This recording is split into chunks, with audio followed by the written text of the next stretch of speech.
isn't there a sensible solution to this, as opposed to this party political exchange at the moment, that the opposition agree to receive a confidential briefing on Privy Council terms, look at the documents, and have the attorney point out those parts which, in everybody's view, might damage the national interest, damage the negotiating position of any government of any party, and in effect agree to redact the documents, the politically embarrassing bits, which is what the opposition are after, and all the rest of it, they can come out. But with both these conventions, that the House must be obeyed and that the attorney's legal advice should be confidential, ought to be protected, and that's a possible way of reconciling the two. Well, I'm grateful for the advice of the Father of the House, but he will appreciate that the Right Honourable Gentleman opposite wants all legal advice to be put into the public domain without any attempt at protecting the national interest whatsoever. And what he will appreciate, I won't give way for a while, the consequences of not following the principles of transparency on the one hand and safeguarding public interest on the other are very obvious. The House could request, by way of a humble address, information that could compromise national security. It would mean releasing information with no method for the House itself to review or assess the information in question before its full release into the public domain. It would not be possible under the humble address procedure to weigh up any potential consequences of such a disclosure. It is simply an irresponsible thing to do. Turning to the present case concerning law officers' advice. As this House is aware, this is the subject of very long-standing conventions which are enshrined in the Ministerial Code and recognised in Erskine May. Firstly, without the authorisation of the law officers, the fact that, or whether indeed their advice has been provided to government, should not be disclosed. Secondly, such advice must not be provided to those outside of government without the law officers' express authorisation. The purpose of these conventions are to provide the best possible guarantee that government business is conducted in the light of full and frank legal advice. This is a fundamental principle of the rule of law.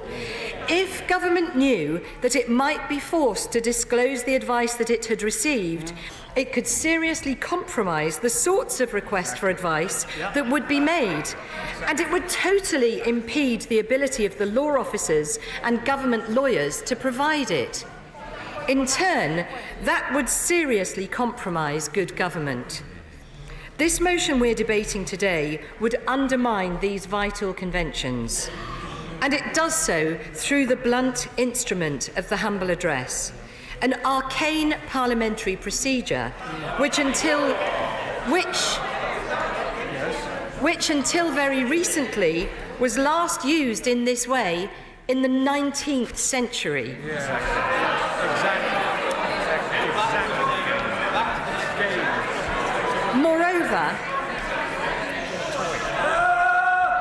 Moreover, there is real doubt about the ambit of the procedure.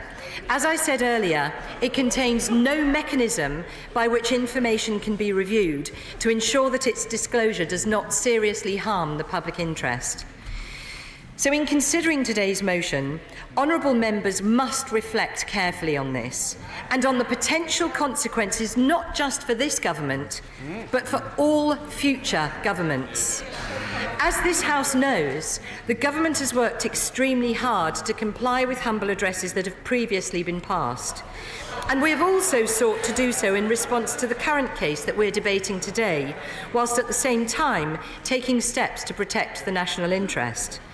The conventions that I've spoken about stand and endure because they respect the proper balance between the government and Parliament, and the principle that ministers should be as open with Parliament as it is possible to be, provided that disclosure of information does not compromise the wider public interest. We chip away at them at our peril. Today's motion is not in the interests of members, and it is definitely not in the national interest. What we break now may be very difficult to fix later. I turn now to the contempt motion itself. Will the leader give way before moving on? I'll give way. I thank the leader for giving way. The leader has been commenting on the use of the humble address mechanism to compel the disclosure of information. We were told by the attorney yesterday this information would be prejudicial to the national interest. Isn't it impossible to debate openly in this House whether or not the information should be disclosed without knowing what that information is? And isn't it therefore more appropriate to make a decision about what may and may not be disclosed in some confidential tribunal analogous to a judge making that decision if a matter of disclosure arises in a court of law? Well, again, my honourable friend points out the problem that the right honourable gentleman's motion seeks for all information to be provided into the public domain without any ability of anyone on any side of the House to consider whether that would be in the national interest to do so. So I do want to turn now to the contempt motion itself. We recognise that concerns have been raised as to whether the government's response meets the terms and spirit of the motion agreed on the 13th of November. We consider that the spirit and intent of that motion has been fully complied with. As I said earlier, the government has now provided a 48-page paper setting out the legal effect of the withdrawal agreement, and the Attorney-General came to this House yesterday. Anyone present in the chamber for his statement and his subsequent responses to questions can be in absolutely no doubt that the Attorney-General gave a full... Order. The leader must resume her seat momentarily. Mr. Russell Moyle, you are a very excitable denizen of the House. If you were on your feet, you would be entitled to express your views. When you are in your seat, you are not. I hope that basic rubric is now clear to you and will require no further explanation. The Leader of the House, Andrea Leadsom. Thank you, Mr. Speaker. Anyone present in the chamber for the Attorney-General's statement and his subsequent responses to questions can be in absolutely no doubt that the Attorney-General gave a full and frank exposition of the legal position of the withdrawal agreement. I simply reject any suggestion that the Attorney-General has done anything other than treat this House with the greatest of respect. Turning to process, the motion before the House today seeks to find the government in contempt of Parliament without having taken the important prior step of referring the matter to the Committee of Privileges, as is normally the case. This is a matter of due process. Firstly, those facing this extremely serious charge of contempt should each be given the opportunity to make their case and to follow the due processes of this House. They should be given the opportunity to explain how they have come to their decision about how best to balance the government's responsibilities to Parliament with their ministerial duties, including the need to consider the national interest. That opportunity is a vital element of any such procedure. And in this mother of all parliaments, surely we are nothing if we don't uphold our own constitutional practices in the appropriate way. The Privileges Committee will also want to consider the question of compliance with the motion in its full constitutional and historical context. The Government would strongly welcome the committee having the opportunity to consider the more general scope of the motion for the humble address procedure, in particular as regards confidential information and the national interest. The committee could consider these complex matters in a full and impartial way, away from the heat of the present debate and in fulfilment of their parliamentary duty as established by this House. And I'm grateful to the Honourable Lady, the Chair of the committee, for the conversation she and I had today where she agreed that her committee would be happy to consider that. The members of the committee are accustomed to the consideration of complex and contested issues. That is the very essence of their role. Although it would be for the House itself to reach a final determination on whether a contempt has been committed, it should do so on the basis of that full and impartial consideration of the facts by the Committee of Privileges. Therefore, I appeal to all of those honourable members right across this House that if they seek to pass this motion, they should refer it to the committee in line with our parliamentary procedures. And I urge all honourable members to support the government's amendment.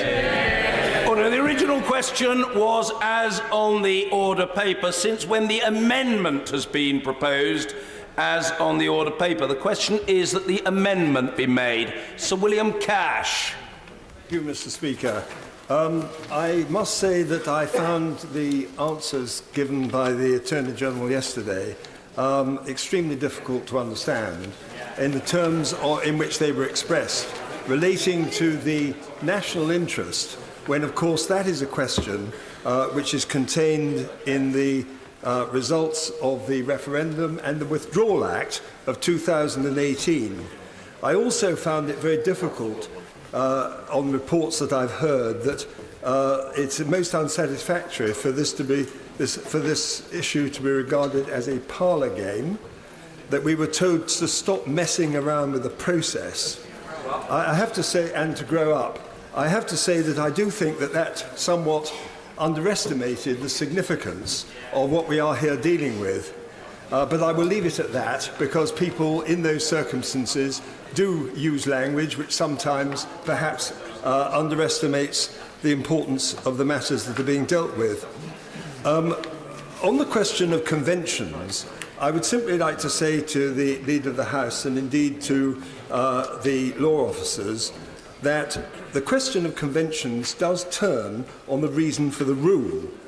Now, in this particular context, I would simply say that the reason for the application of this particular convention, which includes the question of the ministerial code, which I shall come on to in a moment, quite clearly demonstrates that unless you know what the Attorney General has actually given by way of a full disclosure, it is extremely difficult to know whether or not the public policy which has been pursued is consistent with the legal advice that he gave. Ivor Jennings is one of the greatest constitutional authorities on these matters, also says that conventions are observed because of the political difficulties that arise if they are not. I would suggest that nothing could better illustrate the current situation, and in particular the issues which I am about to deal with relating to the ministerial code itself. Under the ministerial code, it is essential that the law officers are consulted in good time before the government is committed, and I use the expression set out in the code, to critical decisions involving legal considerations. Now, I've been informed, because the Chequers proposals lies at the heart of the beginnings of the issues with which we're considering the withdrawal agreement, that the law officers were not consulted before the Chequers proposals, with dire consequences, including, as I said to the Prime Minister on the 9th of July, that I didn't think she would be able to reconcile the Chequers proposals with the express repeal of the European Communities Act 1972 in the 2018 Withdrawal Act. Now, this was passed on the 26th of June. 16 days passed, and then we were presented with the Chequers proposals. So everybody knew when the Royal Assent was given that the express repeal of the 1972 Act had actually been enacted, and yet it was quite clear, because it was only a few days later, that a white paper of 80 pages was produced, the effect of which was to demonstrate that the 1972 Act was going to be considerably altered. And therefore, I regarded that as a massive breach of trust, which could have been resolved if we had the full advice of the Attorney General at that time, at that moment. Now, under the same convention, and with respect to this present withdrawal agreement, it is essential for us to know now whether the present Attorney General gave advice on the issue of incompatibility between the expressed repeal of that 1972 Act in the Withdrawal Act itself and the withdrawal agreement itself. Now, in the introduction that he gave to his legal statement yesterday, there is no indication that he addressed that question as a matter of fundamental constitutional importance. Indeed, it does state that the agreement needs a new Act of Parliament in domestic law, but as I pointed out in the Sunday Telegraph, this is no more than a wing and a prayer. I asked the Prime Minister about these matters during her statement last Monday and also in the liaison committee, to which I received no satisfactory answers. I also asked the Attorney General yesterday a similar question, and I asked him to draw his own attention to a Queen's Bench division which was cited as a precedent for the disclosure of the Attorney General's advice. There are 4 other precedents, but factor tame is particularly significant because of the incompatibility between the 1972 Act and the Withdrawal Agreement. So what I'd say to you, Mr. Speaker, is simply this, that if we do not have the full disclosure of the opinion of the Attorney General, this is relevant to the question of whether or not the actual withdrawal agreement itself is invalid under the Vienna Convention, because a fundamental failure to comply with internal domestic constitutional law does amount to grounds for the invalidity of such a withdrawal agreement.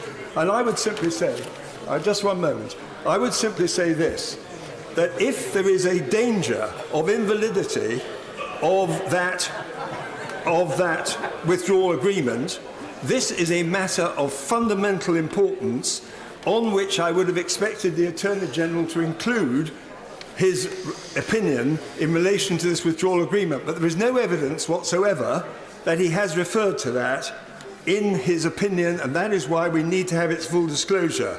I also understand that there are, from within governmental circles, that there are sheaves of papers unpacking the repeal of the 1972 Act with respect to the prospective withdrawal and implementation bill, which again is a matter of extreme public importance.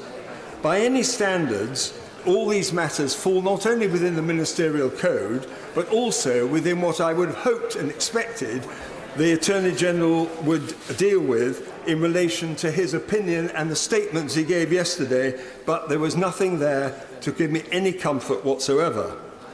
So I do think that to say that we should move on and that we should get real and that what he thought was in the national interest does also bear on the question of whether, in fact, the Withdrawal Act of 2018 is not a matter of extreme public interest and fundamental importance. And the failure to address that question in the introduction and in the legal statement does seem to me to be a mistake of the first order, and furthermore to be inconsistent with what I would have expected from the legal opinion of the Attorney General. Could I just add this? As to the role of the Attorney General, I simply refer to the authoritative work, The Attorney General, Politics and the Public Interest, published in 1984 and written by Professor John Edwards. In his chapter dealing with ministerial consultations with the law officers, it is made clear that all the legal advisers from all departments in the whole of government ultimately will turn on the view of the Attorney General. As he states, there will be times when the departments proposed, when the Attorney General, perceiving the legal implications of a department's proposed course of action, in this case number 10 and the Department of DEXU, will find it necessary to oppose himself a minister's preferred policy. And such opposition must also derive from the legal implications of the proposed policy. For the government, he says in this authoritative work, to reject such advice would be quite exceptional and would reasonably lead to serious questioning by the Attorney General himself of his continuing to serve as the government's chief legal advisor. That appears on page 190.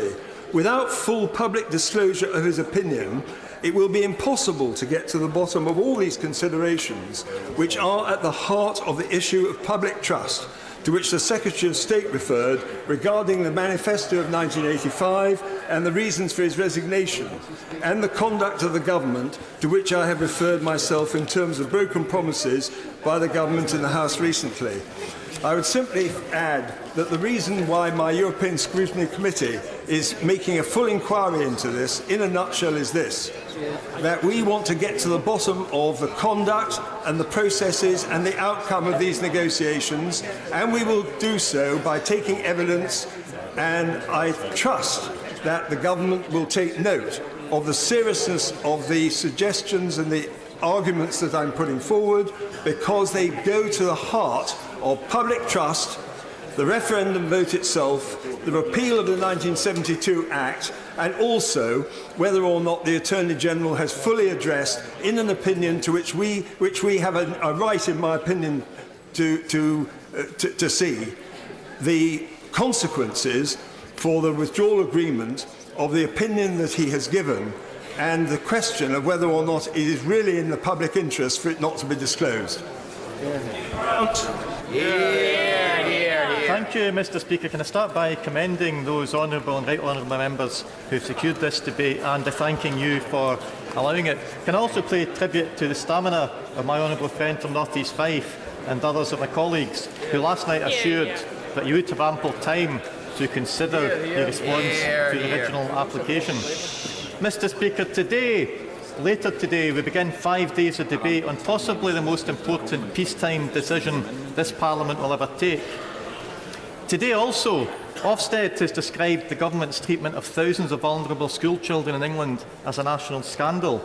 We have a major investigation into the alleged profiteering with funeral companies. We've had reports from a UN Special Rapporteur and the Joseph Rowntree Foundation highlighting the appalling poverty that exists in this, one of the wealthiest economies in the world. What's that got to do with the motion before us just now, Mr. Speaker?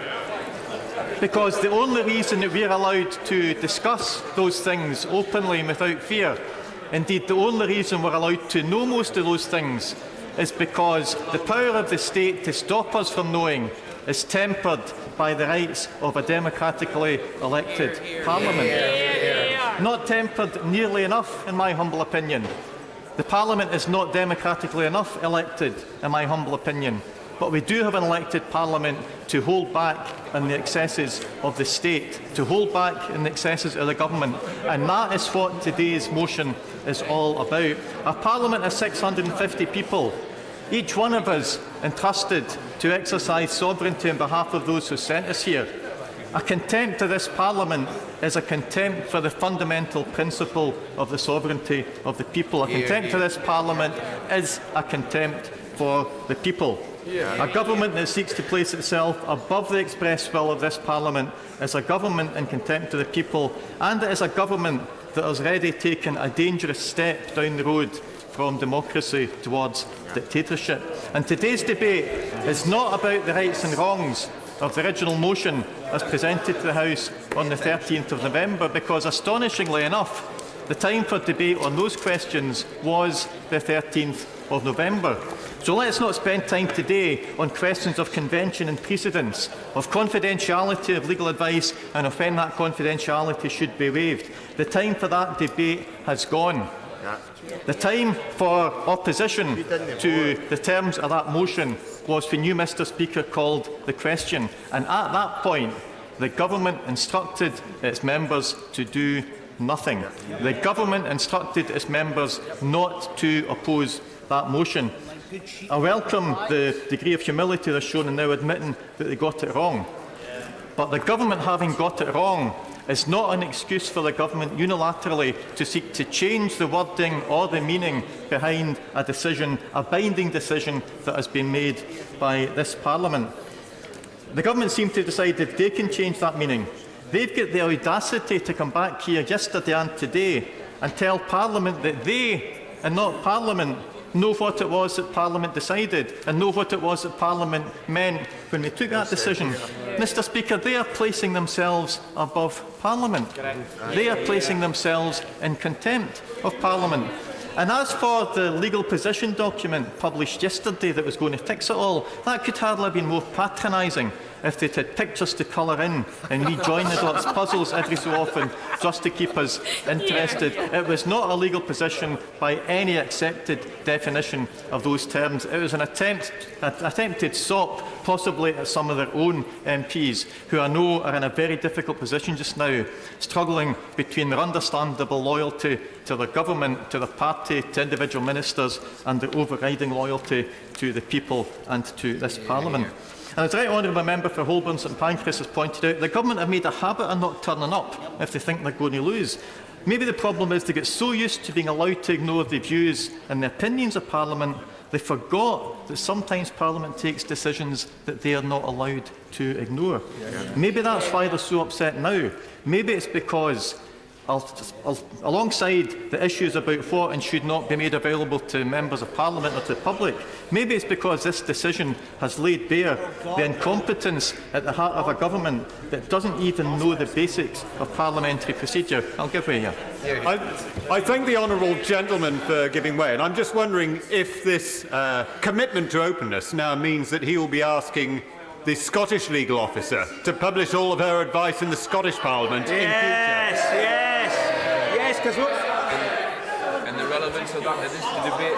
Mr Speaker, I have absolutely no doubt that if the Parliament that represents the sovereign people of Scotland gives a binding direction to the elected government of Scotland, the elected government of Scotland will comply with that binding direction. No such binding direction has been given. But let's not, Mr Speaker, let's not try to deflect attention from the clear and blatant contempt that has been committed against this House with completely false accusations of contempt elsewhere. Mr Speaker, we have a government who are behaving like a football team that doesn't turn up for friendlies if they think they're going to get beat. And then they discover they've missed a cup final and they've forfeited the tie with a notional 3-0 score. They're now back here not only being asked to be allowed to replay the final, but they're complaining that the score's void because the 3 notional goals would all have been offside if there had been anybody there to defend them. But Mr Speaker, we're not talking about a game of football with trophies at stake. We're not talking about the sanctity or non-sanctity of the confidentiality of legal advice. We're talking about the most fundamental principle. We're talking about the most fundamental principle that governs our nations. The principle that Parliament can tell the government what to do, not the other way around. And this is not just some temporary individual aberration. It's part of a pattern of government attempts to keep Parliament out of this altogether, restoring sovereignty to Parliament by keeping Parliament out of its own sovereignty. They went to the Supreme Court to stop us having any say on the triggering of Article 50, and they lost. They did their damnedest in here to stop Parliament having any say in the withdrawal agreement, and they lost. They spent thousands of pounds of our money trying to stop a group of Scottish parliamentarians from finding out whether or not Article 50 can be unilaterally revoked, and they lost. The European Court almost certainly now will find that it can be. And I want to pay tribute to the parliamentarians from 5 political parties and 3 national parliaments who brought that decision to the court. I believe that what they have won will prove to be a pivotal victory. But it does raise a question that's too important to be treated as rhetorical, and it raises a question that's highly pertinent to the substance of today's debate. What kind of government goes to court to stop its own citizens from knowing that the government has legal powers but has chosen not to use them? What legitimate reason can there be for a government to want its people to believe that something is legally impossible when the government has already got its own legal advice telling them that it is perfectly possible? Mr Speaker, I refer to this morning's preliminary opinion from the Court of Justice of the EU as simply another example of this government's attitude that the path chosen usually unilaterally by the government is the only one worthy of consideration, and that nobody is even allowed to know that other paths might be possible. They've got their priorities completely wrong, Mr Speaker. They repeatedly tell us, and the Leader of the House said often enough again in her comments, that their ultimate duty is to act in the public interest. But in fact, we have a government that demands that Parliament and the public act at all times in the government's interests, and that is not the same thing at all. The government has taken on itself the right to decide what's in the public interest, not the Parliament that holds sovereignty on behalf of the public. The government declares itself to know better than Parliament what is in the public interest. The government places itself above the decisions of Parliament. Mr Speaker, the government places itself in contempt of Parliament. Early next year, we'll see the 370th anniversary of the day when a Crown King of Scots was executed just a few hundred yards up the road from here for defying the will, not of this Parliament, because this Parliament didn't exist then, but of one of its predecessors. Now, I don't think anyone's suggesting a similar fate for those who are found in contempt of this Parliament. But we should be under no illusions about the gravity of what we're discussing. And we should be under no illusions as to how the mockery from the Conservative benches is being perceived by those who believe that this Parliament should actually be allowed to tell the government what to do. The elected parliaments of our four nations, for all the faults and the flaws and the imperfections and the ridiculously outdated procedures and the arcane procedures that the Leader of the House sometimes doesn't like, represent the rights of our citizens.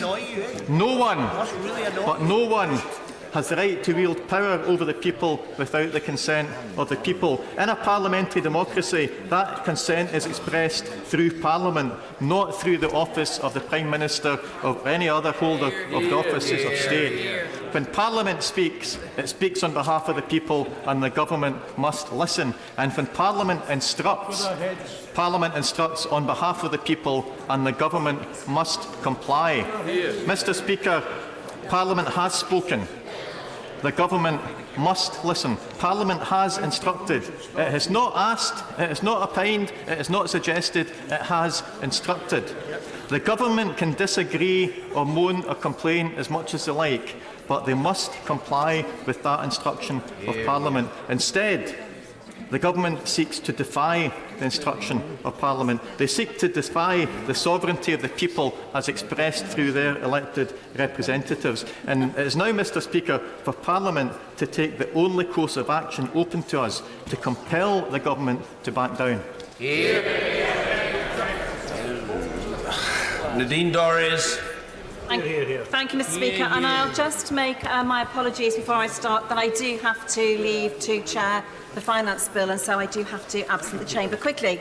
I just want to begin my points, which I will make very short, by referring to the Right Honourable Member for Carl Shulton and Wellington, the Right Honourable Member, and comments that he made on the radio this morning when he discussed the Iraq War debate and the legal advice that was issued and what is happening now, and actually conflated the two, because of course the advice that was issued wrongly by the previous administration, which actually resulted in members in this House going into the lobbies misinformed and without the required information, was about the legalities of the Iraq War, whereas this, as the Attorney-General made clear yesterday, is a political decision, not a legal. No, I'm not going to give way because I have to go. I haven't got time.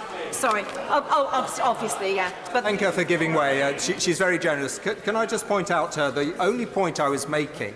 The comparison was about the risk of cherry-picking. And I don't think anyone would argue that the Iraq War and the position that was set out by Lord Goldsmith actually cherry-picked that advice to maximise the government's position and to press its case. I do believe that the two issues were conflated, and that this was used as a basis to argue that for the revealing of the legal information now on a wrong predication. I would just like to make that point. I'd also like to go on next to my point about the civil servants and the legal advice that the government receives. You know, Mr Speaker, I have been in a quandary about this and about this vote today. I would like to see the full legal evidence, as I'm sure everybody in the House would. But there are conventions and also other people to consider, and civil servants fall into that category. They serve us all with true independence, absolute independence.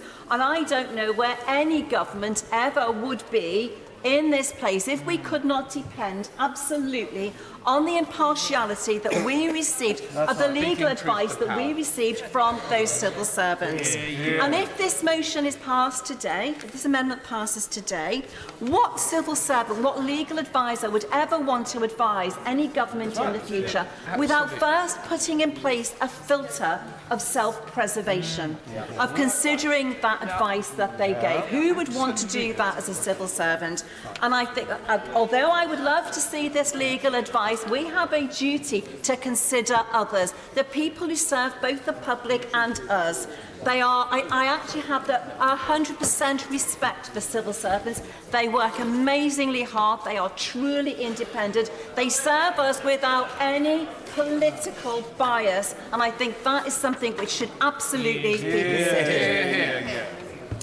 In terms of the public interest and the points the Attorney-General made yesterday, you know, none of us know if there are any issues, apart from the Attorney-General and the select few, none of us know if there are any issues in that legal advice which pertain to national intelligence, national security, or any other of those issues. And I only have to assume that when the Attorney-General spoke yesterday about public interest, he was talking in the much broader context.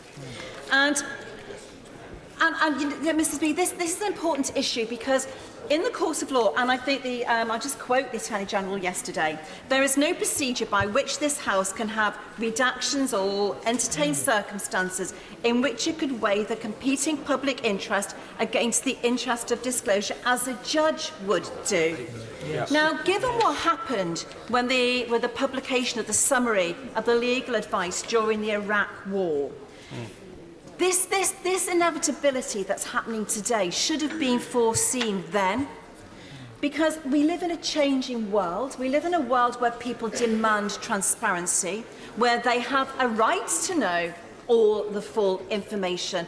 Mr. Speaker, I believe that a resolution should have been passed in this House to give powers to this House, because after all, Parliament is a court, to give powers and a process in this House whereby this House, probably via your office, Mr. Speaker, through the authority of your office, via the clerks, via independent judicial advice, should be able to take a decision and redact matters of national intelligence and security from legal advice so that people in this House can see legal advice. And I hope that as a result of what's happened today, and given that it will happen again in the future, the demands to see legal advice, that the House will now take some cognizance of this and decide to pass a resolution that will ensure that we don't find ourselves in this position again. Also, I'd just like to go on and say, Mr. Speaker, that we have been told the worst as far as I'm concerned. The Attorney-General pulled no punches. When he said there's nothing to see here, actually, he told us what needed to be seen. And for me, I'll again quote his words. There is therefore no unilateral right for either party to terminate this agreement. This means that if no superseding agreement can be reached within the implementation period, the protocol would be activated and international law would subsist if negotiations are broken down. He told us the worst. We will be in the backstop in perpetuity. That was as bad as it gets. If we cannot withdraw from the backstop following the decision of this House, we are trapped, as somebody said, from a sedentary position yesterday. And I believe that no MP with any conscience, given with what the Attorney-General told us yesterday, could actually vote for the withdrawal agreement because he pulled no punches. He told us the worst it can actually be. And I commend him for that. And I want to finish, because I have to, with with a comment about us. You know, I listened to the Right Honourable and learned gentleman for Holborn and St Pancras when he said those words at dispatch box. And one day, and I hope he's white in hair and long in tooth before he gets there, but he may be the Attorney-General. And his words may come back to haunt him at some time in the future. Speaker. And I could see, I have watched him many times, and I could see that thought going through his eyes. As a legal advisor, formerly, to one of the most eminent law firms in the country, he knows full well when he stands at that dispatch box what he is saying and what he is doing. And I hope you never find yourself in the position that you have put our Attorney General in. And I would like to finish, Mr. Speaker, with this. I don't quite understand why the honourable lady thinks that someone of my limited capabilities aspires to the high office of Attorney General. Nadine Dorries. Absolutely, Mr. Speaker. Mr. Speaker.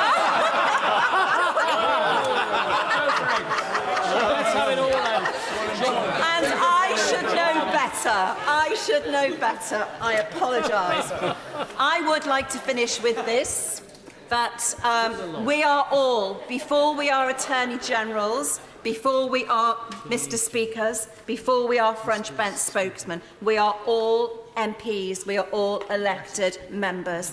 And I believe that both the Attorney General came to this dispatch box yesterday in both honour and in good faith and was honest. And the result of what will happen today, if this amendment is passed, that the integrity and the reputation and the honour of a good man will be traduced. And that will be a disgrace of this House to do that, because any one of us may one day be in that position.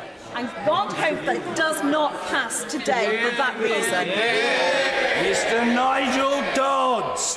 Thank you very much indeed, Mr. Speaker, and it's a pleasure to follow the honourable lady, the member for Mid Bedfordshire, and I don't agree with the main thrust of what she said, but she did make some very, very useful and pertinent comments about what the Attorney General said yesterday in terms of the analysis of where we find ourselves.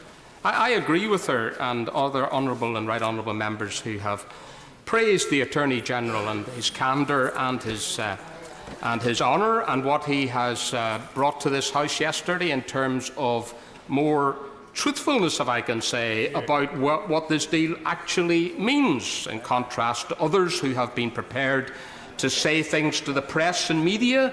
He came here as a member of the Cabinet and told us some of the unvarnished truth about this agreement. So I do praise him for that and join with the honourable lady in what she has said, because when I went through the adjectives that he used in his devastating commentary yesterday about this deal being a calculated risk, unattractive, unsatisfactory, undesirable, that it did provide no unilateral exit clause for the United Kingdom, it was indefinite, no unilateral right to terminate. But he asked us to take it on trust that it would all never happen because, believe it or not, having spent 18 months negotiating all of this, the EU and the Irish government don't actually want to implement any of it. The fact is, Mr. Speaker, that despite all of the candour and all of what was said yesterday, the coming to this House and making, yes, 2.5 hours of an oral statement and taking all the questions and providing the reasoned position paper does not actually fulfil the order, the motion that was passed by this House, which was for the final and full advice provided by the Attorney General to the Cabinet to be published. Now, the Government may not like the fact that this was passed by this House, but it cannot simply wish it otherwise. During the course of the debate on the 13th of November, it argued that it would do precisely what it has now done. That was rejected by the House. The House passed a different motion. And it is not good enough now for ministers, and it's not particularly the Attorney General we single out, because he said himself in the statement yesterday that he wished that he wasn't in the position that he was in. But it is the government as a whole which is collectively responsible for deciding that it will simply ignore this binding effective motion and revert to doing what it said it would do during the debate. Well, quite frankly, Mr. Speaker, that cannot be allowed to stand. We've heard a lot of talk about precedent and about conventions of this House and respect for all of that. Well, surely this is one area where the government must respect the will of Parliament and simply cannot set it aside. The Father of the House, in his intervention earlier, made a very interesting and I think a positive contribution about a way round this. But it's interesting that the government didn't take that up. It didn't take it up during the course of this debate, and it hasn't taken it up previously. So clearly the government isn't interested, it appears, certainly hasn't said anything publicly up to now about taking that suggestion forward. What it has done is say, no, it doesn't matter what is said by this House, doesn't matter what other suggestions are out there, we are going to stick to the plan. They obviously have a grid somewhere where this is on the plan, that they will publish this reasoned summary position paper and have a statement, and that is it. Mr. Speaker, this House will have the final say, and I hope that it will reiterate what it has previously ordered on the 13th of November to be done. Now, we're told that this is unprecedented. There are, of course, it was said in the other place yesterday, that in exceptional circumstances, advice like this can be published. I've also heard the argument used that this is privileged. But, of course, privilege in the lawyer-client relationship belongs to the client, not the lawyer, not the person given the advice. The lawyer has a duty to protect the client's privilege, but the reality is that if the client waives that, then the lawyer, the provider of the advice, is quite at liberty to disclose. So this argument about privilege is a bogus argument. The Attorney-General says that he would wish to come out. The Attorney-General said yesterday, and the Leader of the House, I wish I could comply with the order of the House, but it's not in the national interest, not in the public interest. I'm afraid it's not the duty or the job of any government minister to decide that. The House has decided what it wishes to do, and it's not for a government minister to unilaterally override that with no good reason. I give way to the honourable gentleman. The Right Honourable Gentleman is very kind to give way. He's a patriot, and I know that he therefore understands national security and the national interest. Would he agree with me, however, that quite probably within the legal advice that the Attorney-General gave to the government would have been an analysis of the strengths and weaknesses of the Irish government's position? And does he agree that to publish that in full would actually hand to the Irish government an advantage in any subsequent negotiation? I'm tempted to say to the honourable gentleman, I think the massive advantage to the Irish government and other governments and to the European Commission is handed over in this withdrawal agreement in terms of future leverage over the negotiations. But I don't accept what he says, because the Attorney-General went on record yesterday as saying that there was nothing to see here, so there obviously is nothing of concern about national security in this. That's what he said himself. So I don't accept what he has said. The reality is, Mr. Speaker, that had the government, this debate was had on the 13th of November. That's right. The government had the choice to vote against and decided not to vote against because they feared that they would lose the vote. And it cannot be the case, that by abstaining from a vote on a humble address, that invalidates the motion, because that would be a very, very serious precedent to set indeed. So, Mr. Speaker, we have had the situation where some of this legal advice, as given by the Attorney to the Cabinet, and it's that advice that is crucial that we must have, has already been leaked by members of the Cabinet to the press and media.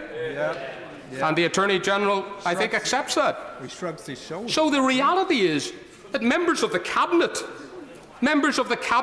have already released some of this advice given by the Attorney in terms to the Cabinet to members of the press and media. I think that the Attorney is somewhat stopped, if I may use a legal phrase, from saying that the rest of us, therefore, are not entitled to have that. I think if some members of the select media and press are entitled, then I think the members of this House are entitled to have this advice. I'll give way to my honourable friend. Will you remember agree with me as well that if the government and the Prime Minister is going around the country trying to convince the populace that this is a good deal, that this approach, this secret approach, only confirms in people's minds that there is something to hide. And in fact, if anything, the government is scoring an own goal by refusing to publish this advice. I thank my right honourable friend, and indeed that very point about the government actually scoring a massive own goal in its own terms has been made not from these benches but by a former cabinet minister on their own side and by many honourable members on the government benches. So the right honourable member sums it up right. What is there to hide, given that the attorney has said there's nothing to see, given the fact that we have the clear motion passed in terms by this House? It is absolutely vital now that that is enforced and the bogus arguments against it are rejected. Thank you. Mr. Dominic Grieve. Well, thank you, Mr. Speaker. Mr. Speaker, I'm not sure that members of the public coming in to watch our debates would necessarily appreciate our role as the High Court of Parliament, but that is what we are. And by virtue of history, we've been given a whole range of powers enjoyed normally only by others of Her Majesty's courts, by which we both regulate our affairs, maintain our own privilege, which also means by virtue of the Bill of Rights of 1689 that we can't be impugned in any other court, and have coercive powers for dealing with those who transgress in front of us. And that can include government ministers. The difficulty we have, I have to say, from having served on the Standards and Privileges Committee and also been a law officer, is that our powers are entirely archaic, almost completely unusable, and in many cases are so old-fashioned and antiquated that any attempt at using them would probably run foul of most modern principles of justice. And I'm afraid that this situation has been allowed to prevail for decade after decade by a mixture of a failure of the House to grip the problems it faces and, of course, the happy complacence of government that has known that in reality the teeth are not really present for this House to assert its authority. And nowhere do we see this come to a head more than with this issue. It's all very well criticising the Right Honourable Gentleman, the member for Holborn and St Pancras, that the instrument he's used is a blunt one, but there are only blunt instruments to be used. And he was fully entitled to table the motion he did and to seek from the government the documents that he wanted. And the government chose, I have to say, slightly to my surprise, Mr. Speaker, not even to oppose the motion, even though there were compelling arguments that could be presented, and indeed I can continue to be of that view, that the law officer's advice should not be published because it undermines the ability to provide proper confidential advice to government. That said, Mr. Speaker, the method that was adopted, and it may simply have been because of the speed with which the drafting took place, was undoubtedly very blunt. Given its ordinary meaning, the humble address, as I interpret it, extends not just to the Attorney-General's advice, but to every advice that was provided to government during the course of the 2.5 years of tortuous negotiations with the EU, provided through the civil service at any time about the development and impact of the withdrawal agreement. I have no doubt that most of that is unlikely to be of great relevance to what the House wanted to see, and, moreover, some of it may undoubtedly contain confidential material which, if put in the public domain, could well jeopardise the national interest. When I don't suppose, just to take an example, that this House would seriously contemplate requiring the government, for example, to disclose the name of agents working for MI5 or MI6. But you have to face the fact that this House does have the coercive power to make such a request. And this highlights the untrammelled nature of its sovereignty, but also the extent to which it can be open to abuse.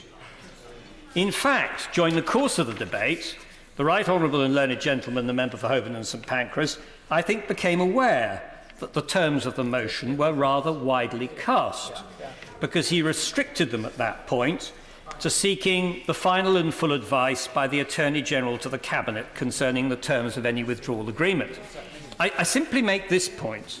Having been a law officer and supplied advice to government, it may surprise the House a little But I've simply no idea if there ever was a final and full advice of the kind that was identified, because in my experience, the advice provided by law officers comes in a continuous stream of dribs and drabs, which by letter to the relevant department and to the Prime Minister, and if necessary to the Cabinet, touches on a multiplicity of things without necessarily being drawn into a whole. So I have to say that what is being sought here is about as easy to measure as the length of a piece of string. It is not at all clear what it is that the motion is seeking to grab onto, although I do accept that insofar as the motion is seeking to acquire the original documents of some of the advice that was provided, it is manifestly clear that it has not been complied with. That is apparent. Now, faced with that problem, where should the House go?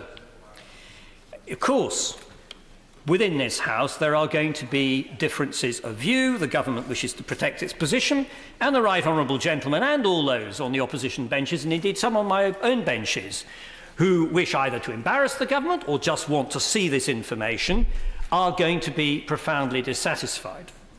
The question of the culpability of ministers is in any case not uniform.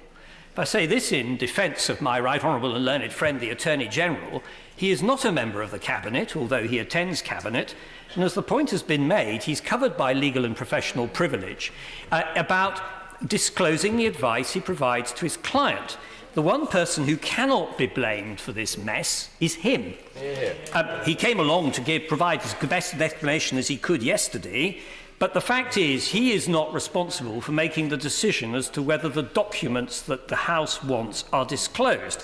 I assume that may have been a collective decision of the Cabinet, although knowing the way the Cabinet works, I'm not even sure that that's necessarily the case. It may be an individual minister, or it may indeed be my right honourable friend, the Prime Minister. But whichever it is, this also emphasises the blunt nature of the instrument, which is then reflected in the motion that has been brought before the House today.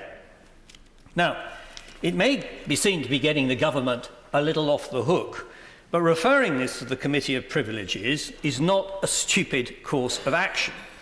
I'm afraid I can anticipate a little how it's likely to progress, because the Committee of Privileges in its session will immediately come to the awareness of just how complex and bedeviling this entire area is because of the lack of clarity of both our standing orders and the processes of this House. But to simply go ahead without doing that and to move to a statement of contempt, and I'm not quite sure, and it hasn't really been explained, where, if that is passed, we proceed next, does seem to me, on balance, and I say on balance because I have sympathy for the position of the right honourable learned gentleman, the member for Holborn and St Pancras, on balance seems to me to be the better course of action. But I acknowledge that on the face of it, we have processes in this House, and if this House is to work properly, they ought to be capable of being met. But what this highlights over and over again for me, and has done for many years since I came in here, but particularly since I became after I was a law officer, is that our processes and powers bear no relation to the real world in which we have to operate, and that as a consequence, they can cause serious injustice. And that is something which all of us should be very careful about preventing. Mr. Tom Brake.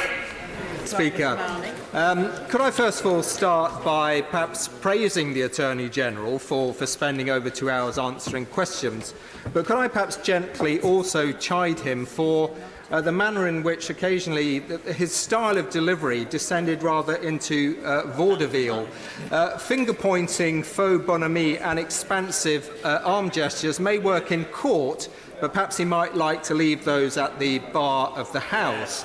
Now, the Leader of the House referred to an arcane procedure, and others on the other side have referred to us on this side playing parlour games. Now, the arcane procedures and the parlour games that the honourable members opposite are referring to are about holding the government to account on a matter of contempt.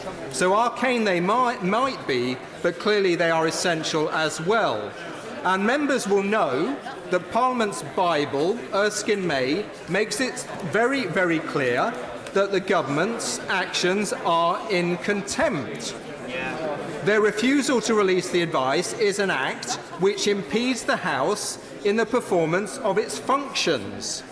And what could be a more important function for this House than to have the full legal advice on Brexit, so that in the decisions we are going to take in the next week or so, we are able to take those in the full knowledge of the impact of Brexit. And that is why we are here today. And that is why, Mr. Speaker, I wrote to you on the 28th of November and subsequently signed the joint letter raising this issue of contempt.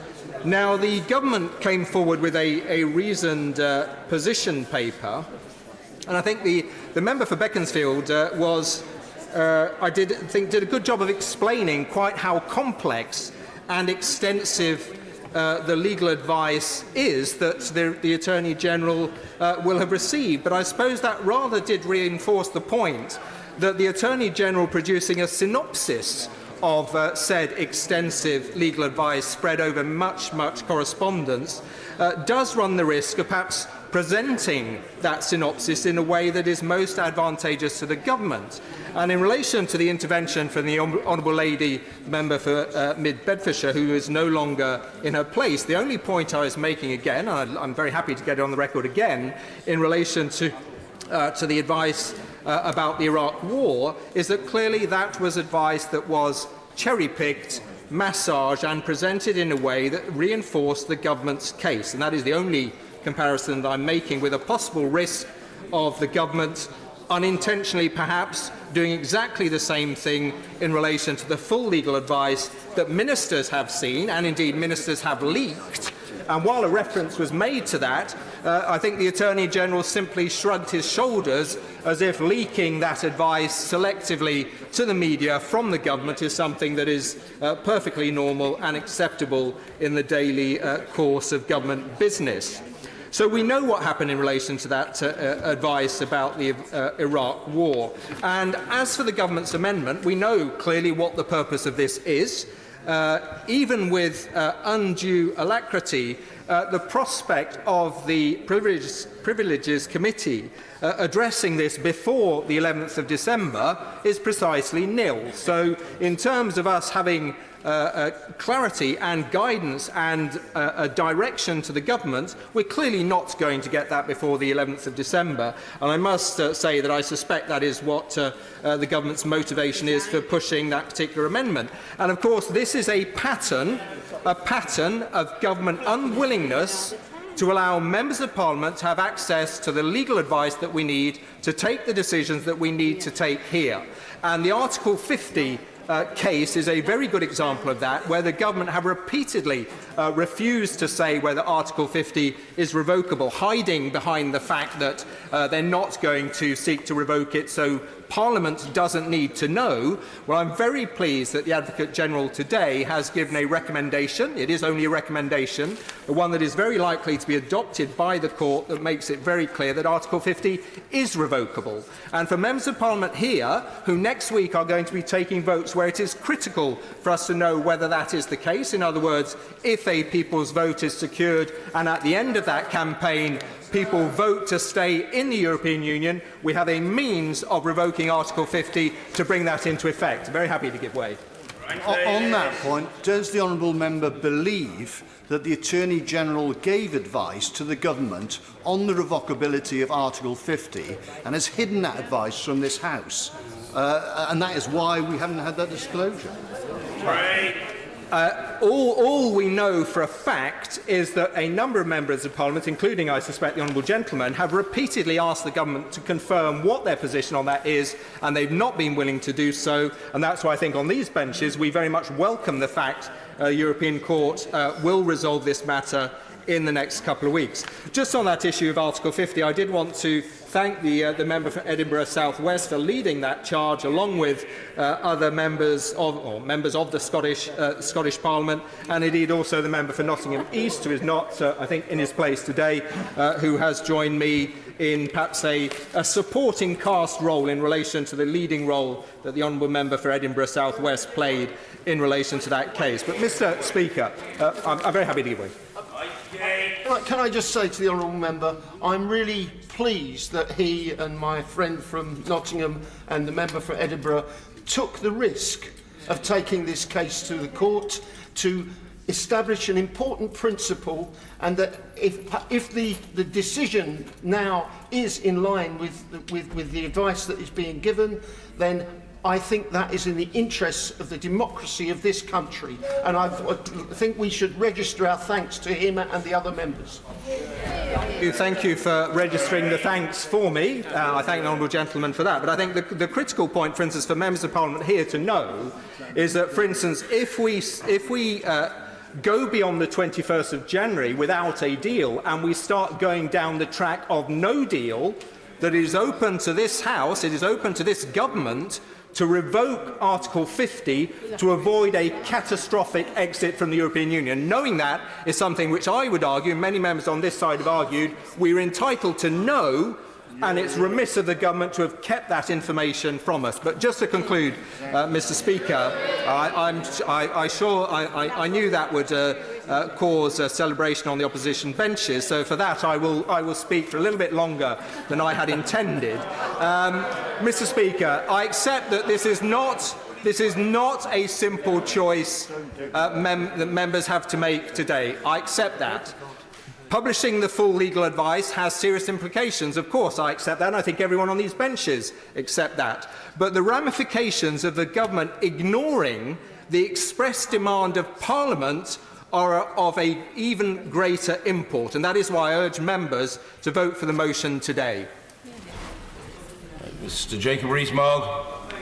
Mr. Speaker, I think we need to start with why parliamentary privilege is so important, particularly those of us on the government side, because there will come a time when we are not on the government side, at which point the protections provided for us by parliamentary privilege are all the more important, and that governments who run roughshod over parliamentary privilege when they are in government find that when they are in opposition, their position is much harder to defend and uphold. When the Conservatives were in opposition, we disliked the streamlining of parliamentary procedures that made it easier for the then government to get legislation through, because we found it harder to have the full debates, the full discussion that we wanted, the ability to discuss and sometimes even delay things which we were deeply opposed to. And that was a loss to us in opposition, even though a benefit once we were back in government. And my right honourable friend, the Lord President of the Council, mocked the humble address procedure on the basis that it was ancient. But every morning when we come into this House, when we pass through security, we are exercising a right that dates back to 1340. Whether you have your pass on you or not, you are entitled to come into this House, and nobody is entitled to obstruct you. And this is an important right because in times less benign than ours, people have wanted to obstruct members coming into Parliament. And we sit in a House where there is a very slim margin. And it may be that rushing back for a division, perhaps a division of confidence in the government, somebody obstructs you coming in, but that would be a breach of your privilege, and though it is very ancient, one of our most ancient privileges, it is actually a great safeguard of the proper democratic operation of this House. And we heard from the Treasury bench and from other right honourable members a very good argument for why the humble address should not have been passed in the first place. But today is the wrong day for that debate. That debate should have been held on the 13th of November and voted on or not, according to whether or not it were the will of this House for the humble address to go through. And the tradition of humble addresses is very clear. that the humble address is followed. Now, that does not mean that this House is irresponsible in passing humble addresses. We have heard suggestions that we might seek information from the security services. This House has never passed a humble address of such an unwise kind. And though I am not, dare I say, the greatest admirer of the socialists opposite, I accept that they are responsible enough not to wish to endanger the security of our nation. But that Parliament has the power does not mean that Parliament will exercise the power.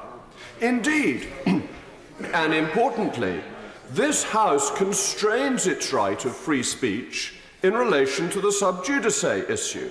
We have passed standing orders and we give power to Mr. Speaker to stop honourable and right honourable members breaching the sub judice rule to ensure that the system of justice in this country proceeds properly. Likewise, we are entitled to limit the means of humble addresses and the information that can be received from a humble address. But we did not do so before the 13th of November. And therefore, what happened on the 13th of November ought to be complied with. Because if we simply say that motions of this House, according to great antiquity and precedent, can be ignored because the government feels like it, then what is this House here for? How are we protecting the rights of the people we represent? How are we able to seek redress of grievance? And the fact that it might have been unwise, indeed, had there been a division on the 13th of November, I would have voted against revealing the Attorney General's information and advice to the government. I did not think the humble address was well advised, but the government decided to accept the motion. And having done so, it was not then up to the government to say that it was not in the national interest to do so. I'm afraid that is a classic confusion. The government interest and the national interest are different things. The government interest is a political interest. The national interest is a higher interest. And in my view, the national interest is better served by respecting the privileges of Parliament than the convenience of the law officers. And therefore, in the national interest, not the government interest, this legal advice ought to be produced because Parliament has said so. And this is clearly a right that this House has. Every select committee has the delegated right to send for persons and papers. And this is simply an exercise by the whole House of requiring that papers be produced. But the government, with its majority, perhaps a majority it cannot always achieve, but at least with a technical majority, thanks to our friends in the Democratic Unionist Party, the government, with its majority, ought to be able to stop any papers it believes too confidential from not being produced. And indeed, it is still open to the government to bring forward a motion suggesting that the previous motion be overturned, and there is precedent for overturning an humble address and seeking to do the opposite. So there is a proper process for the government to follow if it does not want to release these papers, rather than sticking its feet in the mud and saying no. So then we come to the motions before us today. And here I agree with my right honourable and learned friend, the member for Beaconsfield, that I don't think the motion before us actually works, because it is too indistinct about who it is criticising, that it is criticising ministers broadly rather than the ones specifically concerned. And I think the motion needed to be more specific on who it was objecting to, who it was holding in contempt, and indeed ought to have used the rights that Parliament had to inflict some punishment on the person who is deemed to be in contempt. Yes, of course, I give way. I'm grateful to the honourable member for giving way. If he feels as he has described, why didn't he put down an amendment to my right honourable friend's motion, setting out the position as he thinks it ought to have been done? Well, I'm very grateful to the Right Honourable Lady for her intervention, because the government has put forward an amendment that I feel that I can support, though we're not the pantomime season quite yet. All right, I give in on that one, Mr. Speaker. I am defeated on that particular point, but not on the substantive one. That I am happy to support the government's amendment, because I think it is right that a committee of this House looks at the issue in broad terms, because it may be right that the House wishes to take a self-denying ordinance on the extent of humble addresses. It may be that we would like to say specifically that they would be deemed disorderly and therefore not brought forward if they related to matters concerning the security services or other types of information where there would be a broad consensus that those matters should not be brought forward. Dare I say, the ability to demand papers could require that the tax return of honourable gentlemen and ladies opposite be brought forward to the House. Mine would be of so little interest I can't imagine it happening.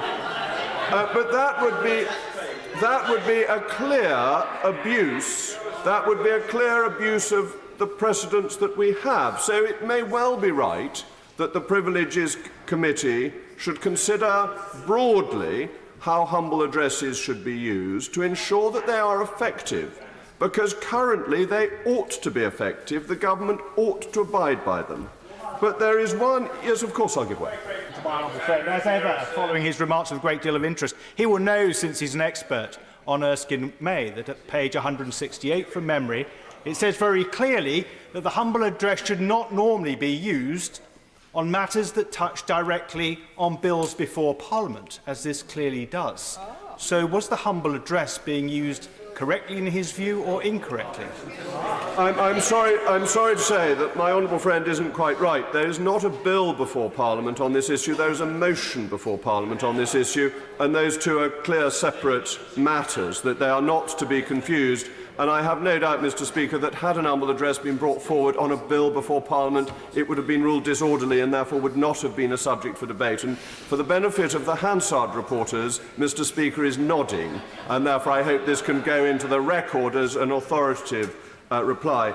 There is one concern I have about the reference to the Privileges Committee, and that is, of course, that the Attorney-General is himself a member of that committee, though a non-voting and a non-adding to quorum member of it. And I'll give way to my right honourable friend. Officers would recuse themselves from any such meetings. Well, I'm extremely grateful because...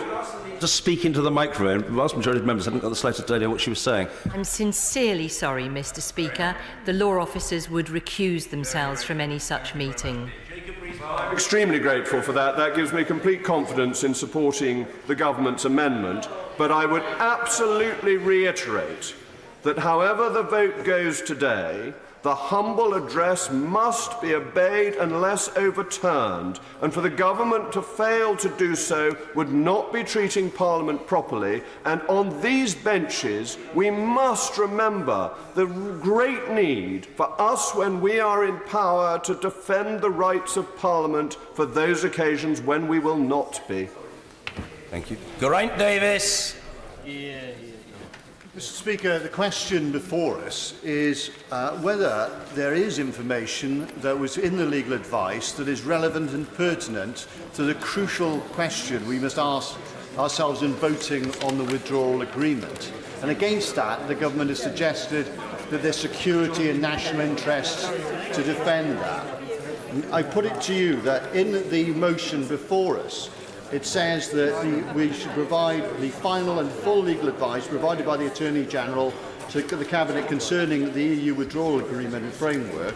And that doesn't imply every email and every jot that's required. And certainly it seems to me that in terms of national security and national interest, that isn't a great risk. The question really is there a reason to believe that critical legal advice has been withheld?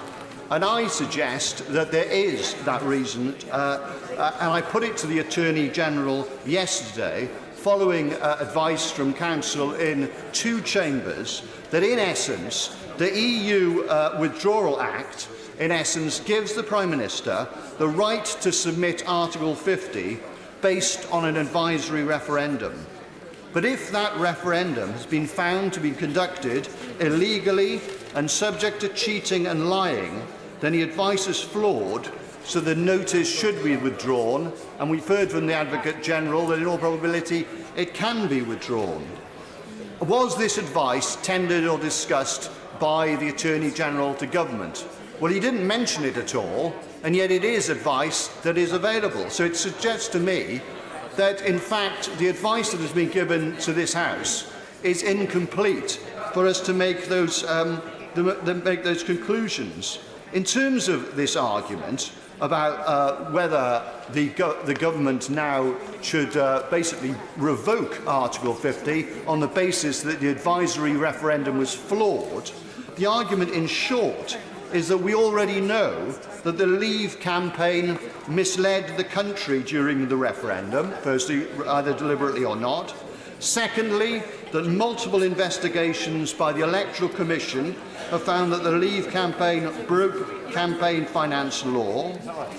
Thirdly, that had those offences committed by the Leave campaign been committed in a general or a local election, then that result would have been legally void. Fourthly, that the government has a legal duty to take all relevant considerations into account when making a decision, and therefore the fact that the referendum result would have been void due to one side's illegal conduct in any other election is a relevant consideration when deciding whether to give effect to that result. That is, in ratifying the withdrawal agreement, which would give Brexit effect. In essence, then, the advice on the withdrawal agreement the Attorney General should have considered would be whether the government was failing in its duty by promoting the agreement when the animating factor of the agreement, the referendum, was so fundamentally compromised. Therefore, the government is there acting illegally by moving forward with Brexit without giving proper consideration to these facts. Now, this whole debate and discussion wasn't included, whether one agrees with it. This is a discussion that would have occurred within the ambit of the Attorney General that we don't know about. And this is a key reason to believe that the advice being given has been doctored for party political reasons, and we need the full and latest advice. We've just heard that the Advocate General is saying that Article 50 may be revocable. What is the view of the Attorney General given in the legal advice to the government? We haven't been told. I'll take the intervention in a moment. The point I'm trying to make is the Attorney General must be aware of these points of law, and hasn't elicited these points of law, and so we must conclude he's withholding from the House relevant issues, not for the national and public interest, but for party political reasons, and therefore is in contempt of this House. I will take an intervention. I'm grateful for the honourable gentleman giving way. He makes very serious allegations in what he's just said. Does he not recognise the importance of legal professional privilege and the privilege that attaches between a lawyer as an advisor and their client? Well, of course I do. And the whole point here is that this House is entitled to the full legal advice. The government is hiding behind this cloak, oh, the national interest, oh, negotiations, oh, security. This is nothing to do with it. What I am illustrating here with these legal arguments is that there are alternative views that need to be fully discussed so that we can take the right decision on the withdrawal agreement in full knowledge of the facts. And what we've had is a doctored version which is politically spun in the interest of the government getting its objectives through. And they're protecting themselves by saying, oh, well, it might be national security, MI5, the public interest, etc., etc. I do have a great support, I must say, for the Father of House's suggestion that if there were such problems with national security, and that those could be redacted and we can see the full legal advice. And I think this motion, in essence, focuses clearly on the legal advice provided by the Attorney General on the EU withdrawal agreement, and implicit in that, in my interpretation, is that we obviously don't need to have lots of details about MI5 national security, etc., and the negotiating position. What we want to know is what is the legal position in respect of Article 50? What is the legal position in respect of the illegalities during the referendum, making the advisory referendum flawed and therefore undermining the very power that the Prime Minister has under the EU Withdrawal Act, which is based in the advice of the referendum we now find is flawed. None of this was brought towards the House. Why? Either because the Attorney General and his colleagues are incompetent, or that they're withholding that information. I will give way. I thank the honourable gentleman for giving way, and the point he makes about national interest and public interest, and this government hiding behind that, and also claiming to be the final arbiter of public interest. Would he agree with me that they are not the final arbiter of public interest, despite what some on the opposite benches may think? And when it comes to public interest, is it a case of this UK government governing in secret over the members of this House having all of the information to make a proper and educated decision? Yes, that's precisely what this House wants is the complete legal arguments on either side of the arguments. These are difficult issues, we all accept that, we're all grown up, on this EU withdrawal agreement. And if it said, oh, well, there's all these things about national interest and negotiation and security, people aren't interested in that. We want the full facts. And I'm simply made some simple illegal points that show the full debate has not occurred. Yes, I will. I'm very grateful to the honourable gentleman for giving way. Is he interested, like I am, in legal advice given to the European Commission and their negotiators by their lawyers, which presumably the European Commission would like to be privileged in the same way as advice to the Cabinet is? Has he interested himself at all in that side of this negotiating process? Yes, I'm sure we'd all be interested in that if it was available. But the issue on the table is the government in contempt?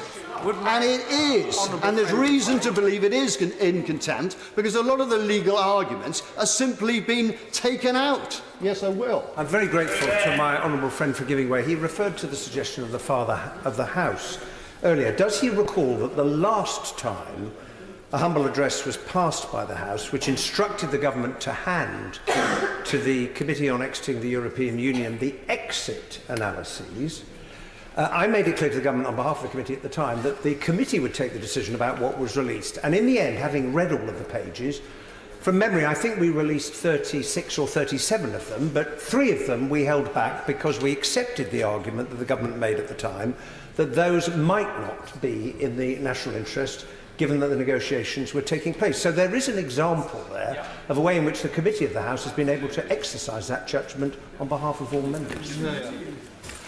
Right, David. Well, I think that intervention is very helpful, and it builds on the proposal of the Father of the House.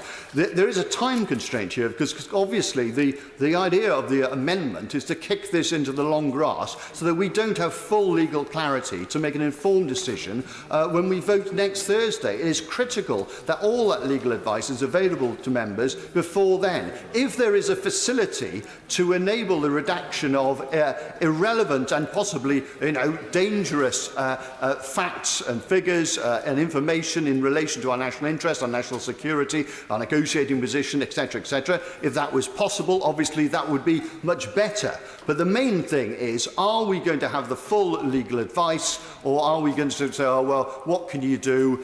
They've played the national interest card. As my honourable friend has said, there should be, I hope there would be a way through this maze so that we can have the full advice before us before we take that crucial vote. Thank you, Mr. Speaker. Mr. Kenneth Clark. Well, Mr. Speaker, I follow up entirely on what has just been said by the honourable member for Swansea, he obviously and his colleague have some sympathy with what I said. It seems to me the House is facing an extremely difficult dilemma, which was exactly the one being faced by the Attorney General yesterday. There are two very important constitutional principles involved here, which are important to people on all sides in this House, and unfortunately the present situation puts them in direct conflict with each other.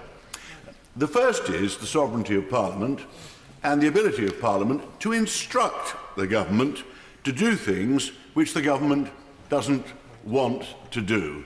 I won't repeat, because I entirely agree with everything my honourable friend, the member for North Somerset, said, that the humble address is an extremely important weapon of this House.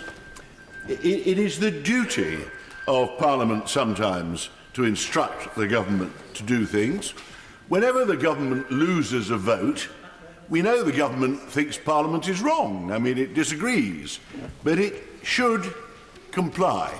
And I do think Parliament in recent years has greatly weakened its powers vis-à-vis the executive, and we should all think ahead to future parliaments and simply not weaken it any further. The government didn't vote against the motion when it was before the House because the government knew it was going to be defeated. We all know why they asked Conservative members not to vote at all. But I disapprove of that as well. A humble address is an instruction. Actually, I disapprove of refusing to vote on opposition motions and other motions. It may well be constitutionally they're not legally binding, but we've never previously had any government which just said, well, the House of Commons can express opinions if it wants, but as they're not legally binding, we won't bother to attend and not many of us will listen to it. That is a very unpleasant step. And going back, ahead of us are votes on the meaningful vote on the withdrawal agreement, the bill which is necessary to implement that. Particularly on the meaningful vote, I hope the government abandons the idea that the only vote of any legally binding significance is the one on the government's proposal, yes or no. And if the House wants to pass amendments or motions or express a different opinion, well, that's very interesting, a matter of opinion, but the government's going to ignore any amendments. That was virtually what was being urged on the Procedure Committee a few weeks ago, and I hope we'll, when we get on to sorting out the procedure for, well, next week's vote and on amendments and the motion, and on the bill that ultimately follows, we go back to the standard procedure that amendments can be put to government motions before the motion's put. When amendments are carried, then the only vote remaining of the House is whether it approves of the motion as amended. And with great respect, I don't think we should take any notice of all this stuff about, well, government's duty is to listen to what the House says and then decide, in the government's opinion, whether the public interest justifies complying with it. So I'm entirely on the side of the critics. On the other hand, just as my honourable friend from North Somerset said, the Conservative Party would deeply regret when one day it gets an opposition that it's challenged the authority of Parliament. I think the Labour Party might well come to regret when they get into government that their attempts to override the convention that governments are entitled to confidentiality when they get legal advice from the attorney. And I think it's quite ridiculous to throw out either of these principles, because there are occasions when they're both extremely important. I'm not a lawyer in the same rank as my honourable friend, the Attorney General, though I practiced for many years. I once declined an offer of an appointment as a law officer because I preferred to stay in the departmental job I was then in, but as I'm now totally out of date, I accept that. But I'm very familiar with the circumstances when a lawyer gives advice to his clients. And the legal advice, you give honest opinions of the legal advice. But the advice, actually, of course you're talking about the circumstances of the case, particularly law officer's advice, which I've seen many times when I've been given it as a minister. It's all muddled up. It's a question of policy and the law, arguments about tactics, comments on what the other side might do, all this kind of thing, and advice is given to a client in a way which should be absolutely 100% should be an accurate expression of the lawyer's opinion of the law, but it will be coupled with lots of other things, because the lawyer doesn't just sit there ignoring the merits or what the client thinks he wants to achieve or anything else. Well, I'll give way to my honourable friend. I think he's making a very powerful argument. In fact, what he's saying is that this House shouldn't have to choose between those principles, and what we should have expected was more leadership from both frontbenchers in order to be able to reach a proper, thoughtful solution on how to strike the right balance, just as we have, for example, on security matters already. This is a unique position we find ourselves in, but it was not beyond the wit of the political leaders in our country, I think, to reach a solution and avoid this point. Well, my honourable friend, my right honourable friend, summarises my argument in a very neat way. That's exactly the case. And I actually think, I'm going to do the father of the house, what it used to be like and all that sort of thing. But this is a situation where I would have expected, it usually happened in my time, that the usual channels would sort this out. Oh dear. And perhaps the usual channels were more reliable in the past than they are now. But we get together and agree that, the House has passed a resolution, but there are these problems, and you satisfy the opposition that their political desires to be satisfied. They can get all the documents with the embarrassing political opinions of the attorney, but I don't think they'll find much, because the attorney is pretty candid. He's a very sound Brexiteer. I mean, he and I do not agree on Europe in the slightest, but you excise things like security we've talked about. It's more, I don't know what's being excluded or being held back, but it's more likely to be comments on the negotiating position of the Commission, the strengths and weaknesses of the government's case, and where there are risks. A great deal of a lawyer's advice is, this is my opinion, but the risks involved are this. And some of these comments about other governments and the Commission and so on could well be not in the public interest to disclose. Now, there are reasonable people in this House on both sides, are on the Procedure Committee, and I'd have thought that we should carefully consider where we're going. And I will conclude a bit, I won't take too long, because it's just my one suggestion that I'm pursuing, and I've made it twice now, so I won't labour it too long. But it seems to be likely that this motion we're debating now is going to be carried. There must be a very considerable risk of that. I don't know whether the Chief Whip thinks he's got a majority or not for resisting this motion. Even then, I would hope that we will consider how to do this in a responsible way that doesn't prejudice the national interests or the interests of British governments. Even then, I would hope, I'm not sure the Privilege Committee is the best place to do it. One has to look, as was done in the case of the Brexit Select Committee, as we've been reminded. Have a look at the documents. Somebody nominated as responsible by the opposition. And just give the attorney the opportunity of explaining why he was so obviously yesterday wrestling with a problem of conscience that it simply is not in the national interest to put all this in the newspapers. The previous problem was solved by redactions. I still urge there should be redactions, and nobody in the opposition is going to allow the government just to hold back things which are politically embarrassing, somewhat at odds with what the government is now saying, or advocating a tactic that the government in the end chose not to. All that, because we lost the humble address, I fear on this side we've got to be braced for that if these documents do come out. But there is a public interest in not undermining the confidentiality of the legal advice. So I repeat my suggestion. No one knows where we're going in politics, who will be in government, who will be in opposition for very long.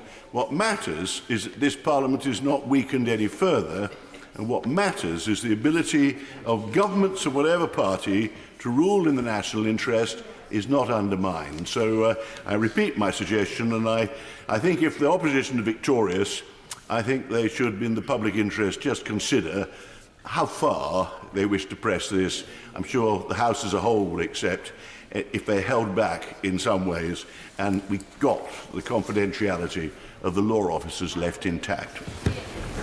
Order. Just before I call the next member wishing to speak, can I very gently point out to the House that although many members still wish to speak, we have afterwards the business of the House motion to consider and a protected 8 hours for the debate itself. I make this point simply so that members can factor that into the equation and no doubt to take account of the mood of the House. That is the only consideration which I am inviting colleagues to contemplate. From my point of view, there are few joys outside family greater in life than listening to honourable and right honourable members on both sides of the House and with all points of view. I should get out more, somebody says, for a sedentary position. I am the servant of the House, so I'm not complaining. It's a joy, but people might want to bear in mind that their own enthusiasm to speak is not always matched by a comparable enthusiasm of everyone else to hear them. Mr. Chris Bryant, and he's not personally directed. It is not personal. Mr. Chris Bryant. Your wisdom, Mr. Speaker, in always making that point just before you call me is shared by the whole House, I'm absolutely sure. So we're all united now and everybody can just agree with what I'm about to say. No, can I first of all just say that whilst I sympathise with the arguments that have been made by the Father of the House, and for that matter the points that were made by the Honourable Member for Somerset North East, I disagree with the conclusion to which they come. And I'm actually delighted that the motion does not mention the Attorney-General by name, and because I don't think this is a matter of the Attorney-General being a dishonourable man at all. I am very, very fond of the Attorney-General. I think he is a wonderful man. I think he is entirely honourable, and I think yesterday he did his level best in the chamber to provide what he thought he could within the terms, within the strictures that have been given to him by the government. But I would just say that we are today facing a very extraordinary moment. I cannot in the history of Parliament find a moment when the government has referred itself to the Committee on Privileges. It is an extraordinary moment. Its best argument that it has today in response to the motion by my right honourable friend, the member for Holborn and St Pancras, is instead of deciding already that on the House's behalf that the government is in contempt, we will refer it to the Committee on Privileges, which always in the past has been a prima facie deciding that there is a case to answer. So the government itself accepts, at the very least, that there is a case to answer, that the government has been in contempt. I cannot think of another moment in our history when that is true. And the attorney himself, in fact, yesterday, as several members have already said, in a sense confessed his own guilt to the charge of contempt. He said, of the debate that we had previously, we should have voted against the motion. Of course we should have done. It would have been good, actually, if the government had made all the arguments they're making today and made yesterday afternoon back in that debate back then. Because some of us might have listened to the argument about national security then. It might have been an appropriate argument then, but it wasn't an appropriate argument yesterday, or for that matter, today. The Minister, the Attorney-General yesterday, repeated time and time again that he knew he was not fulfilling the will of the House. That is what we're asked to decide today, whether the government is fulfilling the will of the House. He himself said yesterday that he was not fulfilling the will of the House. And in an extraordinary moment he said, the House has at its disposal the means by which to enforce its will. That is what we're doing now. To all intents and purposes, the Attorney-General yesterday asked us to do what we are doing this afternoon. And I think he fully accepts that the House has to be able to have its way in the end. I would also say to the Honourable Member for Beaconsfield and the Honourable Member for North East Somerset, the other thing that is extraordinary about the motion that is before us, the opposition motion shared by the other opposition parties, is that there is no sanction involved in it. In fact, the only thing that it requires to happen is that the will of the House is abided by. That is the only thing. Now, it may be that we have to return to this if the government chooses to ignore it, but my suspicion, my hope is that if this motion, the opposition motion is carried today, the government will say, all right, fair dues, that's twice we've been told now, we do actually have to abide by the decision of the House. Of course, I give way to the Honourable Gentleman. Very grateful to the Honourable Gentleman for giving way. I wondered if he could help the House by explaining what the next step would be if the government did not then publish the information, and what procedural effect could be had, or what motion could be brought forward following up on the motion before the House today.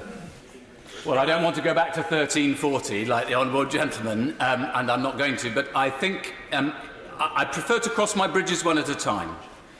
I am hopeful, for all the reasons, the good reasons that the Honourable Gentleman himself adduced earlier, that I'm hopeful that the government will, if the House for the second time decides to abide by seeking the government to enforce, insists on its will for a second time, that the government will then comply.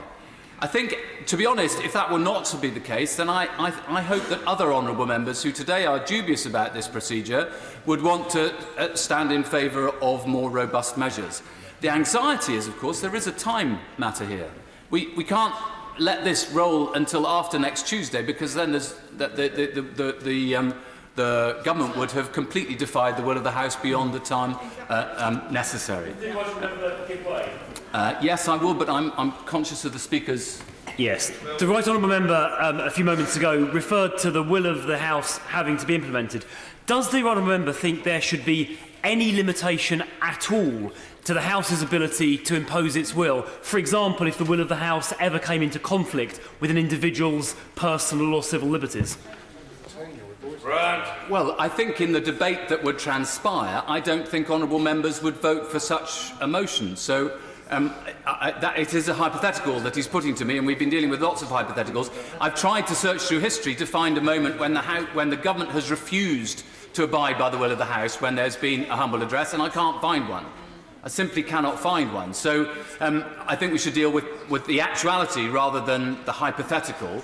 And I simply say to members opposite, it is all very well when you are on your government benches to say, yes, the government should have its way, but actually that doesn't normally serve the long-term interests of the nation. And in our present system, we have the government has phenomenal power. I want to deal with the substantive... The Right Honourable Gentleman will be aware that often our committees ask for papers, and on those occasions it's sometimes responded to by saying that the documents are legally, professionally privileged. And in those circumstances, the House tends to use a bit of discretion, a bit of common sense, and often will reach an agreement about exactly what is to be disclosed. Isn't that what's needed here? Well, it would have been interesting if that had been the argument that the government had brought forward, but it wasn't the government's argument. The government made no argument. It agreed with the motion. It allowed it to go through. And if it had said in the meantime, for instance, yesterday afternoon, we will provide the document that you want, we're going to give it to the chair of the DEXU committee. The DEXU committee, which has a majority of Conservative members on it, can decide what should be in the public domain and what shall not be in the public domain. I think the House would have been content with that. That would have been a perfectly logical process to adopt, but that's not what they've done. Now, maybe that's what they'll do later on today, if they lose the motion. I don't know. Can I just go to the very important substantive point, though? The point is, can the House require the law officers, in particular, to provide their legal advice to Parliament? Of course, I think it's important that select committees are able to require documents of all sorts of people outside Parliament, and it's difficult to enforce that if we're not even able to enforce it on government ministers either. But now the Attorney-General referred yesterday several times, he referred to what he called were previous editions of Erskine May, to say that the motion for return, he said, was traditionally always confined to public and official documents. That was his argument for saying that the Erskine May shouldn't really, even though it today does in its present 24th edition, allow that law officers anything that's sought by the House should be provided. He was trying to argue that previous editions suggesting like the 22nd edition or the 23rd edition had changed the rule and that we should return to a previous version. I think what he's referring to is the 10th edition of Erskine May, which the Honourable Member for Somerset North East, I'm sure, will know, came out in 1893, in which the traditional version of this doctrine, which is, I think, what the Attorney-General is referring to, is laid out. The opinions of the law officers of the Crown, given for the guidance of ministers in any question of diplomacy and state policy, being included in the class of confidential documents, have generally been withheld from Parliament. I think that's what the Attorney-General still believes should be the case, though it's been superseded. It goes on, unfortunately, for the Attorney-General to say, in 1858, however, this rule was, under peculiar and exceptional circumstances, departed from. And the opinion of the law officers of the Crown on the case of the Cagliari was laid before Parliament. I'm not going to go into the instance. I know the honourable members are saddened by that. But the point is that when the House has required that the law officers provide it, the law officers always have provided it. So I don't think that the Attorney-General's argument stands. Grateful to the honourable gentleman. It also appears in the 17th edition that's from 1964, to which I'll refer if Mr Speaker calls me in due course. The case to which he refers in the middle of the 19th century was where the minister voluntarily gave up that advice. It was not demanded of the House in these circumstances. It was required by the House, in fact by both Houses, both the House of Lords and the House of Commons. And indeed, the point was in the 1893 version, which survived for a while, was that this was under peculiar and exceptional circumstances, but they were remarkably peculiar and exceptional in the same way as the instance is here, because it dealt with international treaties and the relationship between other countries in Europe. The point is, in the end, the House must surely be able to require documents. There must be a point at which, just as the Speaker is the servant of the House, so in the end the government has to bow the knee to Parliament. And it's not good enough for the government, I think, just to say, well, you're all wrong, you're benighted, you don't understand the full implications. We, the government, are the only people who've really seen all the truth and understand the security implications and all the rest of it. If they want to find some other arbitration method through the process of the House, such as one of the select committees, fine, go through that. But that's not what they've done.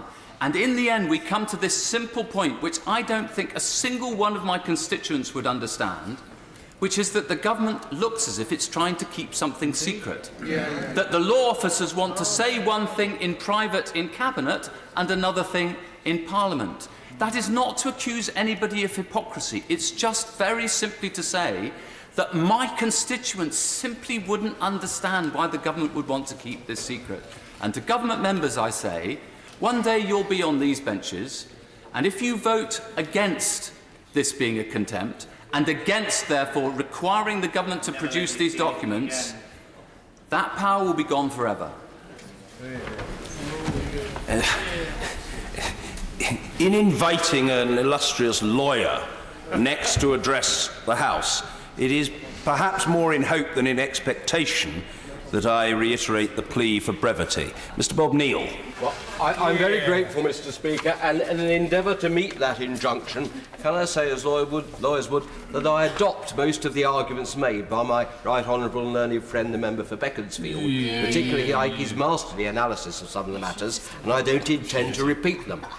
What I do think important, however, is that we do recognise that there is potentially a conflict between two important concepts here. That is the revived use of the humble address, which may indeed be of value to the House going forward, but also the imperative of protecting both the concept of lawyer-client privilege in general, and in particular as that relates to advice given in government. And having been a much less distinguished member of government in the past, I confirm entirely what my right honourable and learned friend, the member for Rushcliffe, said about the way in which legal advice is received by ministers. It's as if it's rather conceived that there is, a little bit like in private practice, where you're asked to produce one big rolled-up opinion as a nice document that you charge for appropriately. That isn't the way it actually happens in practice here.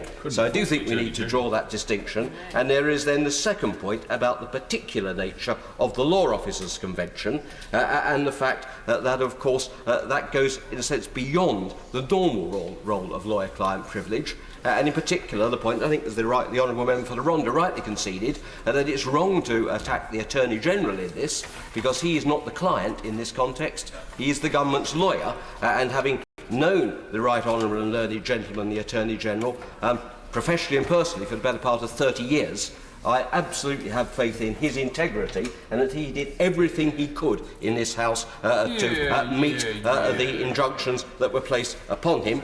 And I have absolute confidence that he spoke frankly and would not, as was I think rather unworthily suggested by the Honourable Member for Shortland and Wallington, who is not in his place, to cherry-pick. That's not the way my Right Honourable and learned friend has ever approached his responsibilities as a lawyer or as a politician. In a sense, that's putting the wrong person in the dock. I will support the government's amendment in this, because it does seem to me that these two conflicts between the use of the humble address and protection of parliamentary privilege require something more than the summary disposal that will come at the end simply of this debate. It is a matter that warrants serious consideration, how you deal with the interaction of those two matters. If the humble address is to be updated, maybe it's not just a matter for the Privileges Committee, but for the Procedure Committee to look at as well, and I offer that as a constructive suggestion. But in terms of what is the proportionate way forward, it does seem to me that the Privileges Committee is best placed to consider this on an evidence-based and dispassionate and considered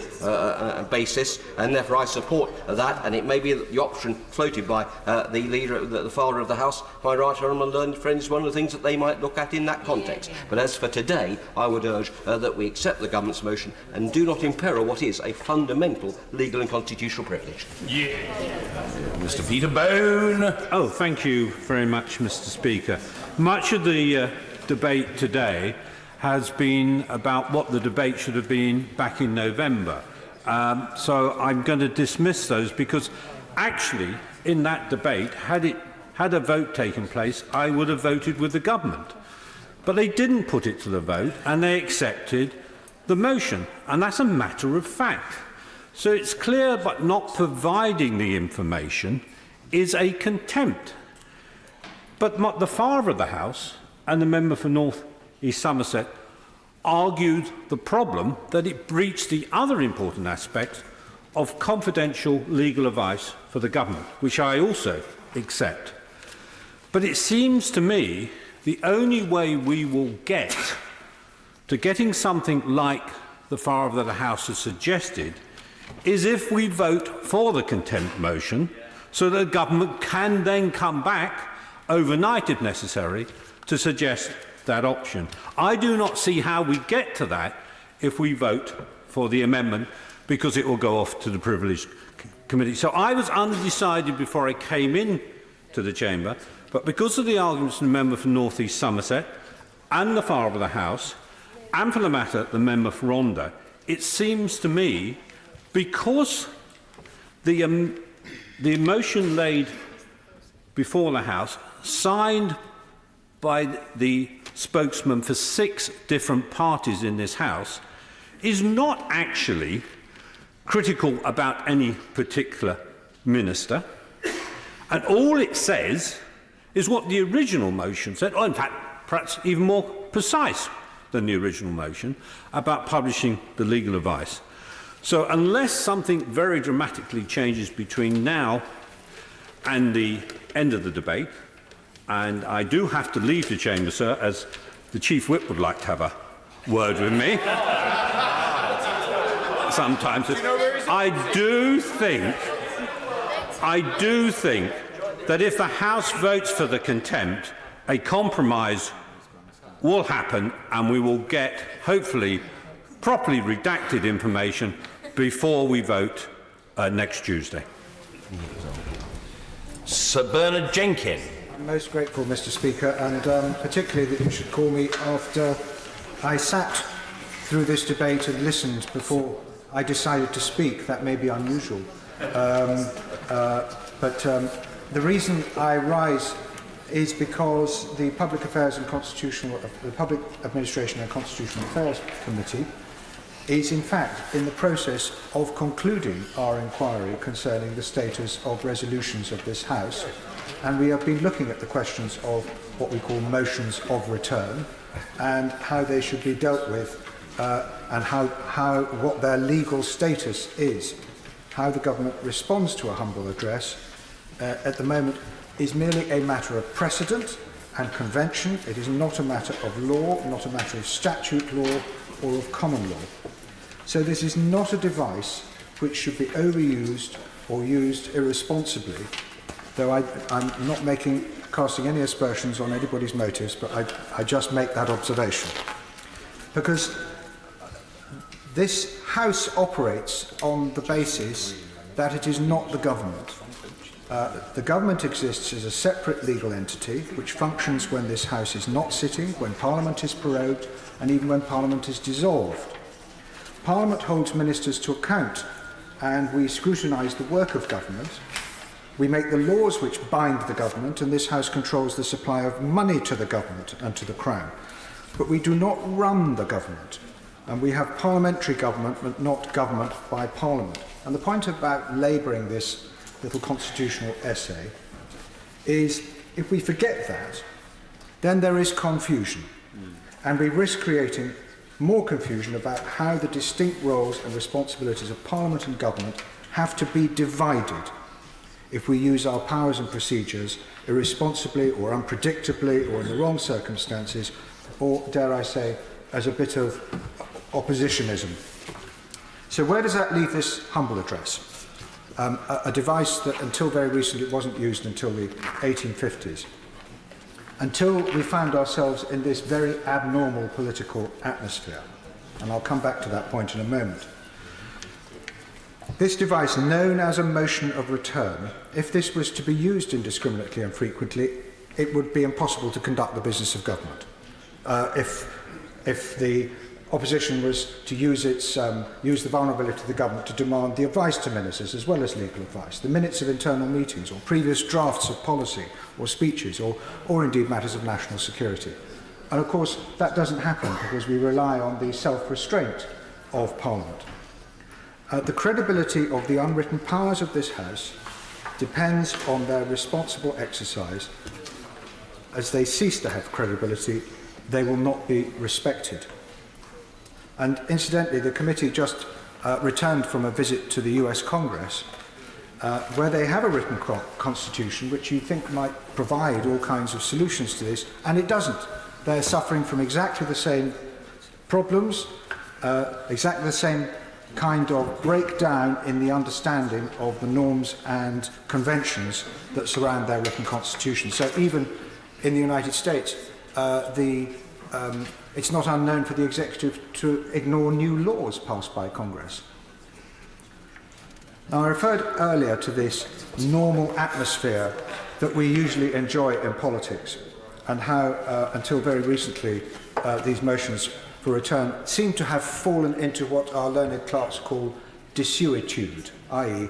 they had ceased to be recognised as functioning bits of the Constitution. So why is it being revived now? Well, first of all, we have a minority parliament. In particular, we have a minority parliament where the confidence and supply agreement with the Democratic Unionist Party appears to have broken down. And secondly, as in the US, politics has become extremely polarised, and particularly between the two factions of Remain and Leave, where the referendum demonstrated that the balance of opinion is different in the country than it might be in this House, and that presents particular challenges.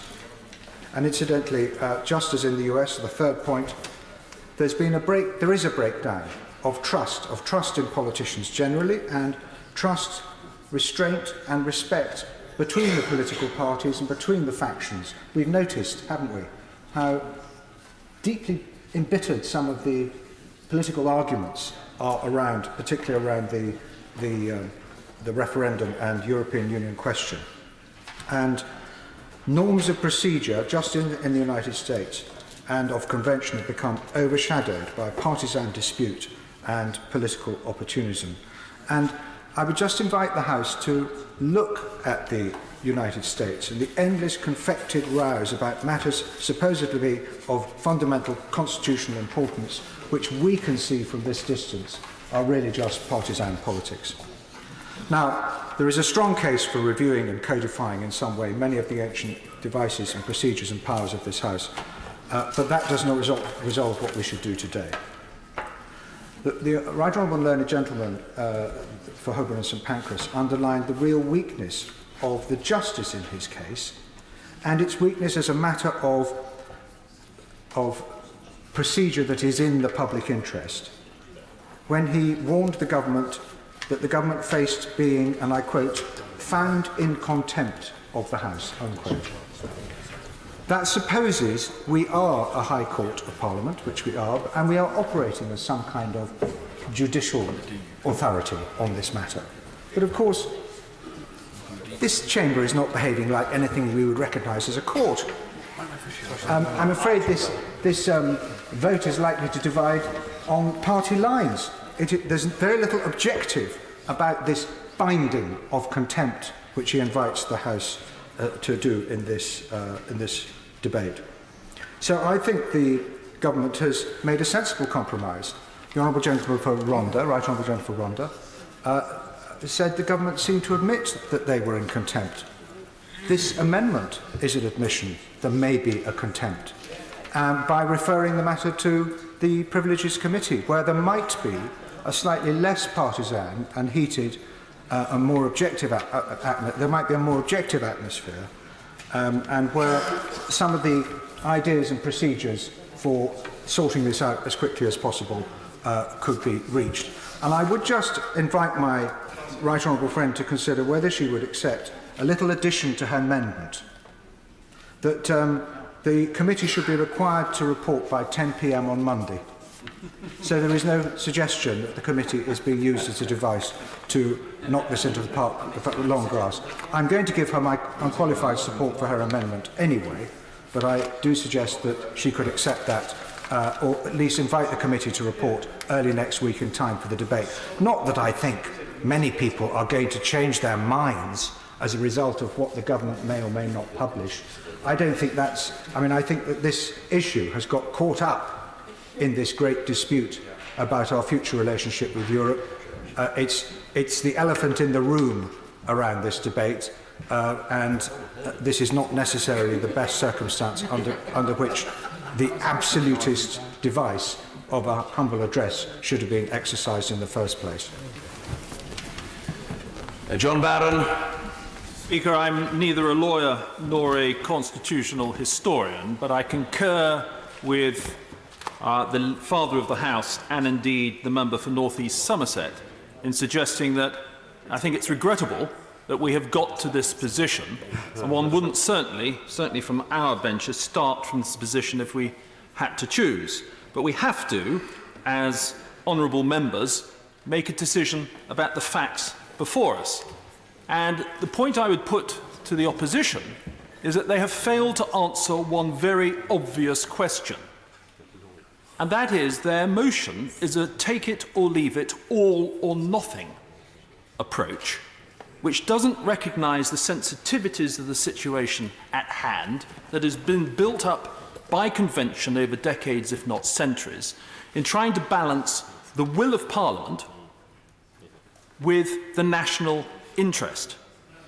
Now, I, and many of us in this place, have no problem with the concept that the will of the House of Commons should be recognised by the government. But there is a delicate balance here when it comes to issues of national interest. I don't think there's anybody in this place that would question the national interest when it comes to, for example, the role of our special services or the role of our intelligence services, or indeed cabinet minutes, freshly laid. I think that's generally accepted. But there is a grey area here that we have to approach very carefully, and the opposition's all or nothing approach, Mr. Speaker, risks establishing a principle that they may come to regret one day. It is very important indeed that there is honesty and honour in this place. But that has to also recognise the fact that there needs to be a filter when it comes to claims about national interest by governments. And the opposition motion lacks that filter. What you would be doing, not you, Mr. Speaker, I do apologise, what the opposition would be doing is putting everything out on the table, and there may be issues in that disclosure which would be sensitive when it comes to the national interest. It is a reckless idea. It is a reckless idea that risks riding roughshod over decades of convention when it comes to trying to establish that balance. Now, I make no bones about it. I do not like where we are as a government with regards to this issue. But we have to judge the situation as it is now. And as it is now, I think the filter, Mr. Speaker, that could achieve the delicate balance that is needed in this situation is the filter with regards to the Committee on Privileges, because although not a perfect answer to this situation, it would serve to act as a means of filtering that information which perhaps is against the national interest. So I, Mr. Speaker, will be supporting the amendment this afternoon, one hopes, but I do urge the opposition to think this through very carefully, because I think the balance of opinion, the government may lose this, but I would suggest the opposition acts with restraint in the follow-up, because I think there was a real danger here that they could one day regret what they've done, and they should be careful what they wish for. Mr. David Linden. Thank you very much indeed, Mr. Speaker. I'm very grateful for the opportunity to contribute to the debate, and I believe that so far I think I'm the newest member to contribute to the debate, so this is clearly the first time that I've witnessed a privilege motion coming before the House. And I just want to reflect on how we've come to this position, and I had to nip out for 5 or 6 minutes to attend Delegated Legislation Committee this afternoon. The government at that Delegated Legislation Committee were talking about the importance of the humble address before the Delegated Legislation Committee and how the House must adhere to this. And I'd been reflecting on the fact that before that I had been down here, and we find ourselves in the very sorry circumstances of us debating a privilege motion before the House, which is somewhat unprecedented for the vast majority of members in this House. But I just wanted to offer a reflection since I entered the House in 2017, because time after time we have seen this government ride roughshod over this Parliament. This is a Parliament that's meant to be taking back control, but it's a Parliament that's being denied a money resolution. It's a Parliament that's not adhering to opposition day votes. It's a Parliament that is not adhering to a binding motion of the House calling for the release of this legal advice. It might be uncomfortable for the government to release that legal advice, but the reality is the House has voted for that. And for members who claim regularly that Brexit is an opportunity for us to take back control, well, I'm afraid, Mr. Speaker, the members of this House and the benches opposite cannot have their cake and eat it. If they are serious about the House taking back control, if they are serious about adhering to the will of the House that was outlined in November when the original motion was passed, then they'll vote for the motion in the name of the honourable gentleman tonight. Thank you. Dr. Andrew Merrison. Mr. Speaker, if I may say so, a number of interesting things have come out during the course of this debate around our general procedures and our way of handling matters of the sort we've been discussing. Has to do with procedures, privileges, has to do with the nature of the humble address and whether indeed it's an appropriate vehicle for advancing the essentially political aims of the party opposite. On one thing I think we can agree, that is that we need to find a sensible way through that. And it seems to me that the amendment that the government has put forward, though not perfect, is a sensible way through this particular conundrum. The government clearly is not in principle averse to being as transparent as possible, but it does have to safeguard the national interest. My right honourable friend The member for Rushcliffe made a sensible suggestion, as one would expect, in relation to the use of Privy Councillors, perhaps, to examine this matter. But we do, of course, have the Privilege Committee, which is up and running already, and although it's imperfect, as a number of right honourable members have said, for the purposes of examining this, it is at least there, and is something I think we could support in relation to determining whether the very serious charges around contempt are reasonable or not. And I think we do have to understand that some quite serious allegations have been made here. Lawyers and, of course, legislators understand full well what contempt is. The general public probably think it means something rather different, and they can be forgiven for that. Contempt is a very harsh term, and if it's associated with individuals, then, and I'm not suggesting, of course, the Attorney-General has necessarily been associated with this, but ministers have been, and it sticks. That's a very serious matter, even if we haven't decided yet what the penalty might be.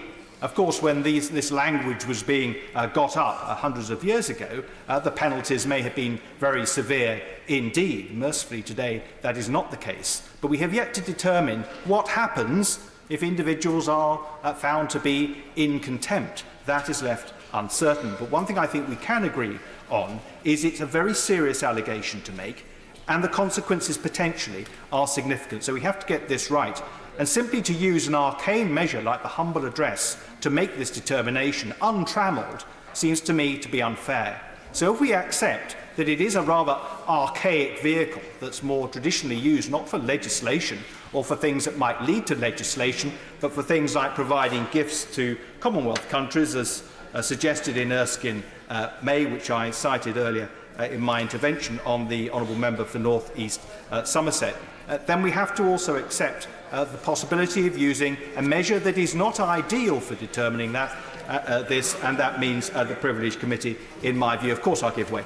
The honourable gentleman for giving way. Will he not agree with me that what's really upset both sides of the House is the fact that the government, on a number of occasions now, have ignored the will of the House, and I think that's antagonised a lot of members.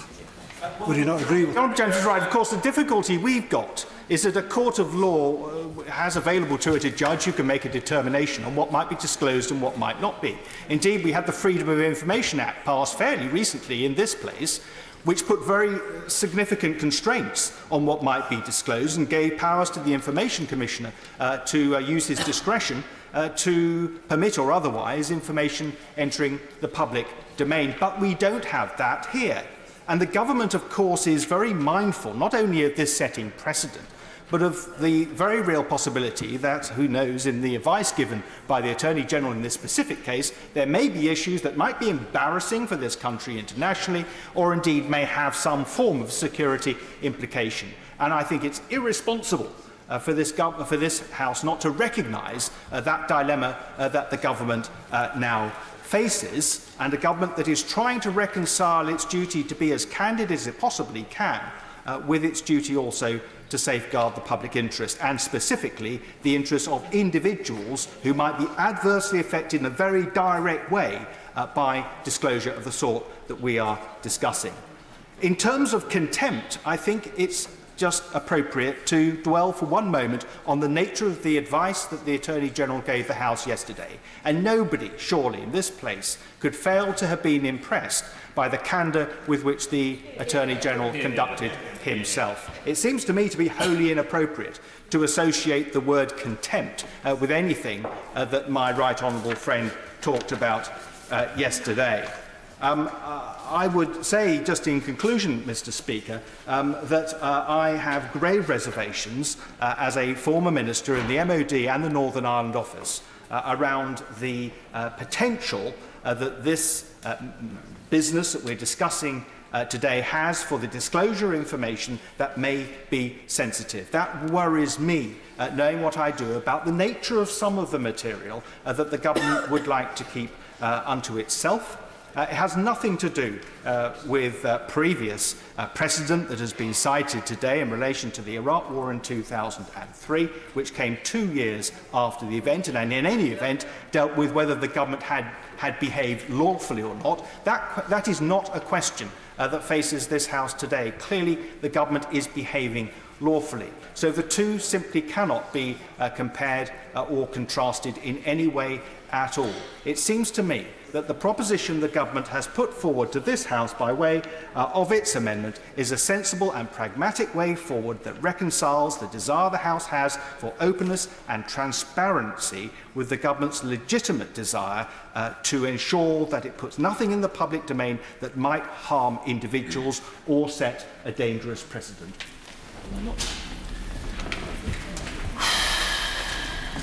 Mr. Robert Courts. Thank you very much, Mr. Speaker. It's an honour to rise to speak in this important debate today and to follow the honourable member for South West Wiltshire, who's made some excellent points, with most of which, if not all of which, I agree. It is worth restating the fundamental issue, Mr. Speaker, that we are dealing with today, which is the clash between Parliament as a sovereign institution and the highest court in the land, and the right of the government, any government, to have access to independent, unvarnished, honest legal advice.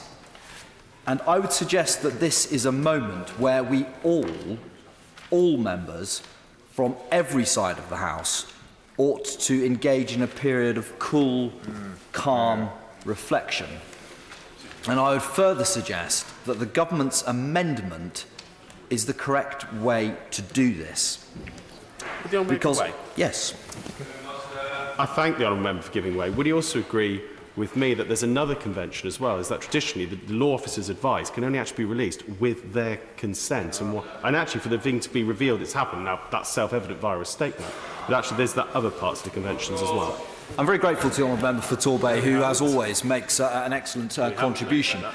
Normally, it is the case that a client is the person who has the ability to waive legal advice if they wish.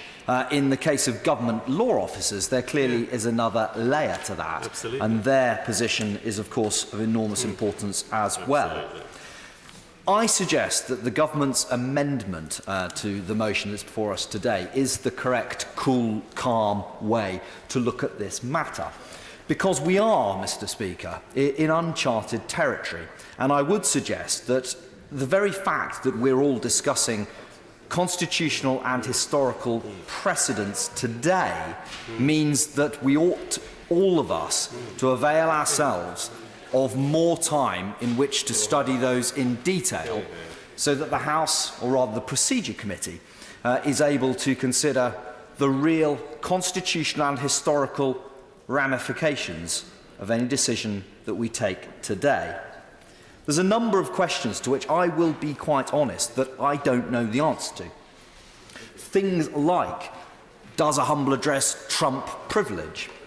It would be helpful if somebody were to look into that and consider it. I don't think there's a straightforward answer to that because I don't think it's ever been tested. I may be wrong. My point is simply that a period of cool, calm reflection to look into such points would be of benefit to everybody in the House.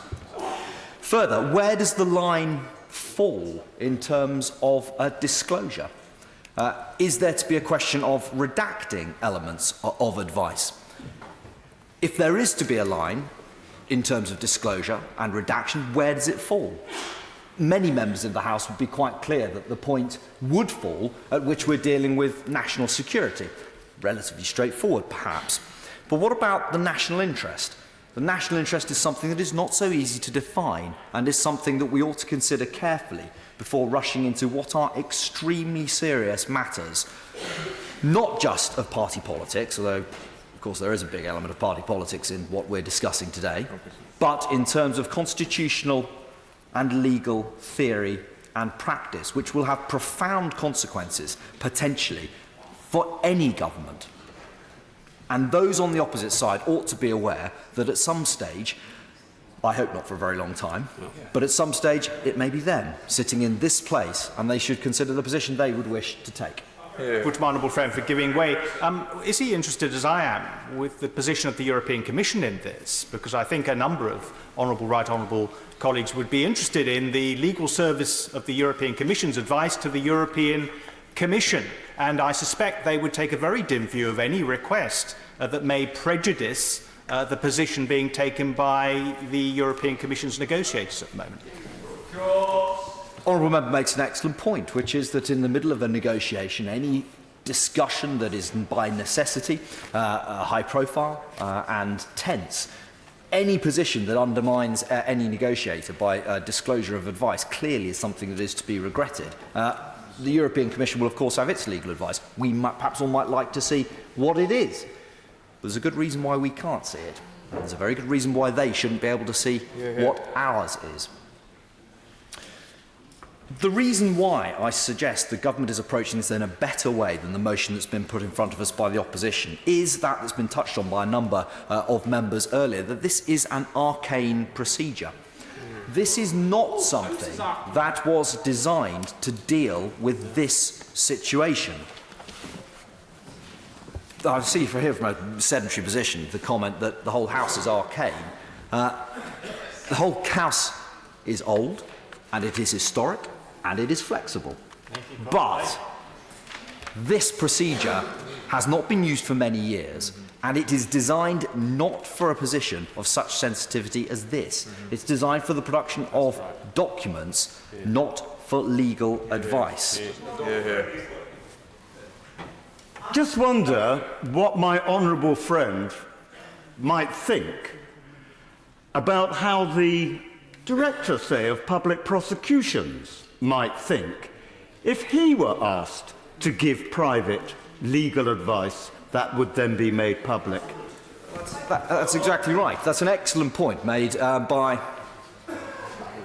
Just to make clear that if and when I was ordered as Director of Public Prosecutions to do something by order, I complied. Well, I'm grateful to the honourable member for having made that point. He, of course, does have some considerable experience in these matters. But we deal with a wholly different consideration in this case. He deals with a situation where he has been subject to a court order, which brings me on precisely to the point I'm making now. I accept, he will say to me, Parliament is a court, it's the High Court of Parliament, it's the highest court in the land, and I accept the force in that point. But the court that he has been used to appearing in front of, the court that I have been used to appearing in front of at the bar, has a procedure for dealing with such matters that we do not have here. A number of people have already referred to the Freedom of Information Act, which has exemptions for certain purposes. He will also be aware of PII, public interest immunity applications, which take place when you are prosecuting cases, where a judge can look confidentially at documents and there can be redactions and so forth. None of that applies here, because this procedure is not designed for the purpose for which it is being employed by the opposition. There simply is no mechanism for this procedure to deal with the issues of the gravity with which we're dealing with. To its great credit, the government's proposal does offer a way of looking at that. Sued Rupert Murdoch for hacking my phone. The court required him, under the Norwich Pharmacal procedures, to provide all the documents. And they legally had to. If they didn't, they were in contempt. That's exactly the parallel here. But he's right, but he refers to something wholly different. The honourable member makes a good point. He's referring to disclosure, not waiving privilege. They are wholly different. Any member who is... I'm sorry, but the two are so wholly different concepts. I didn't wish to be to sound patronising to the honourable member, but the issue that, as any lawyer will realise, including those on the front bench, is that legal privilege is protected. That's totally different from disclosure of relevant documents, where you are expected by court to disclose documents that can assist the other side. And in fact, for prosecution, there's a very good one where you are expected to disclose documents which undermine your case or can be reasonably expected to assist the other sides. That's wholly different, and there are procedures which are laid down in law through practice, through regulation, which deal with those situations. They do not apply here because they don't exist. and they do not apply with regards to legal privilege, which is the crucial difference that I make here. And it's essentially because there is no mechanism to weigh, under the humble address procedure, all of these subtle points that we've been discussing today. I will end my short remarks by just making the point that the Attorney-General has come down to the House, has spent 2.5 hours answering questions. And he's here today? And he's here today with absolute honesty and candour, strikingly so. The issue, and he's given a number of points which honourable members will be reflecting upon. He was, and I apologise for summarising the points he made, but I think essentially with regards to the backstop, he'll correct me if I'm wrong, there is a risk that it may be indefinite. I think was the point I asked him. He kindly agreed that was a sound analysis. But his point can be summarised by that's as far as the legal advice can go. Disclosure of legal advice will not provide answers. It will only take the House's consideration so far. After that, it's a political judgment. Yes. The political judgment that we have to decide over the course of the next week is one for us. It's one for us on a political basis. It's not one where there will be an answer given on the basis of legal advice, whatever standpoint you take upon Brexit or upon the Prime Minister's Brexit deal. So given the fact that that legal advice will not give an answer, honourable members ought not to consider to continue to pursue the disclosure of legal advice as if it will be some kind of panacea that will provide something that we do not already know. We already have those points. We understand the impact upon what has been negotiated, because we can read it for ourselves in the withdrawal agreement. We understand what the Attorney-General thinks, because he's told us.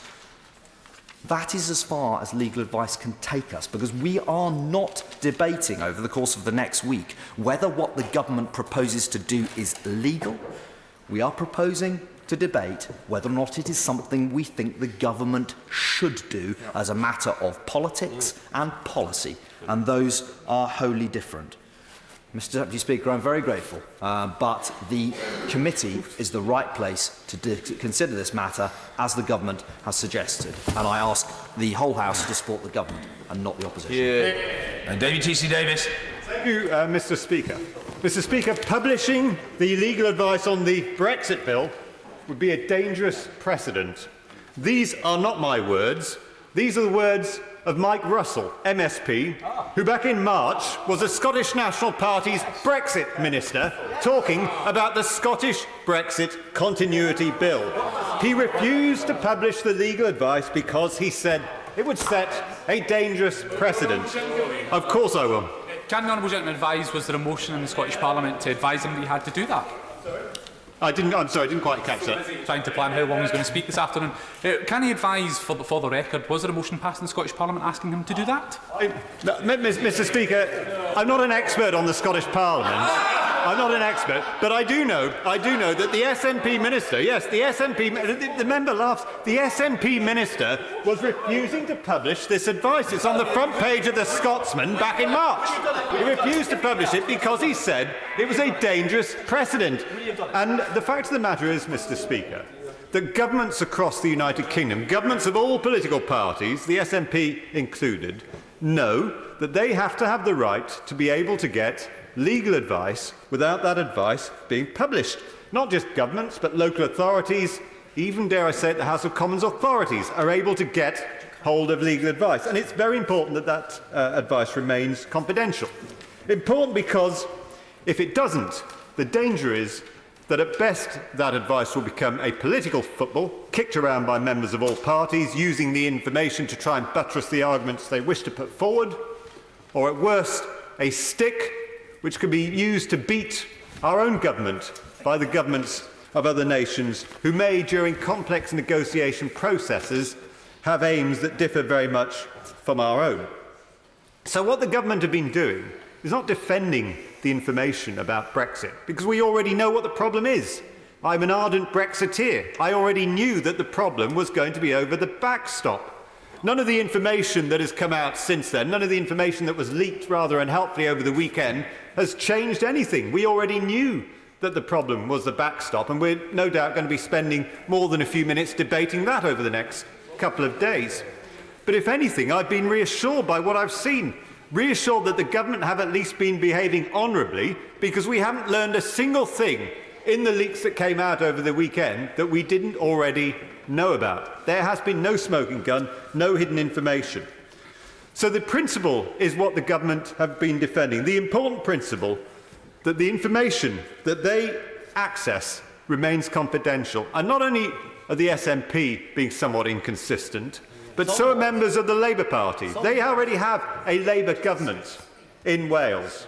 And that Labour government is not known for its approach to openness. And I can certainly say to honourable members opposite that I've submitted numerous freedom of information requests to the Labour government, which haven't been properly dealt with, and I'm pretty certain that they're not going to start publishing the information that they get from their legal officers.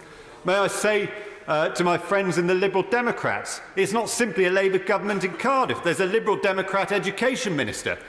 Wonderful though she is she going to start publishing the information that she gets from her law officers when she decides to close down school sixth forms, as has happened in my own constituency? I'd like to think that she might, but I doubt it very much, and I doubt whether the honourable member will be asking her to do so. Mr. Speaker, what I detect here is a whiff of inconsistency from members opposite, a whiff of inconsistency from those who for years have accepted that governments and public authorities have the right to independent, impartial, confidential legal advice, and who know perfectly well that if that advice is going to be offered up in public, then it will no longer be sought. This is not an attempt to get openness. This is yet another attempt to subvert the will of the people who, in a referendum in 2016, clearly voted to leave the European Union. And that is why I will be supporting the government amendment tonight. Andrew Bowie. Speaker.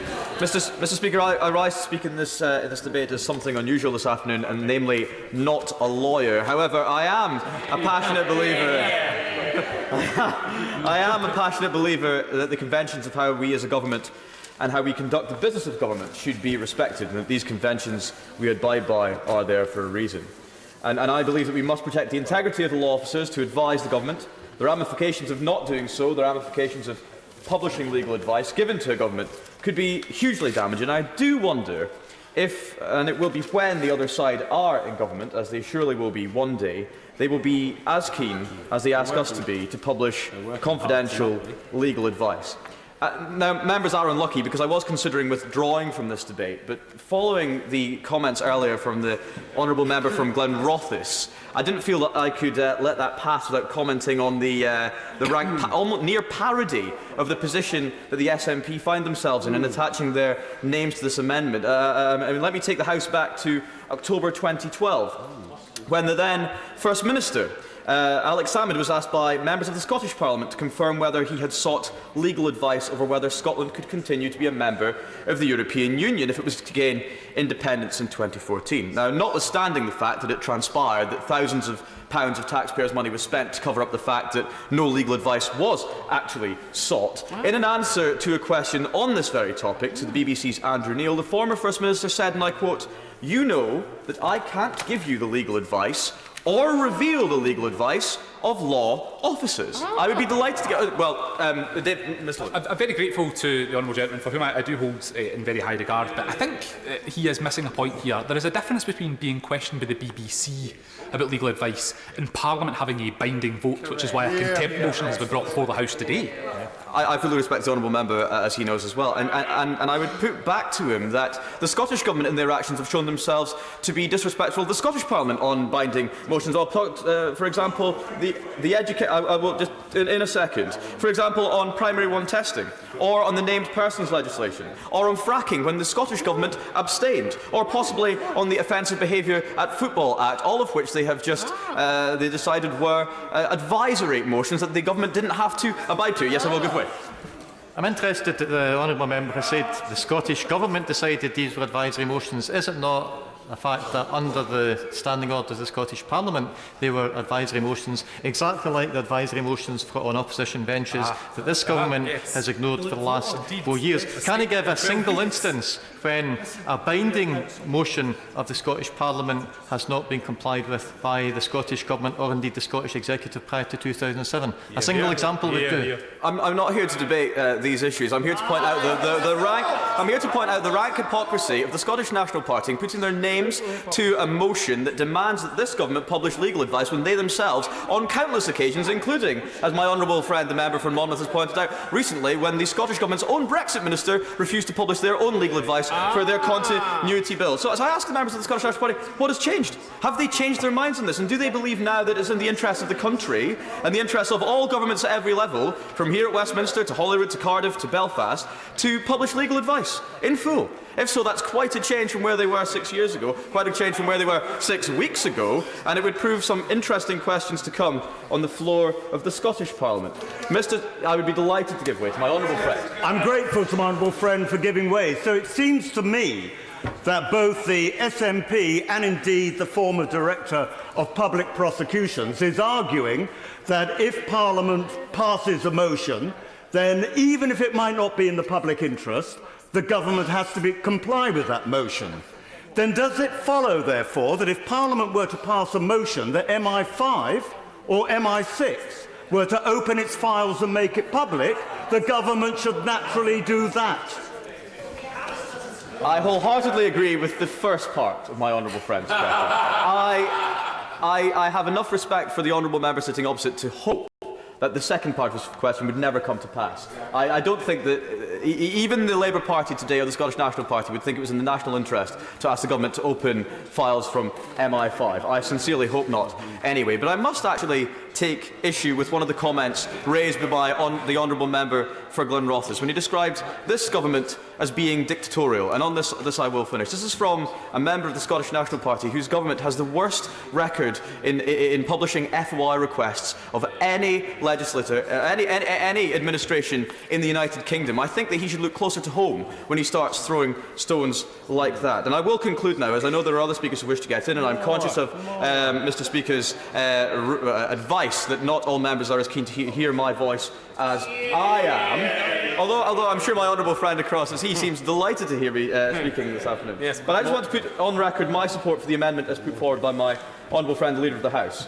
I think members of this House have a duty to consider the ramifications of their actions and the consequences of what they might be doing today for short-term political gain. And I think members must consider the full constitutional and the historic context of what they ask in this House. I believe that by standing in this House yesterday and by answering questions from all sides, and also by making himself available to any colleague with further questions, the Attorney-General has proven himself to be more than respectful of this House, and certainly not in contempt. Mr. Alex Chaw. Speaker, and just a few words. It's been said in the course of this debate more than once that this is the High Court of Parliament. Now, my constituents, or indeed anyone else watching this debate, might assume that that is some historic nicety and arcane expression, but it's far more important than that.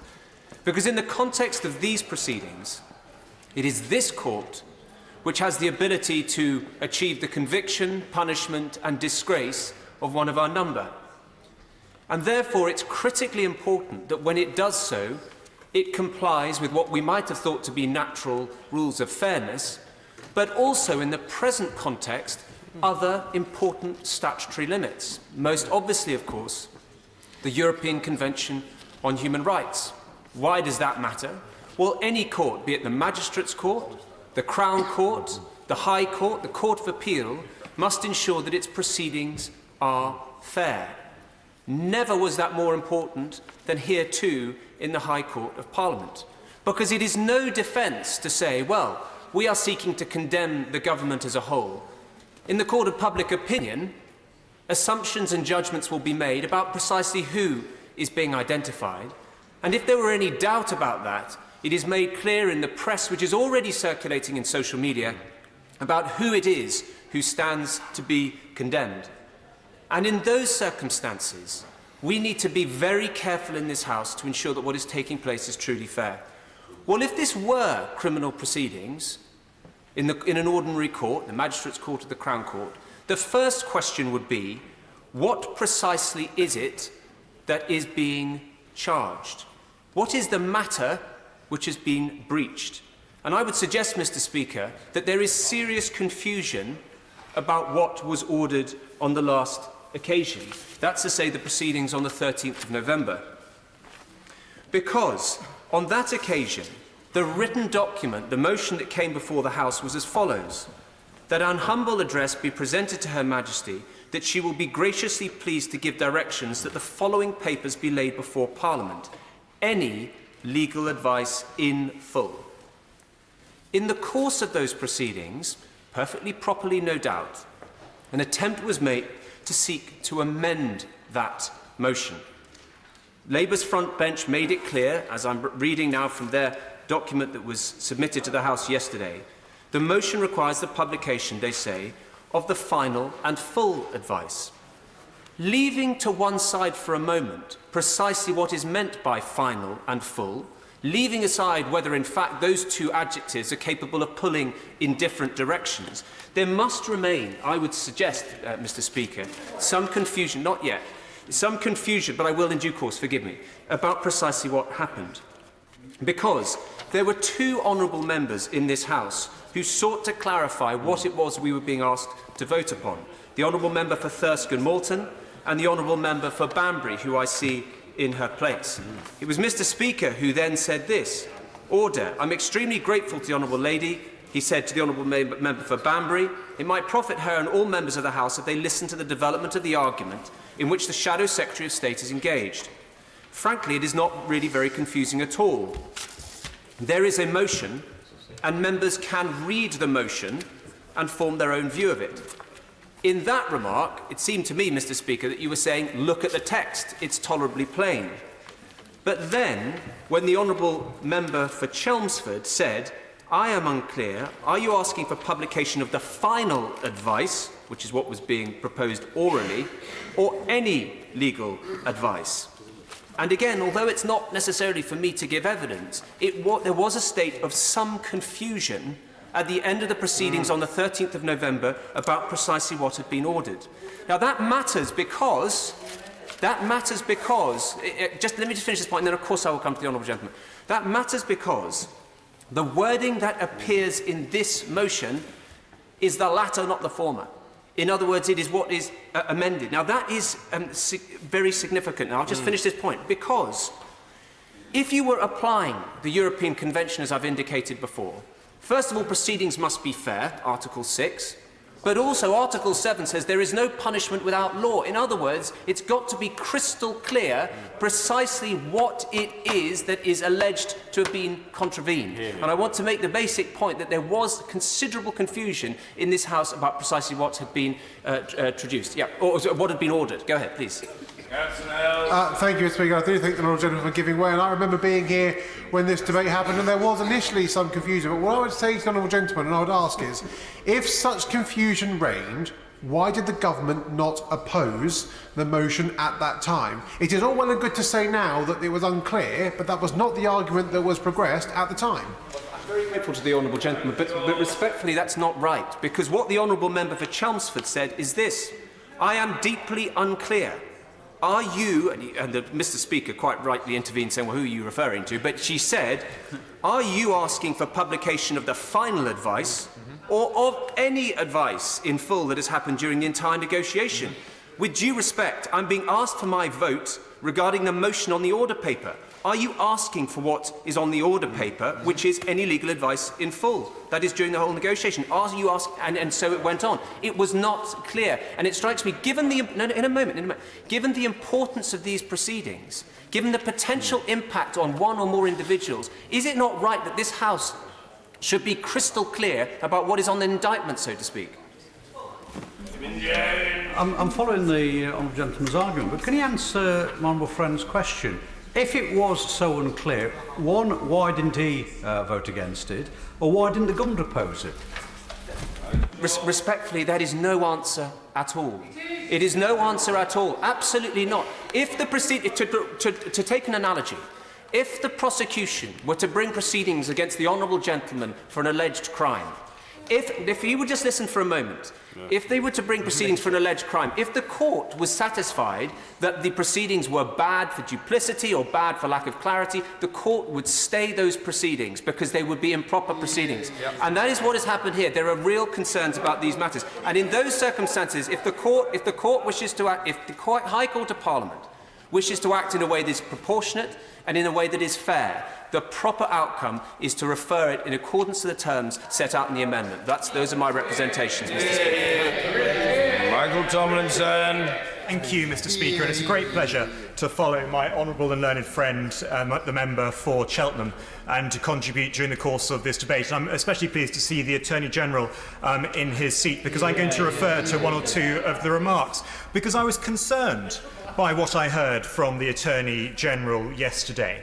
I was concerned that he was less than optimistic. He had a somewhat gloomy outlook as to what might happen if the vote doesn't pass a week today. I thought he could be more full-throated and full of voice in defence of what the prospects for our country in the future. Further, Mr. Speaker, where I was sitting in the chamber, concern was expressed as to the length of the Attorney-General's replies during the course of the debate, because we've become used to a short exchange, short questions and short answers. But, Mr. Speaker, the reason for that is because the Attorney-General was being asked his legal opinion on several questions and was giving a full and frank response to each and every one. I have one further concern, and the other members on both sides have expressed this, and that was on the 13th of November, that the motion was not opposed. It seems to me that that was a mistake. It should have been opposed. Arguably, an amendment could or should have been tabled, and had it been voted upon, then that may have solved it. But in the event, Mr. Speaker, there was no vote, and there was no amendment, at least none, that was selected.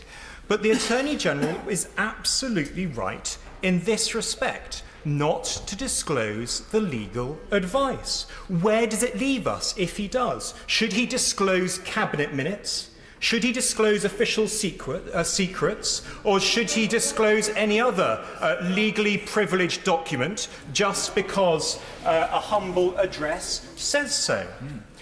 My instinct would be to say no. Thankfully, Mr. Speaker, we don't have to rely simply on my instincts for this. The Honourable Gentleman, the member for Rhondda, referenced Erskine May. He referred to the 10th edition of Erskine May from the late 19th century. But in fact, it's still, the relevant passage is still there in the 17th edition from 1964. And as no one has quoted from it yet, and as it is absolutely pertinent, it's important that I do so now. And it refers to returns. Returns may be moved for either by order or address relating to any public matter. And it proceeds to qualify what it means by a public matter. It says the papers and correspondence sought from government departments should be of a public and official character and not private or confidential. And it then quotes from an example of confidential papers that should not be disclosed. And then it further proceeds in this way. The opinions of the law officers of the Crown, given for the guidance of ministers in any question of diplomacy or state policy, being included in the class of confidential documents, have generally, and I'll come back to that word, have generally been withheld from Parliament. And then we come to the case from 1858 that the Honourable Gentleman, the member for Rhondda, I wish he were in his place, because he really would enjoy this exchange if he were in his place. We come to the Cagliari case that was referenced from 1858, because the Honourable member for Rhondda is wrong. He said that that was an order of Parliament. It was not. It was voluntarily disclosed. And I can quote from the Hansard records of 1858, from the 15th of March, column 178. And it says in column 178, if anyone cares to reference later, it's towards the bottom on the right-hand side. It says, we have given directions. We have given directions. that all the papers connected with the management of the Cagliari case by our predecessors should be prepared and laid with all reasonable dispatch before Parliament. They are more voluminous than the House perhaps imagines, but no unnecessary delay will take place, it proceeds. It is also my duty to state that after great deliberation, while perfectly aware of the inconvenience which under ordinary circumstances would accrue by submitting to Parliament the opinions of the law officers, I'm delighted to see the honourable member return to the chamber. Officers of the Crown, we have arrived at the conclusion that in the particular and exceptional circumstance of the present case, we ought to lay the opinions of the law officers of the Crown before the House. It was voluntarily disclosed, and that is the key and distinguishing feature of the 1858 Cagliari case. But the 17th edition of Erskine May continues. It continues. However, ample the power. The honourable gentleman has just entered into the chamber. He may enjoy the exchange. However ample the power of each case to enforce the production of papers may be, a sufficient cause, and the Attorney-General referred to this clause, this section, in one of his responses to my honourable friend, the member for North East Somerset yesterday.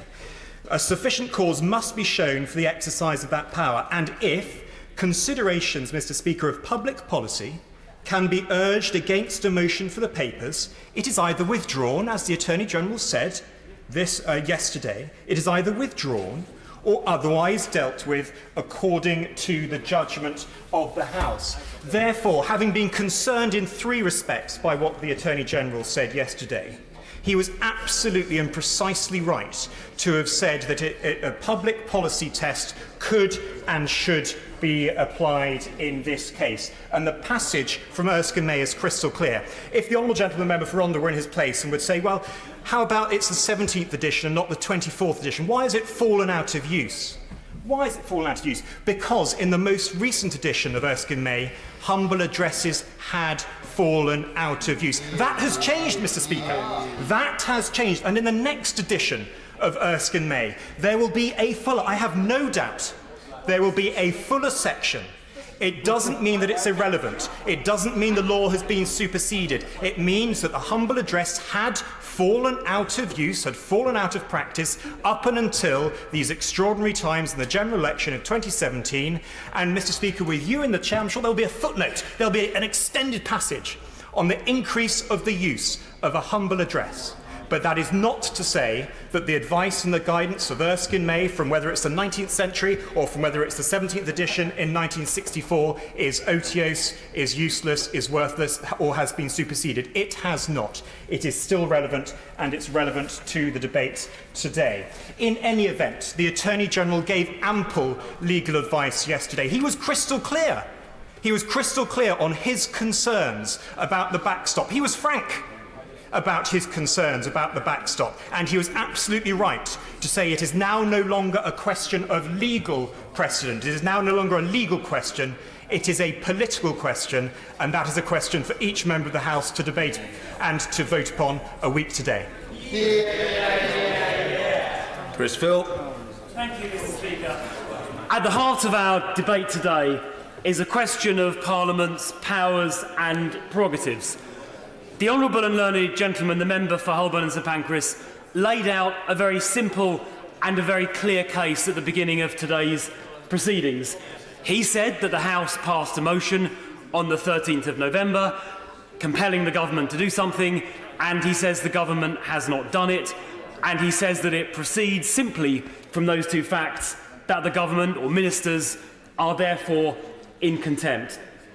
I say that that analysis is too simplistic and lacking in nuance, and that analysis presupposes that Parliament's power generally is unqualified and unconstrained.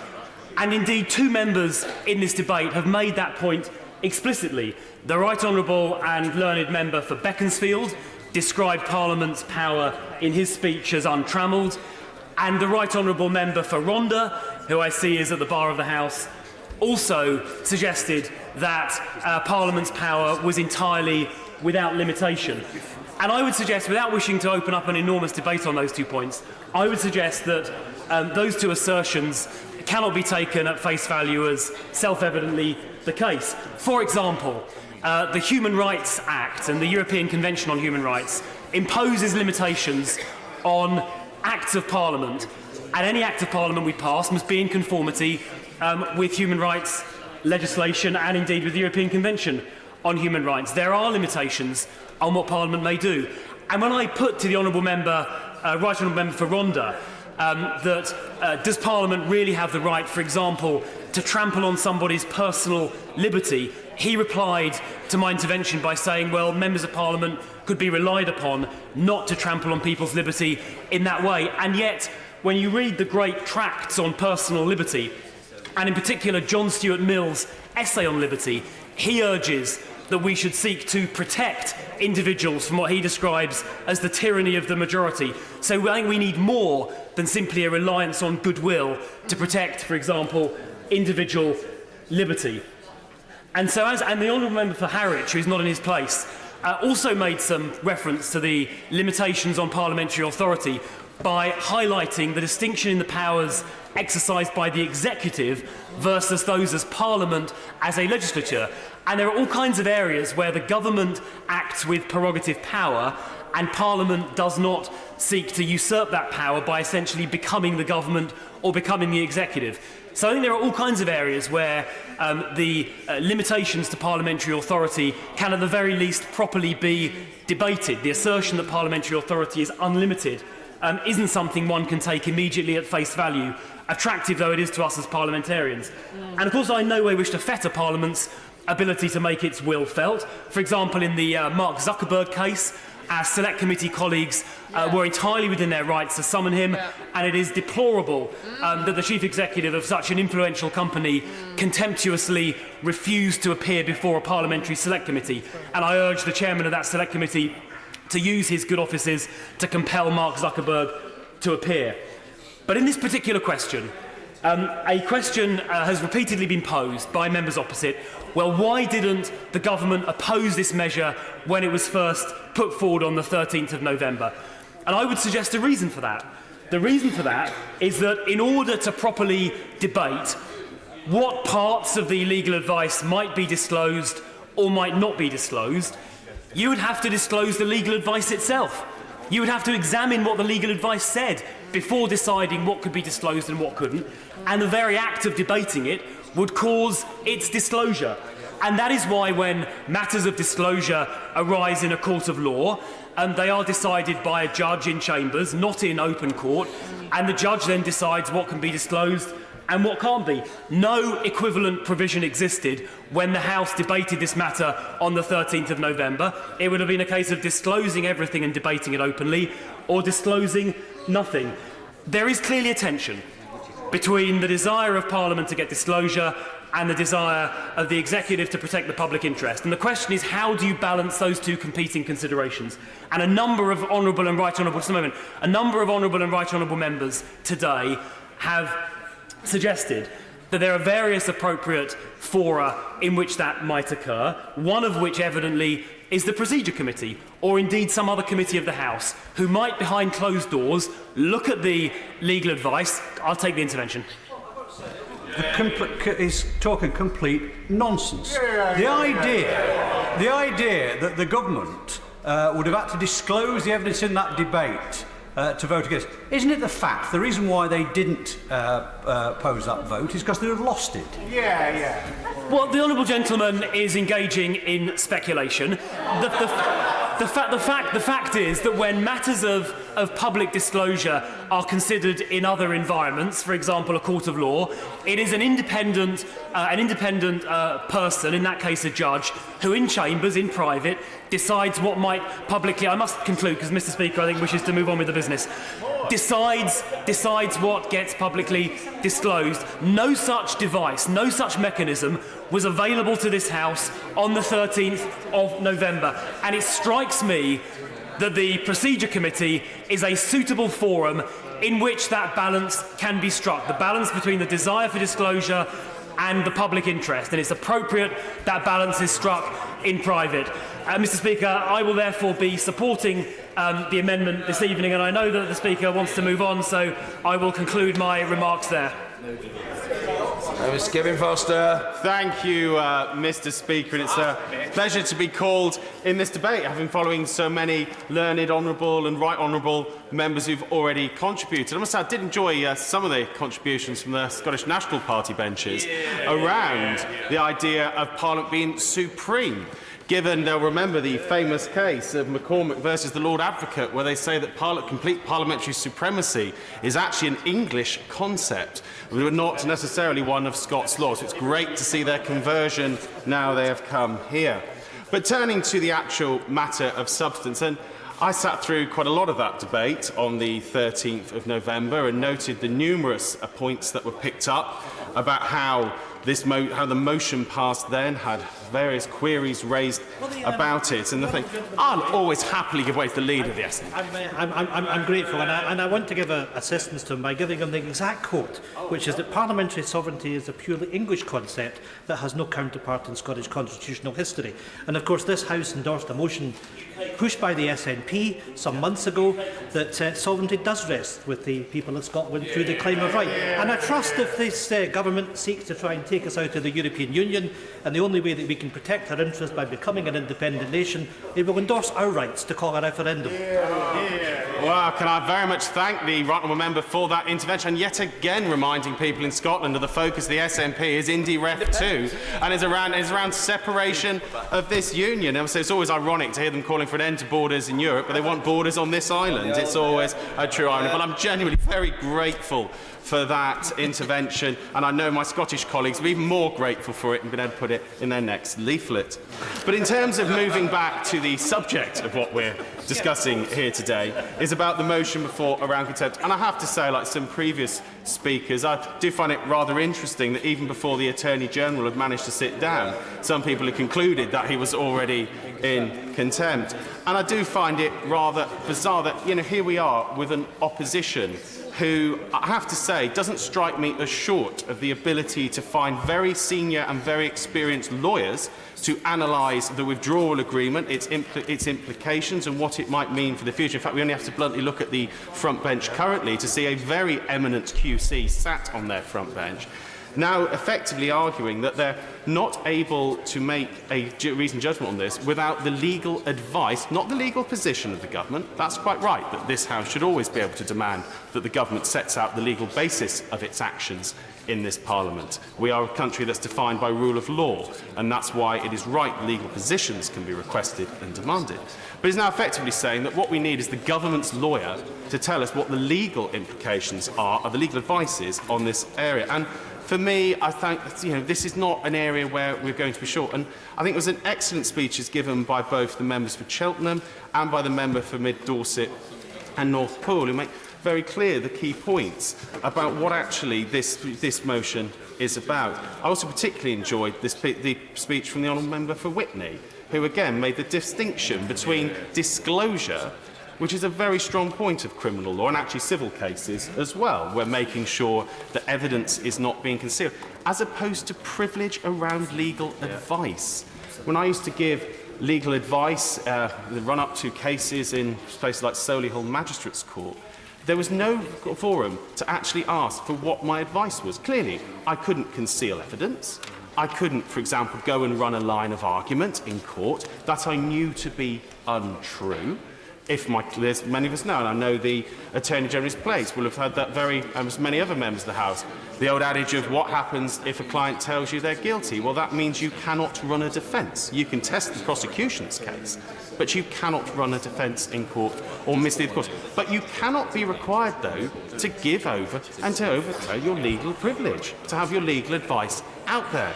And I think, to be blunt, it's a quite worrying trend now that this is what the members of the opposition want to attack, is that right to legal privilege. I'll happily take an intervention. Very grateful indeed to the Honourable Gentleman. Thank you, Mr. Speaker. I wonder if the Honourable Gentleman would deal with the assertion, accusation, suggestion, allegation made by the DUP that if the government is not prepared to publish the full legal advice given by the Attorney-General, that somehow the government has something to hide. I think that has to be addressed in this House before we vote. Well, thank you. And I thank the Honourable Lady for her intervention. I think, to be blunt, anyone who listened to the statement from the Attorney-General yesterday would have been hard-pressed to think that he had something to hide, given he was very open about some of the challenges with the withdrawal agreement, particularly areas around the Northern Ireland backstop that I know will be of immense concern to the Honourable Lady, about what that means. And there was not one word there that I would say was actually holding back on what he thought of the legal position on the backstop. And I don't think, and of course, again, as a very senior barrister, I do not believe for 1 minute he would have come to this chamber and given a legal position that in any way conflicted with the legal advice he had given in terms of the Cabinet and the Government. And that's where I think that needs to be very clear, as I don't believe there is anything to hide. This wasn't a statement saying why it was legally why it might be a good idea to sign this treaty. It was saying why the legal position that there was. And there's no one in this House is arguing that this Parliament doesn't have the legal power to sign this if it wishes to ratify this treaty that the government has negotiated. The debate is fundamentally whether we think it's a good idea to do so or not. And there's obviously very sharply differing views, not just across the chamber, but bluntly on the government, between the government, but as well, whether it's a good idea. But nobody is arguing that this is not a legal thing that the government could not seek to do and could not lawfully do based on our constitution. She's absolutely right to say that I don't think there is anything that was hidden. The attorney was very clear about the legal position, very clear about the backstop, very clear with colleagues' queries, and I don't believe for 1 minute any word of that would have conflicted with what he had said privately in terms of legal advice. But that is the difference. Position is very different to advice. Evidence is different to a lawyer commenting with their client on the evidence and giving them advice of what that may mean. And if we start getting to a point where we use this idea that the attorney's advice will end up out in public, what we'll actually see is a trend to things not being written down, things being said verbally, not having proper records, not being able perhaps at a later date, after when it might become relevant, to be able to access some of that. And again, moving away from the idea that some of the key principles of law, which include legal privilege, do not operate in the same way in government as they do outside. So for me, turning to this actual motion itself, and I do find it interesting the way this has been pushed to be on today. I accept that's all part of the procedures of the House, perfectly properly followed. But it does, for me, make much more sense that the Committee of Privileges actually has a proper investigation and consideration, rather than effectively we decide whether someone is guilty of contempt via a jury of their political opponents, and we're following quite a party political knockabout in this chamber.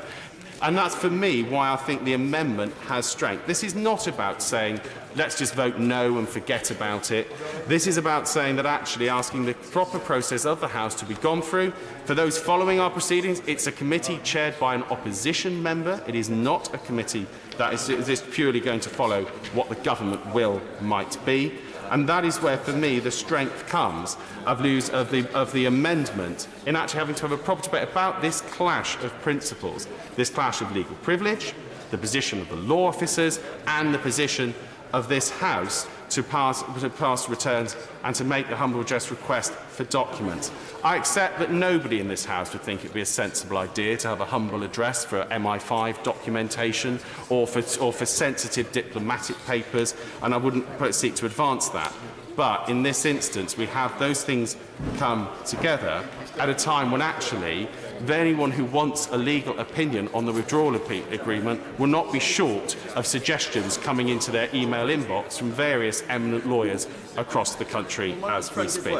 I think I'll come towards my conclusion, because I'm conscious there are one or two others waiting. I hear from the Scottish National Party benches a request for more, but sadly I'm going to have to disappoint them. But for me, that's why I think the amendment is the right path to go down, is that it allows a proper consideration of this, not a short-term debate 24 hours after a statement on the floor of the House, but allowing a proper committee to consider these matters and then to see if it has been fully concluded with. And as I say, particularly it was interesting to hear the Father of the House, the Right Honourable Member and Learned Member for Rushcliffe, which again gave some ideas as to how matters like this could be handled in future. But with that, Mr Speaker, I will conclude my remarks and say I think the amendment is the right way to go, and I do think that there's been some quite interesting arguments this afternoon that I hope members will reflect on what the precedents they might set for a future government of their own colour. Mr Simon Hoare. Mr Speaker, let's be clear that contempt is not disobeying an order. In fact, if you look at the tweet, Mr Speaker, put out on the UK House of Commons Twitter account today, it defines contempt as being an act or omission which obstructs the House of Commons in carrying out its duties. That can be seen as a contempt of Parliament, and that's an incredibly high bar. And I don't believe that the Right Honourable the Gentleman Member for Holborn and St Pancras has made his case before the House this afternoon. Mr Speaker, you and I love this place. But there is nothing, I think, more humorous than the synthetic confection of outrage, umbrage and humbug. Sounds like a rather dodgy firm of solicitors that comes from this place when it thinks that its honour has been offended. It draws up its skirts like a slightly shocked maiden aunt at a risque joke. And the opposition have, I'm afraid, turned this into a parlour game. It's a parlour game called parliamentary politicking, or it's a parlour game called parliamentary process. Let me pray in aid one or two cases, or one or two thoughts, which I believe substantiate that viewpoint. So great is the umbrage of the opposition that they ran out of speakers about 50 minutes ago. That strikes me as being not exactly as hot under the collar as the Right Honourable and Learned Gentleman tried to portray them as being. Yesterday, when my Right Honourable and Learned friend, the Attorney, invited any question from any member on any topic, about 75% of the stuff was to do with process and nothing to do with questions. And if the Right Honourable Gentleman, the Right Honourable and Learned Gentleman who spoke from the opposition front bench, was serious in his, I have to say, entirely synthetic sincerity about being more in sorrow than in anger, why was he trailing his letter around last Thursday and having it signed and sealed by close of play last Thursday? I thought a former DPP would believe in honesty in the courts and listening to somebody give their case before deciding what the next step would be. But he went around this place like a political costermonger, selling his wares. I won't. Go on then.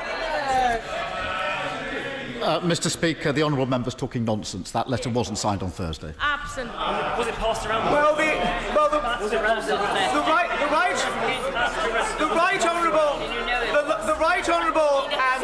Right Honourable and Learned Gentleman, Mr Speaker, was tarting his letter around this place, trying to get signatures on it during Thursday to instigate a contempt proceedings. Now, he may not have put it in the envelope and got the stamp out, but he had the letter drafted. Not only had my Right Honourable and Learned friend got up for about 20 minutes, then the letter was being handed in to say, let us have a motion for contempt. Well, I've heard of a judge trying to come to the definitive view, the final judgment, but not when the prosecution or the defence is still trying to make their case. What sort of a lawyer the Right Honourable and Learned Gentleman made begs the question. I have also heard,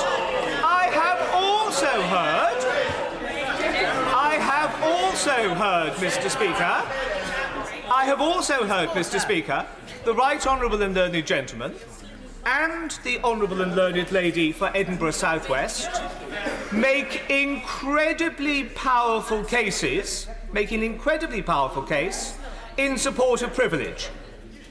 They did it during the course, though not exclusively, of the Investigatory Powers Bill, which the Right Honourable and learned gentleman and I sat on in committee. And he was absolutely right to talk about the sanctity of privilege, in that it was in the lawyer-client relationship, and also a journalist with their source. But it seems that the Right Honourable and learned gentleman wants to cherry-pick which bit of privilege is important or not. This is, I won't because I'm very conscious of time, this is a parlour game. We are not going to play it. We are going to support the government's amendment, and I think we are then going to move on, Mr. Speaker, to actually do what this country is expecting us to do, to debate with the sobriety and seriousness which the issue demands, and that is the exit of this country from the European Union. Keir Starmer. Thank you, Mr. Speaker. I'll wind up very briefly. I've listened carefully to debate. There have been some very good points made and some very bad points made. Mr. Speaker, we on this side are well aware of the two principles laid out by the Father of the House. Firstly, that only in exceptional circumstances will privilege be overridden, and secondly, that orders of this House should be complied with. November the 13th was about the first principle, and the government didn't oppose the order. Today is about the second. We have been careful in this motion in drafting it to refer to ministers rather than individuals to reflect some of the points that have been made in this debate. We've also been careful to ask the remedy, and that is that the order is complied with before we think of anything else, in fairness to the government. The Father of the House said, surely there must be some mechanism, some way that this can be agreed in which the order can be complied with, and lots of members and honourable members, right honourable members, indicated that. What I can say is in the 3 weeks since the debate about the first principle to today, no suggestion has been put to me by the government of any sort of mechanism to enable them to comply with this order, and the House will make of that what it will. And for that reason, I must push this motion. Thank you. Thank you. The question is that the amendment be made. As many as are of that opinion say aye. Aye. Of the contrary, no. No. Division, clear the lobby.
The question is that the amendment be made. As many as are of that opinion say aye. Aye. Of the contrary, no. No. Tellers for the ayes, Mr. Ian Stewart and Wendy Morton. And tellers for the noes, Stephanie Peacock and Chris Elmore.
Yeah.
to the right, 307. The noes to the left, 311.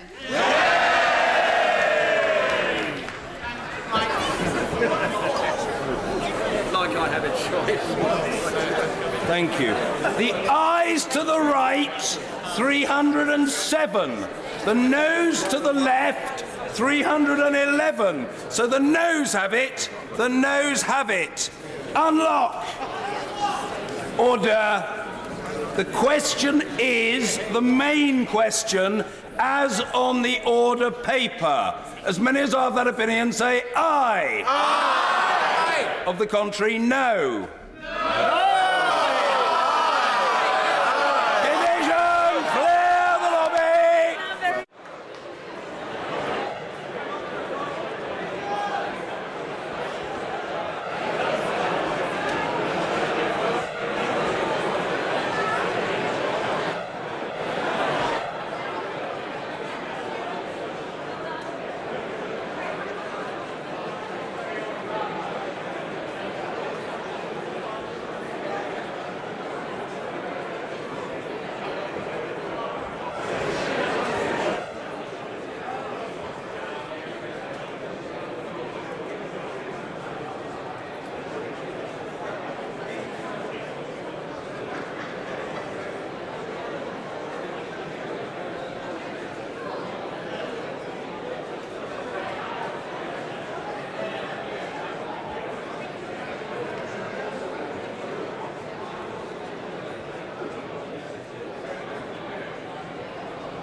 Order. The question is the main question as on the order paper. As many as are of that opinion say aye. Aye. Of the contrary, no. No. Tellers for the ayes, Stephanie Peacock and Chris Elmore. Tellers for the noes, Wendy Morton and Ian Stewart.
the Sergeant care to investigate the delay in the eye lobby?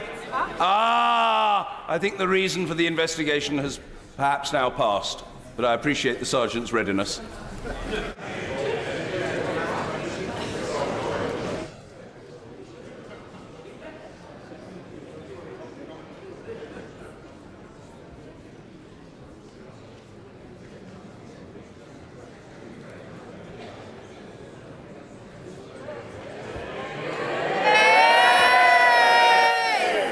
Order!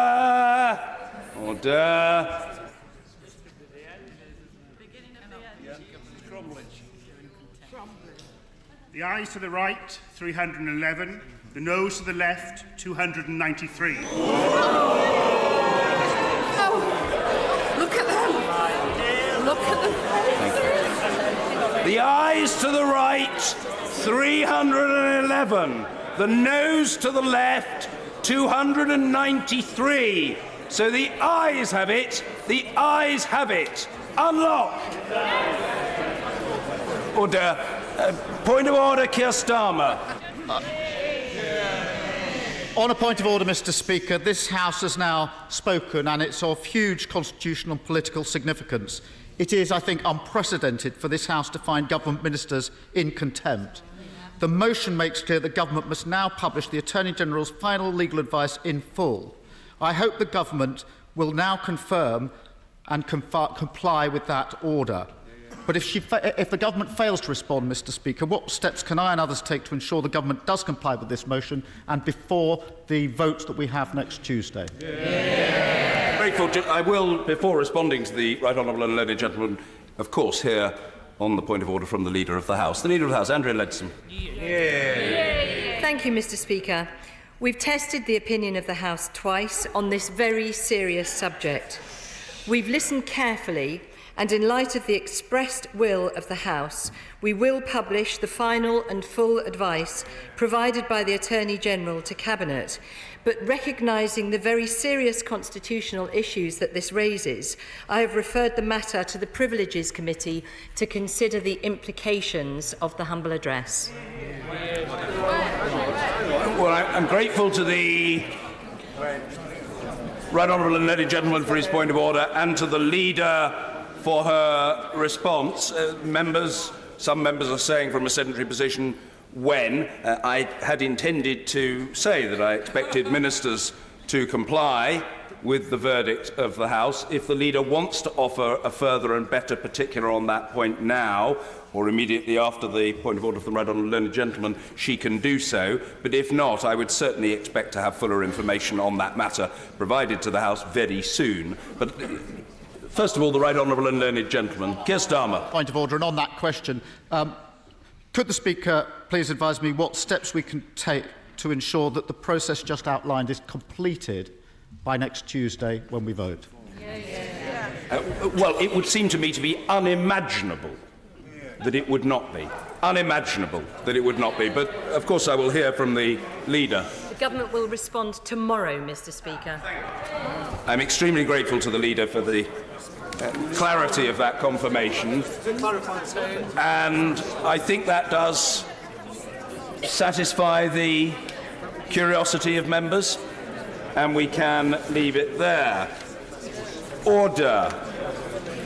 We come now to motion number 3 on the business of the House, section 13, little 1b of the European Union Withdrawal Act 2018. I inform the House that I have selected amendments E, A, B and C in the name of the Honourable Gentleman, the member for Eltham, and Amendment D in the name of the Right Honourable and Learned Gentleman, the member for Beaconsfield. To move the motion, I call the Leader of the House, Andrea Leadsom. I beg to move the motion standing in the Prime Minister's name on the order paper. Mr. Speaker, I intend to speak only briefly so as not to detain the House from beginning the historic debate ahead of us.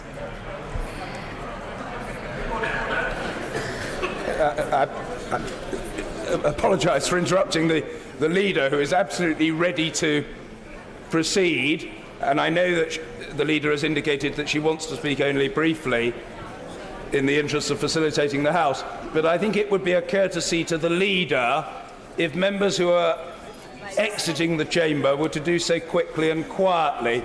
I espy a couple of members engaged in animated conversation, which I'm sure is of enormous and consuming interest to the honourable gentleman member for Liverpool West Derby and the honourable member for Enfield North, but that conversation could usefully be conducted elsewhere. And I'm playing for time here and trying to hush the House up so that the leader is accorded the respectful hearing that she should have. The Leader of the House, Andrea Leadsom. Thank you, Mr. Speaker. I believe that the Prime Minister's negotiation delivers on the Brexit priorities that this country voted for. And the debate and the vote ahead of us are the next crucial steps we must take to make sure we deliver on the whole of the referendum and in the best interests of the United Kingdom. The Prime Minister's proposal delivers on all of those things that those who voted to leave the European Union were looking for, Mr. Speaker. That means we are taking back control of our borders, our laws and our money. We are leaving the common agricultural policy and leaving the common fisheries policy. And importantly, the United Kingdom will be able to undertake free trade agreements with the rest of the world, which in many places is growing far faster than economies in the European Union. At the same time, the Prime Minister's proposal seeks to ensure that we continue with a deep and special relationship with our EU friends and neighbours, not only for economic trade, but also in security and in other areas that are of great value to all of our nations. Mr. Speaker, this has been a challenging journey, and compromises have had to be made on all sides. However, two things are certain.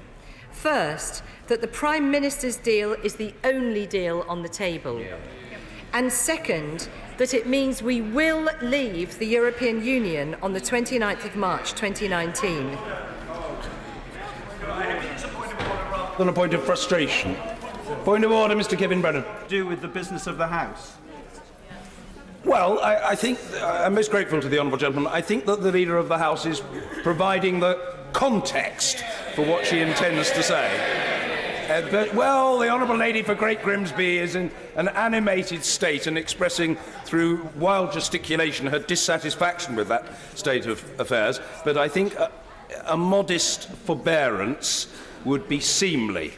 The Leader of the House. Well, I'm very grateful to you, Mr. Speaker, for allowing me to set the context. Think of it as perhaps an introduction. So, I believe that the withdrawal agreement and political declaration offer the route to a good future relationship with our European friends and neighbours, and therefore I believe we must support the deal and continue our efforts to deliver on the will of the people of the United Kingdom. So before my right honourable friend opens the meaningful vote debate itself, this motion first seeks to set the framework within which that debate will take place. The Government has listened carefully to views right across the House on how best to govern the arrangements for the debate on the withdrawal agreement and the future framework. I'm grateful to colleagues on all sides for the collaborative discussions that have taken place in advance of tabling the motion on the order paper today. I'm also very grateful for the contributions of the select committees of this House, whose views and recommendations have been insightful indeed. And I pay particular tribute to the Exiting the European Union Committee, chaired by the Right Honourable Member for Leeds Central, and the Procedure Committee, chaired by my honourable friend, the Member for Broxbourne, on the procedure in the House that ought to apply to this unique debate. The Government has carefully considered the Procedure Committee's recommendations in bringing forward today's Business of the House motion. I hope that the House agrees that the motion on the order paper today is reflective of the vast majority of recommendations in that report. the parameters for this debate will enable what the committee itself called a momentous decision for Parliament and for the country. It's absolutely vital that we make sure the substantive issues are properly debated so that members of the House can take an informed decision in the national interest. To turn briefly to the amendments in the name of the Honourable Member for Eltham, I would gently say to the Honourable Member and to the House that the motion in the Prime Minister's name, as tabled, provides for a full 5 days of debate, as recommended by the Exiting the European Union Committee and the Procedure Committee, following their consultations and evidence taken across the House on what provision should best govern proceedings. The time frame being provided strikes the optimal balance between ensuring full and proper scrutiny and debate on such an important decision and vote, and allowing the time for the legislation that will give effect to that decision to pass through Parliament by the 29th of March 2019. The Government has been determined to make sure that the House is able to carry out full scrutiny and play its essential role as we move towards leaving the EU, and the motion tabled reflects that. Should the House agree the business of the House motion today, the 5 days of debate ahead of us build upon the many important opportunities the House has had to consider EU exit so far. We have had 37 days of debate as Parliament agreed the EU Withdrawal Act. There have been regular statements and opportunities to question ministers, including over 10 hours at the dispatch box by my right honourable friend the Prime Minister in just the last 12 sitting days alone. Committees of this House are carrying out invaluable scrutiny, and the Government has scheduled a number of valuable general debates, including the debate on legislating for the withdrawal agreement that took place on the 10th of September. Turning to the amendment tabled by my right honourable and learned friend, the member for Beaconsfield and others, this amendment would have the effect of making any future motions tabled under Section 13 of the EU Withdrawal Act amendable under House procedures. I recognise the desire of honourable members to ensure that their views are fully expressed if the vote on the deal does not pass. However, I would encourage members at this stage to focus on the matter at hand. I would gently suggest that now is not the time to preempt whether or not further motions under Section 13 may be required. As such, I would encourage members not to press this amendment to a vote. Mr. Speaker, I hope that all members across this House will agree the motion before us. If we can do so quickly, we can then move on to the vital debate that precedes the meaningful vote itself, which takes place next week on the 11th of December. I commend this motion to the House. The question is as on the order paper. Valerie Vaz. Thank you, Mr. Speaker. And can I thank the Leader of the House and acknowledge that she has been in the chamber since lunchtime, and so I hope she does get a chance to get a break. Mr. Speaker, I don't intend to detain the House long on this matter. The opposition are supportive of the business motion and have agreed it. We are glad that the Government has seen sense and that the motion accepts that this House will deal with the amendments in the usual way before the main motion. We welcome the fact that the Government have accepted the recommendations of the Procedure Committee, and I would like to put on record our thanks to them for their report. Her Majesty's opposition, the Labour Party, will support the amendment in the name of the Right Honourable Member for Beaconsfield and other Right Honourable and Honourable Members. There is an important principle here. The Government are accountable to Parliament. At every stage in this process, the Government have sought to prevent Parliament from having a meaningful say on how this country approaches the withdrawal from the EU. The Prime Minister has sought to sideline Parliament, but this amendment would simply ensure that Parliament is given another meaningful say if the Government lose on Tuesday next week. No true Democrat and parliamentarian could vote other than in favour of that amendment. We support the motion. Thank you. Mr. Dominic Grieve. So, thank you, Mr. Speaker. I too wish, first of all, to pay thanks to the Government for having listened to the Procedure Committee and for the engagement it had with the Procedure Committee over how this debate should be conducted. And on that, I have nothing further to add. But the House will recall that back in June, issues arose about how the House should proceed in the event of the government motion being rejected. And at that time, my right honourable friend, the Prime Minister, represented to me that if the motions were to be made amendable, the motions to be considered thereafter, it would in some way interfere with her ability to negotiate, which was why, having reflected on her view, I took the decision to vote against my own amendment when it was presented to this House, because I listened to what she had to say to me. But the reality remains that we have an unsatisfactory procedure to resolve differences of opinion in this House if, and obviously it's an if, we come to a point where the government does not succeed on its motion. And the opportunity exists this afternoon to cure that anomaly. And as was so rightly said by the Speaker for the Opposition, it is contrary to all sensible practice, and I have to say, slightly disrespectful of the role of this House, that we should end up with a situation in which we have unamendable motions for consideration at a time when the Parliament ought to be fully focused on trying to find means of resolving outstanding issues. And it's for that reason, Mr. Speaker, that I put forward this amendment, which would, in very simple terms, cure that problem and provide reassurance, even before we start on these really important debates, that whatever the outcome next week, we have a means of continuing the debate thereafter if we need to, in a way that must be in conformity with what any right-thinking member of this House would think to be the proper procedure and process to adopt.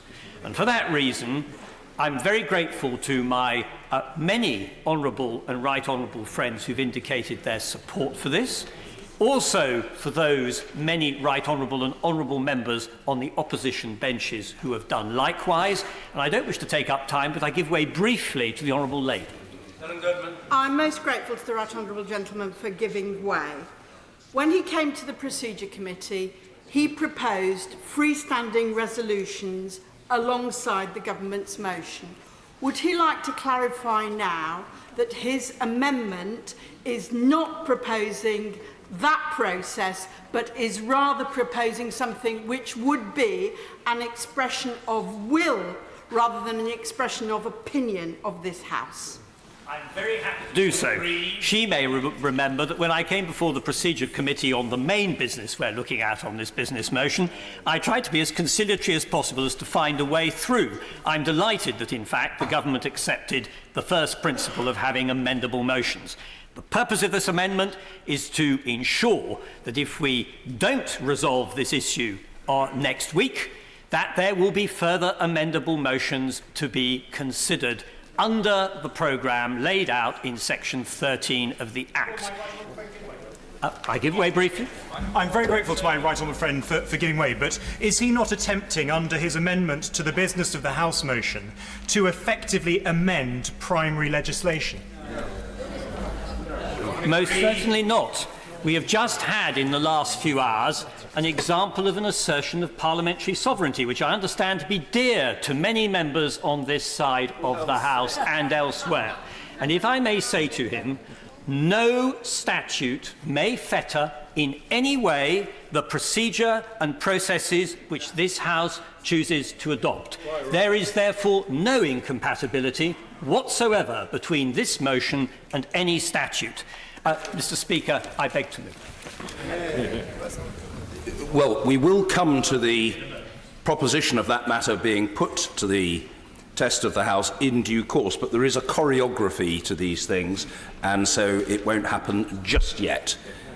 But if Mr. Efford wishes to orate, he has his opportunity. Very briefly, Mr. Speaker, the amendments I've put down on the table with my honourable friends speak for themselves. They are there just to introduce more flexibility into the timing of our debates so that backbench MPs can get their thoughts and views down on record. Too often in debates in this House, members who are called in the tail end of debates, their time is cut to either 3 or 4 minutes for a speech. It's barely as long as a press release, and they're often discouraged from taking interventions, which really turns this chamber into a recording studio of a series of statements.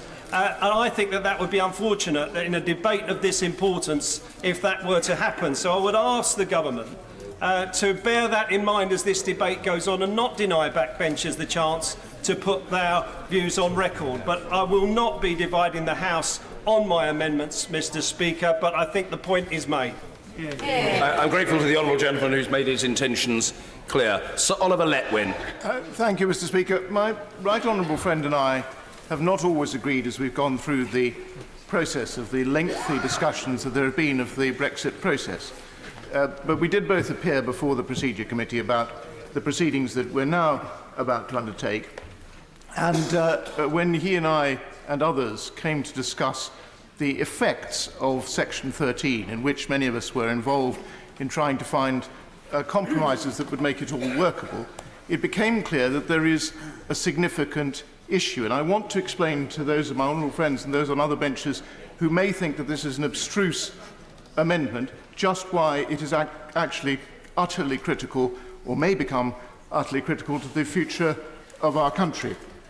Mr. Speaker, in Section 13(8) of the Withdrawal Act, it specifies that if by the 21st of January, whoever is then the Prime Minister of whatever is then the government, and I hope it will be the current Prime Minister of the current government, may be compelled to come to the House of Commons and explain that they believe it is impossible to reach an agreement with the EU. And Section 13(8) then specifies that a motion should be put to the House, and I quote it from Section 8(b)(1), in neutral terms. Now, this is a very strange and arcane parliamentary term, but it has a meaning, and the meaning is specified in Section 24(b) of the Standing Orders of the House of Commons, which ludicrously in our unwritten constitution was described by Badgett correctly as the nearest thing we have to a constitution. And what Section 24(b) of the Standing Orders say is, and I quote, where, in the opinion of the Speaker or the Chair, a motion that this House, or as the case may be the committee, has considered the matter, is expressed in neutral terms, no amendments to it may be tabled. What this amendment, which my right honourable friend and I and others have put forward, would do is to cancel the Standing Order 24(b) as it would then apply, so that the House would have a chance to amend the motion put by a government which had concluded that it could not reach a deal with the EU. Now, of course, that may not be in any way relevant to our proceedings, because many of us hope, I shall be voting for the government's deal on Tuesday, many of us hope the government will reach a deal. Many of us hope that even if we don't reach it on Tuesday, we will reach it subsequently under the guidance of the government. In some way or another, I personally believe that under those circumstances, a sort of Norwegian arrangement is probably the next best step. But whatever we may or may not do, we could arrive on the 21st of January with a statement that no deal can be reached, and it could be that at that time there is across this House somewhere a majority in favour of some solution which would avoid us leaving without a deal. And for those of us who believe that leaving without a deal would be a catastrophe for our country, it seems right that we should at least have the chance to crystallise and express that majority should it arise. And the only way of doing that is to provide for the motion to be amendable. And that is the reason for this amendment. Thank you. Ms. Joanna Cherry. Mr. Speaker, the Leader of the House, who's always unfailingly courteous, and I pay tribute to her for that, has made some preliminary comments, and I feel I must reply to them on behalf of these benches. This deal is not in the interests of the Scots or indeed of anyone in the United Kingdom. The last 2 years have shown that the promises made by the Leave campaign are undeliverable, and all significant analysis shows that this deal will have a massive hit on the British economy, and in particular on jobs and living standards of all our constituents across these islands. The loss of freedom of movement will in particular impact very heavily on the Scottish economy. So what I would say to the Leader of the House is it's not deal or no deal. There's a third option, and the third option is no Brexit. Today, Mr Speaker, as has been widely reported, the Advocate General of the Court of Justice of the European Union has given his opinion in the case of Whiteman and others, including myself, against the Secretary of State for exiting the European Union. And that preliminary opinion has said that Article 50 can indeed be unilaterally revoked. Now, I wish to suggest, Mr Speaker, that this ruling might have some impact on today's proceedings, and I'll explain why in a moment. Hopefully I'll get the courtesy of a hearing, as others did. But for the moment, I should make very clear that the Scottish National Party will support the amendment in the name of the Right Honourable and Learned Member for Beaconsfield, and we applaud his efforts and the efforts of others to ensure that democracy is not steamrolled by this government and that Parliament has a meaningful say in relation to what might happen in the future. Otherwise, we are generally happy with the time allocated for the debate, and we're very pleased that the UK government has paid attention to the letter from the leaders of the opposition parties calling for amendments to be decided on before a final substantive vote, that being the usual practice in this House. However, Mr Speaker, we do think that the UK Government should really consider pushing back the meaningful vote until we have the final judgment of the Grand Chamber of the Court of Justice of the European Union in the case which I've mentioned. It's no surprise, Mr Speaker, to the UK Government that this decision is pending, because they've been fighting it tooth and nail for the last 8 months. But I'm very proud to say that myself, another Scottish SNP parliamentarian, 2 Scottish Greens and 2 Scottish Labour MEPs have triumphed in getting this case to the Court of Justice, and the preliminary ruling which the Grand Chamber is likely to follow. And the reason we did that, Mr Speaker, was to make sure that parliamentarians in this House would know when they came to the meaningful vote that it wasn't, as the government would have us believe, deal or no deal, that there's a third option of staying in the European Union on the current terms and conditions, a rather good deal which we currently enjoy. And that's what the Advocate General has said today. In 80% of cases, the court follow him, and we know that the court have said that they will rule quickly, and the word on the street is it will be before Christmas. So I'm saying to the government, will they consider postponing the meaningful vote until we know the decision of the Court of Justice? Because, as I said, it's come as no surprise to them that this decision was pending. Mr Speaker, at every turn since the Brexit vote, the UK Government have sought to marginalise Scotland and the Scottish Government and the Scottish Parliament. The Scottish Government put forward a series of compromises which have been ignored by this Government. And I'm very proud to say that it will be a rich irony that it is Scottish parliamentarians and the Scottish courts who are throwing this Parliament a last-minute lifeline to reverse the madness of this decision. And I say that it will be ultimately up to the public in a second vote as to whether they reverse that madness. But I very much hope, Mr Speaker, that when Scotland becomes an independent nation-state again, and when Scotland looks to take her rightful place at Europe's top table alongside Ireland and the others, it will be remembered that it was the Scots that threw this Parliament a lifeline, and indeed the whole of the United Kingdom a lifeline. And I urge the government to postpone this vote until MPs have that vital final decision from the Court of Justice. Thank you very much indeed, Mr Speaker. I will be very brief. I want first to acknowledge that in this business motion the government has listened to the representations made both by the Committee on Exiting the European Union and the Procedure Committee. Although, can I gently say to the Leader of the House and to the other ministers who are here, this whole process, unfortunately, has shown the government's marked reluctance to listen to the House, to trust the House, to share information with the House, and I suspect that what the government has sown, it will reap in the vote next Tuesday. Secondly, I rise to support the amendment moved by the Right Honourable and Learned Gentleman for Beaconsfield, which, since it bears more than a passing resemblance to the third part of the amendment, Amendment C, which I have submitted to the motion on the withdrawal agreement and the political declaration, he's probably not surprised to hear me say this. It is essential. The Honourable Lady who's just spoken talked of a lifeline. It is essential that the House of Commons has the opportunity, if the deal is voted down next Tuesday, to give itself a voice to express a view about what happens next. And what the Right Honourable and Learned Gentleman's amendment does, as we've just heard, is to remove the obstacle to that, and I hope the whole of the House will vote for it. I call Mr Dominic Grieve to move his amendment, Amendment Formally, D. Mr Speaker.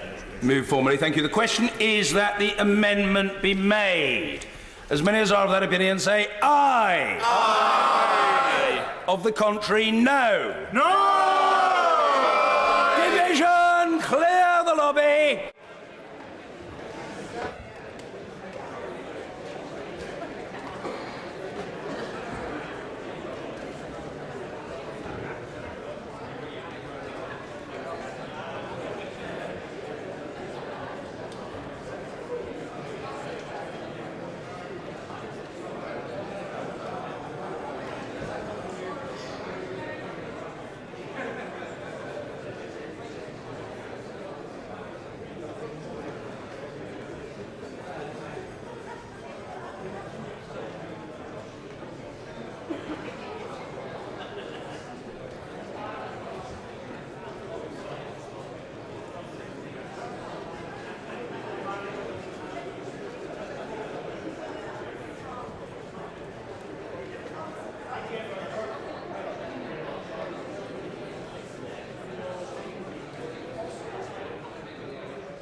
Order. The question is that the amendment be made. As many as are of that opinion say aye. Aye. Of the contrary, no. Tellers for the ayes, Bridget Phillipson and Stephen Doughty. Tellers for the noes, Wendy Morton and Ian Stewart.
Lock the doors!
Order!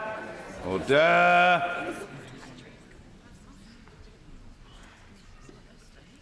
The ayes to the right, 321.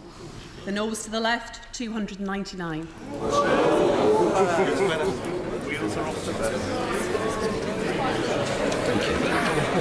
The ayes to the right, 321. The noes to the left, 299. So the ayes have it. The ayes have it. Unlock. Order. The question is the main question as amended. As many as are of that opinion say aye. Aye. Of the contrary, no. I think the ayes have it. The ayes have it. Order. We now come to motion number 4 on section 13(1)(b) of the European Union Withdrawal Act 2018. To move the motion, I call the Prime Minister. Mr. Speaker, I beg to move the motion on the order paper in my name and those of my right honourable friends. At the start of 5 days of debate that will set the course our country takes for decades to come, it is worth taking a moment to reflect on how we got here.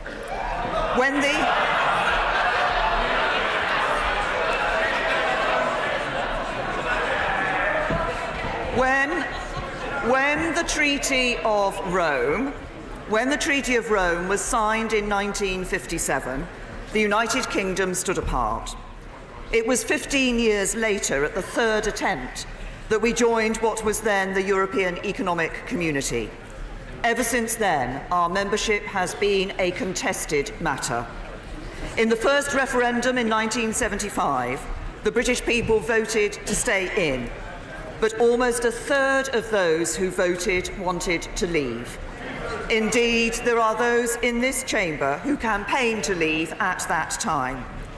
And as the EEC evolved into a European Union of increasing political depth, the British people's doubts about our membership grew. Ultimately, membership of any union that involves the pooling of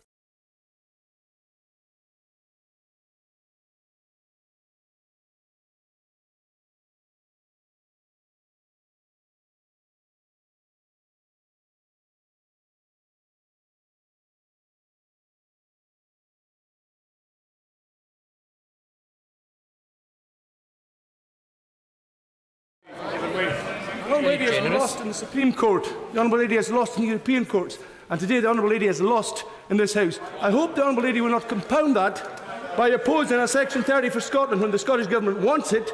Her history of opposition is not a good one, and she should respect the democracy she's talking about. It applies to Scotland too, Prime Minister. Prime Minister. Well, can I say to the honourable gentleman that, as I said, I've just referred to the fact that membership of any union that involves the pooling of sovereignty can only be sustained with the consent of the people. In 2016, that consent was withdrawn by the British public in relation to our membership of the European Union. In 2014, when the people of Scotland were asked whether to remain in the United Kingdom, they voted to stay in the United Kingdom.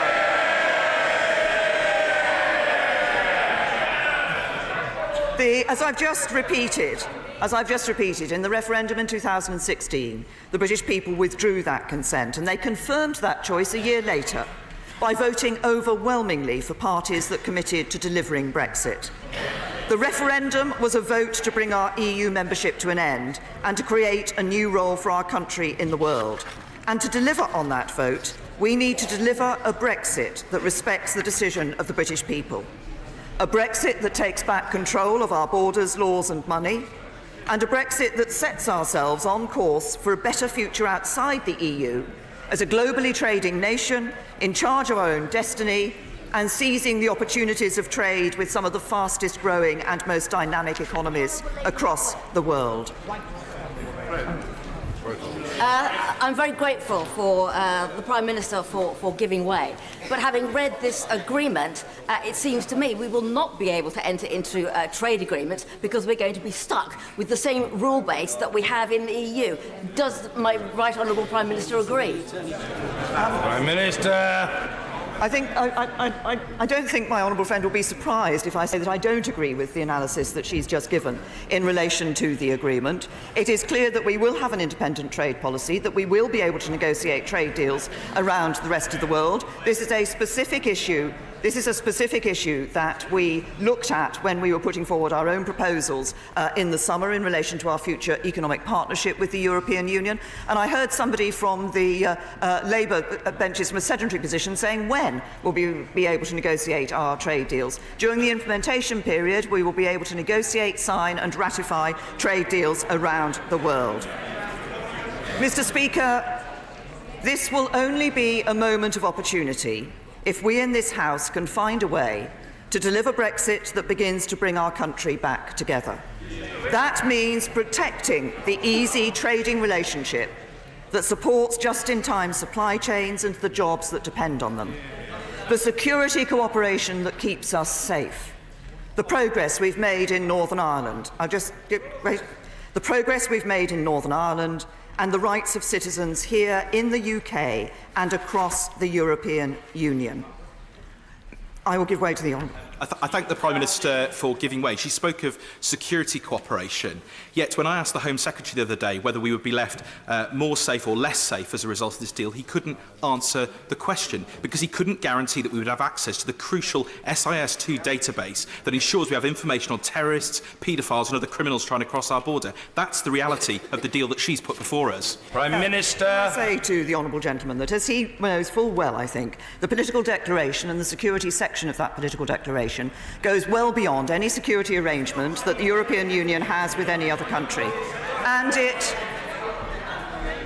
it makes clear that in the next stage of negotiations, we will be negotiating how we can have access to the very elements that are covered by both SIS2 and ECRIS. So that, no, I say to the honourable gentleman, perhaps he'd like to look at the political declaration. The reference to those elements is indeed in the political declaration. And if he says, I'm sorry, if the honourable gentleman says from a sedentary position that they are not, then I have to say to him that he may not understand the elements that lie behind SIS2 and ECRIS. I'm going to make some progress for a minute. Mr. Speaker, to achieve all of those things that I've just set out, in terms of protecting our trading relationship, the security cooperation, the progress in Northern Ireland and the rights of citizens, requires some compromise. Now, I know there are some in this House and in the country who would prefer a closer relationship with the European Union than the one I'm proposing. Indeed, who would prefer the relationship that we currently have and want another referendum which they hope would overturn the decision we took in 2016. Although I profoundly disagree, they are arguing for what they believe is right for our country, and I respect that. But the hard truth is that we will not settle this issue and bring our country together that way. And I ask them to think what it would say to the 52% who came out to vote leave, in many cases for the first time in decades, if their decision were ignored. What would it do to our politics? There are others. And I say to honourable members, I will take a significant number of interventions, but I will make some progress at this stage. These are important points because there are those who want a closer relationship with the EU, but they do need to recognise the message that was given by the 52% who voted to leave the European Union. There are others in this House who would prefer a more distant relationship than the one I'm proposing. And although I don't agree, I know they're also arguing for what they think is best for our future, and I respect that too. But the hard truth is also that we will not settle this issue and bring our country together if in delivering Brexit we do not protect the trade and security cooperation on which so many jobs and lives depend, completely ignoring the views of the 48%. We We can shut our eyes to these hard truths and carry on debating between these extremes for months to come. Or we can accept that the only solution that will endure is one that addresses the concerns of those who voted leave while reassuring those who voted remain. That this, I will take a number of interventions in a minute, when I've just finished this. That this argument has gone on long enough. It is corrosive to our politics, and life depends on compromise. I take the honourable gentleman. I'm grateful to the Prime Minister for giving way. My constituency split pretty much down the middle during the referendum. Can I explain to the Prime Minister the crux of the problem that she has next week? She set as the benchmark on security cooperation, things being better than the relationship the EU had with other countries. The problem the Prime Minister has, my constituents who voted leave voted for a better future for our country. My constituents who voted remain wanted to protect all that we have good with the European Union. With the deal she's negotiated, she's brought those two groups together, but against her deal. I say to the honourable gentleman is what this deal that I have negotiated does is provides that good security cooperation while protecting the jobs that depend on that trade relationship with the European Union. That is why, as I say, it isn't a deal that appeals to those who want there are many who want a relationship that is closer. There are those who want a relationship that is further apart. What I believe is important is that we respect the views of those who voted leave and deliver Brexit, but we also recognise that we do need to protect the trading relationship and ensure that we protect the jobs that rely on that trading relationship with the European Union for the future. I'll give way to my... I'm very grateful for giving way. If Parliament does not support her deal, what would she say is the most likely outcome? No deal or no Brexit? Can I say to my honourable friend, I'm going to come on to reference the problems if Parliament doesn't support this deal in a little later in my speech, if he will wait for that. I give way to the honourable lady. Prime Minister for giving way, and absolutely agree with her that we need to start coming together as a country once this process is over. But doesn't she also agree that if she is so convinced that her deal and political agreement or what the British people voted for, then she should have confidence to go back and ask them to verify if it is something that they support? Prime Minister. Can I say to the honourable lady that, as I have said in this chamber before, I think it is very important that all of us in this House recognise what this Parliament did. This Parliament overwhelmingly voted to give the choice of membership of the European Union to the British people. The people voted. They voted to leave. I believe it is incumbent on us to deliver that Brexit, and I believe it is a matter for trust in politicians and in this House that we do indeed deliver on that Brexit. I'll give way to my right honourable friend, then I'll give way. Can I ask my right honourable friend, is the details within the deal that she has agreed will ensure that the inward investment that we've received in this country, which has led to many hundreds of thousands of jobs, particularly in the automotive industry, will have the same access to markets that they presently have? Prime Minister. Can I say to my right honourable friend, that is absolutely what underpinned the proposal we put forward in the summer. It is what underpins the ambitious trade relationship that is identified in the political declaration, ensuring that people can invest in this country with confidence. And reference was made earlier to people voting for a brighter future for this country. We can deliver that brighter future for this country with a deal that delivers a good relationship with Europe, but also enables us to have those other trade deals around the rest of the world as well. I'll give way to my honourable friend. I'm very grateful to my right honourable friend for giving way. She has courageously and consistently said that there will be no second referendum. Would she agree that a second referendum would reopen all the wounds within families, and above all, it would put the Union itself in jeopardy? Prime Minister. Can I say to my right honourable friend that I do indeed agree with him. I think a second referendum would exacerbate division in our country and would not bring our country back together again. Now, I will give way to the honourable lady, and then I will make some progress. the Prime Minister for giving way. The Prime Minister has repeatedly referenced the 52% who voted to leave, but I'm still confused as to why she is not willing to take any cognizance of the fact that electoral law has been broken and therefore the result of the referendum cannot be trusted. Otherwise, we may as well abolish electoral law altogether. Will the Prime Minister not at least respond to the findings of the Electoral Commission? Prime Minister. The Electoral Commission still says that they believe that it was a fair poll, and I believe that we should abide by the result of that poll and deliver for the people of this country. Mr. Speaker, we can choose to settle this issue now. I've said I'll make some progress, and then I will be generous in my acceptance of interventions. Mr. Speaker, we can choose to settle this issue now by backing the deal in this motion, a deal that delivers Brexit and a new partnership with the European Union, a deal that delivers for the whole United Kingdom, a deal that begins to bring our country back together again. I'm very grateful to my wife for giving way. The deal that she has brought back has my full and unequivocal support. But could I just ask her? Could I just ask her to confirm this? That as we leave, our country will still be a rules-based, international, outward-looking, caring and compassionate country that stands as a beacon for good in the world. Minister! I'm very happy to give my honourable friend that absolute reassurance, but more than that, we will be a country that promotes those values, that promotes that rules-based international order around the world. That is what we have always done as a UK, and it is what we will continue to do. I will take two more further interventions. I'll take the right honourable gentleman. Grateful to the Prime Minister. On the 30th of March, under the agreement, the UK will lose its place on the EU Data Protection Board, even though ministers have said they wanted to hang on to that place.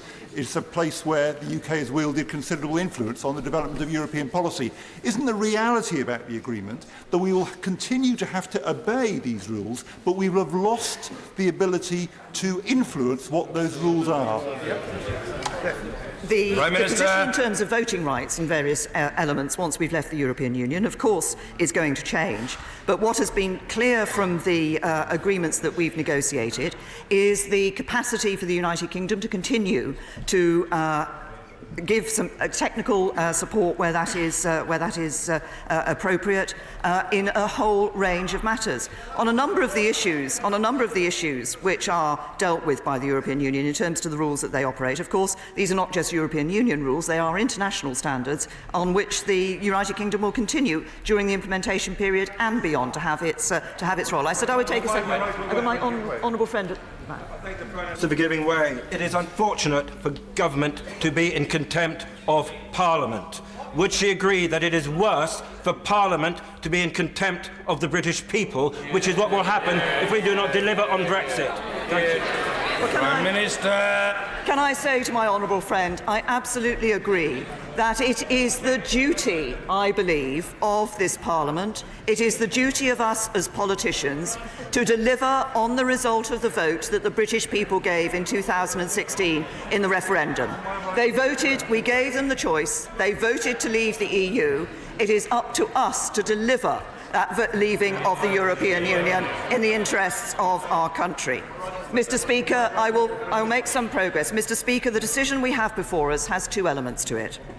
The withdrawal agreement that sets out the terms of our departure from the European Union, and the political declaration that sets the terms of our future relationship. If I may, I would just make a little progress. Sets the terms of our future relationship with the EU. The withdrawal agreement ensures that we leave the European Union on the 29th of March next year in a smooth and orderly way.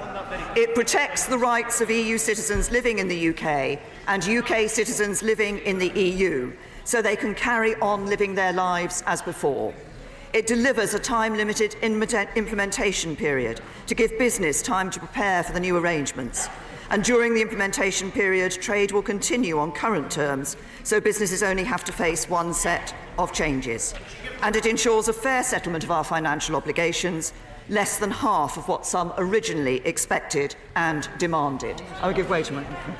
I thank the Prime Minister for giving way and apologise for intervening in that manner.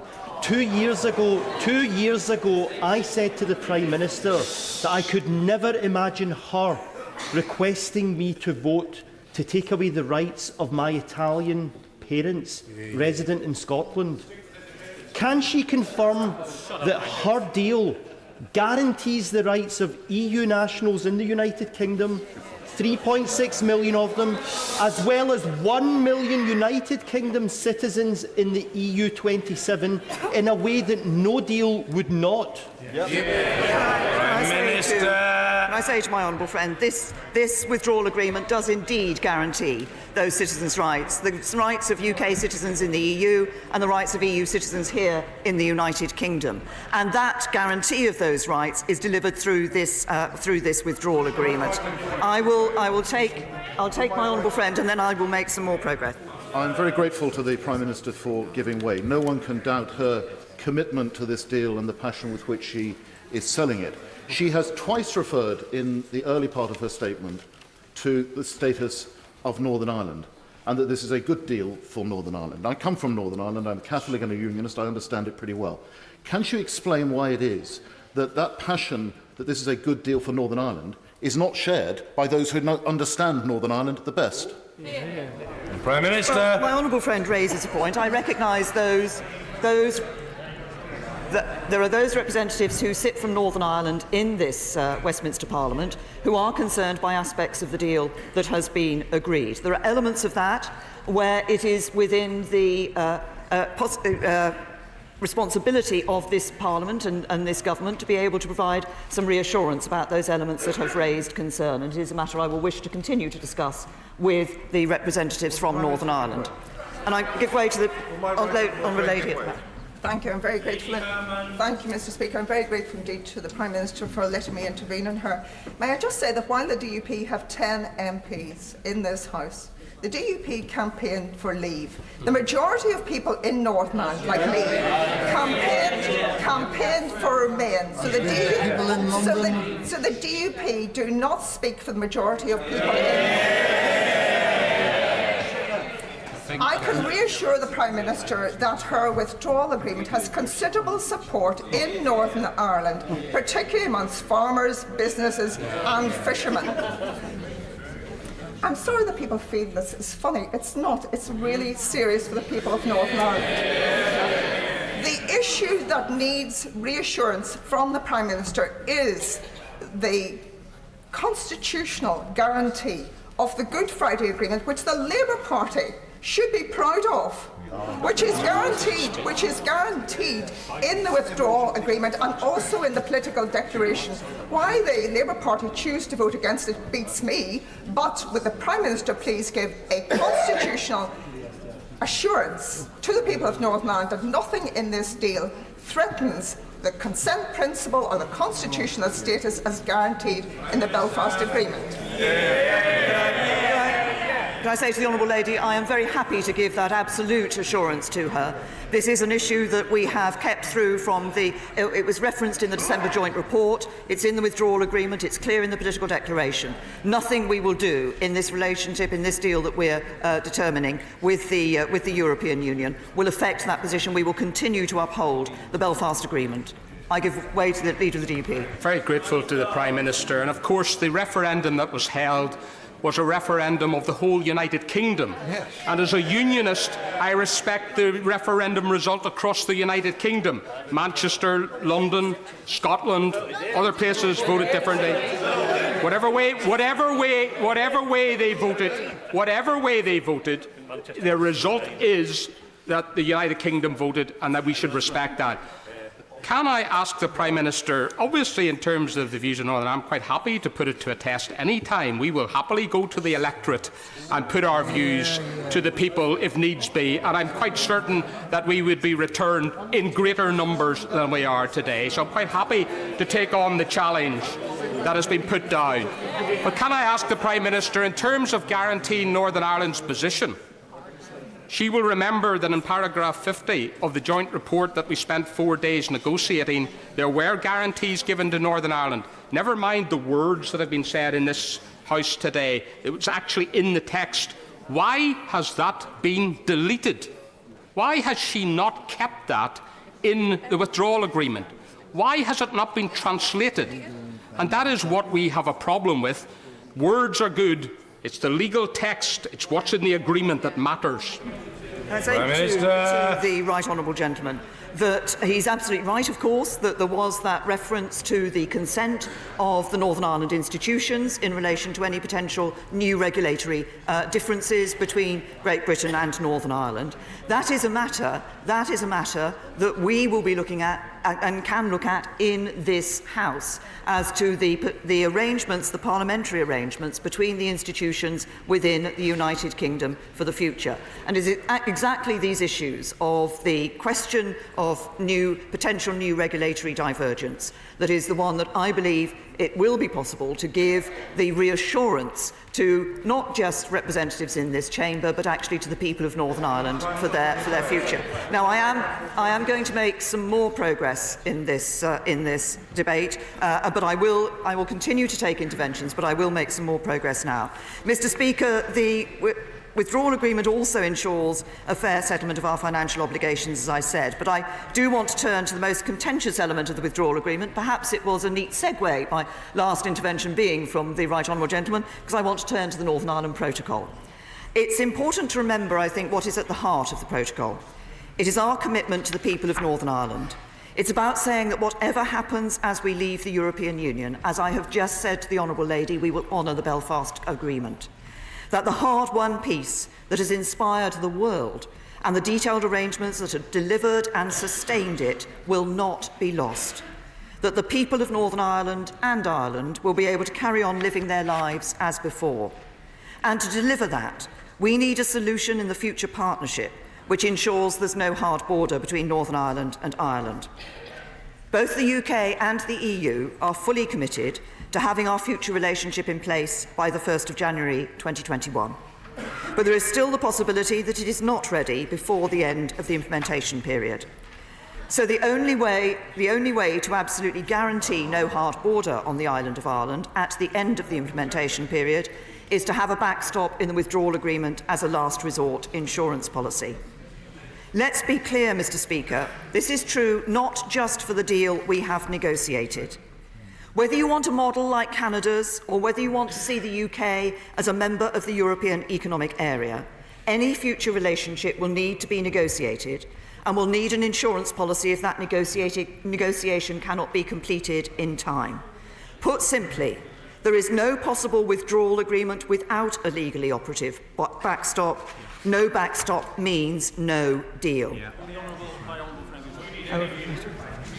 The Prime Minister is well aware that many of us have wished her well in these negotiations, but does she understand and recognise that many of us also have concerns about the backstop and equate it to entering a contract of employment which gives the sole right of termination to the other party? Minister. If my honourable friend will permit me, I recognise the concerns that there are in this House, and I want to go on to reference those. I'm going to go on to reference those a little later. If my honourable friend will just... May I just very gently exhort the Prime Minister to face the House, because in answering her honourable friend can hear very well, but members on the other side can't. The Prime Minister. Mr. Speaker, I understand that some colleagues are worried, as I've just said, that we could end up stuck in this backstop indefinitely. In the negotiations, we secured 7 separate commitments in the withdrawal agreement and political declaration to ensure that this is not the case. First, there is an explicit legal duty to use best endeavours to reach an agreement by the end of December 2020 that avoids the backstop coming into force in the first place. This is not just a political commitment. As the Attorney-General has set out, this is a recognised approach in international law, and we have the right to seek independent arbitration if this duty is not upheld. Second, if despite this the future relationship is not ready in time, the backstop can be replaced by alternative arrangements. The political declaration makes clear that we will seek to draw upon all available facilitations and technologies that could be used to avoid a hard border, and preparatory work will be done before we leave so we can make rapid progress after our withdrawal. Third, if neither the future relationship nor the alternative arrangements were ready by the end of 2020, we would not have to go into the backstop at this point.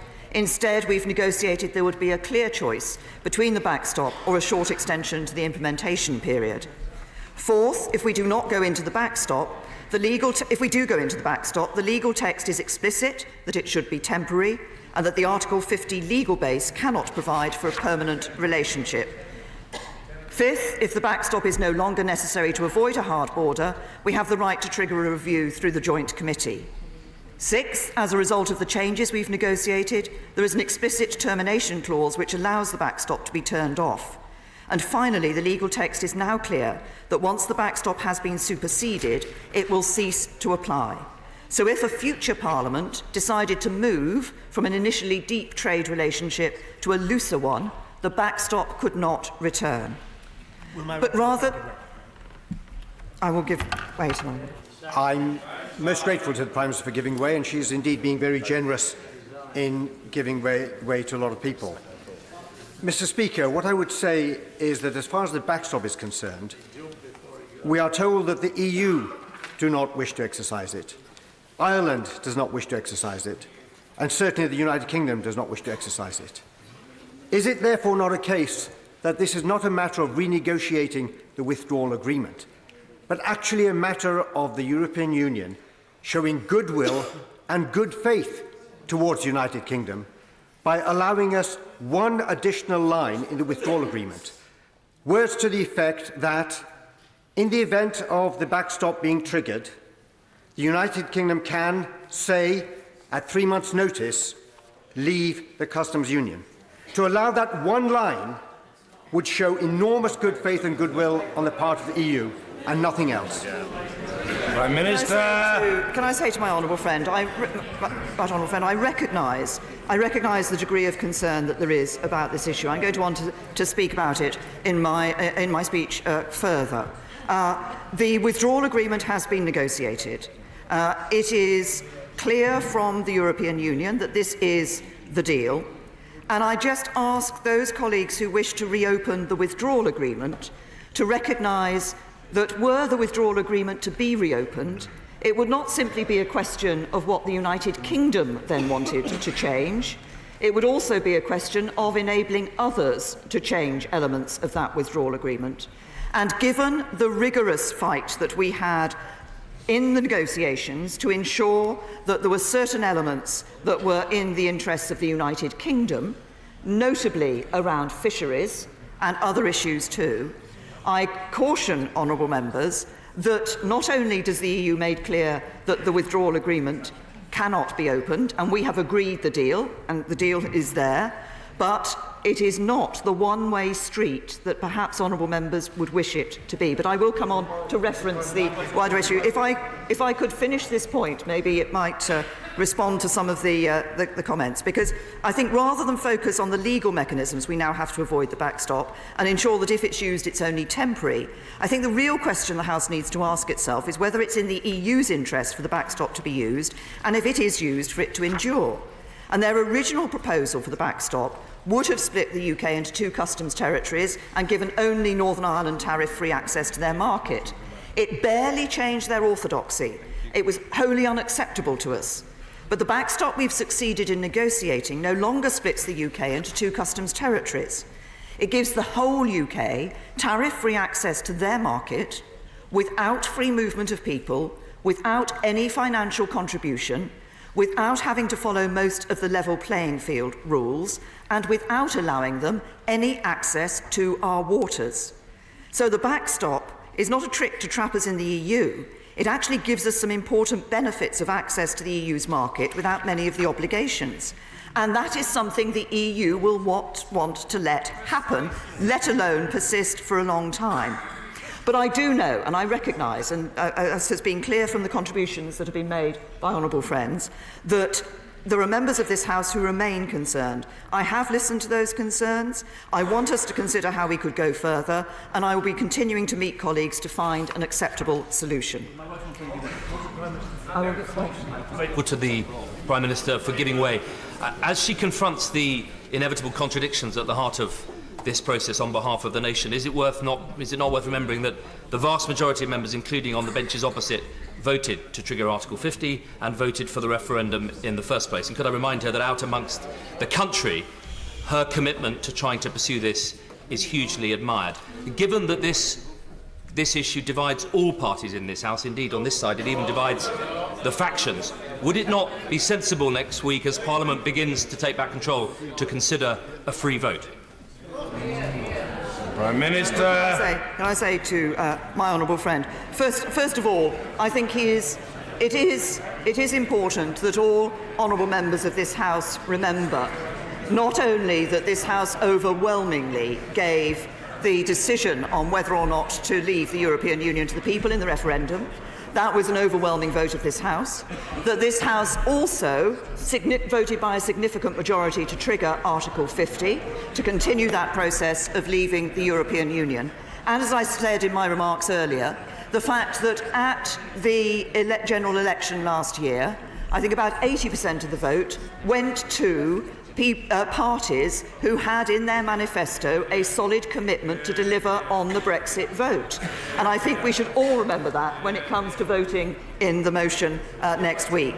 Mr. Speaker, I will give way to my honourable friend who's been trying valiantly for some time, and then I will make some progress.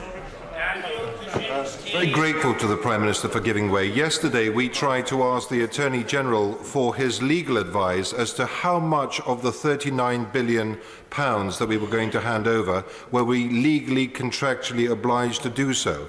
He refused to give us a specific figure. Would the Prime Minister now give that specific figure? Because when we're going to be handing over £39 billion to the European Union when we're facing shortages in our own constituencies. Can I say to my honourable friend, there are different elements to the 39 billion in terms of the liabilities that they refer to. Of course, 20 billion, roughly 20 billion of that sum of money is in relation to the payments that will be made during the implementation period, which is actually about ensuring that we have the smooth and orderly exit that is good for businesses. There are other, obviously, liabilities within that which, where it is determined that we have legal obligations. But as I say, that part of the money, and it's 34 to 39 billion, everybody quotes the higher figure, but it's 34 to 39 billion, within that range that the final figure will come. Mr. Speaker, and I say to honourable members that I recognise we have 5 days of debate, but actually I think honourable members will want to contribute in today's debate as well, so I will make some progress. But the second part of this deal is the political declaration. Now, this is a detailed set of instructions to negotiators that will be used to deliver a legal agreement on an ambitious future relationship for after we have left. And I know that there are some members who worry that the political declaration is not already legally binding. It cannot be a legal agreement at this stage because the EU cannot legally agree a future relationship with us until we are a non-member state. But through the negotiations, we have ensured that we have the framework for an ambitious new economic and security partnership that is absolutely in our national interest. At the outset, the EU said we would have a binary choice, Norway or Canada. The political declaration concedes that there is a spectrum and we will have an unprecedented economic relationship that no other major economy has.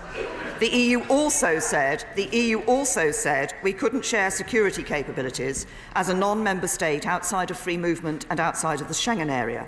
But we have secured the broadest security partnership in the EU's history.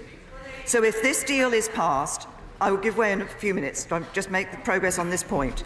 If this deal is passed, the task ahead of us will be to turn this ambitious political declaration into our new legal agreement with the EU. I will give way to the honourable lady. Thank you, Mr. Speaker, and thank the Prime Minister for giving way. But I must intervene at this point because she claims that this political declaration is detailed and specific.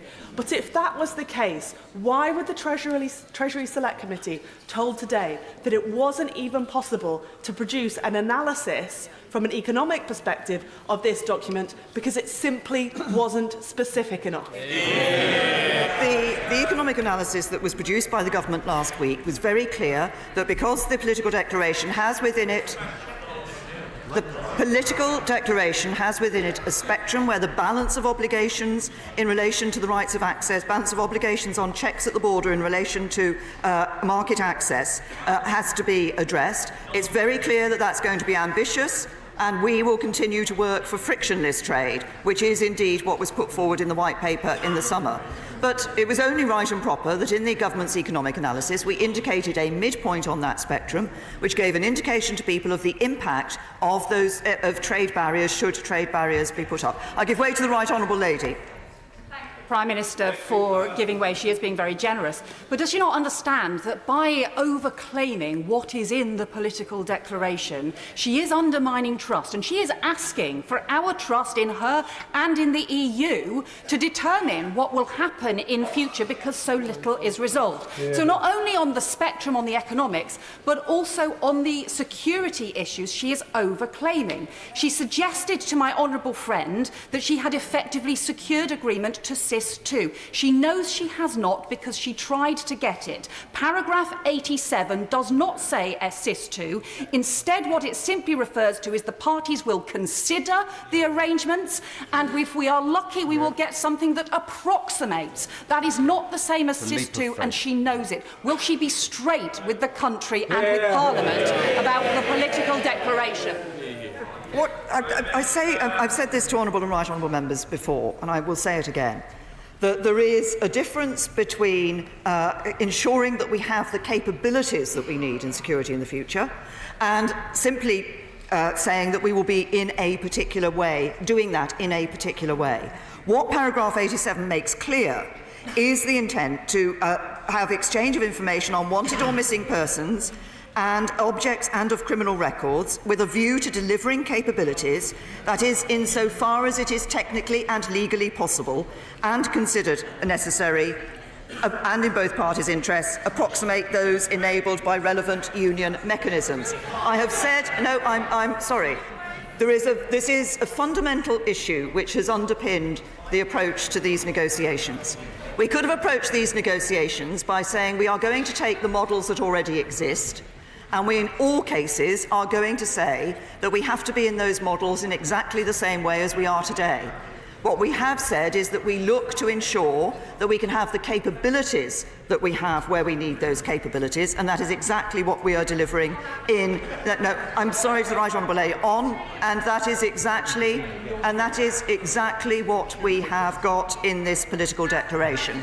So if this... I will give way to the Right Honourable Lady on that point, and then I will make further progress. To the Prime Minister, but she knows she tried to get the exact same thing. She tried to get SIS2. Be honest with the House. She should say that she tried to get SIS2 and she failed. She got PRUM, she got other ones. Ask her to tell us whether she tried to get SIS2. I'm sure that the Right Honourable Lady will want to be clear that she's not suggesting that the Prime Minister has been other than honest. She's presumably encouraging forthrightness, is she? I certainly am encouraging forthrightness, and I would not challenge the Prime Minister's integrity because I know she has worked immensely hard on this. But I am asking her to give accurate information to the House. Did she try to get SIS2 rather than pretending that she was trying to get parallel capabilities?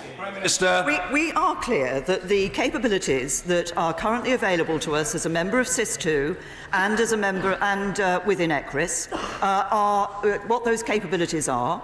It is still open to us to look to have the same relationship in relation to SIS2 and ECRIS as we have at the current time. But we want to ensure that it is the capabilities that underpin SIS2 and ECRIS that we do indeed. And I'm tempted to say to the Right Honourable Lady, she may like to cast her mind back to the time when I was Home Secretary and she was Shadow Home Secretary, when I was standing at this dispatch box moving the motion that ensured that we could rejoin 35 measures on justice and home affairs matters, including SIS2 and ECRIS, and she was working, I seem to recall, with my honourable friend, the member for North Somerset, to stop the government from rejoining those measures. So, this is... I'm sorry, this is... Mr Speaker, if this deal is passed, If this deal is passed, the task ahead of us will be to turn this ambitious political declaration into our new legal agreement with the EU. I'm going to make more progress. In doing so, I think this next section may be of interest to members of this House. In doing so, I want to build the broadest possible consensus both within this House and across the country. So for the next stage of negotiations, we will ensure a greater and more formal role for Parliament. This will begin immediately as we develop our negotiating mandate, building on the political declaration ahead of the 29th of March 2019.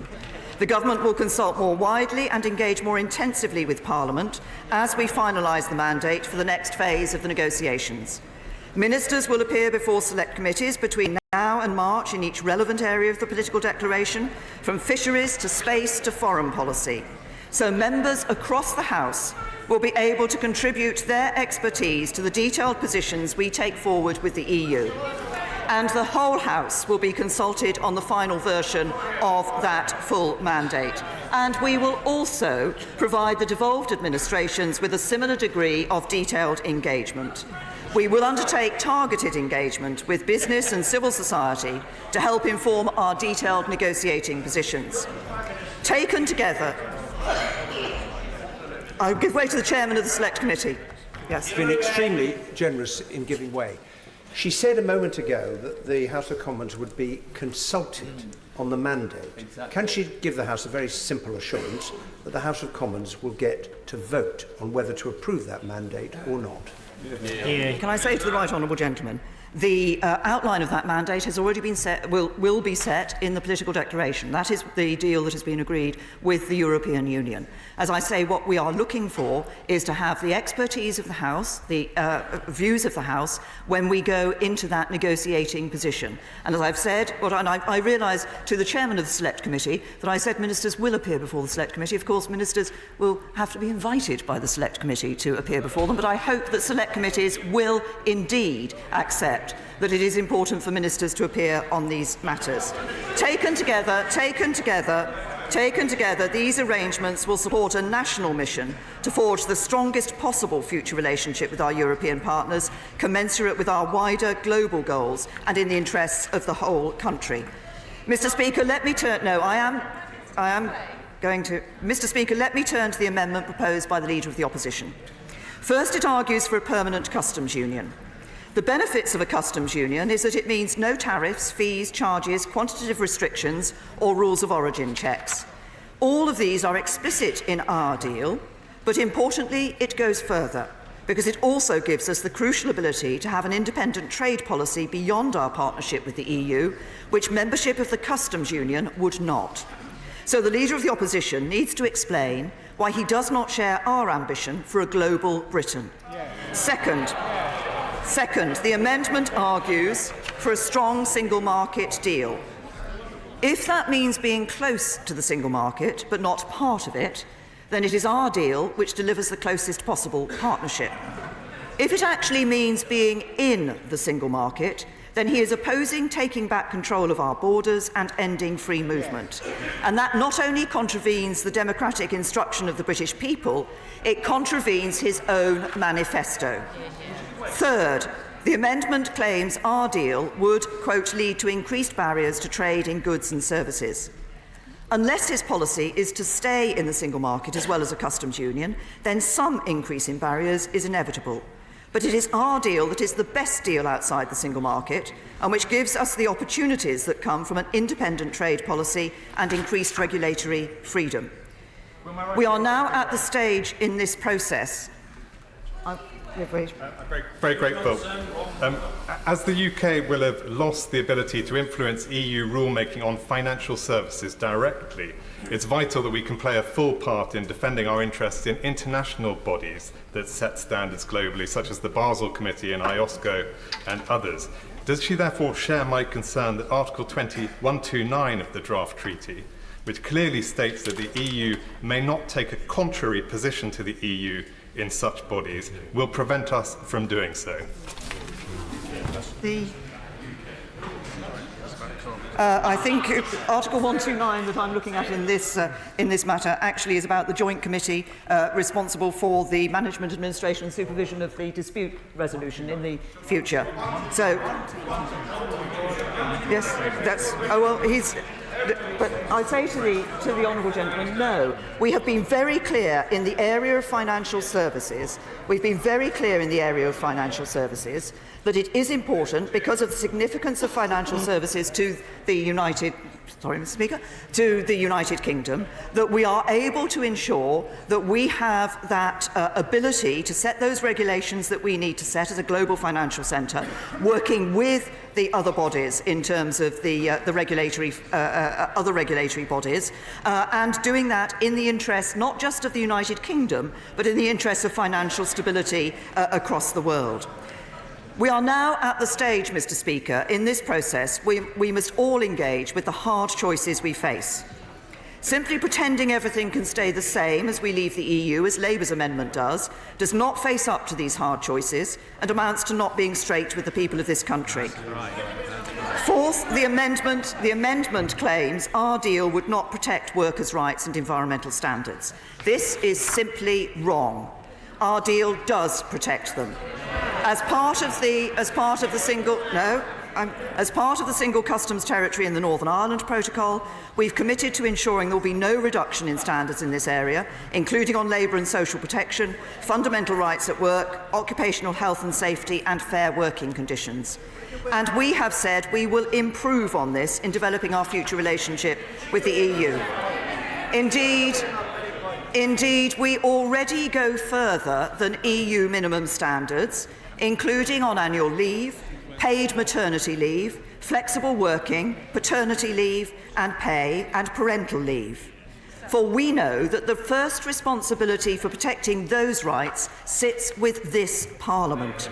And as we take back control of our laws, we will not only honour that responsibility, but go further still, including, for example, by implementing the recommendations of the Taylor Review. So not just protecting workers' rights, but enhancing workers' rights.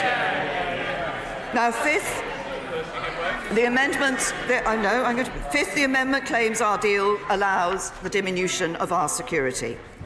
Now, the Leader of the Opposition knows full well that if we fulfil the democratic decision of the British people to leave the EU, we cannot have exactly the same rights as a third country that we currently have as a member. So the question is, which deal represents the broadest security partnership in the EU's history? And that is our deal. But what is he doing it? He is opposing it. Sixth, his amendment appears to reject the backstop, even though businesses, farmers and people from across the community in Northern Ireland, as we heard earlier, support this insurance policy. And I think there is real anger in Northern Ireland at the approach that Labour are taking. Finally, the amendment opposes leaving without a deal. But the EU has been crystal clear that no backstop means no deal. So his amendment is simultaneously opposing no deal and proposing a policy that would lead to exactly that. So I have to say that at this critical moment in our history, the Leader of the Opposition is not making a serious proposition for the future of this country. He is simply trying to force a general election. And the Right Honourable Member for Hayes and Harlington has admitted it when he said, and I quote, "Our view is we should have a general election." At a time when we should be delivering on the vote of the British people, the Leader of the Opposition wants to ignore that and have another vote. At a time when government is working in the national interest, the Leader of the Opposition is playing party politics. And at a time when we should all be focused at this historic moment on what is best for our country, the Leader of the Opposition is thinking about what gives him the best chance of forcing a general election. Mr. Speaker, let me now turn to the amendment from the Right Honourable Member for Leeds Central. This also seeks to reject our deal as well as to reject no deal. But this House cannot unilaterally rule out no deal. The only way to avoid no deal is to agree a deal, and that requires the agreement of this House and the European Union. And I have been very generous with my interventions. I will take some further interventions in a few minutes, but I will make this point. If you reject what the other side have described as the only deal on offer, then whatever you say to the contrary, you put this country on course for no deal. And this is doubly so. This is doubly so. This is doubly so when the amendment is silent on what alternative deal we should strike. The EU 27 member states have made it clear that this is the best deal available and that there is neither the time nor the inclination to reopen negotiations and ensure we leave in good order on the 29th of March next year. The choice before Parliament is clear. This deal, no deal, or the risk of no Brexit. And I will just in a couple of minutes. And investing parliamentary time in seeking to create an alternative to these choices will only endanger our ability to deliver Brexit at all. I can wait to my honourable friend. I'd like to thank the Prime Minister for giving way and congratulate her on 2 years of the trickiest negotiations in our lifetime. Some of my colleagues in this House seem to think that if they reject this deal on Tuesday, the other EU 27 leaders will come back and give us something better. Why should they? I think my honourable friend raises a very important point. Exactly, and they certainly don't. They don't intend to do that. They have made very clear in relation to this deal that this is the deal on the table. I give way to my honourable friend. Thank the Prime Minister. I welcome the Prime Minister's commitment to engage further with select committees. What she will have heard when she came to the liaison committee last week was one committee chair after the other pointing out to her the catastrophic consequences of no deal and asking if she would rule that out if and when this House rejects the deal, because we cannot inflict that kind of catastrophe on our people. Say to the honourable lady, the way to ensure, if she is concerned about no deal, the way to ensure there is no deal is to support the deal that is on the table.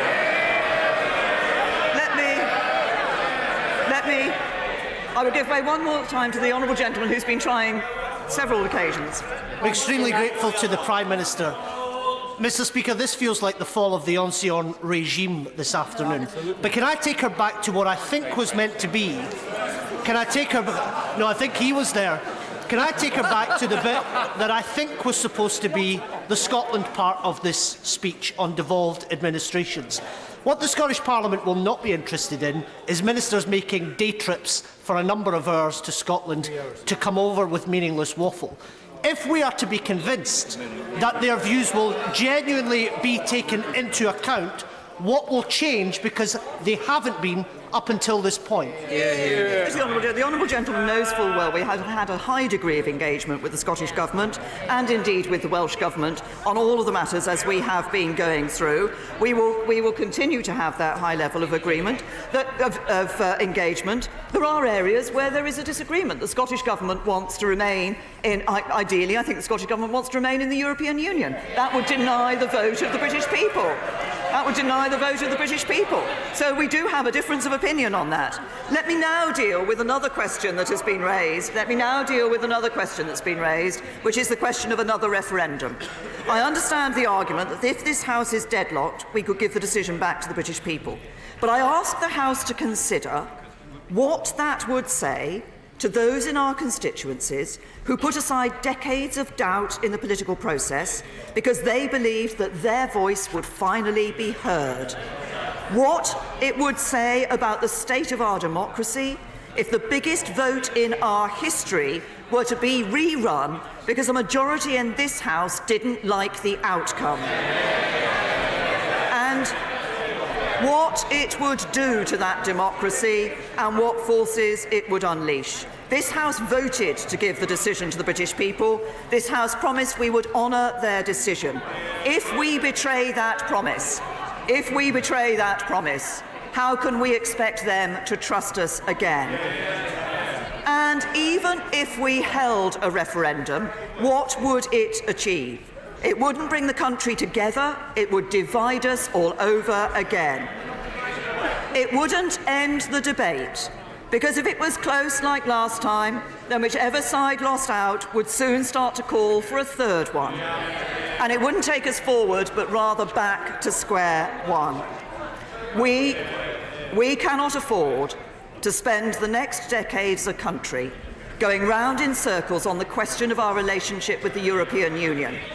We have already spent too many years with divisions on Europe simmering in the body politic. We must deliver on the referendum we have already had, focus on the day-to-day concerns of the people, and take this country forward.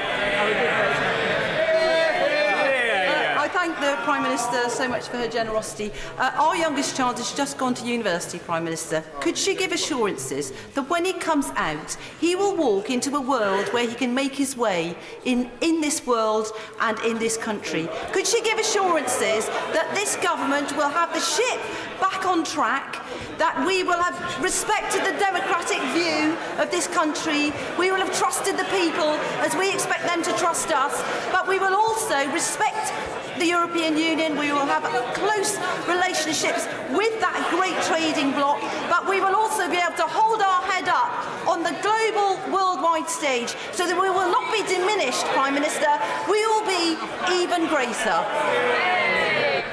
Thank you. I thank my honourable friend. She may have anticipated what I'm just about to say in my speech. I can give her absolutely that assurance because I want to be clear what this deal delivers for the country. An end to free movement once and for all. An end to the jurisdiction of the European Court of Justice in the United Kingdom. An end to those vast sums we send to Brussels every year. A fair settlement of our financial obligations, less than half. No. I am conscious that I have now been speaking and taking interventions for an hour. There are many members of this House who wish to contribute to this debate, and I will make progress.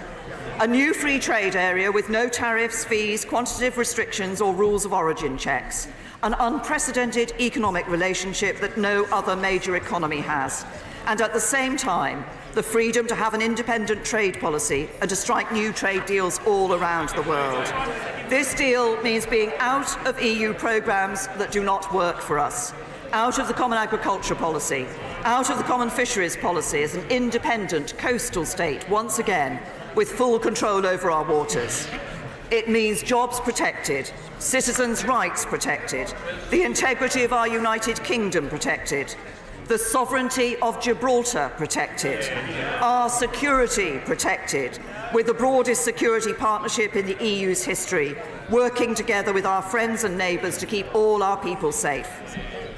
The British people want us to get on with a deal that honours the referendum and allows us to come together again as a country, whichever way we voted, and this is the deal that delivers for the British people.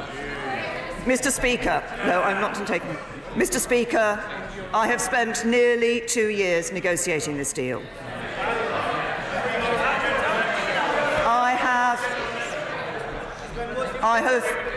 I have lost valued colleagues along the way.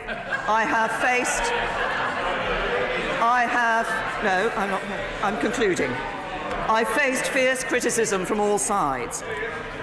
If I had banged the table, walked out of the room, and at the end of the process delivered the very same deal that is before us today, some might say that I'd done a better job.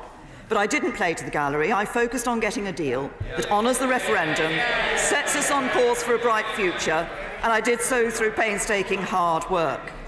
Because I have never thought that politics was simply about broadcasting your own opinions on the matter at hand. It is as much about listening to people from all sides. Order. Mr. McNeill, I'm very concerned. No, you were chuntering noisily from a sedentary position. I saw you and I heard you. And your apprenticeship to become a statesman has still a very substantial distance to travel. The Prime Minister. Mr. Speaker, politics is as much about listening to people from all sides of the debate and then doing what you believe is in our national interest. And that's what I've done. And sticking to the task has delivered results for the British people. When the EU gave us a choice between off-the-shelf models, I've won a bespoke deal. When in Salzburg the EU tried to insist on a backstop that carved out Northern Ireland from the rest of the UK, I faced them down and they backed down. And right at the end, when Spain tried to make a move on Gibraltar, I stood firm and protected Gibraltar's sovereignty. And that is why the Chief Minister of Gibraltar has said, no friend of Gibraltar should vote this deal down. And don't let anyone here think that there's a better deal to be won by shouting louder. Don't imagine that if we vote this down, a different deal is going to miraculously appear.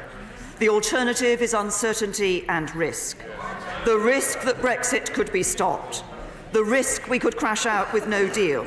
And the only certainty would be uncertainty. Bad for our economy and bad for our standing in the world. And that is not in the national interest.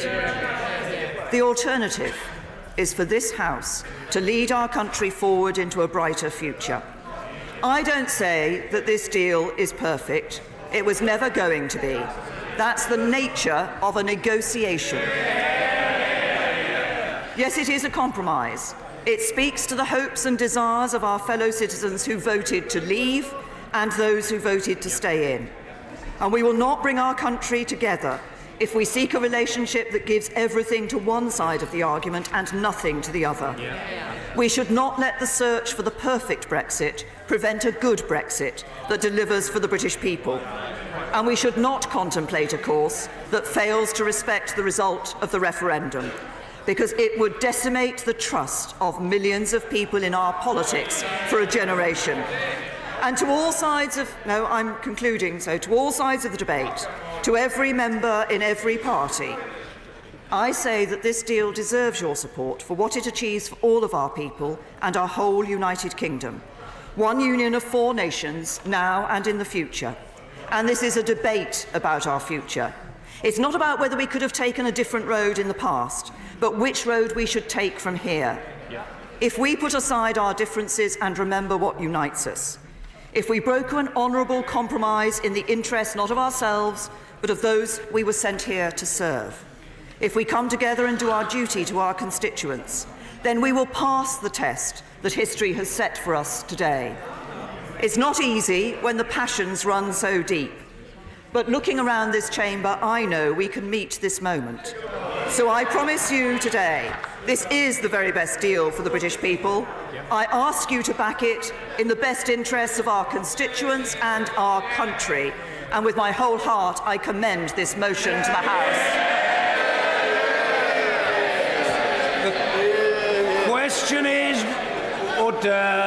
The question is motion number 4, as on the order paper. I call the Leader of the Opposition, Mr Jeremy Corbyn.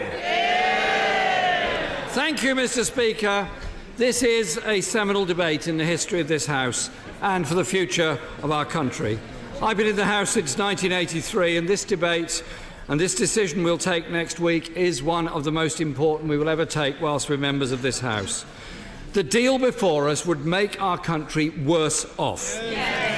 Taken together with the withdrawal agreement and the future partnership, they present a huge and damaging failure for Britain. The Prime Minister says this is a good deal and is so confident of that that she attempted to refuse to publish the government's legal advice. She was forced to publish it by votes in this House today. However, the economic assessments and other assessments, which we will see, indicate that this is actually a bad deal.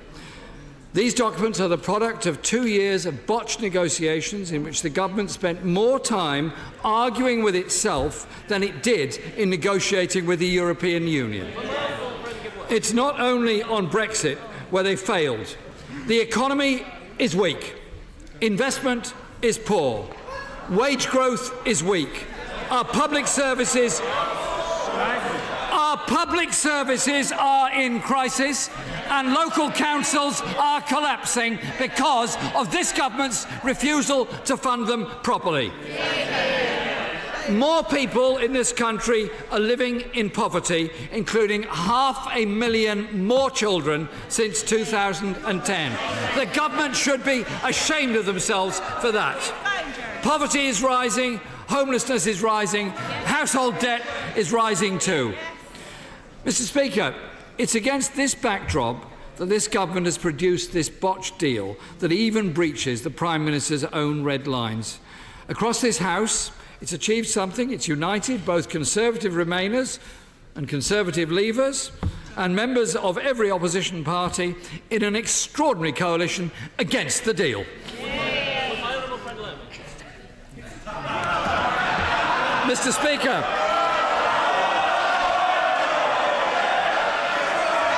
Mr. Speaker,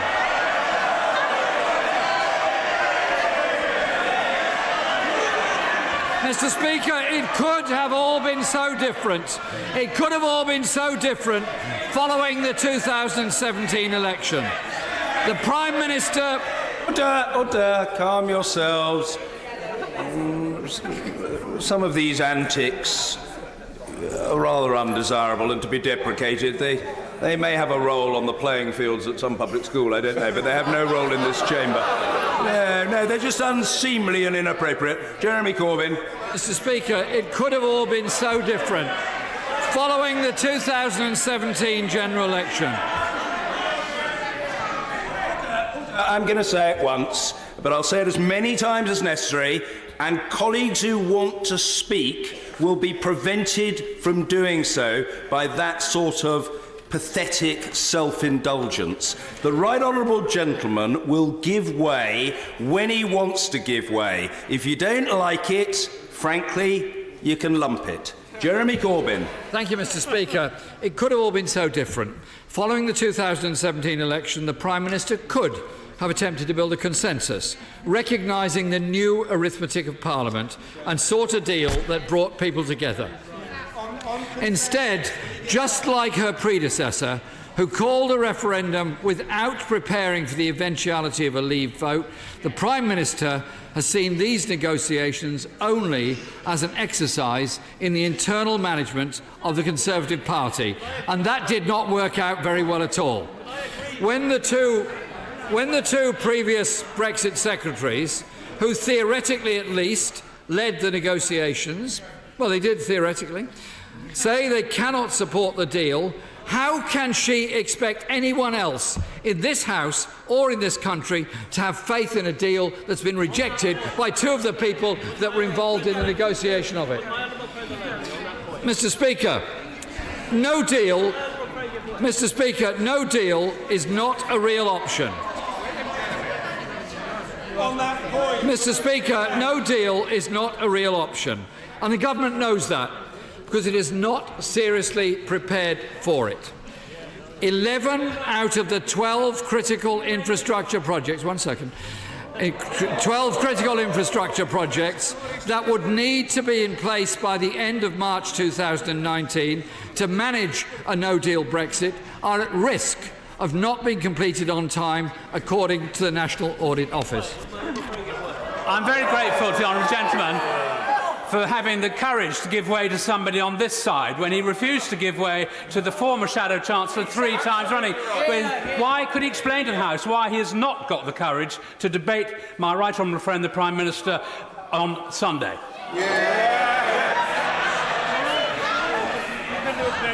I'm quite happy to debate the Prime Minister. I noticed she wasn't very keen to debate with anybody during the general election, but that's in the. But we understand that. Mr. Speaker, the government has been forced to publish its full legal advice, voted for by this House. I hope and assume that advice will be published tomorrow, because members ought to be in possession of all of the facts. In 2007, the Prime Minister then argued, and I absolutely agreed with her, that the full legal advice should have been made available before the Iraq War. I agreed with her then. Why did she push it right to the wire here and lose 2 votes in the House in order to try and prevent the legal advice being published that's so necessary to inform us in our debates? This withdrawal agreement is, Mr. Speaker, a leap in the dark. It takes us no closer to understanding what the future of our country post-Brexit would look like. And neither does the future partnership, which I will come on to. The Prime Minister states that the transition period ends in December 2020. Article 132 actually says it can be extended for up to 2 years to the 31st December 2022. I'm grateful to my honourable friend for giving way. I'm grateful to my honourable friend for giving way. He makes a very good point that Brexit is painted as dividing our nation, but it's actually united our party in opposition to her, in opposition to the Prime Minister's proposals. And it's united many people on that side, 2 former Brexit secretaries, the former Foreign Secretary, and 2 former Science and Higher Education ministers. I actually wanted to ask the Prime Minister who the new Science and Higher Education Minister is. She didn't take my intervention. Perhaps batting for that sector is incompatible with her Brexit and indeed any form of Brexit. Just before we proceed, can I just very gently say to the House that intervention should be brief, not mini speeches. The Leader of the Opposition. Mr. Speaker, I thank my friend for the intervention. The Labour Party discussed the issue at great length at party conference, agreed we would oppose this deal, and said that if the government can't govern, and can't command a majority of the House, then the great British tradition is those governments resign and you have a general election. I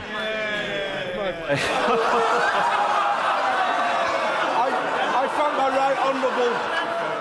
Why don't you just take him? I thank my right honourable friend for giving way. Will my right honourable friend agree that this Santa Claus letter of a deal offers no protection for workers' rights, for jobs, for the environment, for frictionless trade?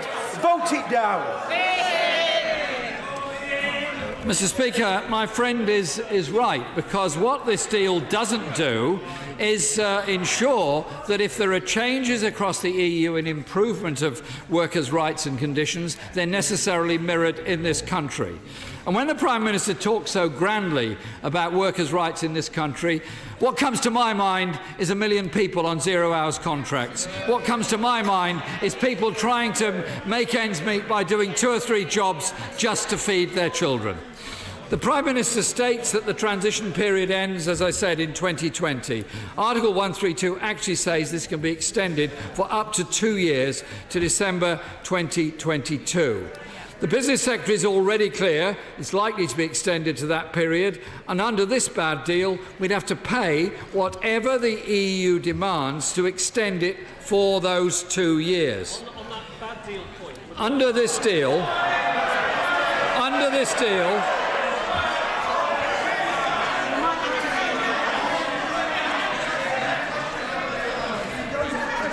Under this deal, in December 2020, we will be faced with a choice, Mr. Speaker. Either pay more and extend the transition period, or fall into the backstop. At that point, Britain would be over a barrel. We would have left the EU, have no UK rebate, and be forced to pay whatever was demanded. Alternatively, Article 185, the Northern Ireland Protocol, the backstop, would apply. Not only would that mean Northern Ireland would be subject to significantly different regulations than the rest of the UK, but the EU has a right of veto over the UK's exit from the backstop arrangement. Far from taking back control, this is actually handing control to somebody else, which is what the Prime Minister is asking us to support today. Whether in a backstop or an extended transition, the UK would have no say over the rules. We could, by that time, have already given up our seat on the Council of Ministers, our Commissioner and our MEPs, without having negotiated any alternative say in our future. This government is not taking back control, it is losing control. No wonder. In terms of control, the one item that is in control of all of us is which way we vote on Tuesday. The Right Honourable Leader of the Opposition has said he does not want no deal. The EU leaders have made it clear it is this deal or no deal? Does he realise that it will be his vote that pushes us into no deal? Because that is what it is asking us to vote for.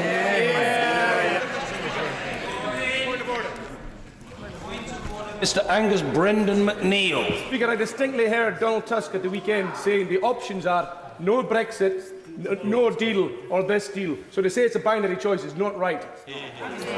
Extraordinarily grateful for the honourable gentleman's elucidation, but that intervention suffers from one notable disadvantage, and that is that it wasn't even tangential to being a point of order.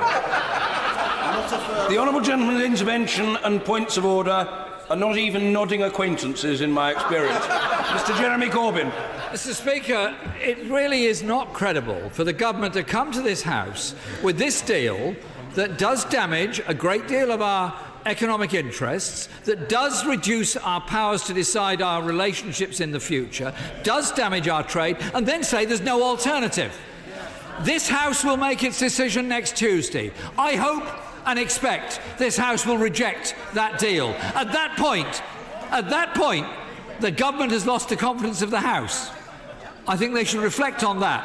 Either they've got to get a better deal from the EU or give way to those who will.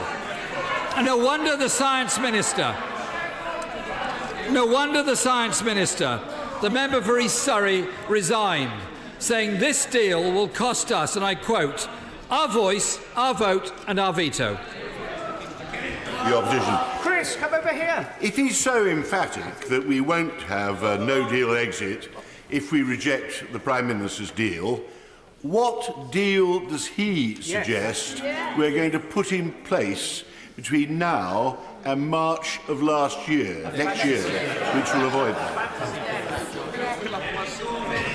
Well, Mr. Speaker, if the House rejects this deal, as I hope it will, it's then up to the government to go back and negotiate something like a new comprehensive customs union, which would be backed by both the TUC and the CBI, which is necessary to defend jobs and also have access to a strong single market. We cannot be told this is the only thing we can do. The process of negotiation is to be accountable. The government is going to be held to account. I hope this deal is rejected, in which case we will force the government to go back and negotiate. The last 2 years, Mr. Speaker, the last 2 years. Oh, all right, yes, okay.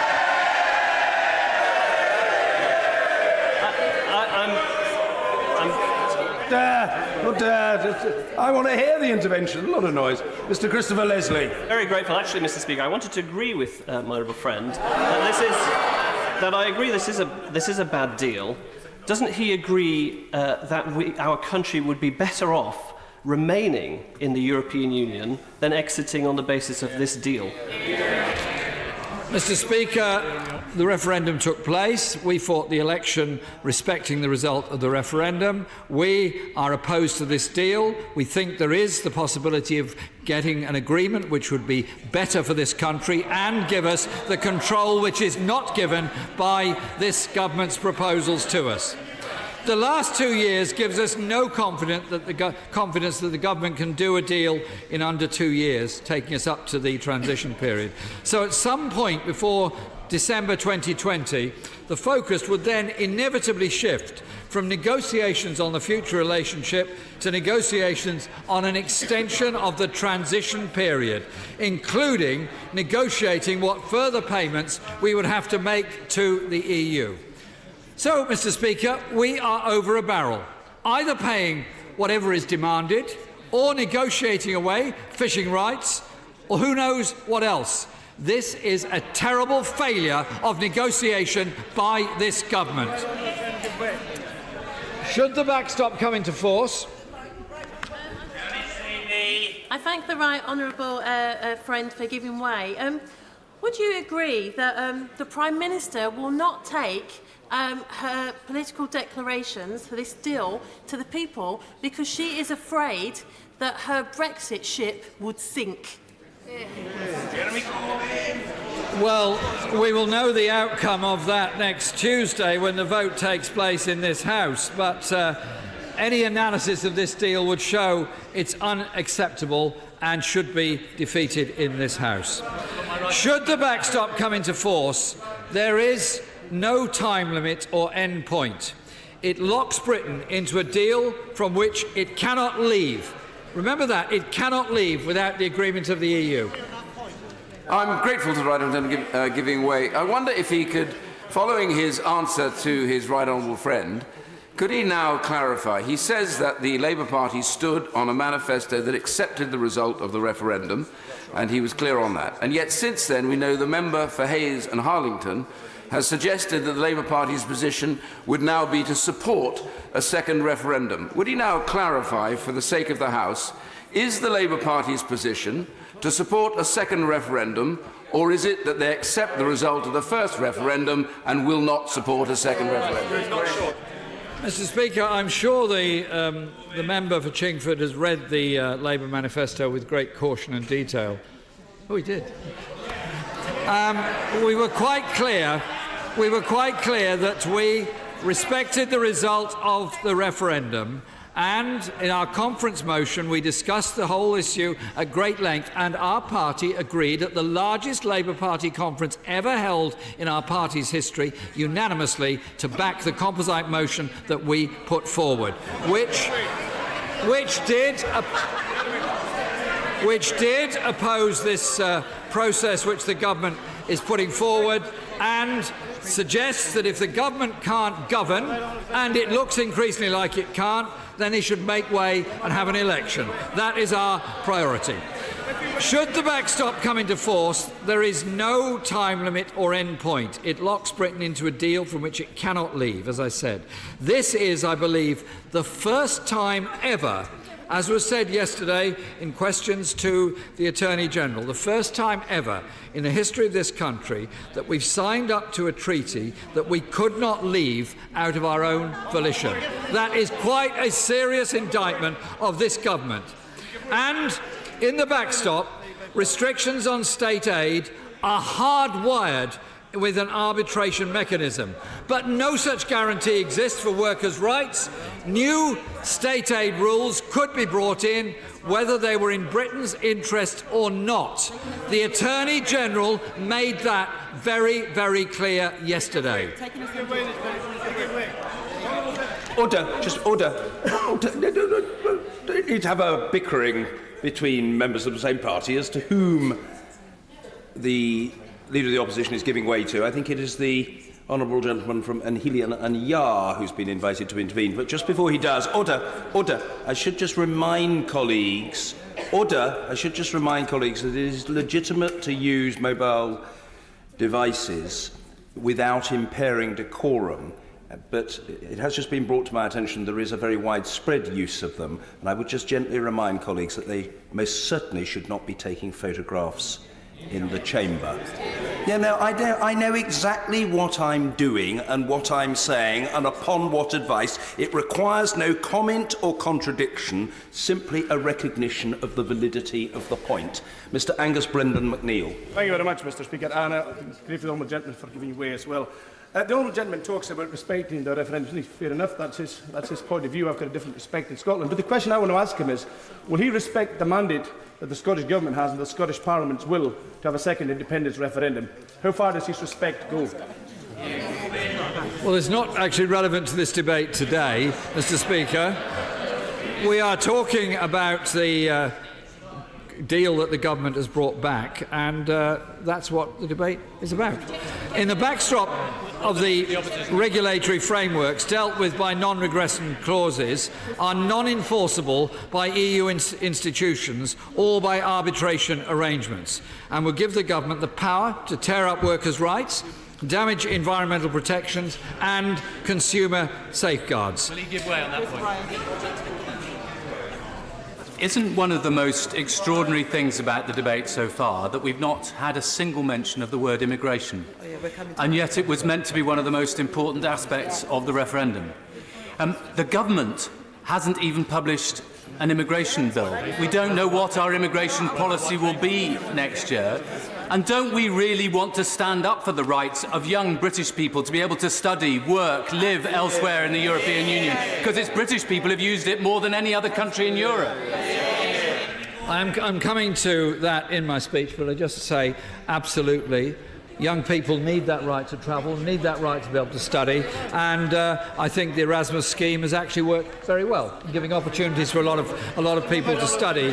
And I'll come on to this again, but I just think we should reflect on the massive work done by European Union nationals who've come to make their homes in this country and helped us developed our health service and many other services. The backstop would apply separate regulatory rules to Northern Ireland. This is despite the fact that the Prime Minister said this is something, and I quote, no UK Prime Minister could ever agree to. Another of her red lines breached. In fact, the list of the EU measures that continue to apply to Northern Ireland runs to 75 pages of the agreement. Would my right honourable friend agree with me that this is a bad deal? And one of the reasons for that is the Prime Minister has spent much of the 2.5 years discussing the deal with her colleagues on the Conservative Party rather than negotiating with the European Union. My friend is so right. This has been a negotiation with the Cabinet, it's been a negotiation with Conservative MPs, it's been a negotiation within the Conservative Party. That's where all the concentration has been. And indeed, one of the Brexit secretaries hardly ever went to Brussels anyway, presumably being more interested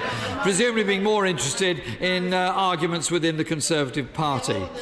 It's also clear that the Prime Minister's red line regarding the jurisdiction of the European Court of Justice has been torn up.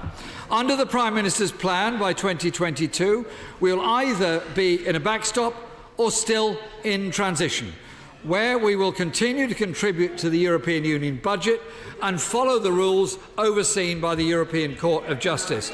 Indeed, Mr. Speaker, the Foreign Secretary said on the 25th of November only that the deal largely ends the jurisdiction of the ECJ. It is crystal clear that the Prime Minister's claim that this plan means we take control over our laws, money and borders is utterly far-fetched. On the future partnership, Mr. Speaker, let's be clear. There isn't a deal. There's a framework for a future partnership. Our trading relationship with Europe is still to be negotiated, and it will take years to do that. We still don't know what our long-term relationship with Europe would look like, and that's why so many MPs across Parliament are not willing to vote for this blindfold Brexit and take a leap in the dark about Britain's future.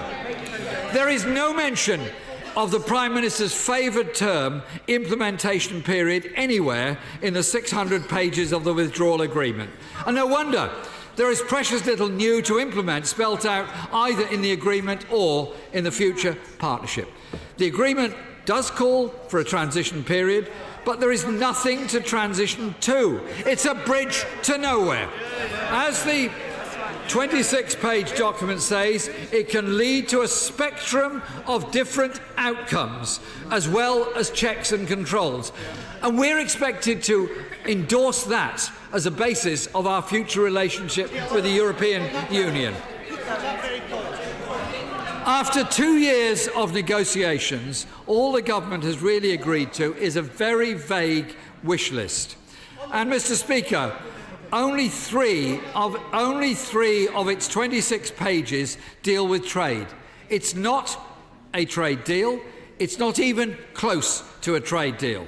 The trade deal recently signed between the EU and Canada took 7 years to negotiate and ran to 1,600 pages. In 2.5 years, this government has agreed to 3 pages of text on trade. It's hardly an encouraging start to future trade relationships. The former Brexit Secretary committed to, and I quote, detailed, precise and substantive document. We had the right to expect one. What we got contains no mention of frictionless trade, promised at Chequers, or even trade as frictionless as possible, promised before that. There is no ambition to negotiate a new comprehensive customs union with a British say that would protect jobs, trade and industry, and so uncertainty continues for business. Does my right honourable friend agree with me? Does my right honourable friend agree with me that this deal does not deliver frictionless trade, and that this would have a negative impact on the economy and risk jobs as well? No, it certainly doesn't deliver frictionless trade, and those working in industry are extremely worried about what's going to be happening in the future because they don't see this deal as protecting their jobs or their future. The demand for a new comprehensive customs union is one that has united both the CBI and the TUC because it protects manufacturing supply chains. The decision to rule out a customs union and the lack of clarity in the deal risks business investment being deferred on an even greater scale than it is at the moment, costing jobs and living standards. And many companies may decide the lack of certainty means they will explore their contingency plans to relocate elsewhere. Both the First Ministers of Wales and of Scotland have also made clear to the Prime Minister that they would support participation in a customs union to protect the economy and jobs. A commitment to a new and comprehensive customs union could, I believe, have found support in this House. The government didn't seek it. I thank the Leader of the Opposition for giving way. The Leader of the Opposition talks about uncertainty, but I put to him just one example as to why I would encourage him to support the Prime Minister's deal, and it's this. If that deal does not go through, we could face a situation at 11:01 p.m. on the 29th of March where 1 million UK citizens living in the EU27 will no longer have their rights guaranteed. What would he do in that position? I would imagine the honourable member supports the Prime Minister's deal because he is incredibly loyal to his party, with a blindness about the dangers of this deal to the rest of the country and the jobs that go with it. The lack of clarity around these proposals also means there is no guarantee of a strong deal with the single market to ensure continued access to European markets in services. Merely a vague commitment to go beyond the baseline of the World Trade Organization. As both the Attorney General and the Environment Secretary have made clear in recent days, the commitments to workers' rights, environmental protections and consumer safeguards are very, very far from secure. Mr. Speaker, the social Europe that many people supported and continue to support was not part of why people voted to leave. All of that is at risk from this deal. This deal fails to give so many economic sectors and public services clarity about our future relationships with several European Union agencies and programmes. Take, for example, the Galileo programme. Caroline. I'm grateful to him for giving way. On the environment, would he agree with me that the Prime Minister's deal seriously undermines environmental protection in this country because it does not replace the European Court of Justice with anything like the strength of an enforcement body? Instead of the promised watchdog, we've got much less than just a lapdog. The member is absolutely correct, because the environmental protections that we have are obviously essential. You cannot protect the environment inside national borders. It has to be done across national borders, and we have to have the toughest possible environmental protection regulations. The suspicion that many of us have is that there's an appetite on that side of the House to remove many of these protections as time goes on.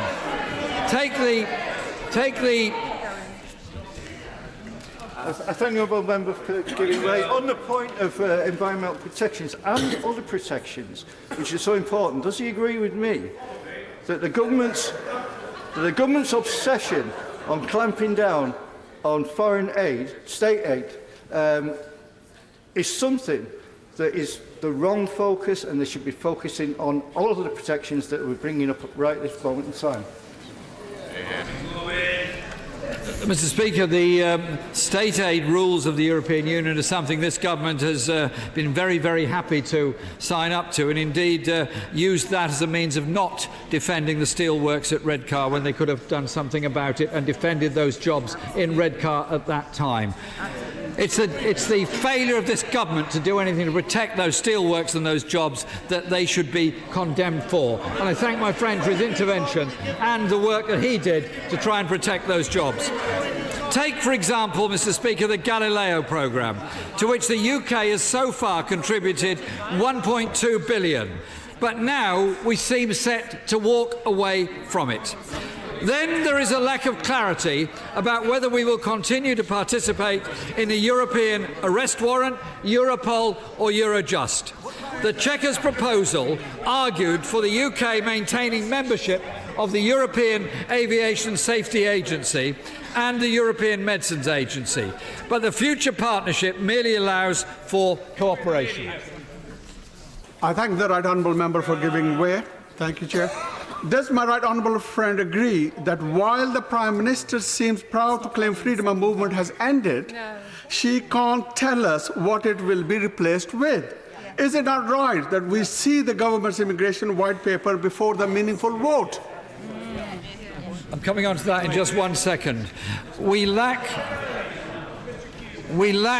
similar clarity about many others, including Horizon 2020, Erasmus, mentioned by my friend, which have been so brilliant in providing students with opportunities to study in other countries. That is why so many young people are so concerned at this present time about what is happening. And Mr. Speaker, there is no clarity about any future immigration system between the UK and the European Union.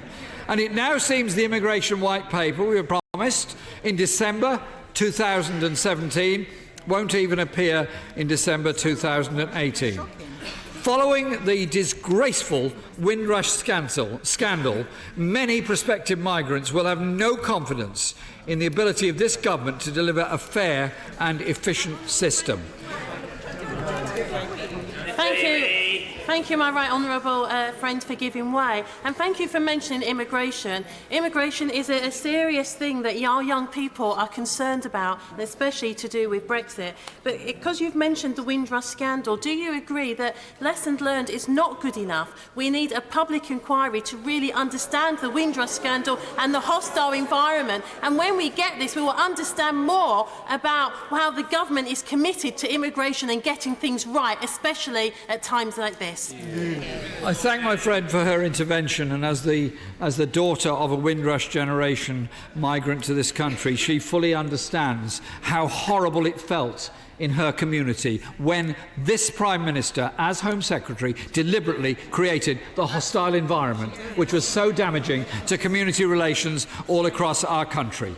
And many EU nationals already here have no faith in this government to manage the process of settled status fairly or efficiently. These are people who've contributed to our country, to our economy, to our public services and especially our NHS. We all meet them in hospitals and doctor's surgery. It's these people who are now so anxious about their future. Mr. Speaker, to our negotiating partners in the European Union, I say this. We understand why, after 2 years of negotiations, you want this resolved.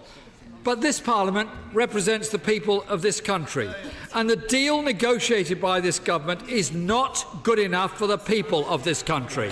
So if Parliament votes down the deal, then reopening negotiations cannot and should not be ruled out. There is a deal that I believe can win the support of this House and bring the country together, based on a new comprehensive and permanent customs union with a UK say, and real protection of workers' rights and environmental and consumer safeguards. Mr. Speaker, as I conclude, I've been very generous, Mr. Speaker, in giving way, particularly to that side. As I conclude, Mr. Speaker, as I conclude, I want to pay tribute to my honourable friend, the member for Holborn and St Pancras, a shadow Brexit secretary, and his team of shadow ministers. He's now facing his third Brexit secretary. He's stayed the course, holding this government to account. And I thank him and his wonderful team and their supporters for what they've done, and the success today in forcing the government to release the legal advice they were trying to withhold from us. This is not the deal the country was promised, and Parliament cannot, and I believe will not, accept it. The false choice between this bad deal and no deal will also be rejected. People around the country... Leader of the Opposition is not currently giving way. He's developing his point. He's developing his point. Members don't need to set themselves up as though they're conducting an orchestra. It is not necessary. Mr. Hoare, for example, you're an incorrigible individual. Your assistance in this matter is not required. I'm afraid you're a veteran of Oxford Union badinage, and you've never really overcome it, I think. Jeremy Corbyn. As I said, Mr. Speaker, this is not the deal the country was promised, and Parliament cannot, and I believe will not, accept it. The false choice between this bad deal and no deal will also be rejected. People around this country are very anxious. Businesses and workers are anxious about the industries they work in, the jobs they hold, and about the stability of this country. I've given way a great many times, and I'm going to draw my remarks to a close very soon. The responsibility, Mr. Speaker, for this state of anxiety lies solely with this government. 2 years of botched negotiations have led us here today. Members of this House have a very important decision 1 week today. To vote for this deal would be to damage our economy, to make our constituents poorer, and to take a leap in the dark for the future of this country. Don't take my word for it. The government published its own economic assessment, which found the Chequers proposals would make our economy nearly 4% smaller than it would otherwise be, thus knocking 100 billion out of our economy within 15 years. For those who like to break down these sorts of figures into weekly amounts, that's nearly 2 billion a week less. And that definitely was not seen on the side of a bus. Mr. Speaker, Labour will vote against this deal. A bad deal for Britain, a bad deal for our economy, and, I believe, a bad deal for our democracy. Our country deserves better than this. Mr. Boris Johnson. Thank you very much, Mr. Speaker. It is perfectly clear from listening to the Right Honourable Gentleman, the Leader of the Labour Party, that he is joining with his Shadow Chancellor and his Shadow Brexit Secretary, and now determined to frustrate Brexit and the result of the referendum in 2016. It's absolutely clear from what he said just now. But I must regretfully say to my Right Honourable friend, the Prime Minister, I really can't believe that there is a single member of this House who sincerely believes that this deal we have before us is a good deal for the UK. There are a lot. And if I may say, you can tell, there we go, there's one. There's one. He's been here. There's one. And I must say, I said sincerely. And you can tell that the government's heart... Order. Forgive me. Point of order, Mr. Edward Vasey. I sincerely believe it. I've got no stake in this government anymore, but I still think it's the right thing to do. Mr. Boris Johnson. In which case, I'm happy to acknowledge the sincerity of my honourable friend, but I have to say that I think the government's heart does not appear to be in this deal, and I think listening to those who are sent out to defend it and to explain it, they know that it is a democratic disaster.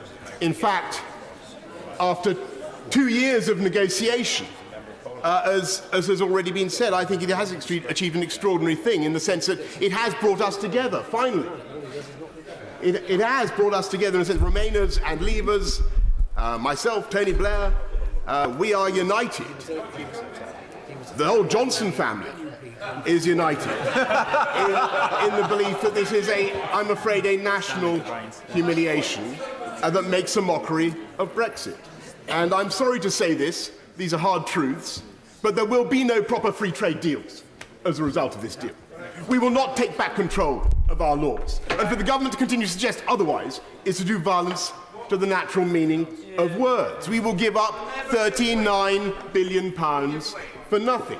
We will not be taking back control of our borders, Mr. Speaker.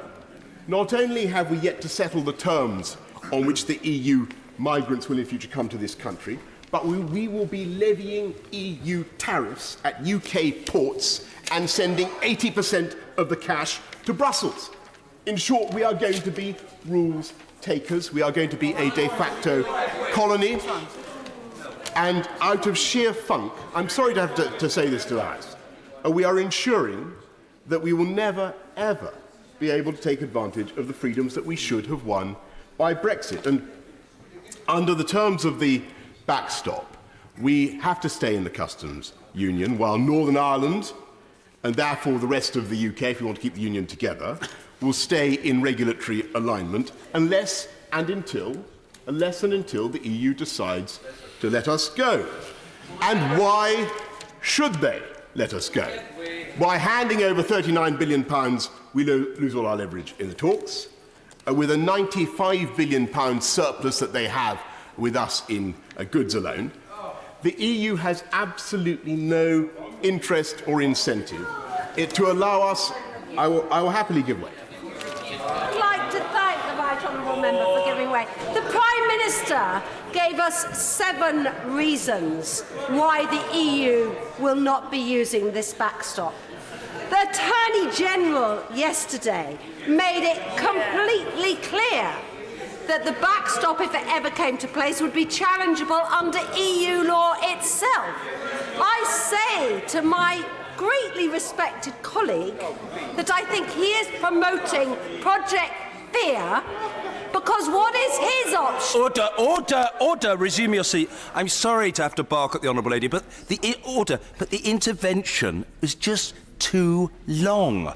End of. No, enough. Boris Johnson. A very good point, nonetheless, Mr. Speaker, because it's exactly on the point. Because as I've been saying, the EU has no incentive whatever to let us out of this backstop, precisely because they have this massive trade surplus with us. And furthermore, they have, when they look at UK manufacturing and UK business, they realise that they will have, in that backstop and through the whole of the implementation period and beyond, unchecked and unmediated power, effectively to legislate for the UK, with no UK representation. And if the Honourable General Opposite thinks that's an ideal situation for this country to end up in, then let him speak now.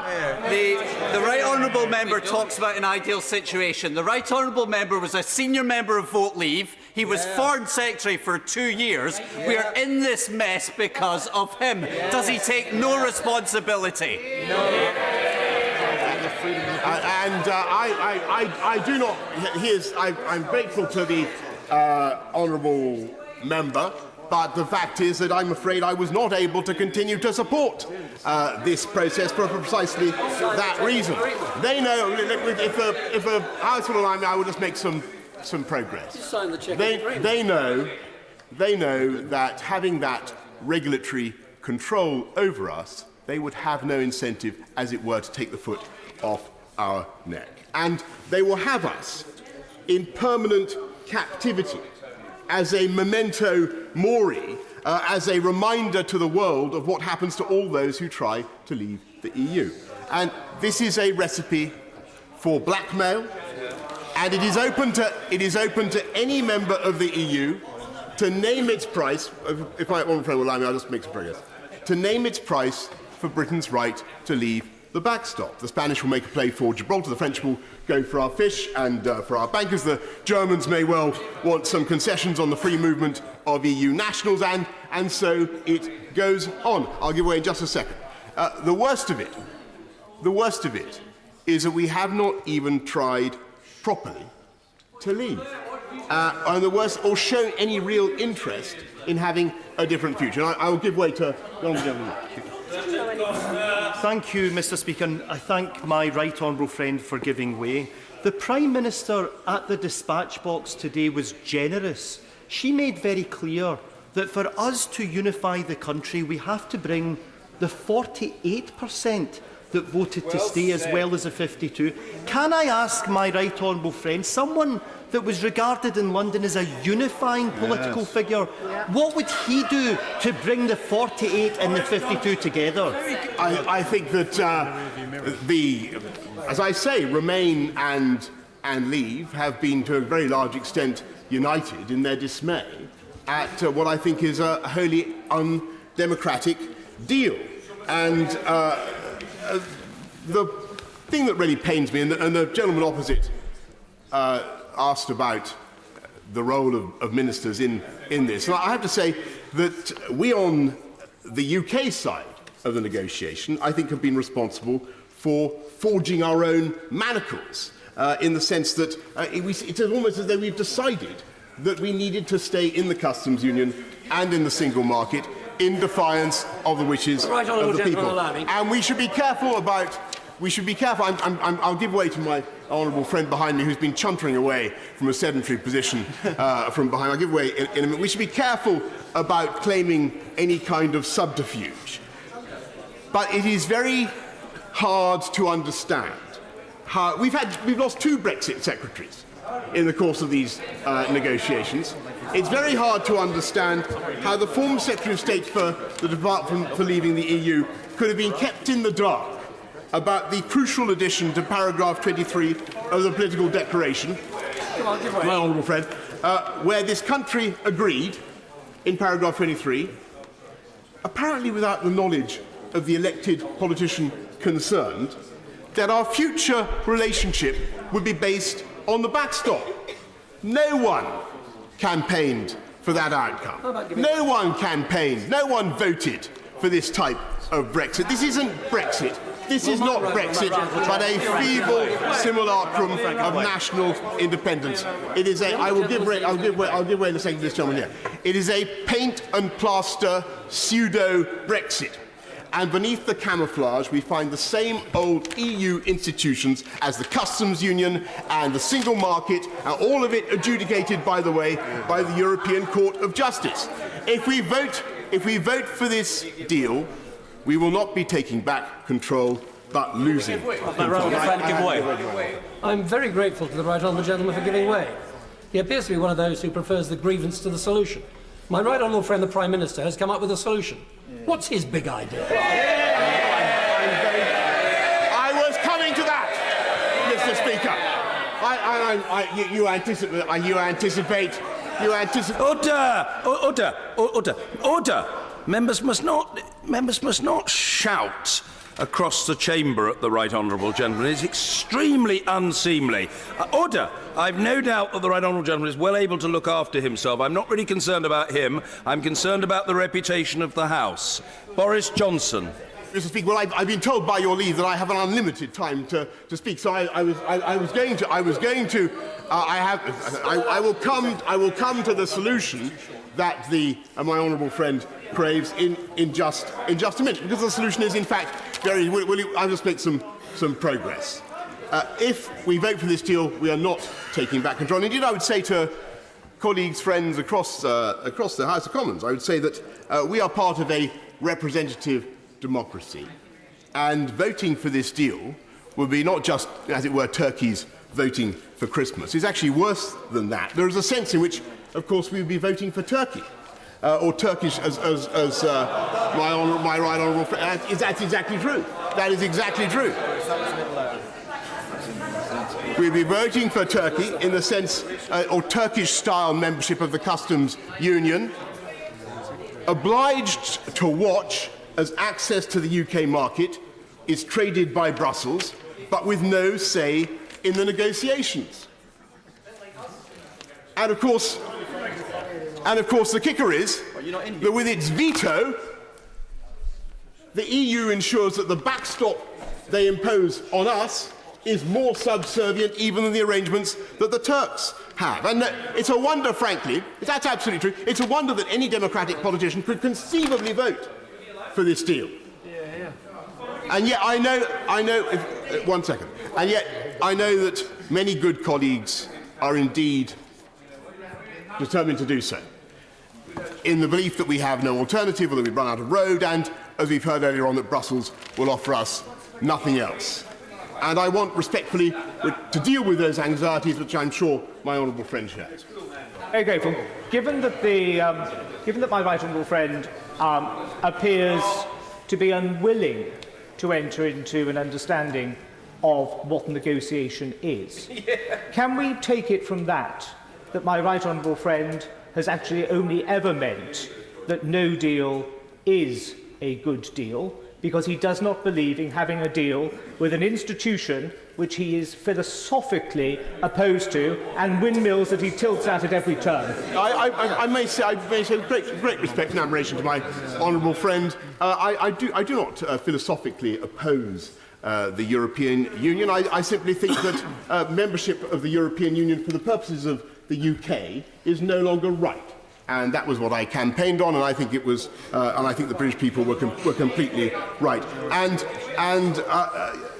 as for no deal, no, I don't believe that no deal is the option that we should be going for automatically. But I will come to that in just a minute. I want to deal with these anxieties, but I know that my honourable friend shares, because I do think that he is profoundly mistaken, as indeed are all colleagues, in thinking that we have absolutely no option but to go ahead on this basis. We have plenty of other options. And I think in order to see the way ahead,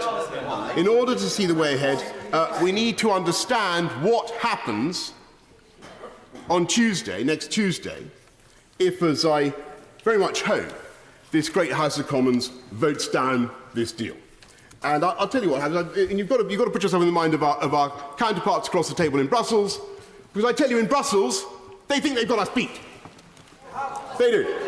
They think that our nerve will eventually fail. They think that the Prime Minister will come to the summit next week, and in the event of this deal being voted down, and ask for some cosmetic changes. And I expect that they will think about granting some cosmetic language that is intended to be helpful, but which does not change the legal position. And I think in Brussels they are confident that sometime before March next year the government will come back to this House, and they think that this deal will go through somehow or other, by hook or by crook.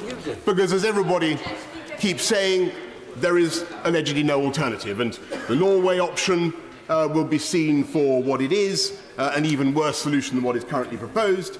The notion of extending Article 50, delaying the date of Brexit, would be greeted, I think, with fury by the electorate, as indeed would any attempt to amend the terms of exit so as to plunge us back into the customs union. That would be rumbled by the electorate as well. So I will give way with pleasure to my honourable friend. Thank you very much, my honourable friend. Is he not concerned that trying to win 7-0, he may lose 4-3? No, I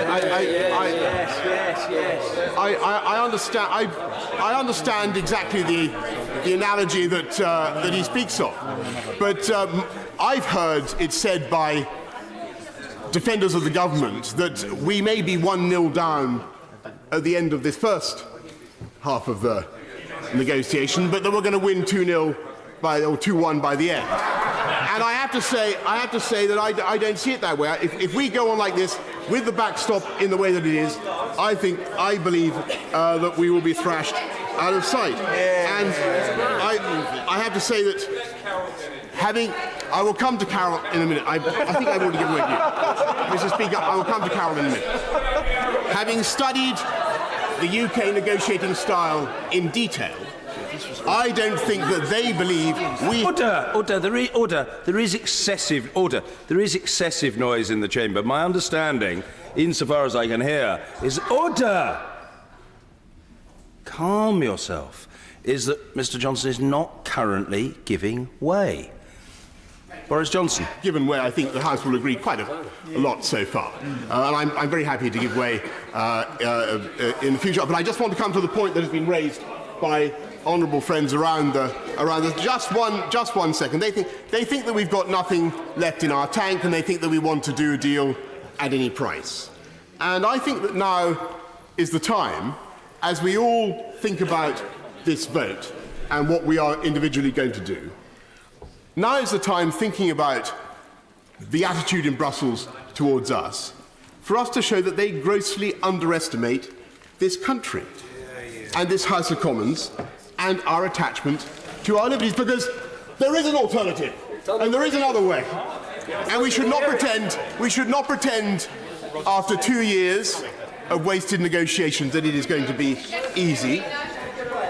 But it is the only option that delivers on the will of the people, but I believe also maintains our democratic self-respect as a country. And that is to say, what is obvious from this debate and from every poll that I have seen, we should go back to Brussels. We should go back to Brussels, and we should say to them, yes, we want a deal if we can get one. And yes, there is much in the withdrawal agreement that we can keep, notably the good work that has been done on citizens. Notably the good work that is done on citizens. And a gentleman opposite, of course, from a sedentary position, he compares the European Union to Lavrov and Russia. I have to say, I think that's an entirely inapposite comparison. These are our friends. These are our partners. To compare them, I think, to Russia today is quite extraordinary. And we should say that we appreciate the good work that is done, that has been done to protect the rights of citizens on either side of the Channel. But we must be clear. We must be clear that we will not accept the backstop. Because it is nonsensical to claim that this backstop is somehow essential for further progress in the negotiations. And the question of the Irish border is for the future partnership and not the withdrawal agreement. It was always absurd that it should be imported into this section of the negotiations. And we should use the implementation period to negotiate that future partnership, as I believe the government itself envisages. And by the way, we should withhold at least half of that £39 billion until the negotiation is concluded, the negotiation on the new partnership. And I think if we did that, I hope that answers your question. Is that a big idea? I think it's certainly better than your idea. I believe the EU will sense. I will give way the pleasure.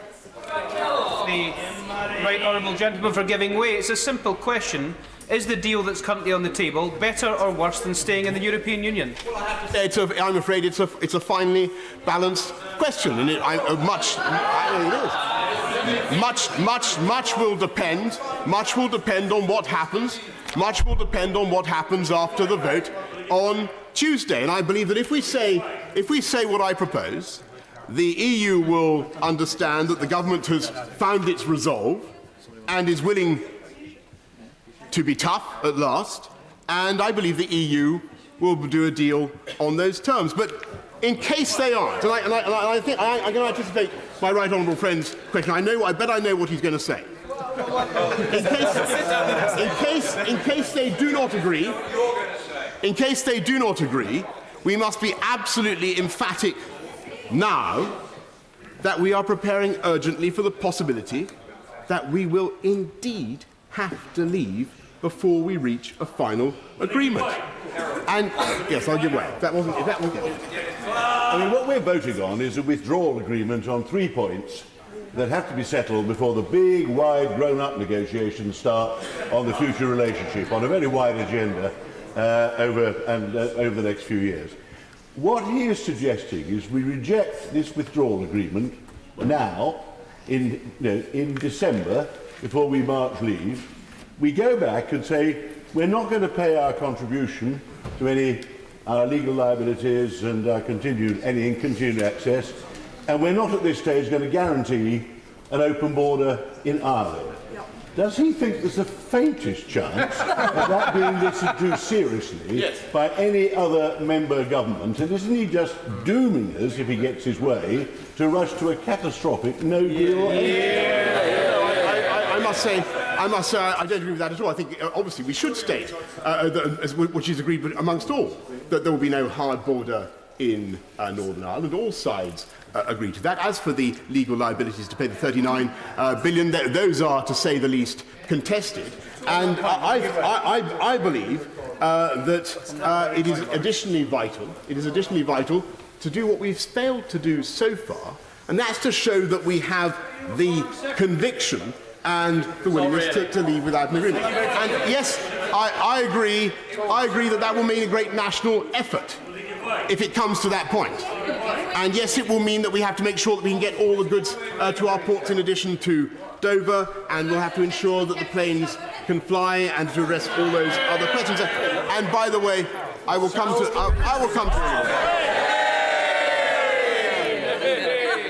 I thank the right honourable gentleman for finally giving way, and he's presenting an illusion of the EU not being good for the UK. I would just ask him, does he also think Euratom is not good for the UK? And if so, can he explain to those currently waiting for cancer diagnosis and treatment where they're going to get their radioactive sources from? I'm glad to have given way, because I really think that that's the kind of scaremongering about the consequences of leaving the EU that really does no favours, I must say respectfully, to the debate. And I think that the Treasury will have an opportunity to ensure that this is in the event of no deal, in the event of coming out without an agreement. The Treasury will have the opportunity to use that £39 billion to ensure that we can support the economy rather than talking it down. And I believe it will be far better. It would be far better to make that effort now and at least be responsible for our destiny than to agree to give up our right to self-government forever, because that's effectively what we were doing, just because of our lack of short-term competence or confidence. And quite right, just 1 second. Quite frankly, the EU will not treat us as a sovereign equal in these negotiations unless and until we are willing to stand up for our own interests now and in the future. And I tell you, Mr. Speaker, I think our country is ready for us to take this stand. I think they are, because I think they've had enough of being told that we can't do it, that the 5th or 6th biggest economy in the world is not strong enough to run itself. And if we fail now, Mr. Speaker, it won't be good enough. I've given away a great deal. I've given away a great deal. It won't be good enough to say to the our fishermen, that we can't actually take back control of our fish because in the end it all proved to be too difficult. And it won't be good enough to say to the people of Northern Ireland that after all those promises, we accept that they must be treated differently from the rest of the UK. And I will give way to that. Very good. He talks about the avoidance of a hard border in Northern Ireland. Speaking to the DUP conference at the weekend, he said that if Great Britain chose to vary regulations, there'd be need for regulatory checks and customs borders between Great Britain and Northern Ireland. Does he accept then, in some future world where the United Kingdom can vary its regulations as a whole, that would inevitably lead to regulatory checks between Northern Ireland and the rest of Ireland? It is certainly, as Michel Barnier, I'm very glad that my honourable friend has raised that point, because it's a very, very important point. And Michel Barnier has himself said that these technical solutions to implement such regulatory checks, not necessarily customs checks, but regulatory checks away from the frontier, can be found. And that is what we should be doing. And frankly, that is what we should have been doing for the last 2 years. That is where our effort and our energy should have gone. And on that point of regulation, it won't be good enough. It won't be good enough to tell the people of Northern Ireland they're now going to be treated differently. It won't be good enough to tell the business people of the UK, that now and in the future, they are going to be burdened. They are going to be burdened with regulation emanating from Brussels over which we will have absolutely no control, and we couldn't stop it because we couldn't see an alternative. And I must say to colleagues that if colleagues think that it is too disruptive to go now for the Super Canada option, if colleagues think it is going to be too disruptive to go for freedom now, just you wait until you feel the popular reaction that will follow when people realise that the referendum has been betrayed. And the tragedy, I'll give way with pleasure to my right honourable friend. Honourable friend for giving way. Could he tell us how his cunning plan, which ends up with no deal, will secure the 485,000 jobs that rely on the automotive sector and the just-in-time supply chains, which he first heard about 6 months ago from the Secretary of State for Business and Industrial Strategy? I won't comment on when I heard about just-in-time supply chains. It was many years ago, but the objective, as she knows, is to create a zero-tariff, zero-quota deal with the EU, which is readily deliverable when you consider that we already have zero tariffs and zero quotas. And as for her anxiety about job losses, I have to say that we've already heard a lot of prophecies about losses of jobs. I think it was said that we were going to lose 500,000 jobs in this country if the British people had the temerity to vote leave. Actually, we gained 800,000 jobs. So I take these prophecies, I'm afraid, with a pinch of salt. And the sad thing is that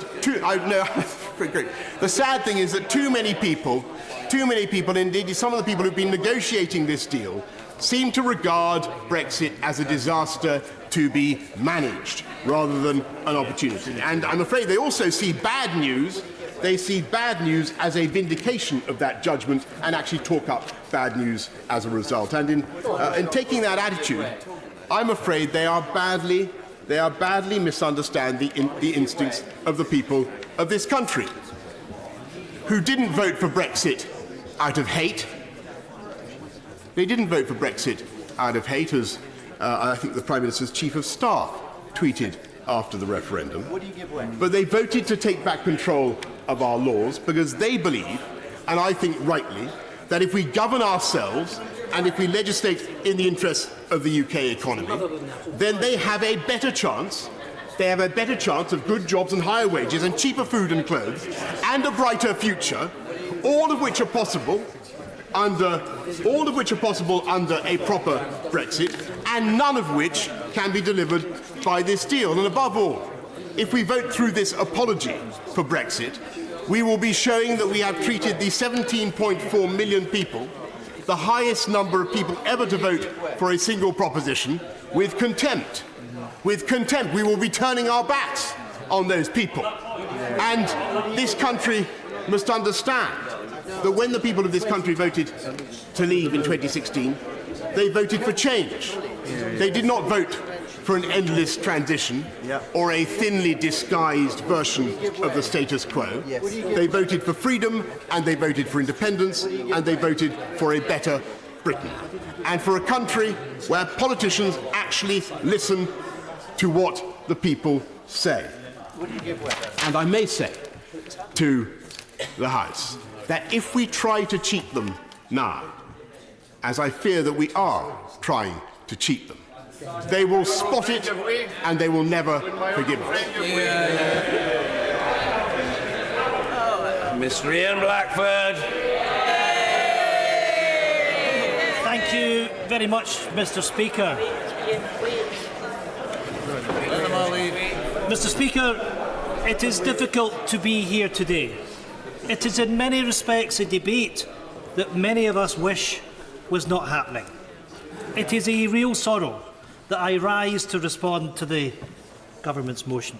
Mr. Speaker, the reality of Brexit is now laid before us. Broken promises of taking back control from a government that is so out of control. 21 ministerial resignations, communities, countries, households divided, our politics stale, a Prime Minister fighting for her political life.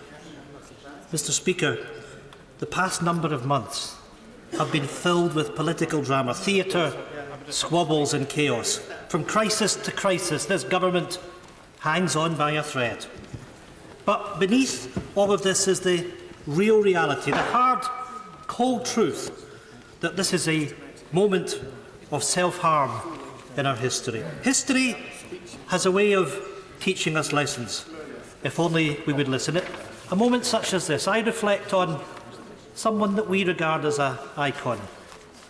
Winnie Ewing, Madam McCoss, who came into this House 51 years ago for the seat of Hamilton, represented the Highlands and Islands at the European Parliament and fought hard to make sure that Scotland benefited from its membership of the European Parliament, something I can see right throughout my constituency with all the signs of projects that were funded by European money. And we had a welcome year in the European Parliament, and indeed Winnie played such an important part in the development of that institution. We've heard of the importance of Erasmus today, and it holds a special place in the SNP's heart because it was Winnie Ewing who chaired the European Parliament's European and Culture Committee on Erasmus when it was established in the 1980s. That's the legacy of someone that fought hard to make sure that all of us benefited from that European membership. And if I can contrast the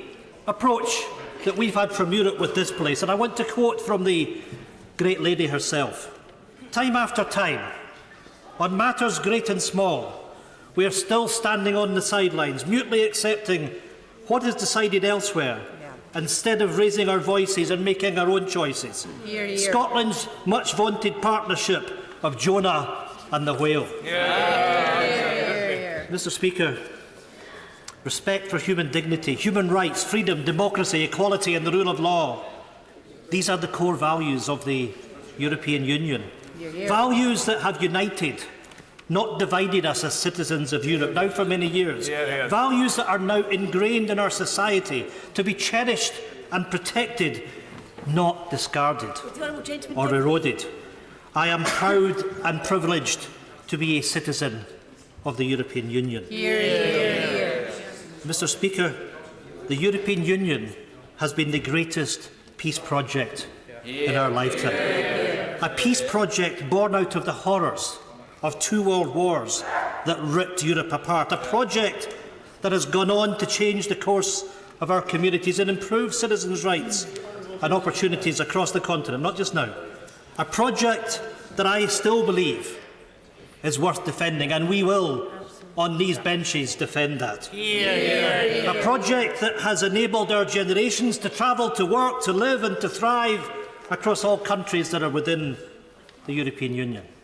Mr. Speaker, today I come here with a heavy heart, with the deepest regret that the opportunities that I had to work in Amsterdam, but also to travel throughout Europe in my working career, to learn from the best and the brightest across Europe, will be taken from our children. Because that's what we're doing. Embracing the diversity of European culture has enriched so many of us. Absolutely. The exciting opportunities to live and work in Amsterdam or Barcelona or Brussels or Berlin or Copenhagen or Vienna or so many other places. So many choices and opportunities that our generation had to work and to develop friendships across Europe. Mr. Speaker, to learn from the rich diversity that Europe has to offer, to benefit from the experiences of different cultures, to form friendships with those like us who celebrated being European citizens with shared rights. The right to live and work across the EU is to be ended as a right for the next generation. Mr. Speaker, I have in the gallery today an ex-colleague from Amsterdam when I worked for a bakery ingredients company, someone whose friendship was formed out of the opportunity that I had to work in Amsterdam. Our friendship is a celebration of the success of the opportunities the EU membership gave to all of us. That right to live and work together across the EU is to be ended as a right for the next generation. That automatic right to benefit for career opportunities to be removed. Opportunities to benefit from an inclusive Europe swapped for the constraints of an inward-looking United Kingdom. I'll give way to the... I thank my right honourable friend giving way. Most people in this chamber know that my husband is German. What not all of them will know is that his mother was Polish and his parents were not allowed to marry. The child they had together was taken from them. His mother was a forced labourer and his father was lifted by the Gestapo. And long before we ended up in this mess, he used to celebrate that in one generation he could live and work where he wanted and marry who he loved. And in one more generation, we're taking it away. It's shameful. I mean, I thank my honourable colleague and friend for that explanation of what we are doing. Colleagues, we must reflect on where we are, and I appeal to everyone throughout this House to stop and think about that erudite explanation of what has happened in Europe over the last 70 or 80 years. Stop and enshrine the benefits of free movement of people that has enriched so many of us. It is not too late to turn back. I will give way. I'm very grateful to the honourable gentleman, and I'm very proud to be the first ever Polish-born British Member of Parliament and celebrate the contribution that 1 million Poles have made to our country. But does he not share my concern that by offering or proposing another referendum, we could be giving wind to UKIP's sails, a party which is currently withering on the vine, which is falling apart? There will be a renaissance for UKIP if we have another referendum that overturns the previous result. Ian Blackburn. I must respectfully say to the honourable gentleman that we have to take this argument on. Migration has enriched us. Now, we come from the country of Scotland where our population has barely grown over the last 100 years, where we've gone from 4.8 to just over 5 million people. If we don't have access to free movement of people, we are not going to be able to deliver sustainable economic growth. And I say respectfully to the honourable gentleman that there are thousands of Poles who have come to work in Scotland over the course of the last few years. Let me say to all of them, to each and every one of them that may be watching tonight, you are welcome. You are welcome because of the contribution that you make to our life, to our culture, to our economy. And the thought that we would take up the drawbridge and stop people coming to participate in the growth of the future of our country is quite frankly repugnant to me. And I will fight with my colleagues to make sure that we remain an open society and we can continue to be enriched by those that want to come and live and make a contribution to our economy. They are welcome and they will remain welcome. Let me make some progress and then I will make a give way. Mr. Speaker, in April 1988, when the Single Market campaign began, one prominent speaker stated, "A single market without barriers, visible or invisible, giving you direct and unhindered access to the purchasing power of over 300 million of the world's wealthiest and most prosperous people.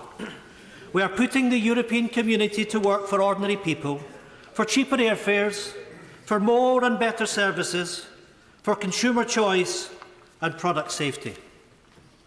Mr. Speaker, that was Margaret Thatcher. Even Margaret Thatcher recognised that shared markets, collaboration and partnership in Europe was in all our interests. Many may be puzzled why I begin by expressing the sentiment and not directly the content of the government's motion. I do so because it's right. Hear, hear. It is right to remember the real loss that all of us will feel, and it's not simply the loss in this deal or any other. It's the fact that any deal will mean a loss to our economy, to our society and our children. We in the SNP have long argued and continue to believe that staying in the European Union is the best option for Scotland and indeed for all parts of the United Kingdom. And when I hear the Prime Minister say the choice if we vote down this deal or no deal is staying in the European Union, I say yes, please. Because fundamentally, there is no option that is going to be better for our economy, for jobs and for our communities than staying in the European Union. That's a fact. And it's the height of irresponsibility of any government to bring forward a proposition that's going to make its people poorer. A proposition that's going to mean that people are going to lose their jobs. And we heard earlier from the previous Foreign Secretary that it was Project Fear about jobs. But let's look at the reality. Let's look at what we already know. 1,000 jobs lost from the European Banking Authority. 1,000 jobs lost from the European Medicines Agency. Mr. Speaker, that's not Project Fear, that's the reality, and it's already happened. I will give way. Can I commend the open nature of the speeches given, in stark contrast to the capricious and solipsistic nonsense from the former Foreign Secretary. But will he join me on the issue of EU nationals and calling on the government, even at this late stage, to drop the charge they intend to impose on EU nationals to keep rights that they already enjoy in this country right now? The cost of a passport might not be much to them, but it should be dropped as an act of goodwill. Of course, my honourable friend is correct, and we simply should not be charging people to exercise the rights that they should have to be here. And I'll go further, because of course we're discussing rejecting this deal, but we're also ruling out no deal. But the government should make it absolutely crystal clear, in any scenario, that the rights of all our EU citizens here will be protected. But you know, there's another factor when we discuss the rights of EU citizens here, but also UK citizens in Europe. That UK citizens that are currently in Europe will only have rights to stay and live and work in that one territory. The rights that they have had up until now of living, of travelling and working throughout the European Union are to be ended. What a disgrace. And many of these European citizens, I know of people that live in Belgium but work throughout the European continent, are going to have those rights countermanded. That, Mr. Speaker, is a disgrace. Let me make some progress, and I will move on. Mr. Speaker, whilst we respect that England and Wales voted to leave the European Union, we ask that the government respect that Scotland did not. However, it is clear that the UK government has no intention of respecting the will of the Scottish people, as the deal that we're asked to support will do nothing to bring harm and hardship socially, economically and politically to Scotland. And Mr. Speaker, we must remember that this fight, this huge struggle and burden on our society that now faces us from Brexit, comes from the Tory party and the Tory party alone. The European debate was an internal battle for the Tories, and they drove it into the public discourse, into a bigger battlefield, not because of the interests of the citizens of this country, but because of the deep divisions and narrow interests within the Tory party itself, not outside of it. We know today that it does not have to be so. We know that the Prime Minister's deal will be voted down. We know it, she knows it. This House should also vote to remove no deal from the table. There is no scenario where we will be wealthier with Brexit. No government should expose its citizens to economic risk. That is what will happen with Brexit. The government's own analysis shows that to be the case.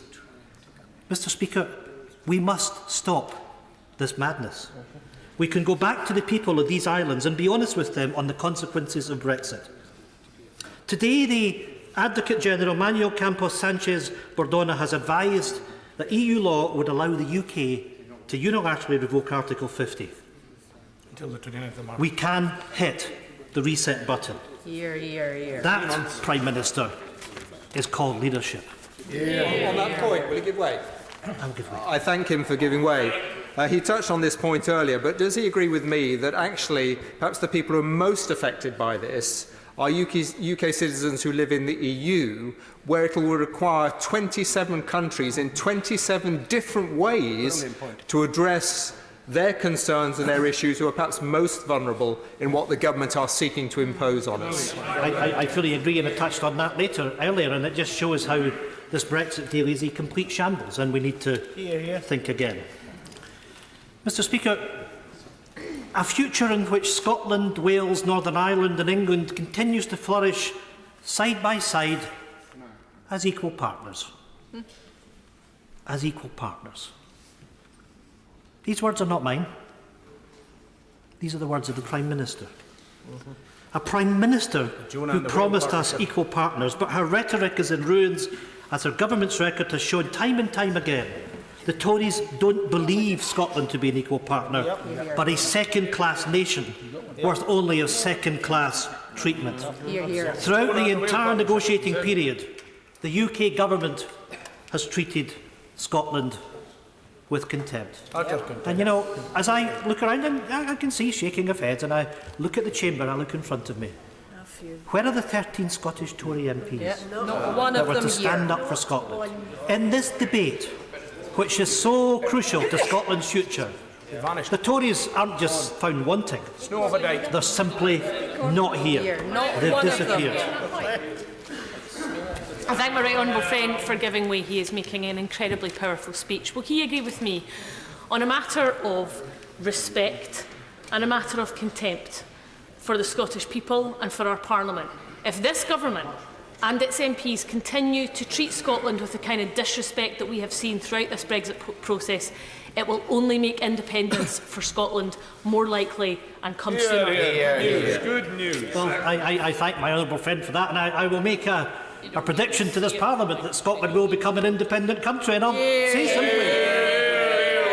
say simply to the UK Parliament, keep going.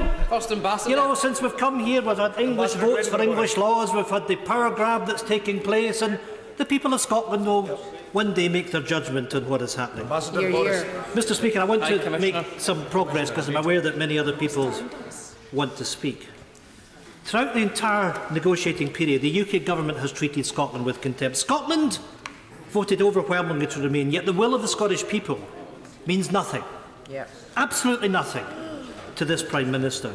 Instead of engaging meaningfully with Scotland during this critical time, the Prime Minister chose last-minute photocalls and stage-managed events in Scotland, all smoke and mirrors, to dress up the fact that her government couldn't care less about Scotland, and we can see it tonight. The Tories think they can do whatever they want to Scotland and get away with it. They think they can railroad this deal against her will and against her interests. The mask has well and truly slipped for the Tories. Let me say this. Scotland is not a second-class nation, and our people do not deserve a second-class deal. This proposed deal is a non-starter, and a no-deal Brexit is unthinkable. That means the priority now must be to stop Brexit, and the SNP has made clear we will support any steps which would secure Scotland's place in the European Union, in line with the votes of the people of Scotland. But we've also said that if the UK is to leave the EU, by far away the least damaging option is to stay in the single market, which is 8 times bigger than the UK alone and the customs union. He's been very clear. We know what he's saying. He wants to stay within the European Union. How's he going to get out of the common fisheries policy? And what's he going to do for Scottish fishermen?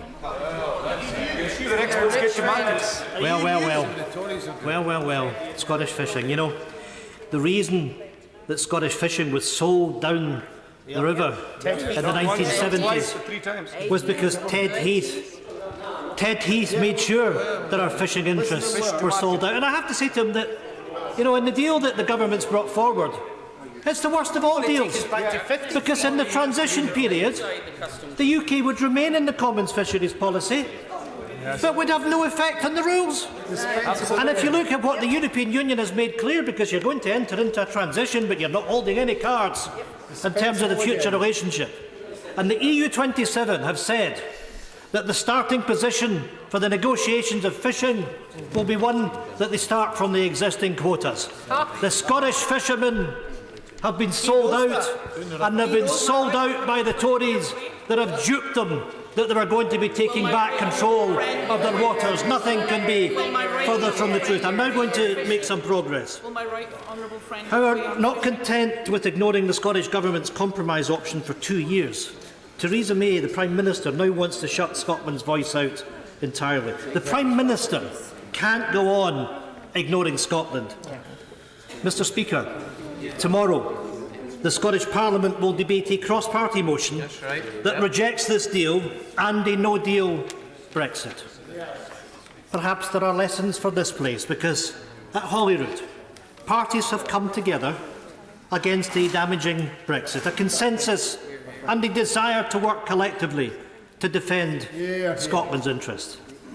How many of the 13 Tory MPs from Scotland will stand up with us to defend Scotland's interests? Where are they? Not one. I think we know the answer from the failure of the Scottish Tory MPs to stand up against the power grab when Westminster voted to take back control from the Scottish Parliament. We saw then when our powers over fishing, farming and the environment were to be trampled all over by Westminster, and yet the Scottish Tories turned a blind eye.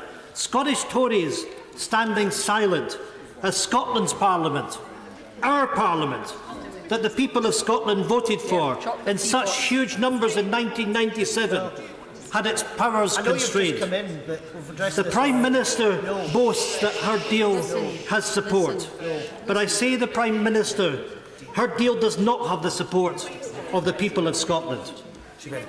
Mr. Speaker, a poll published earlier this year found that almost 2/3 of Scottish voters believe that the Westminster Government is ignoring their concerns during Brexit negotiations, and there is now more support in Scotland for remaining in the EU than at the time of the 2016 election. According to research for the People's Vote campaign, 66% of Scottish voters support staying in the EU. The Prime Minister, like her predecessors, is out of step with the feelings of the Scottish people. And it's not just Scottish people. Countless experts and professionals right across the UK have said this is a bad deal. Mr. Speaker, why is the Prime Minister not listening? The Prime Minister's proposed deal is unacceptable and it must be defeated in this House. 80,000 jobs will be put directly at risk in Scotland as a result of Brexit. And yeah, I can see ministers shaking their heads. But that's the analysis of the Fraser of Allender, and indeed the UK Government's own economic analysis points to the fact that a no-deal Brexit would damage the Scottish economy, would wipe out more than 8.5% of our GDP. How any government can impose these risks on Scotland is just simply breathtaking. The UK Government's intention to end free movement of people will be hugely damaging to our economy. Correct. Inward migration has made an overwhelmingly positive contribution to Scotland's economy, meeting our needs for workers in sectors such as health and social care, as well as in the tourism industry in the Highlands and Islands. Any reduction in EU migration could have a serious effect on Scotland's population growth and its demographic composition. In Scotland, all of the projected increase in our population over the next 25 years is due to migration. According to the Scottish Fiscal Commission, with 50% less EU migration, the working-age population would decline by almost 1%, and the proportion of children would be declined by 4.3%. This deal totally fails to meet Scotland's distinctive needs. I'm grateful to the honourable gentleman for giving way. Just an example of exactly what he's saying came to my ears today. There is a pilot who works for a Scottish airline who has a choice between having a strong EU Dutch passport or having a UK passport. Having a UK passport will mean he'll have to pay about £10,000 for himself and his wife and his children to stay in the UK, or leave him with a weaker passport, whereas he goes with a Dutch passport and works internationally in the airline industry. This is the very damage that the honourable gentleman is talking about, that this government does not care about. Whatever it will do to the transport infrastructure of the Highlands, they will carry on blindly as they've been going. No, he's absolutely right. We must make this point right across Scotland, that there is an existential threat to our living standards, to our workers, and we must make sure that we stop Brexit. And if we can't stop Brexit, for the United Kingdom, then we've got to take our own responsibilities to protect Scotland. Independence, well said, Ian. Good on you. Mr. Speaker, Brexit uncertainty is already damaging our economy to the tune of £600 per household per year as the value of the pound falls and inflation rises. That's not Project Fear. That has happened. That's what's happened since we had the sheer responsibility of the Vote Leave campaign, with ridiculous statements on the side of a bus promoted by the ex-Foreign Secretary who should be hanging his head in shame. There is no certainty on the PM's deal on future trading arrangement for goods or services, no certainty on future mobility, no clarity on law, and no guarantee on continued participation in EU funding programmes which support our universities, communities, NGOs and businesses. And uncertainty leads to risks for investment and further risks for our economy. By 2030, under a free trade agreement, GDP would be £9 billion lower than if we stayed in the European Union, equivalent to £1,600 per person in Scotland. That's what Brexit risks. Per year, making the people of Scotland poorer. That's why the Scottish National Party, in all good faith, has offered a compromise. If we're to be dragged out of the European Union against our will, then at the very least, Mr. Speaker, we must remain in the single market and the customs union to protect our economy. Without single market and customs union membership, the future relationship can only be a free trade agreement, introducing barriers to Scottish companies' abilities to trade. This will damage jobs, investment, productivity and earnings. The government's own analysis proves that Brexit is bad for Scotland. Trade volumes, GDP and wages would all fall, while government borrowing and trade costs would increase. All the analysis shows that in a no-deal scenario that it would be catastrophic, and it's likely that the corporate sector in general is not well equipped to deal with a no-deal Brexit. Correct. It is more important than ever that we're not faced with a false choice between a bad deal and a no-deal. We need to have more time. We must extend Article 50 and take an alternative route to protect our economy. This deal and no deal are not options. Only those reckless enough to risk economic hardship will back this deal. Despite what the Prime Minister said here today, her own Chancellor agrees with the SNP when he admitted on Radio 4 that in economic terms we will be worse off after Brexit, after leaving the single market. Even more telling, Mr. Speaker, is the admission from the Prime Minister herself in the House last week. The Prime Minister said in response to the member from Belfast North, what we want to be able to do is in the future be able to have our own independent trade policy. One of the issues in relation to the backstop is whether or not we would be able to do that, not one of the issues we would want to see continuing the backstop for. So the Prime Minister is clear. There's a concern from this government over their ability to be able to strike and implement free trade deals if the backstop comes into force. Why then is the Prime Minister here arguing that this deal delivers? Mr. Speaker, again I ask this House, how could we support a deal and back the government on delivering an outcome that would make our economy smaller and our communities poorer?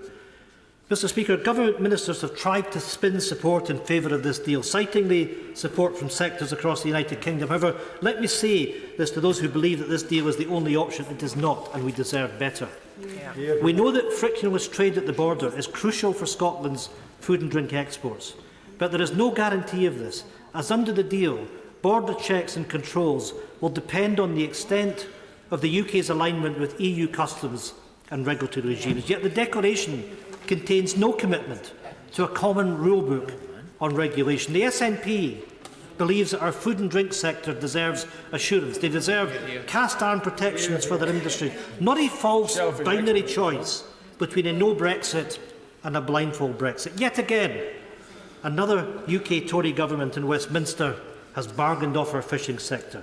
Despite what utterances come from Number 10 as false assurances, the UK is reneging on its promises to support Scottish fishing by accepting a link between the UK waters and access to EU markets. the power grabs. Its commitment to a separate fisheries agreement as part of the economic partnership could mean the UK ceding access for EU vessels to UK waters or accepting tariffs and customs barriers on trade in fish, seafood and farmed salmon with the EU. That, Mr Speaker, is not acceptable.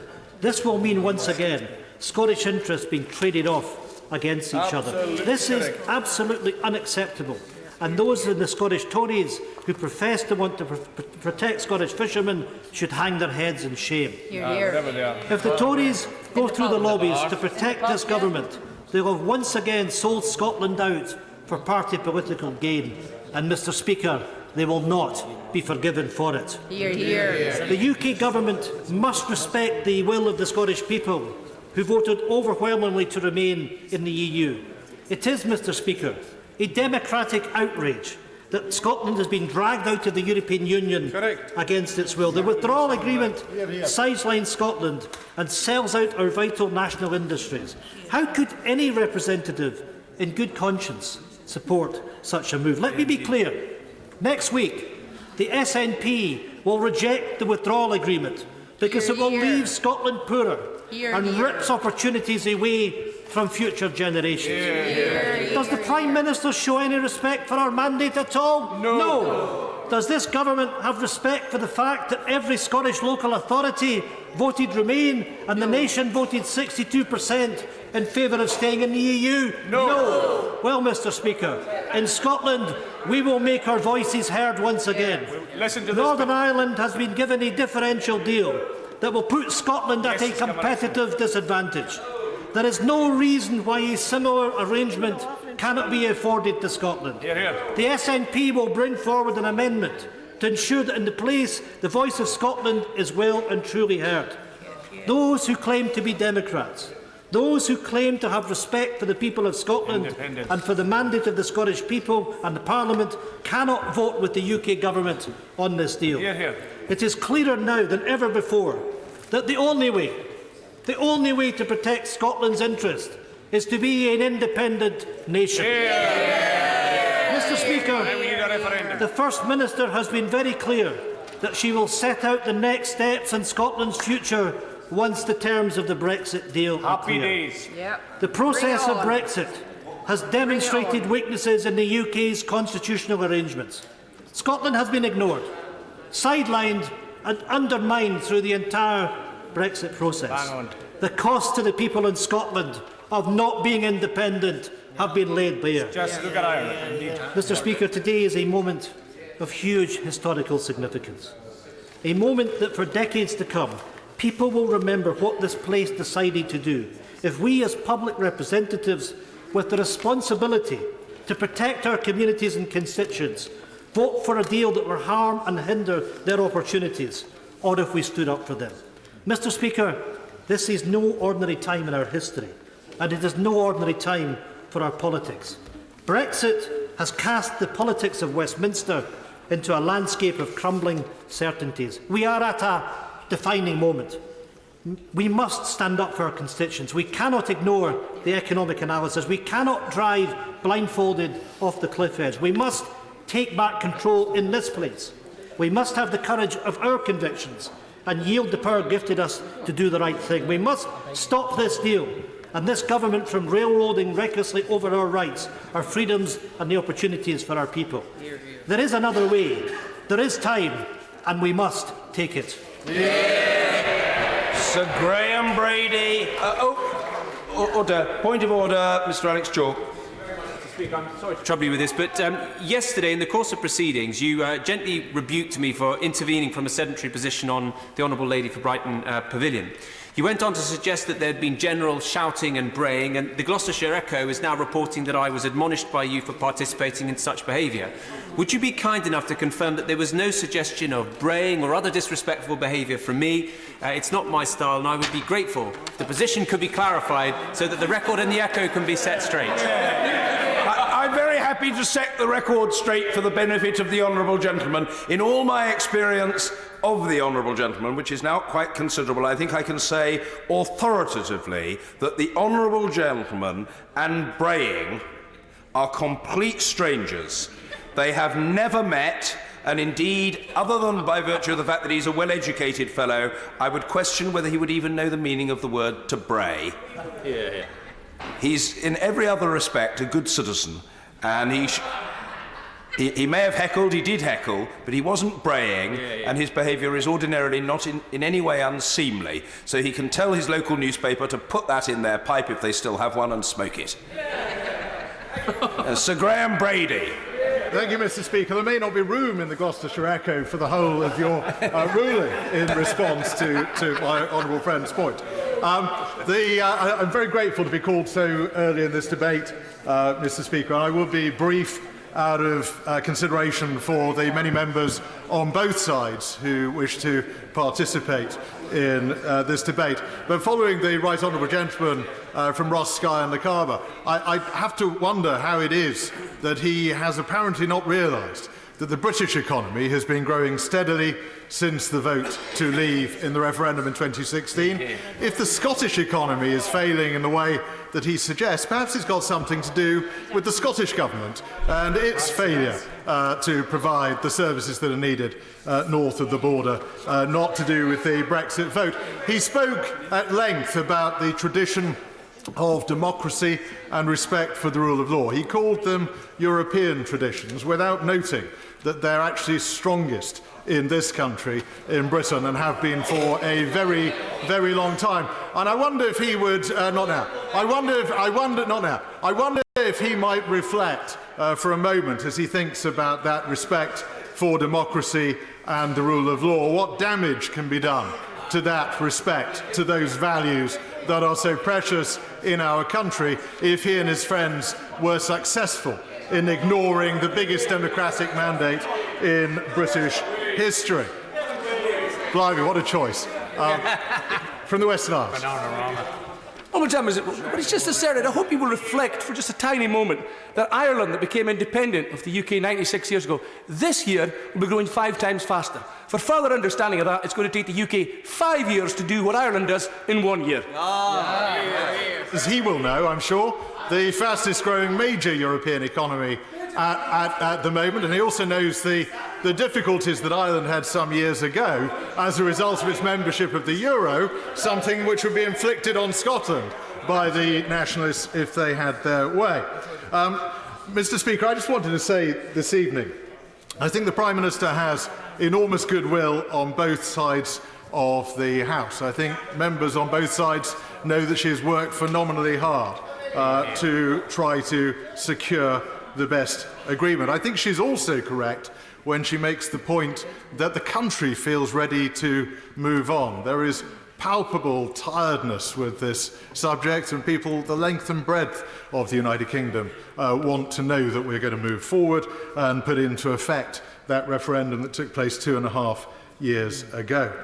And it's also important, as I listened earlier to the leader of the opposition, and he talked about fear and concern in business, that uncertainty was affecting investment in our country. I think it's important that members on both sides of the House also understand that if there is fear and uncertainty in boardrooms in this country, then it is because of the concern of what would happen if the right honourable gentleman opposite were ever to form a government in this country. And if there is capital flight going on at the moment from our country, it is because of that concern, not because of concern about Brexit.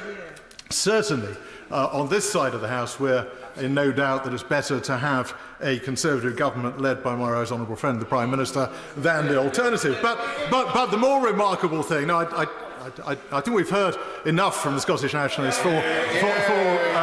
probably for the 5 days of the debate. But more remarkable, I think, perhaps, is the number of members in the Labour benches who feel that it would be much safer for the country to continue to have a Conservative government led by the Prime Minister than one. Go on. Really grateful. He says he hopes that his right honourable friend, the Prime Minister, will continue to see the deal through. But of course, only he knows if that's going to be the case. So can he enlighten us?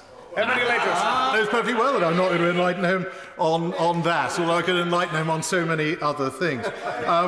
There is so much, Mr. Speaker, that is good and sensible in the withdrawal agreement that is proposed. Crucially, I think the implementation period, which gives business a degree of certainty, the time to accommodate to changes, is critically important. Also, I think members on both sides absolutely welcome the mutual protection of citizens, which is embodied in it, something which has been very important to members on both sides of the House ever since the referendum over 2 years ago. I have to say, Mr. Speaker, that the Prime Minister was clear in her assessment when she said there are those members in this House who would like to see much closer integration than is proposed in the withdrawal agreement. There are those who would like to see a much looser relationship than is proposed. I'm firmly in the latter camp. I find much in the agreement disagreeable. I think it does propose to tie us in too closely to the European Union in the future. But like many in this House as well, I recognise that there is a need to compromise. I recognise that there is, at a time when we're negotiating with 27 other countries, at a time when there is no overall majority in this House of Commons, that some compromise is necessary.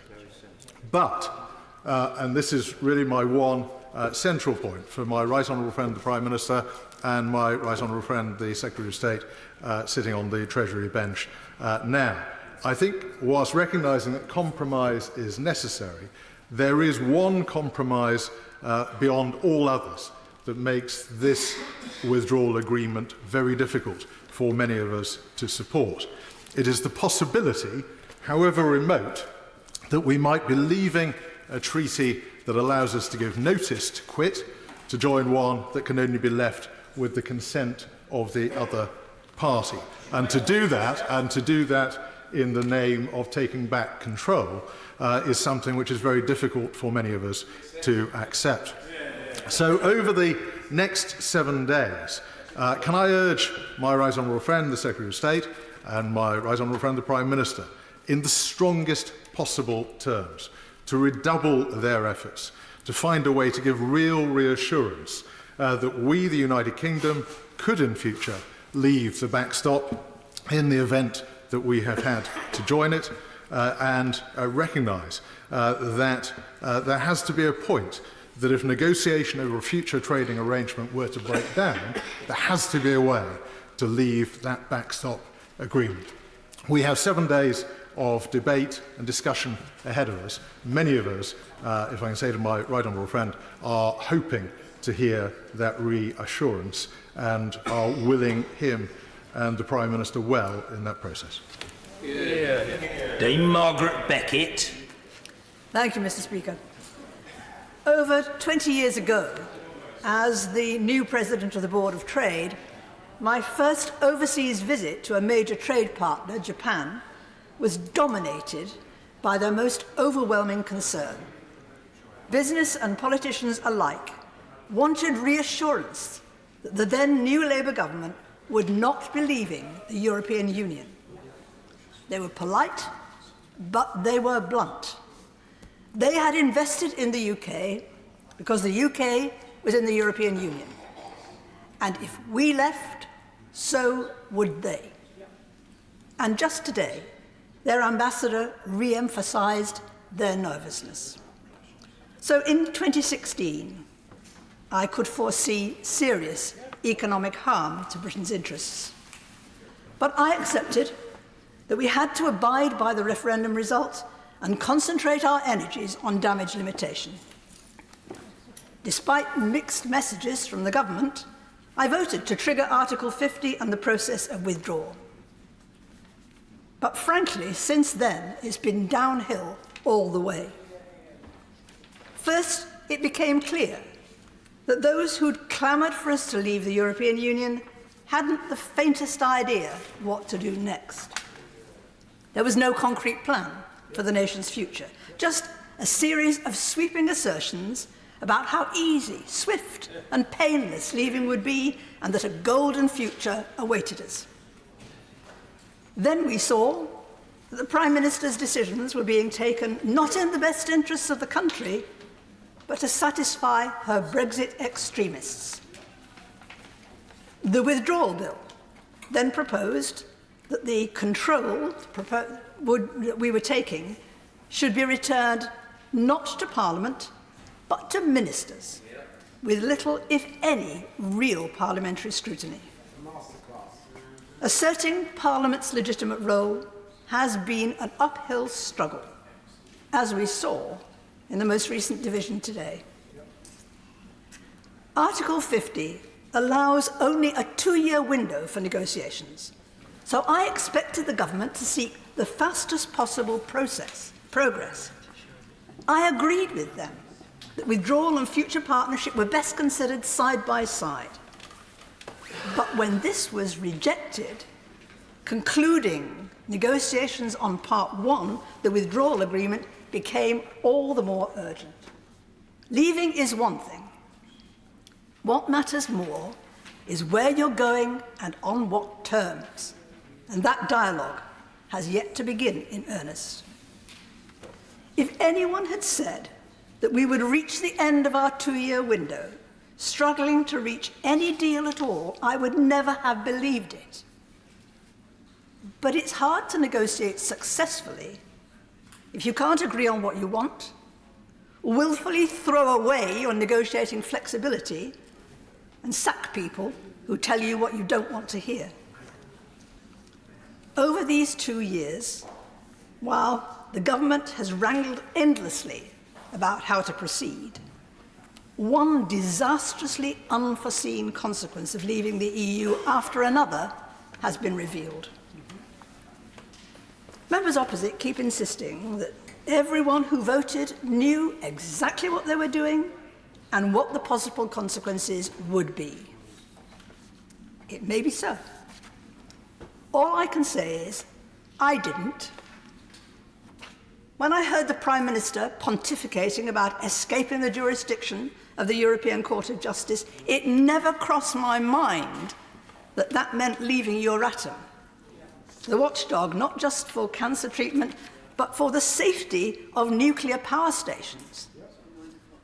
And I know from ministerial experience that we have and have had for years a shortage of people across the world who have those skills and capacities, and we are about to leave behind some of those on whom we presently rely. Although, whatever I didn't know, I did know how much we rely on Dover for our import and export trade. Nor, Mr. Speaker, had I focused on the losses to our scientific and medical research, or things like the Galileo project, and as each of these problems emerges, I keep hearing that it's all right because the government's going to continue all this investment, going, for example, also to support our farmers all on our own.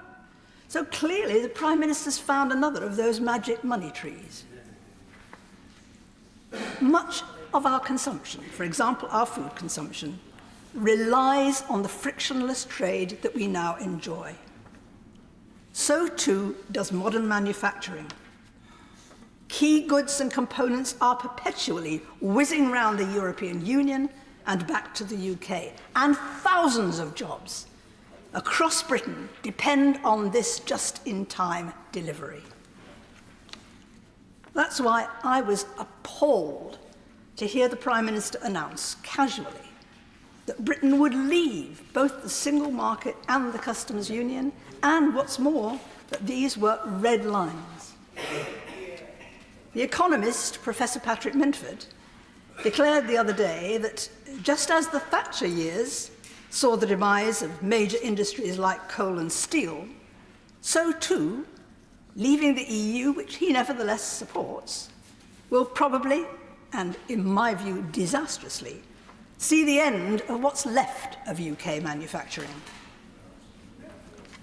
I know that nevertheless, most of the business community urges us to vote for this deal, to provide the certainty that business always understandably seeks. I understand that totally. I have dealt with it for years. But no one should be under any illusions. These are not, bluntly, commitments to invest or stay in Brexit Britain. These are perfectly justifiable attempts to keep business going for the next 2 to 3 years, to give them a breathing space without disruption to make their long-term decisions, which may not be in our favour. I recognise, too, the concern that staying in a customs union may restrict our ability to negotiate other trade deals, say, with the United States. Personally, I am not starry-eyed about such deals. For a start, it's frankly inconceivable that any American president, let alone this American president, would do a trade deal with the UK without making it a key condition that giant US health corporations be allowed unfettered access to our National Health Service. I can well imagine that that might suit some right-wingers who hanker after a privatised NHS and would see those companies use a free trade deal to accomplish exactly that, along with other public services, but leaving the hands of Tory politicians clean. Equally, we'd face demands to admit chlorine-washed chicken and hormone-fed beef and no doubt other delights on which we have not yet focused. Nor are other trade deals consequence-free. India and China, to name but two, would again understandably want additional visas for their citizens. I have no quarrel with that. But the Prime Minister's emphasis on the end of free movement may give some the misleading expression that an end to immigration is what she is offering. It's not. And in the most recent figures, it's actually non-EU immigration which is increasing. Then, not satisfied with the grave red lines misjudgment, tying her own hands, restricting her room for manoeuvre, the Prime Minister added the crass folly of selecting a date, and not just a date, a time for our leaving, and to please and reassure her Brexiteers, put it on the face of the bill. It was as that self-inflicted deadline approached that some began to say it would be best to leave the European Union at the end of March, giving up our prime negotiating cards and our strength, and work out afterwards what would be in our interests in the future. I don't think I have ever heard anything so criminally irresponsible from any government or from the supporters of any government.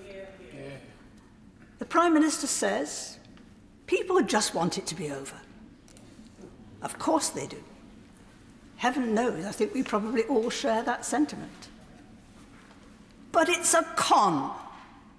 It's perhaps the biggest con of all. If we pass this deal in this House, it won't be over. The really serious stuff hasn't even started. And it's going to go on for years. To guide us, there we have, of course, the political declaration. And we've already heard from the governments of France and Spain how binding they believe its warm words to be. But the point is, it settles nothing. All is to be explored, or continued, considered, or discussed. Nothing is settled.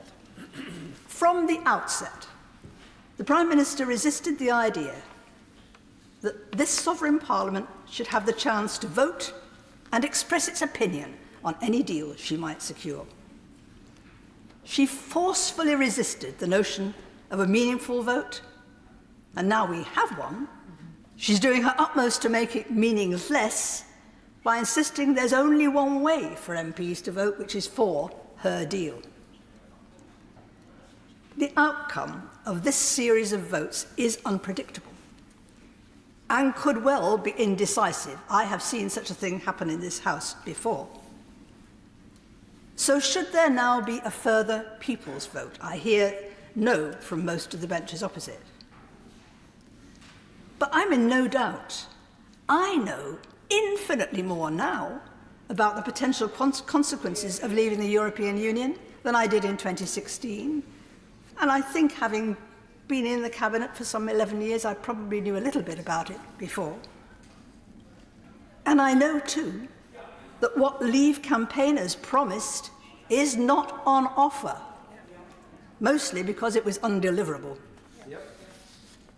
The honourable members for Totnes and Bracknell have reminded us that a major medical intervention must be preceded by an assurance that informed consent has been given. Consumer protection law gives a 14-day cooling-off period for people to make sure they know what they're doing. And this time, the very future of our country is at stake. There's been a determined effort to keep people in the dark. Economic assessments of Brexit's impact prepared for ministers were withheld, like the government's legal advice. The real-life full consequences of leaving with no deal, which clearly still attracts some on the benches opposite, are not being fully spelt out. The Chancellor, like the Governor of the Bank of England, publicly accepts that we would be economically better off to stay in the European Union. But he points out, and this is fair, that many who voted Leave thought that a price worth paying to recover our sovereignty. But the deal on offer, as the Prime Minister says, the only deal on offer, does not recover our sovereignty. It leaves us rule takers from the European Union without any voice in shaping those rules. It represents what may well be the biggest transfer of sovereignty ever proposed by any British government, because this time sovereignty is not being shared, it's being surrendered. None of us can know today just what decisions, what options, if any, will emerge from next Tuesday's votes. The Prime Minister demands, she repeated it today, of all MPs that when we vote, we do so not in any party or personal interest, but for what we honestly believe to be the interests of our country. I shall, Mr. Speaker, and it will not be for this deal. Thank you. Order. With immediate effect, an 8-minute limit will now apply. Anna Soubry. Thank you very much indeed, Mr. Speaker, and it may be that I can actually shorten my comments because I want wholeheartedly and thoroughly to adopt the outstanding and excellent analysis and conclusions from the Right Honourable Member for Derby South. She does indeed speak with great authority, and she, of course, herself knows, as a proud representative of the city of Derby and in her own constituency, the Rolls-Royce plant. She also knows the Toyota plant that exists near to Derby. So when she speaks about the just-in-time supply chains, when she speaks about our manufacturing, I would suggest there are few who could speak with so much genuine authority and knowledge. And in her analysis, as I say, and in her conclusions, she is absolutely right. And I'm delighted that she and I also agree that we should now have a people's vote on this, the most important decision that our country will take and face for decades. And Mr. Speaker, I also want to say this. You, I think, understand, perhaps more than many, but how that consensus, that agreement was here in this House shortly after the referendum result. And the great failing, and it gives me no pleasure to say this of my own government, the great failing was from the outset, when instead of reaching out across this House and across our country to heal the divisions, to bring together the 48 and the 52, I'm afraid and sorry to say the exact opposite was done. The 48% were tossed aside, we were abused, we were sidelined. If we had even the temerity to question almost anything, we were called Ramonas. It is supremely ironic that it is because of brave colleagues who normally sit here in what's called the naughty chamber, who about a year ago stood up to the abuse, the calls of calling us traitors and mutineers, and yes, the death threats. And we actually voted, I think with some courage, for what is now happening today to enable honourable members to debate in the way that they will and then to vote. And the irony of it is not lost on me that some of those who were most ardent in their opposition to what we did 12 months ago are now the most keen to take advantage of it. Mr. Speaker, I will not vote for this deal on any other basis than it goes to the people for their approval. This is not a good deal. In fact, it's not a deal, as many have already observed. It's certainly not what we were promised, not even by our Prime Minister, who shortly after the triggering of Article 50 was interviewed, by way of example, by Andrew Marr. The tape exists. He questioned whether it would be possible in the next 2 years to begin to get anywhere near securing, or just even to the beginning stage of all the various deals that had to be secured. And she was confident it all could be done within 2 years. Well, here we are today, and what do we know? We have a political declaration which can be ripped up by any Prime Minister or any government that comes in once we've left the European Union. The withdrawal agreement is the only legally binding part of this so-called deal. As we know, there is nothing to implement, certainly nothing that we were promised. The so-called transition period is to an unknown destination because after 2.5 years, we still do not know what our eventual relationship with the European will be, and that's simply not good enough.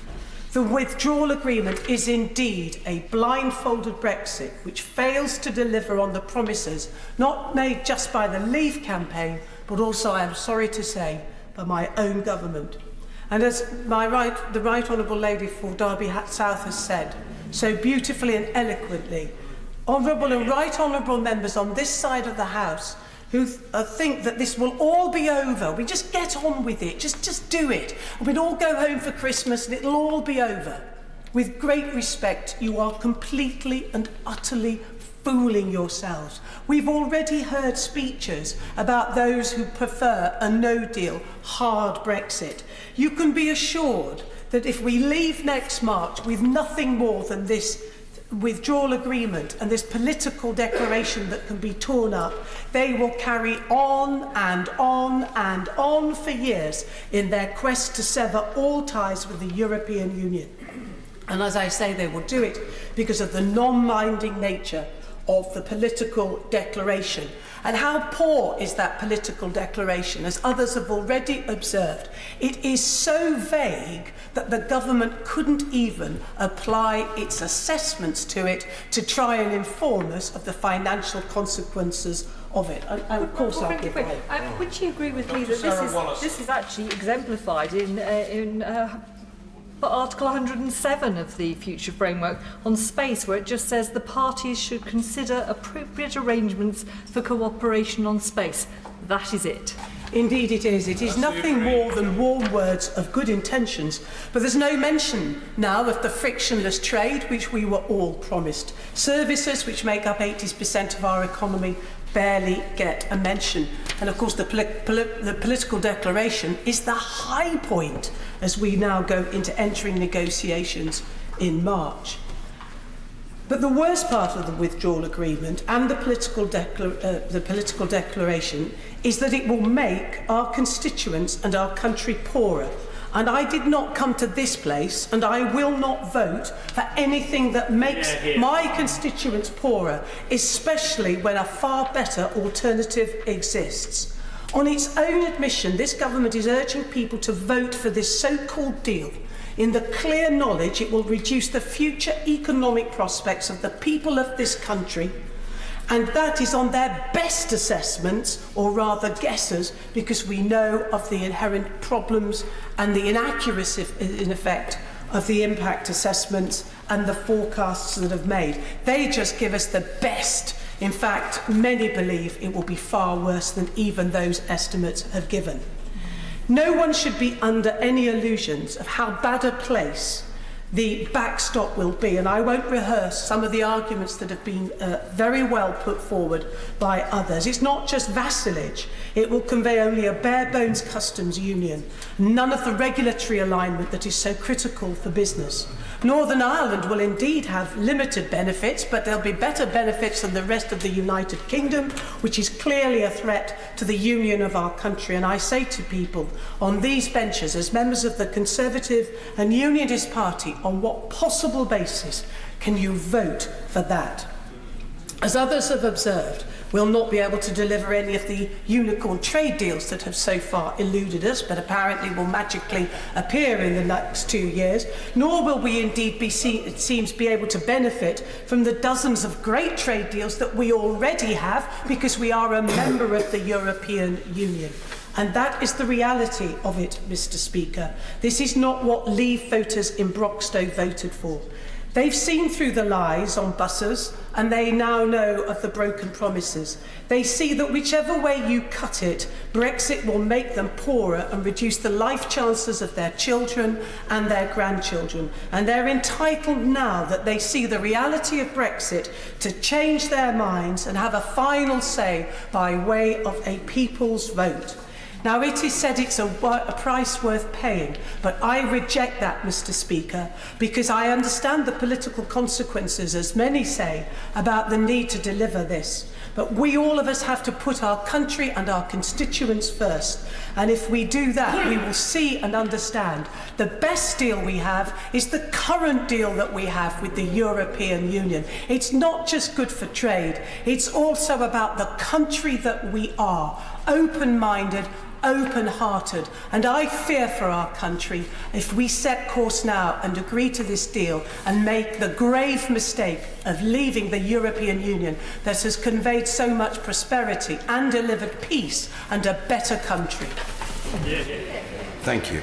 Hilary Benn. Thank you very much indeed, Mr. Speaker. Next Tuesday will be the House's opportunity to have our say, and I rise to move Amendment C that stands in my name and that of my right honourable and honourable friends of colleagues. I want to begin by acknowledging the effort that ministers, the Prime Minister, civil servants have put into trying to negotiate a deal, and to say that the fact that so many of us object to what has been brought back is not a reflection on that effort, it is a reflection on the decisions that the government has made.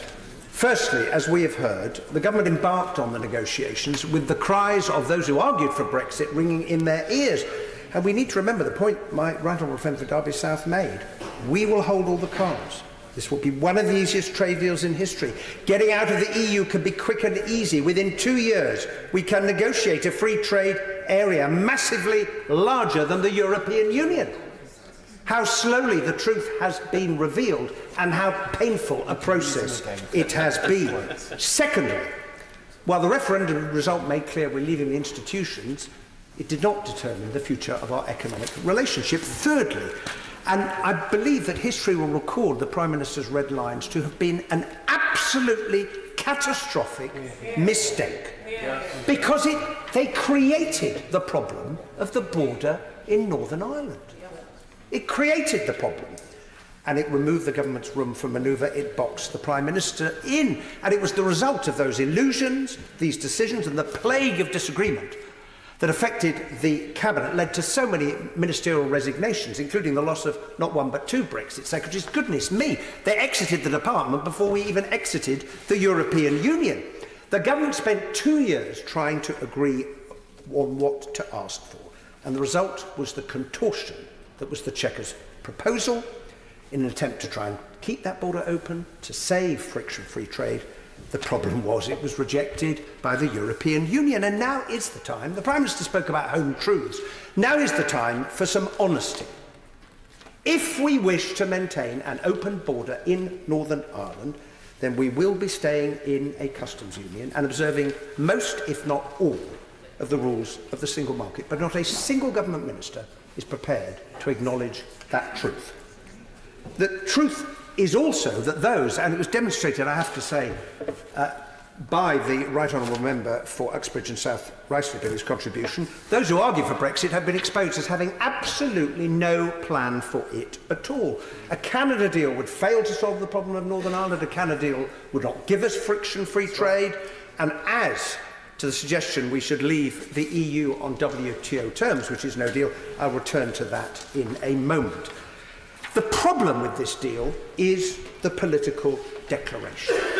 We were assured it would be substantive and detailed. It is not. It is merely words and aspirations that have no legal force. We have no idea where we're going, no idea where we're going to end up, no clarity, no certainty, and for businesses which hate uncertainty, and for future investment which hates uncertainty, what kind of deal is that? The Prime Minister was questioned by my right honourable friend who chairs the Home Affairs Select Committee about security. She was asked why there's no reference to ECRIS and SIS2 in the deal. Do you know what? In 2016, we made 100,000 requests to ECRIS, the police in Britain. In 2017, 500,000 queries to the Schengen Information System 2. Now that tells us how important those two sources of information are to the protection of our security. Neither of them is mentioned in the political declaration. And what about services, foreign policy coordination, policing and information sharing, taking part in EU agencies, fisheries, data, recognition of professional qualifications, broadcasting rights, intellectual property, public procurement, consumer safety, aviation, freight, energy, medicine, scientific cooperation, and lots of other things. What's the answer on all of those? We don't know. Can't be sure. Yet to be sorted out. And the truth is, Mr. Speaker, that that will not do. I turned, secondly, to no deal.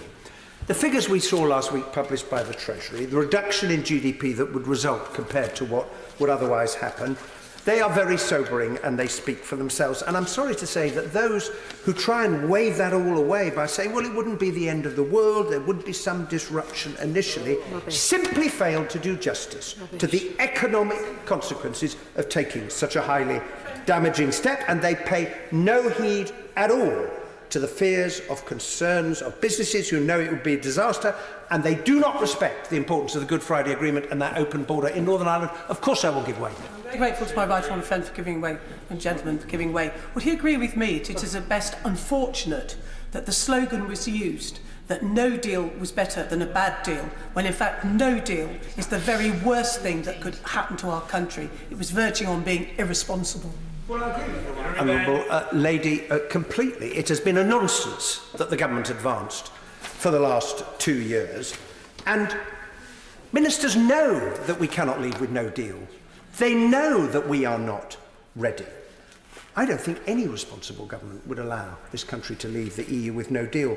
But they are unwilling to say that because no deal has to be kept alive as the bogeyman to frighten the House of Commons into voting for the Prime Minister's deal. Now, Mr. Speaker, I will briefly, yes.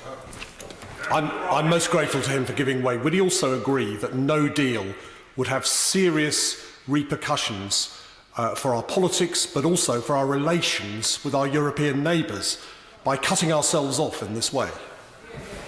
It absolutely would. And I do not believe that there is a majority in this House for leaving with no deal, and we will have an opportunity to demonstrate in our vote next week. Now, Mr. Speaker, this is a decision that is going to define this generation of members of Parliament and shape the future for our children and our grandchildren. And the truth is that from the very beginning, our nation has been divided on the subject of Europe.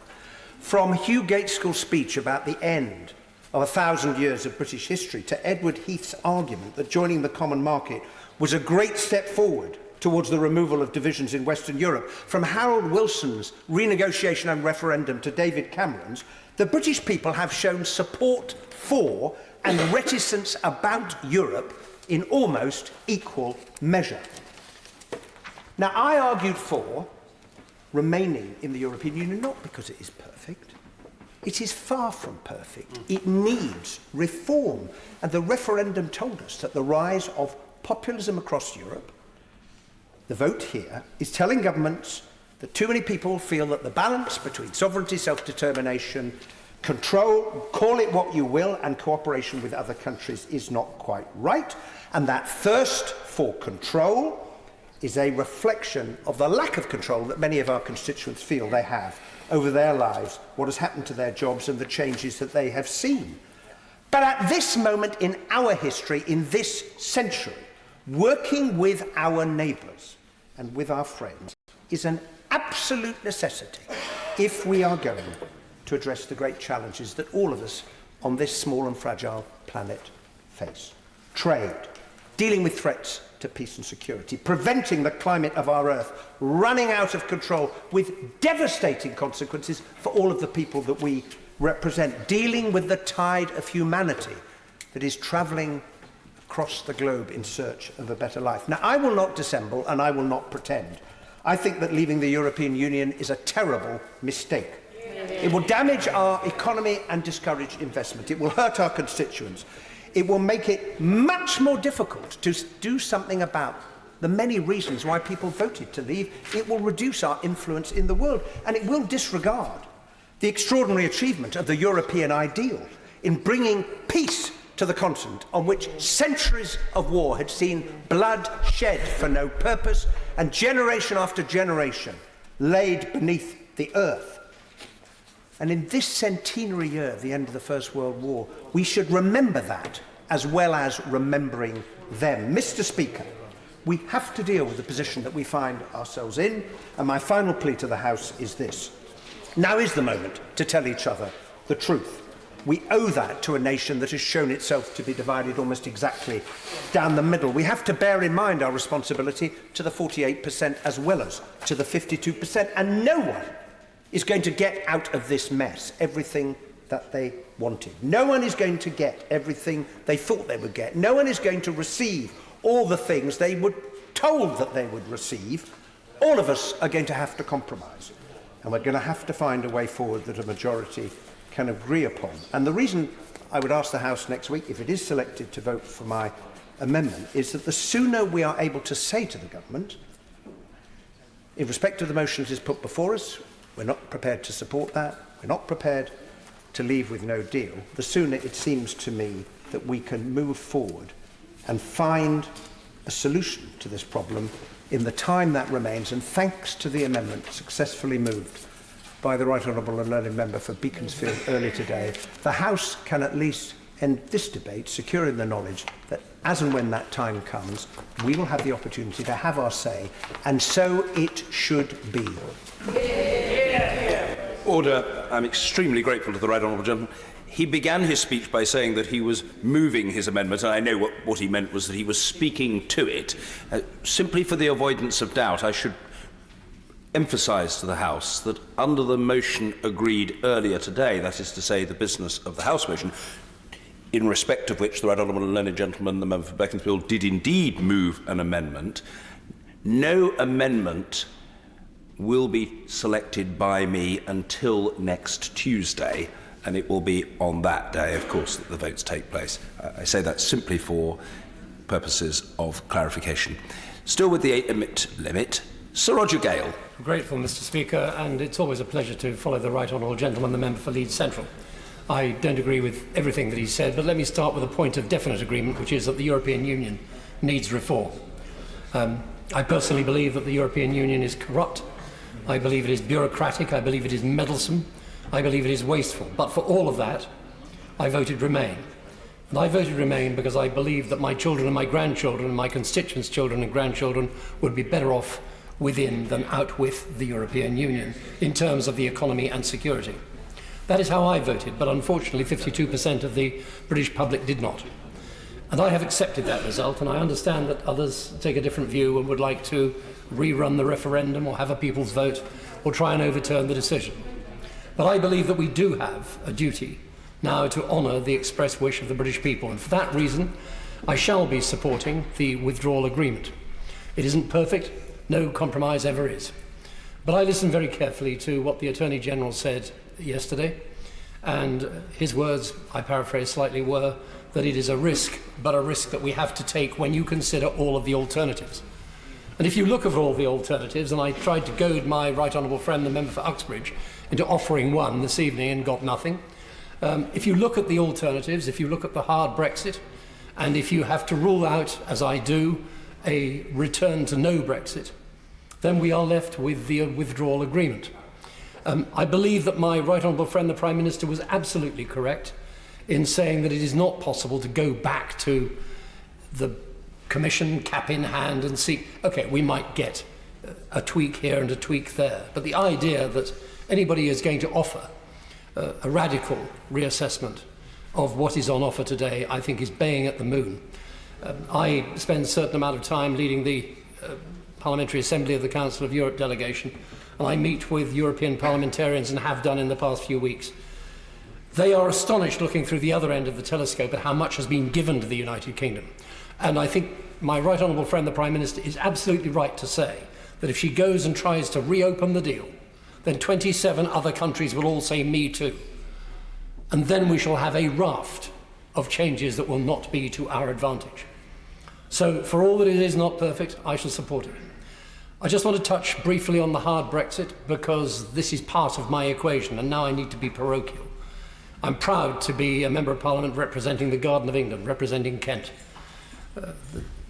Other people don't seem to have grasped this fact, but quite a lot of trade does come through Dover and into the rest of the country and goes out.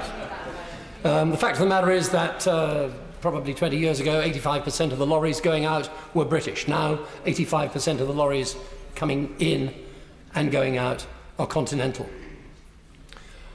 A hard Brexit means a hard border. We've heard a lot about hard borders in Northern Ireland, but we haven't heard about hard borders in England. The hard border between Dover and Calais. That shutter will come down. There will be controls if we go for a hard Brexit. I'm told, we visited the Dover Harbour Board last week, we spoke with the Freight Transport Association, the Kent Members of Parliament, with Kent County Constabulary, I spoke personally with a freight forwarder. If those shutters come down, the traffic backs up at about a mile an hour. That's out of the port of Dover, up the M20, up the M26, onto the M25, and then we are stuffed. The M25 comes to a grinding halt, South London comes to a grinding halt, and soon Birmingham will come to a grinding halt. No car parts for the just-in-time car industry, no life-saving pharmaceuticals, construction materials, rock wool comes through Dover, which is used extensively in construction, and food. Now, the good people of North Somerset, Mr. Speaker, and the good people of Uxbridge may not care whether Kent is turned into a lorry park, but I do. But what I also know is that the people of Somerset and the people of Uxbridge will scream blue murder when they find that they can't buy their new Chelsea tractor, or their life-saving drugs, or the foodstuffs that they enjoy that come in from mainland Europe. And you'll hear those screams from the West Country and West London to Westminster. We have, to me, one choice. We actually have three. But I've ruled out no Brexit because I believe that is not what people voted for. I've had to rule out, for the reasons I've just given, hard Brexit. I believe that it will be immensely damaging. Now, my miserable maths, 2 out of 3 leaves 1. And that 1 is the withdrawal agreement that will be before us on Tuesday night. I believe that I owe it to my constituents' children and grandchildren to vote for it, get behind it, and then let this great country move forward. And that is what I shall do on Tuesday. Well, extraordinarily grateful to the honourable gentleman. Sir Vincent Cable. Speaker, I wish to say a few words on behalf of the Liberal Democrat position that we should have a people's vote with the option to remain in the European Union, and we shall campaign to remain in the European Union. We believe unambiguously that that is in the national interest and the right thing to do. I start from, I think I'm one of the relatively few people left in the House who actually campaigned to join the European Union before we did so, and indeed in support of membership during the Wilson referendum. And it was my privilege at the time to campaign alongside some very fine British and Scottish statesmen like Joe Grimond, John Mackintosh, and perhaps above all John Smith, who strongly believed that Britain's future lay in the European Union. And I think John Smith in particular would be pleased with the amendment that my Liberal Democrat colleagues have put down, which fully endorses the Labour Party amendment, but adds a small section which the leader of the Labour Party either forgets or is embarrassed to refer to, and in which we say, including a public vote as endorsed by the Labour Party conference. I notice he didn't mention that this evening. But my other relevant experience, I think, which I shared with the member for Derby South, is of having worked as President of the Board of Trade for 5 years in the coalition government. And I think there were several important lessons from that experience. The first was the importance to Britain, and I think this was recognised by both White in the 1980s and Mrs Thatcher originally taken up by the Blair government, that the future of the British economy lay with services, not just financial services, but services more generally. It was something Britain had a considerable competitive advantage in, and this is something in the national interest to promote, and we did so. And we lectured countries like Germany, which were dragging their feet on things like mutual recognition of professional qualifications. And at the end of this campaigning for the single market, I remember back in 2015, we reached a provisional understanding on a digital single market, very much in the interests of Britain's emerging digital economy and creative industries. And the Prime Minister herself has said quite recently that this is something that Britain should be part of, until it was pointed out that she cannot be part of it if we leave the single market. And I think the other major lesson of that period was coming from having negotiated with General Motors over Ellesmere Port and Luton, with Ford over its plants in the UK, with Toyota, with Jaguar Land Rover, its expansion, with Airbus over its big investments here, with Siemens over its investments in wind turbines. In each case, them making it absolutely clear that they were making their investments in the UK manufacturing sector in order to be part of the wider European market. And many of those investors who invested here in very good faith now feel somewhat betrayed. The Japanese have said this very clearly. They have been told by successive governments that the future of their investment here depended on membership of the European Union single market, and it would be maintained. But looking forward, it seems to me there are overwhelming arguments for remaining members of the European Union. Some of them have been expressed, arguments about peace, a point made by the member for Leeds Central, high environmental standards, but the fundamental point is the impact on our living standards. It has been acknowledged even by the government in the last 2 weeks as a result of its assessment that however Brexit is constructed, we will be worse off by leaving the European Union. We can have different scenarios and different assumptions, but there are none which show that we will actually benefit from leaving the European Union. We can see the signs of this already in what has happened since 2016. The biggest devaluation since the Second World War, cutting real incomes, the stifling of business investment, the decline in productivity. These things will continue on a bigger scale. We're offered the fantasy of a clutch of trade deals. We just need to look at this in terms of what this actually means. There will be some trade deals that can be negotiated. Small countries in the Caribbean will certainly sign up for trade deals to get better access for their bananas and sugar. Some countries will find it relatively easier to come to an agreement. Japan, Korea, Canada, which already have agreements with the European Union, so we gain nothing from them. Yes, I'll take an intervention. I'm very grateful to my right honourable friend for giving way. Does he share my concern about the participation in the world-leading Horizon 2020 programme and the Horizon Europe programme to follow? When I questioned the Prime Minister last week at the Liaison Committee, there was absolutely no clarity as to whether we would be part of that successor programme, which is absolutely vital for our science base in this country. Yes, he's absolutely right, and he speaks with the authority of his select committee. And many universities are potentially amongst the biggest casualties of Brexit, precisely for that reason. The loss of Horizon, the loss of the Erasmus programme, and in some sectors, of course, the loss of Galileo too. I mean, it is a major blow to the UK economy. But on the specific issue of trade deals, the ones that really matter, of course, are the United States, India, China, and possibly Russia. We know about the United States. They've made it absolutely clear that an America First trade agreement means less British exports to the United States and more British imports from the United States. They're quite unambiguous about how they define what a successful trade deal actually is. I negotiated together with the member for Rushcliffe with the United States on a European, on the TTIP agreement. They were quite clear, even under the milder Obama administration, that they wanted British food standards shredded. They could offer very little in return because public procurement, which is a key issue in the United States, is a state function.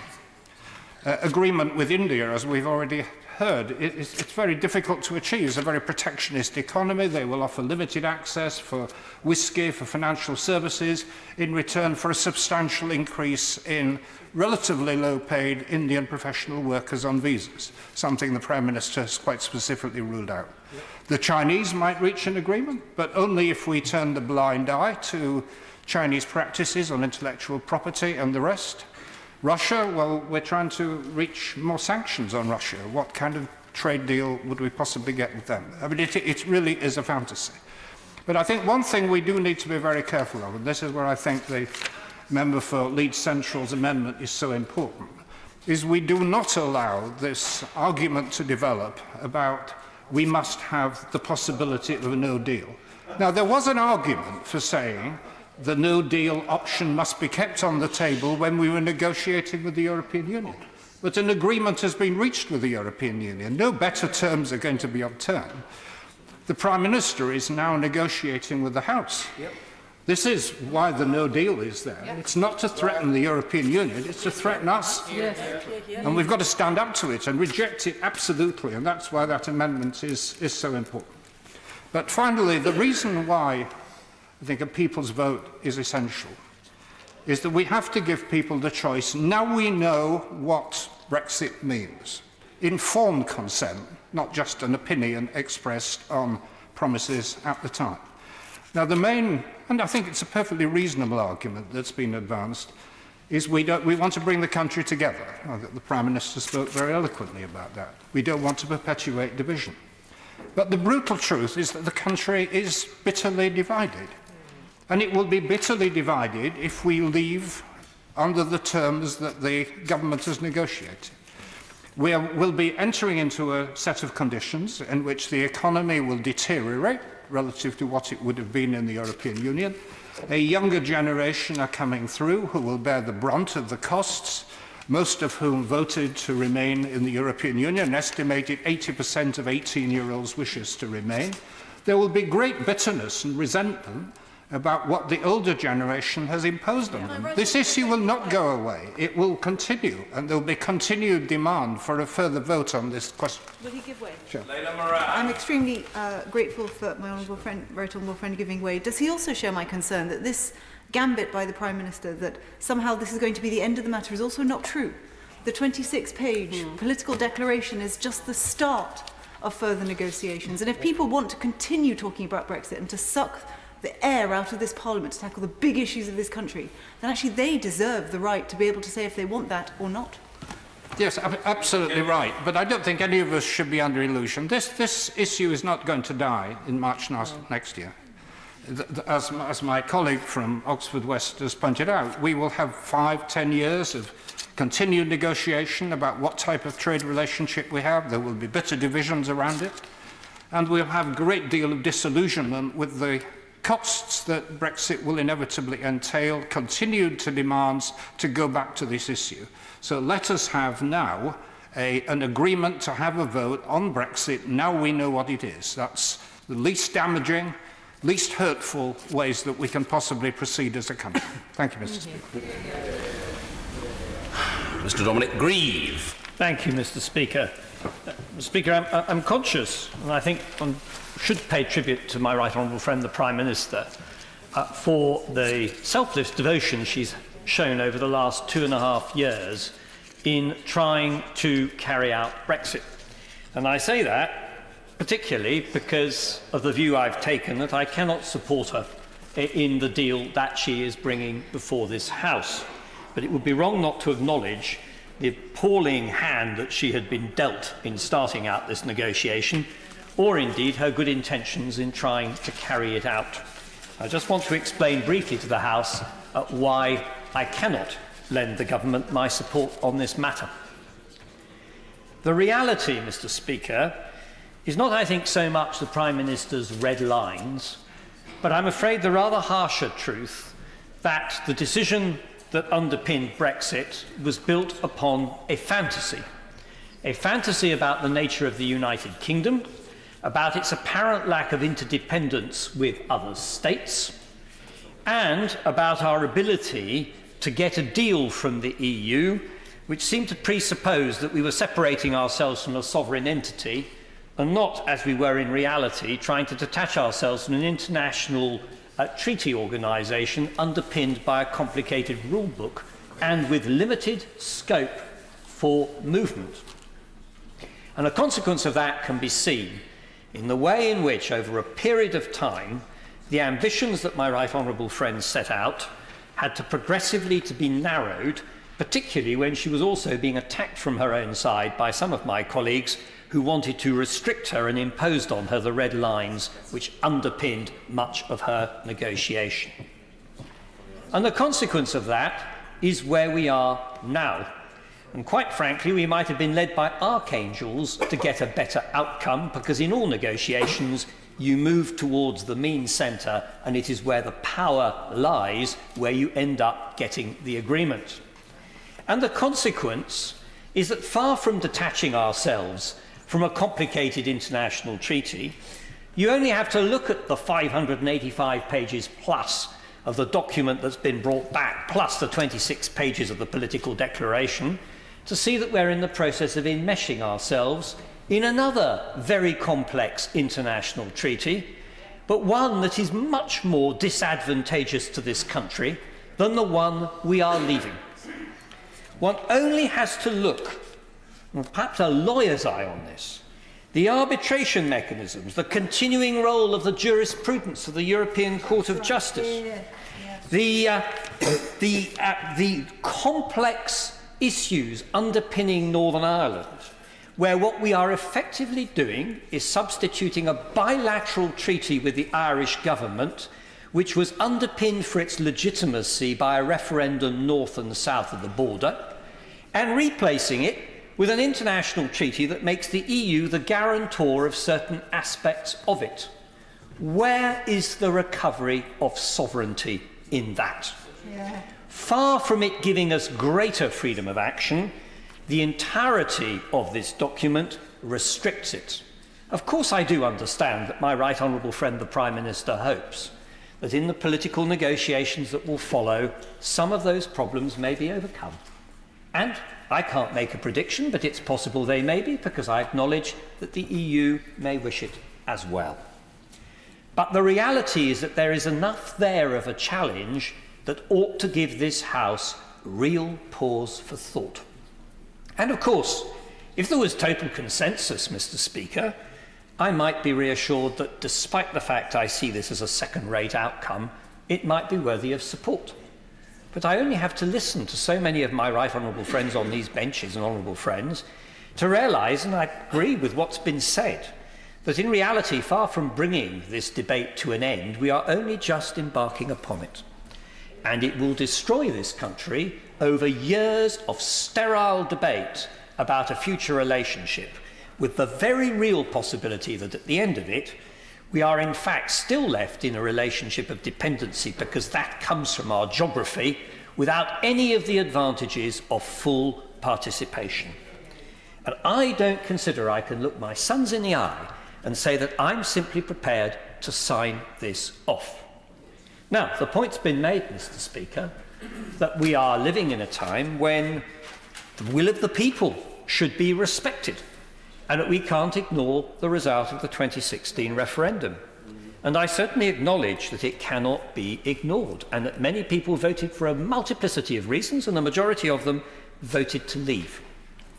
But I have to say that when one ends up with a deal which is so markedly different from the things that were being discussed in the referendum, it does not seem to me to be undemocratic to say that if the Prime Minister wishes to have this deal, the proper course of action is to go back to the people of this country and ask them whether that is what they really want. And that there is an alternative which is remaining in the EU, and I acknowledge there might even be one or two other alternatives beyond that, although I have to say that renegotiating this package looks to me to be a pretty fantastic idea. As for no deal, a moment's look at the economic projections show that it would be plunging this country into chaos for the sake of satisfying the ideological fixations of a tiny minority of this House. And that I will not let happen. Now, Mr. Speaker, I don't know what will happen if the government loses this motion. I have no desire to hurt the government. I want my right honourable friend, the Prime Minister, to continue leading this country. But what I will say is it at least provides an opportunity for this House to perhaps rise to the occasion, to put some party political considerations to one side and to start to work together to see if we can achieve a better outcome. The opportunity is there. I'm pleased and grateful to those honourable members who supported my amendment this afternoon, as it provides a foundation, at least by means of process, for taking that forward. I will vote for the amendment of the Right Honourable Gentleman, the member for Leeds Central, in due course, because his amendment also takes the matters a further step forward. And I'm certainly prepared to engage with any honourable and right honourable member in this House as to what other options than my own ideas might be available. Although I come back to a basic point that we cannot be seen to be cheating the electorate of the 2016 outcome. And we have to recognise and acknowledge the consequences of that in the way in which we consult with them. But subject to that, Mr. Speaker, with reluctance, because it's certainly not an easy matter for me to find myself diverging from my own party, I have to say this is a matter on which the national interest must come first. And I'm absolutely firm in my conviction that this deal is not good for the future of our country. Mr. Nigel Dodds. Very much indeed, Mr. Speaker.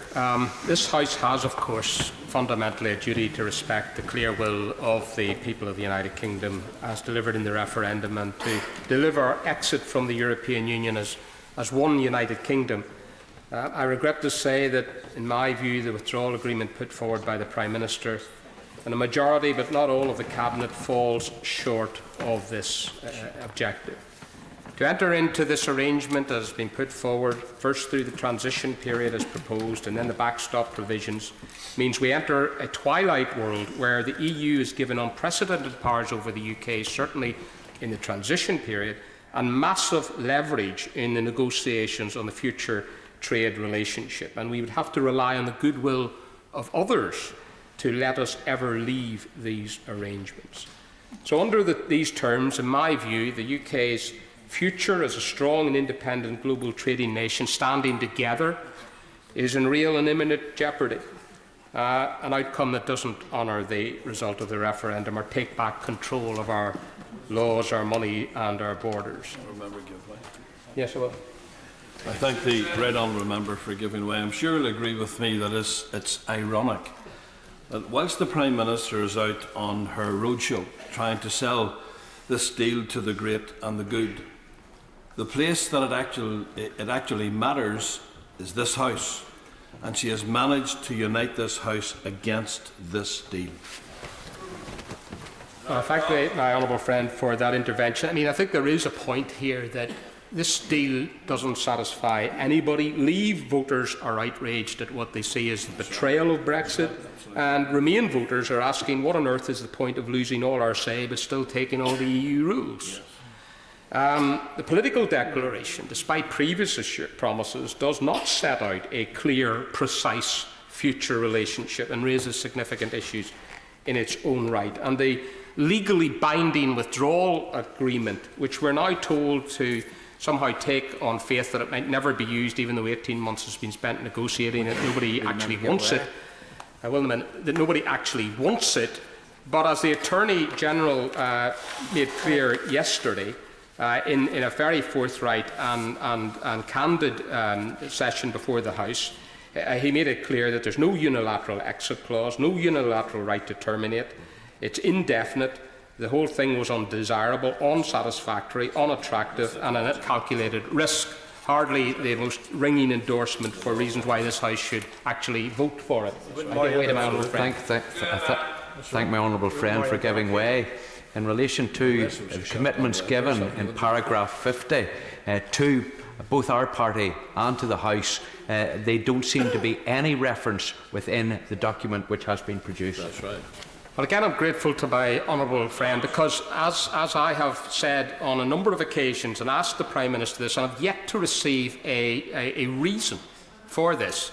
Hundreds of detailed legal clauses in hundreds of pages devoted to the Northern Ireland situation and the backstop, but not a single word, not a single line in relation to paragraph 50, which followed paragraph 49 in the joint report in December, which was inserted specifically to allow that the final say in any regulatory differences between Great Britain and Northern Ireland should be, the final decision on that should rest with the Northern Ireland Assembly and the Executive.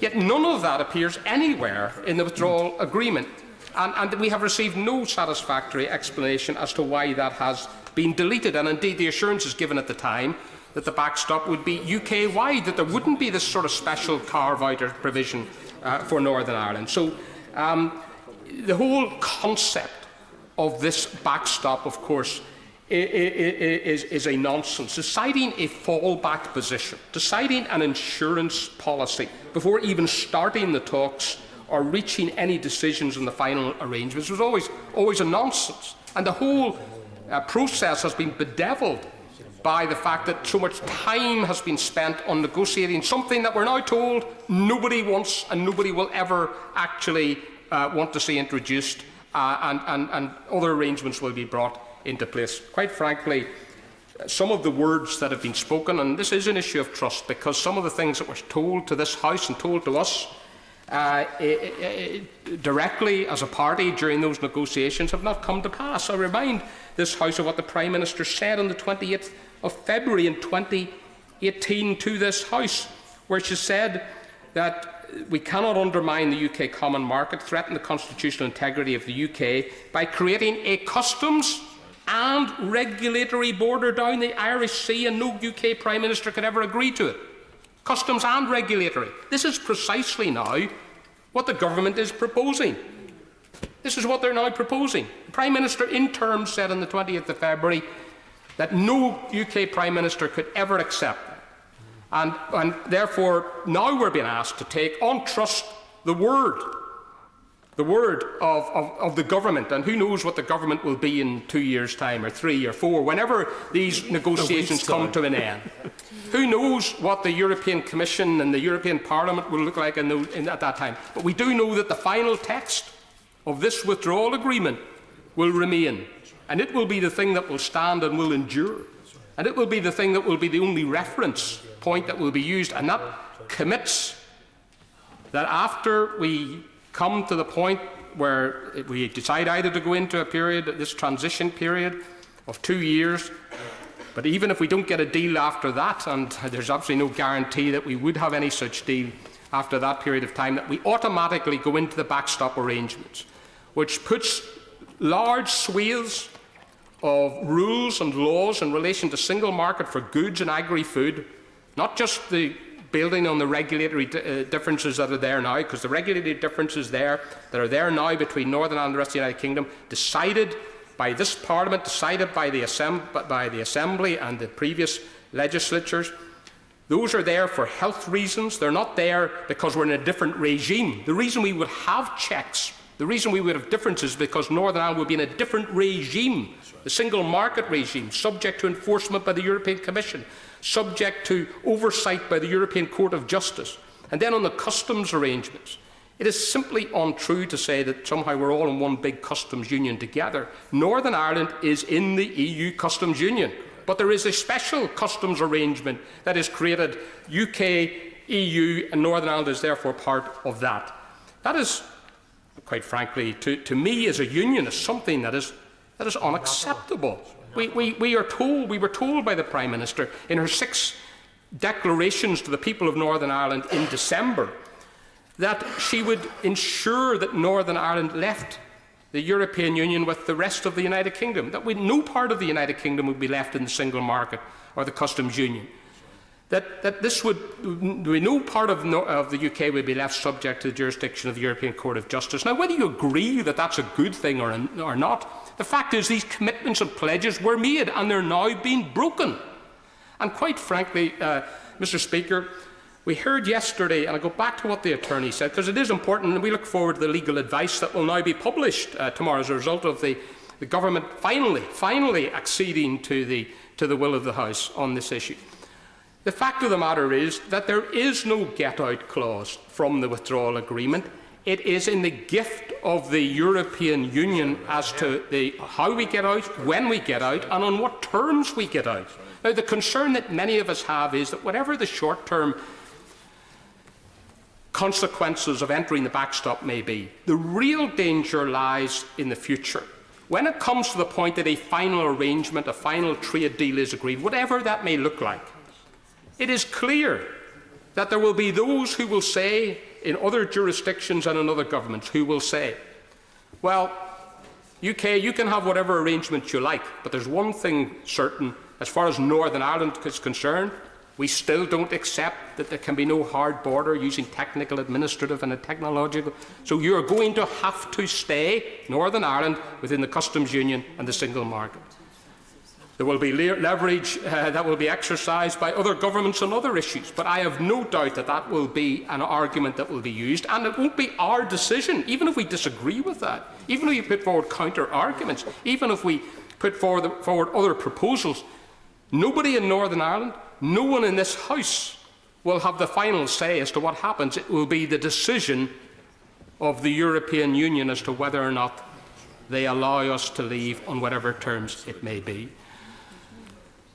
There are lots of contradictory arguments being put forward by the government in Northern Ireland. We're told here all the time that nobody wants this. The Irish Republic don't want it, the European Union don't want it, the UK doesn't want it, and yet in Northern Ireland the Secretary of State is going around telling everybody it's the best possible solution, best possible outcome. So if it's the best possible outcome, why is everybody else saying that it should never be used? It's temporary. We're told it's temporary. We now know that, of course, legally speaking, it may be desired to be temporary, but it is indefinite. Mr. Speaker, there's lots of frustration. There's lots of things that we could say. I haven't any time to, obviously, to develop this, but quite frankly, a lot of people in Northern Ireland feel that the government, the Prime Minister, the pledges that were made have not been honoured. We're sad about this. We deeply regret that. I admire the Prime Minister's stamina and her resilience and the work that she's doing. But in this, I think she has misjudged the mood of the country and the mood of the House. Thank you. Mr. Owen Paterson. Thank you, Mr. Speaker. It's a pleasure to follow the Right Honourable Member for North Belfast. I agree with every word he said. Mr. Speaker, let's go back. David Cameron promised that if people voted Conservative in the 2015 election, there would be an in or out referendum. The people would decide. No ifs, no buts, no second choice. They would decide. He won, to his horror, and had to deliver the referendum after a botched negotiation. What happened? We had a referendum. Absolutely clear. All the process in this House said, you will be sovereign. We, the MPs, will give you the decision. You will decide. We then had Project Fearmark 1. The people were bombarded with the propaganda. £9 million of leaflets sent, crazy stuff from George Osborne's Treasury, and the people voted to leave. 17.4 million people voted to leave, the largest vote in British history on any single subject. We then had, what does leave mean from those who lost? What did it mean? What does it? You, the honourable member for Wantage, was elected, as I was, on a platform at the next election, because the Prime Minister very helpfully said, leave means leave the single market, leave the customs union, and leave the remit of the European Court of Justice. And every single Conservative member was elected on that, and helpfully the Labour Party endorsed it. So 85% of the votes in the general election endorsed leaving to mean leaving those three things. We then have the Lancaster House speech, which said there would be no halfway house. What we've got in this document does not deliver. If this is passed, there will be the most appalling disillusion with our institutions. The people will have been thwarted and deprived by the establishment. We've seen it this evening. The political establishment hates Brexit. We've seen the commercial establishment, the CBI hates Brexit. We know the media establishment hate Brexit. But the damage to our institutions, Mr. Speaker, will be grievous. So what we have here is worse than where we are at the moment. I was the DEFRA Secretary. I represented the country for the CAP negotiations. We worked with allies in Germany or Hungary, wherever. We stopped some of the stupider proposals going through in the CAP reform. We had to swallow an awful lot because we always got outvoted eventually in qualified majority voting. We won't be there from now on. We will have law imposed upon us. We won't be able to amend it in this House. We won't be able to repeal it. The idea that we can sign trade deals, sadly, is a nonsense. I was in Washington 2 weeks ago. Democrats, Republicans, senior members of the USTI made it absolutely clear that countries cannot do trade deals with other countries that do not set their tariffs or their regulated regime. We will not set our tariffs, we will not set our regulated regime. And then we have the horror of the backstop, so eloquently described by the Honourable Member for North Belfast. This is disgraceful. It really is. We think of the difficulties getting the Belfast Agreement signed. The absolute pillar was the principle of consent, that the status of Northern Ireland would never change without the majority of the people in Northern Ireland voting. And what do we have? Something ghastly called UKNI has been created. Northern Ireland will be under a different regime. That's a breach of the Acts of Union of 1801. It is extraordinary that this has been allowed through. And it's all because there are only two solutions to the Northern Ireland border. One, as the Right Honourable Member for Derby South said, we stay in the customs union as full members, or we address the reality that customs has moved on. And I've spent a lot of time on this, Mr. Speaker. I wrote a paper with the RG, which we published in mid-September, which I've discussed with the government, which I sent to Monsieur Barnier, which resulted in a very, very fruitful meeting. The facts are, Mr. Speaker, there's a border now. There's a VAT border, there's an excise duty border, there's a currency border, and it's all done with technology. I'm most grateful. Steve Bakley. There's also an intrastat border. Companies already have to declare their exports under intrastat. But while I've got the floor, will you agree with me that it's extremely concerning that the political declaration includes reference to a single customs territory? And will you agree with me that that's just another name for a customs union in clear breach of our manifesto promises? Well, my honourable friend, having been the Minister, knows this in great detail, and he's spot on. We cannot be in any customs territory like that, because that is a breach of the promise to the people, and we'll never do trade deals around the world. And sadly, the Right Honourable Member for Twickenham's gone. It's actually pathetic to say that we cannot do trade deals with India, with America, with China, when we are the great international country, and these people want to buy from us. We will not do it if we're in some sort of customs territory. So the answer is to look... Happy to give way. I thank the honourable member for giving way and congratulate him on what he's saying so far. As I have heard from various ministers from the government, assuring us as unionists in Northern Ireland, as MPs from Northern Ireland, that we have nothing to worry about. But they did not like the agreement. This afternoon in the lobbies, the Secretary of State for Northern Ireland told us that she didn't like what was been put forward either. When we put to her the point that this can only be annulled by both the Republic of Ireland and the EU and UK together, she had no answer to that. The fact of the matter is, that's what it means. The backstop will be there forever.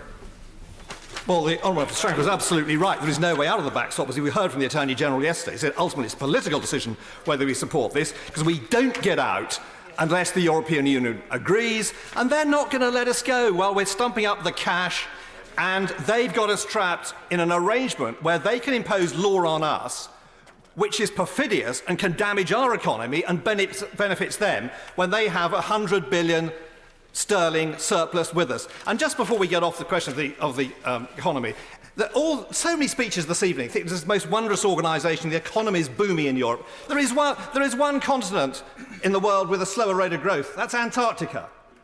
The world is going to grow outside. The European Union Commission says 90% of world growth is going to be outside, and that's where we want to be. And we've got hung up on the Northern Ireland border, where there is already a border which is handled with modern technology. The turnover, incredibly important locally, is tiny.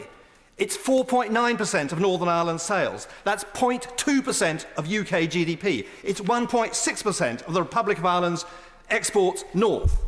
And it can all be done with modern techniques. I've engaged with real-world experts on this. An organisation called CLECAT. They represent, members are laughing, if you have a membership of 19,000 customs brokers and freight forwarders, and you handle 80% of customs transactions in Europe, I think you know a lot more than the Labour front bench. And they recommend very clearly that we should move on. We should recognise that borders are no longer inspection points, they're tax points.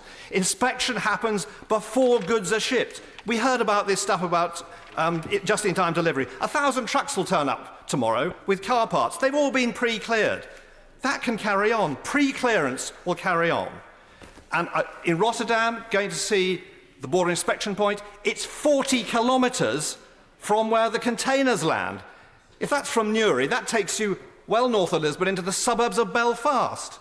And what happens? Looking at the most contentious products, food and agri-tech, landing in Rotterdam, 30,000 containers a year, they're all inspected, Mr. Speaker. Yes, they are. They go to the border inspection post, some of them for less than a minute. 90-78% whiz through. Of the 2 to 3%, only 10% of those are physically opened up.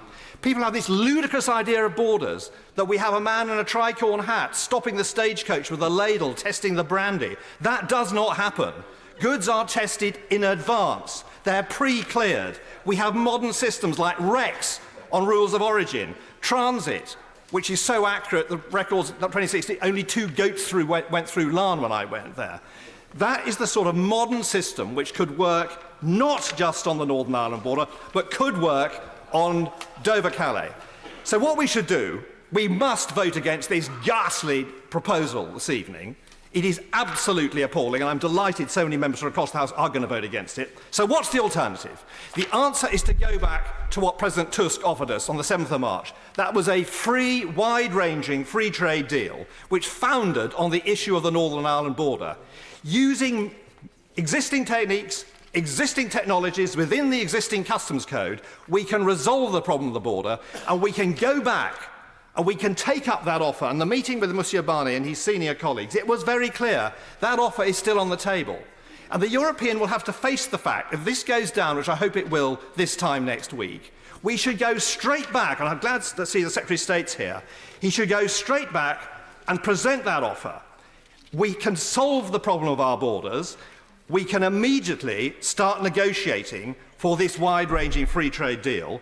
And just to show we're serious, he should also make it very clear that we're going to make preparations for what Project Fear calls no deal. That means World Trade Organization terms. Those are the terms on which 164 countries conduct 98% of world trade. It is absolutely childish to describe this as leaping off a cliff and a catastrophe. What we should do, though, is to show that we are deadly serious, because obviously we're not going to get the free trade done by March. And if we have a short temporary period, and we've set up a genuine agreement with the European Union, then we can invoke Article 24, Mr. Speaker, which I'm not sure many people have heard of the General Agreement on Tariffs and Trade, which enables us to go on at the current rate of 0 tariffs for a reasonable length of time, unquote, which could be actually up to 10 years. So we can carry on exactly as we are, goods will carry on, we will prosper, we will grow at a tremendous rate as been proposed by various forecasters, and that is the alternative and that is the way ahead. Thank you, Mr. Speaker. Roger Godsiff. Mr. Speaker, thank you for the opportunity to speak in this momentous debate which will determine the direction of our country for decades to come. Can I start by saying I strongly support our system of representative democracy, whereby electors send their representatives here to Parliament to exercise their judgment and then to vote as they think fit, whereas referendums are, so far as I'm concerned, direct democracy, where power moves from Parliament to the people. I have to say I'm not a fan of direct democracy or referendums, and I much prefer representative democracy. But there are occasions, as occurred over the EU, where it is right that the decision is put straight to the people. And there was a precedent for it because under the Labour government in 1975, a referendum was called on whether we remained in the common market. Mr. Speaker, like everybody else in the country, I had to make my mind up as to how I was going to vote in the referendum. And on balance, I took the view that it was better for the long-term future of the UK if we left the European Union. My main reasoning for that was I did not believe that attempts to create a European superstate modelled on America was going to be in the long-term best interests of the people of Europe. And I was particularly concerned by the fact that the people of Europe in all of the countries had never been asked whether they wanted the EU to evolve into a United States of Europe. I also did not believe that the EU was capable of reform from within, and this has been shown by the failure of governments of both parties to reform what even The Guardian calls the ridiculous common agricultural policy. I did, however, believe that if the EU had become a confederation of independent states working together on common issues and sharing best practice with a small secretariat in Brussels or somewhere else, then I would have been more than happy to support it. But this was not going to happen because the project people were never going to allow it to happen, nor were they going to tell the people of Europe exactly what the ultimate objective of the EU was. It had to be integration by stealth, and this, Mr. Speaker, I believe has contributed to the rise of populist parties, both the left and right, throughout Europe during the last 10 years. Mr. Speaker, after the result was announced, I made it absolutely clear that now that representative democracy had reasserted itself, I would respect the views of the 66-34 majority opinion in my constituency, which was in favour of Remain, and that I would not vote to trigger Article 50, that I would press for a meaningful vote on the final deal to be put to Parliament, and that I was not opposed to having another referendum on the finally agreed package so that the people could make the final decision. I did not, therefore, vote to trigger Article 50. I did press the government, along with others, to have a meaningful vote on the final agreed package, which was accepted by the government, and I added my name to the amendment, to the Lord's Amendment, put forward by the Right Honourable Member for Carshalton and Wallington, calling for the final agreed package to be put to another referendum. Mr. Speaker, all 4 wards in my constituency of Birmingham Hall Green voted to Remain, so I believe that it was incumbent on me, as their representative, whatever my personal views, to vote the way that I have. But I would respectfully point out to my colleagues on the Labour benches that 70% of them represent constituencies which voted leave. 6 out of 10 Birmingham constituencies voted leave. All the other cities and towns of the West Midlands, the large towns, Coventry, Dudley, Sandwell, Solihull, Walsall and Wolverhampton voted to leave. And I'm not convinced, Mr. Speaker, that there's been a seismic shift of opinion and that these constituencies and cities will now vote differently. Mr. Speaker, the finally agreed deal has now been put before this House, and I do not believe, from the discussions that I've had with my constituents and the representations I've received, that it's acceptable to the majority of my constituencies. I will not, therefore, be voting for it. Mr. Speaker, extricating ourselves from the political straitjacket of an embryonic European superstate was never going to be easy, and the Prime Minister and our civil servants deserve credit for their efforts in putting this deal together. But I do not believe that it's going to command a majority in this House, and unless another option wins majority support, I can see no other way forward but to put the decision back to the people again in another referendum. But be under no illusions. If we do this, it will have profound constitutional repercussions for this country. However, the electorate, after all, they made the original decision through the direct democracy of the referendum. And if this Parliament cannot come to a decision, then it's up to the British people to make their choice as to whether they wish to remain, as to whether they wish to leave, or whether they wish to accept the terms put before this House by the Prime Minister. Maria Miller. If the contents of this withdrawal agreement had been secured by the then Prime Minister David Cameron in 2016, it would have been heralded on both sides of the House as a great success.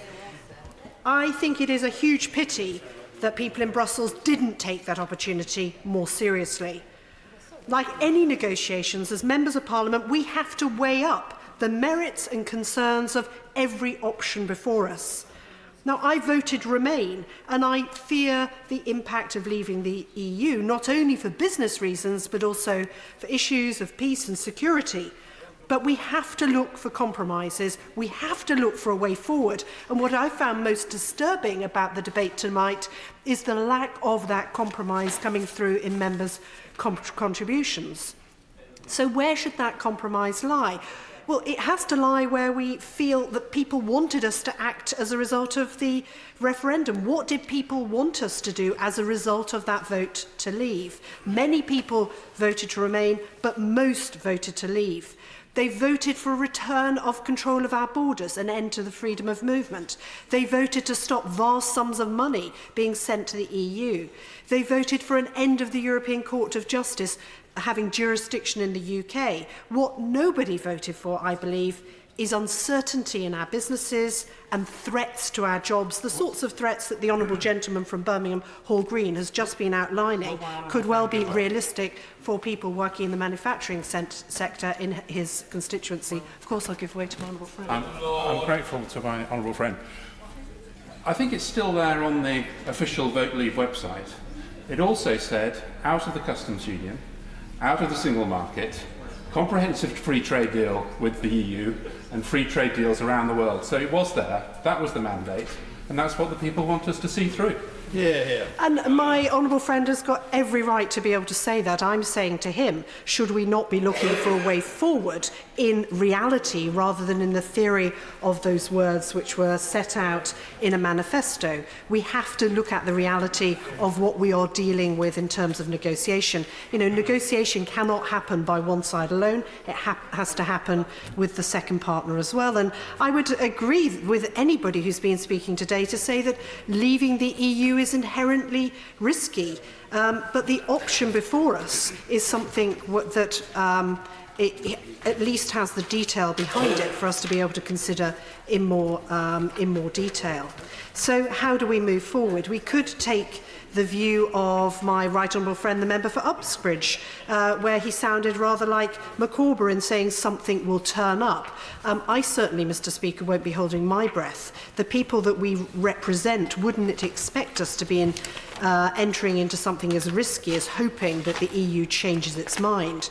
We could embrace uncertainty, talking about some of the comments made by honourable members for the SNP and the Liberal Party, where they talked about no Brexit, remaining in the EU, perhaps a second referendum. I believe that that would do very little to enhance democracy in our country, and I certainly would not be supporting that. And I was pleased to, I think, hear from Labour that that's not something that they will be supporting either. We could embrace the uncertainty of no deal, and I think the catastrophic impact of that is recognised by many people in the House today, and I don't believe that there would be a majority in this place for a situation where we have no transitional period to forge those trade deals with the EU or beyond, or indeed no protection for EU citizens or citizens from the UK living in the EU as a result of having absolutely no deal in place in March. So what is the least risky option? What is the thing that we should be responsibly advocating here? Surely it's what the Prime Minister called an unprecedented economic relationship with the EU, the withdrawal bill that's before us.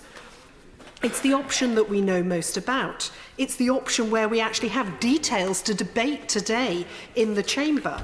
It delivers, as my right honourable friend, the Prime Minister, has set out, far more than the Canada deal could do, far more than a Norway deal could do. It would be an end to freedom of movement, an end to the EU Court's jurisdiction in the UK, a single market, and a framework for our future relationship. Now, I'm not going to stand here and say this isn't without a risk. Of course it is. That is the territory within which we are operating. But a trade deal with the EU has to be something which is of value to our EU neighbours as well as ourselves. And I simply don't buy that we would fall into a backstop as a result of a lack of negotiation, or indeed as a result of a lack of technology. There are far too many of our near European neighbours, such as Switzerland, who are already operating in a similar way as we would be operating in Northern Ireland. The technology exists. This is a faux argument, I believe, and would not stand in the way of us being able to operate in the future. Now, Mr. Speaker, there's much talk of proposed amendments to the withdrawal bill, and I'm really concerned that the Minister addresses this in his summing up at the end of these immense debates that we're going to have, because the Attorney-General, I think, was extremely clear and extremely helpful yesterday, and I applaud for the time he spent explaining things to honourable members. And he said that anything that is incompatible with our obligations under the withdrawal agreement, any amendment to the meaningful vote that would introduce a qualification to our obligations under the agreement would be likely to be viewed by the EU as a failure to ratify it. Does that mean that potentially inserting an end date to the backstop could risk destabilising the only negotiated option on the table for us to view today, or indeed throughout the 5 days of this debate? I think unless the Minister can confirm to me that it would not destabilise the government's withdrawal agreement, then I don't think I would be supporting any amendment that was tabled with that effect. Mr. Speaker, leaving the EU is a huge risk for our nation. I think everybody knew that when they voted in the referendum. To say that they didn't, I think, really belittles the thought that our constituents put into their vote. And I speak as a Member of Parliament whose constituency reflected the national average. 52% voted to leave, 48% to remain. It's a democratic decision, but it's still a huge risk. And that's why it's us who have the duty to look at the facts. That is what our constituents expect of us, to weigh up the risks and to act accordingly. But above all, we have to deal with the situation as it is now. And I think that that is what ministers on the Treasury bench have to do. Unlike any other member of the House of Commons, they are dealing with the hard reality of negotiating with Brussels, the hard reality of the legal confines within which they are having to operate. Trade-offs are needed, but it's got to be clear that in going forward, we have a clear plan. That is absolutely less risky than no plan at all. Less risky, I believe, than rerunning a referendum, and far less risky than hoping against hope that the EU has a change of heart. In all my 4 years of being a minister, I don't think I ever encountered the EU having a change of heart. So I hope my right honourable friend, the minister responsible, is not banking on that one. I will be supporting the government's withdrawal agreement because I absolutely believe it's in the best interest not only of my constituents in Basingstoke, a major trading part of the southeast of England, but I also believe it's in the interests of the whole of our country. And I hope that more members, particularly those who maybe sided more with the Brexit side of the debate than I did, realise that this is probably as good as it gets for them. And I'm really surprised they haven't woken up to that. Speaker, I voted Remain in 2016 and I did not hide my disappointment at the outcome. But since then I've honoured the result of the referendum. I've watched as the negotiations have progressed. I've learnt, as mentioned by my right honourable friend, the member for Derby South earlier on, and I was willing to go along with the government's negotiations and plans to leave the European Union. I was always clear that the people in my constituency, the 52% that voted to leave, did not vote to make themselves or their families worse off, nor did they vote to diminish our country's status in the world. The people campaigning for Brexit never said at any stage that things would be worse. They accused opponents of being doommongers and peddlers of Project Fear. In a joint letter, the ministers of the Vote Leave campaign, during the campaign on the 14th of June, they wrote, "There is more than enough money to ensure that those who now get funding from the EU, including universities, scientists, family farmers, regional funds, cultural organisations and others, will continue to do so." But what else did they promise? Well, here's a series of things that were on their website and that they put out in adverts on places like YouTube. Hundreds of new schools, more primary places in our current schools, more spending on scientific research, more health spending, raise pay for junior doctors, abolish prescription charges, building new hospitals, maintain all current EU spending, more public support for agriculture, new roads, improving railways, expanding regional airports, reversing changes to tax credits, paying state aid to the steel industry, new submarines, protecting research grants, and the old chestnut pothole repairs. But it goes on. Lower taxes, lower business taxes, cut VAT on fuel, reducing council tax. All of this promised on the back of money that we would save from the European Union. And of course there's the other one that everyone refers to, which was the 350 million per week for the NHS on the side of the bus.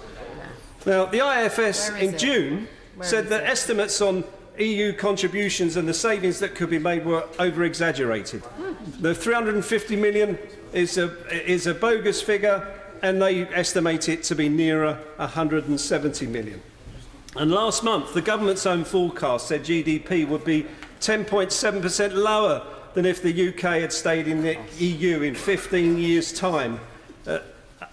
The Bank of England said that GDP would have been at least 1% higher in 5 years if the UK had voted Remain. And Mark Carney went on to warn about the worst-case scenario, disorderly no-deal Brexit, where the economy would contract by 8%, house prices would tumble by 30%, and interest rates would have to rise to combat inflation. And after the referendum, it didn't stop. The chatter continued. The former Brexit secretary said on July 2016, in July 2016, soon after he was appointed, he wrote, "Within 2 years, before the negotiations with the EU is likely to be complete, and therefore before anything material has changed, we can negotiate a free trade area massively larger than the EU. Trade deals with the US and China alone will give us a trade area almost twice the size of the EU." And then there's the honourable member for North Somerset, the business secretary, who famously went on the Today programme in July of last year and said the free trade agreement that we have to do with the European Union should be one of the easiest in human history. And then later that year in October, he said he will have dozens of international free trade deals within the next 18 months.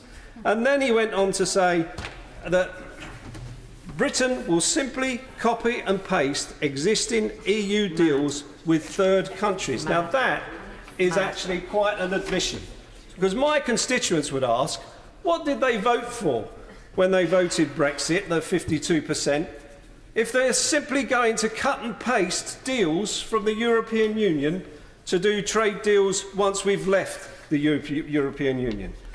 Well, we will also need to have trading schedules. If once we leave the European Union we want to trade under WTO rules, we will have to have schedules in place, and those schedules will have to be cut and pasted from the European Union if we want to start dealing with other countries outside of the European Union immediately we leave. The WTO has rules. It recognises us under EU trade deals. And if we want to begin trading without any problems, we will have to stick with them.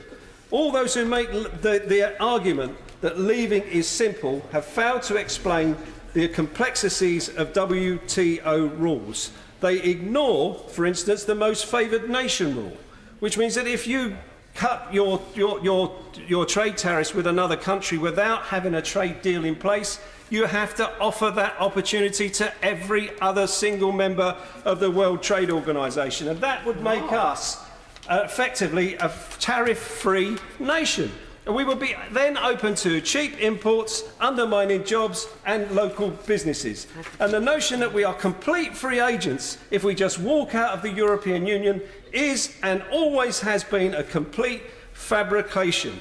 And if we don't leave with an EU deal in place, we will not be able to start negotiations to do deals with countries, economies as large as the US, China or India. Now, I have listened to the arguments, I've listened and I've learned, and it's clear that the Prime Minister's proposal is the worst of all worlds. Yeah. So she is caught up in her own rhetoric. Brexit means Brexit. No deal is better than a bad deal. Well, now we know that no deal is the bad deal. And my constituents who voted to leave, those who voted to leave, wanted sovereignty back to this Parliament. They wanted to take control of their borders and stop payments to the European Union. But they did not vote to make themselves worse off. And this proposal will be lost in the vote next week. And no doubt there will be a vote of confidence, and I and my colleagues on this side will vote against this government. But assuming the Tories' allies re-rat, the Prime Minister will then be charged with bringing back her Plan B within 21 days. Now, I've added my name to amendments that will mean that we will get meaningful votes here in this House, that the Parliament is taking back control. There is no majority in this House for no deal, and the amendment from the Right Honourable Gentleman from Beaconsfield means that we will get a vote to deliver just that we will stop no deal. So the Prime Minister should stop threatening members of this House with, if we vote down her deal, it means that we will have to vote for no deal. It's time that we started talking to people about how we take this issue forwards, and I believe that eventually we will have to suspend Article 50 and continue negotiations with the European Union. Kaczynski. Thank you very much, Mr. Speaker. Mercifully, there are no more UKIP members of Parliament in this chamber, but we have to remember that in the last European Union elections, they won the most number of seats.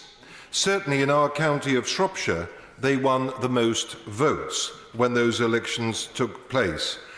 And I think that in the debate today, we haven't really referenced properly the huge numbers of British people who voted for UKIP in the EU elections because of their frustration with the European Union.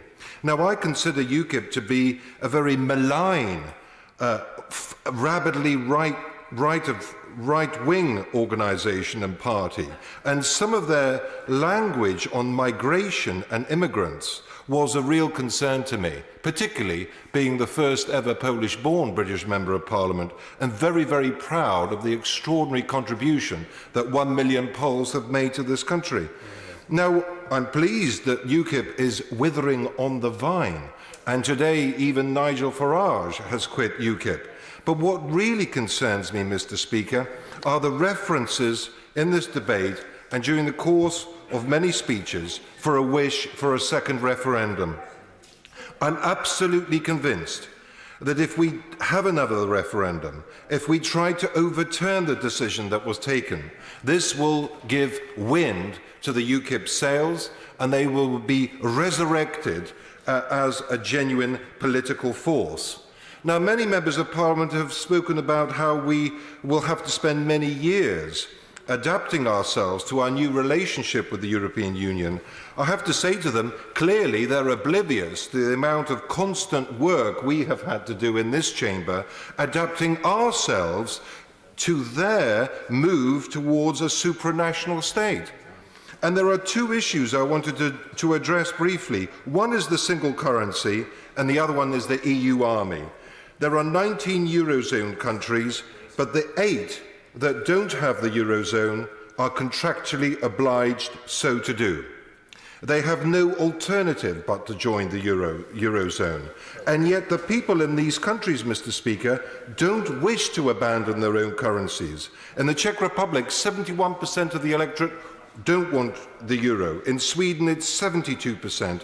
And in Poland, the country of my birth, 62% of the electorate don't want to give up the zloty. And yet, they are moving towards a single currency for the whole of the European Union. Now, I know we have an opt-out, Mr. Speaker, one of only 2 countries with an opt-out, but it's not inconceivable that at some stage in the future, if we remained in the European Union in 10 or 30 years' time, they will come back to us and say, you know, you thought you had an opt-out. Well, think again. We can't have a system with 28 countries using the same currency and you having an exception. Secondly, the European army. I take my daughter Alexis to the Polish-Russian border every year for our summer holidays. And I say to her, darling, this is the most highly militarized part of Europe. And if the tit-for-tat missile deployments continue at the pace that they have been over the last few years, this will be the equivalent of the North and South Korean border. And yet, they are wanting to create a single European army, which at best will duplicate the services of NATO, an organization that has kept the peace on our continent for 70 years, and at worst will usurp the supremacy of NATO in this being the supreme defence posture for the continent of Europe. And let's not forget, when we pull out of the European Union, who are the 6 countries that are committed to the common defence of our continent that are not members of the European Union and never will be? America, Britain, 2 permanent members of the UN Security Council, Canada, Iceland, protecting the Atlantic, Norway in the extreme north, Turkey protecting our southern flank from ISIS. Extremely dangerous moves. Mr. Speaker, I want to come on to the 2 issues why I have real problems with this withdrawal bill. Yes, I give way. Can I go for my honourable friend and neighbour for giving way? Could he just confirm, as he knows public opinion in Poland well, that we have this idea that it's the European Union that's kept the peace, but people in Poland will know, having escaped from the Soviet Empire, that actually it was NATO that has kept the peace in Europe and brought freedom to those eastern countries? Absolutely, and I couldn't agree more with my Shropshire neighbour. And of course, we are relatively safe here on our island.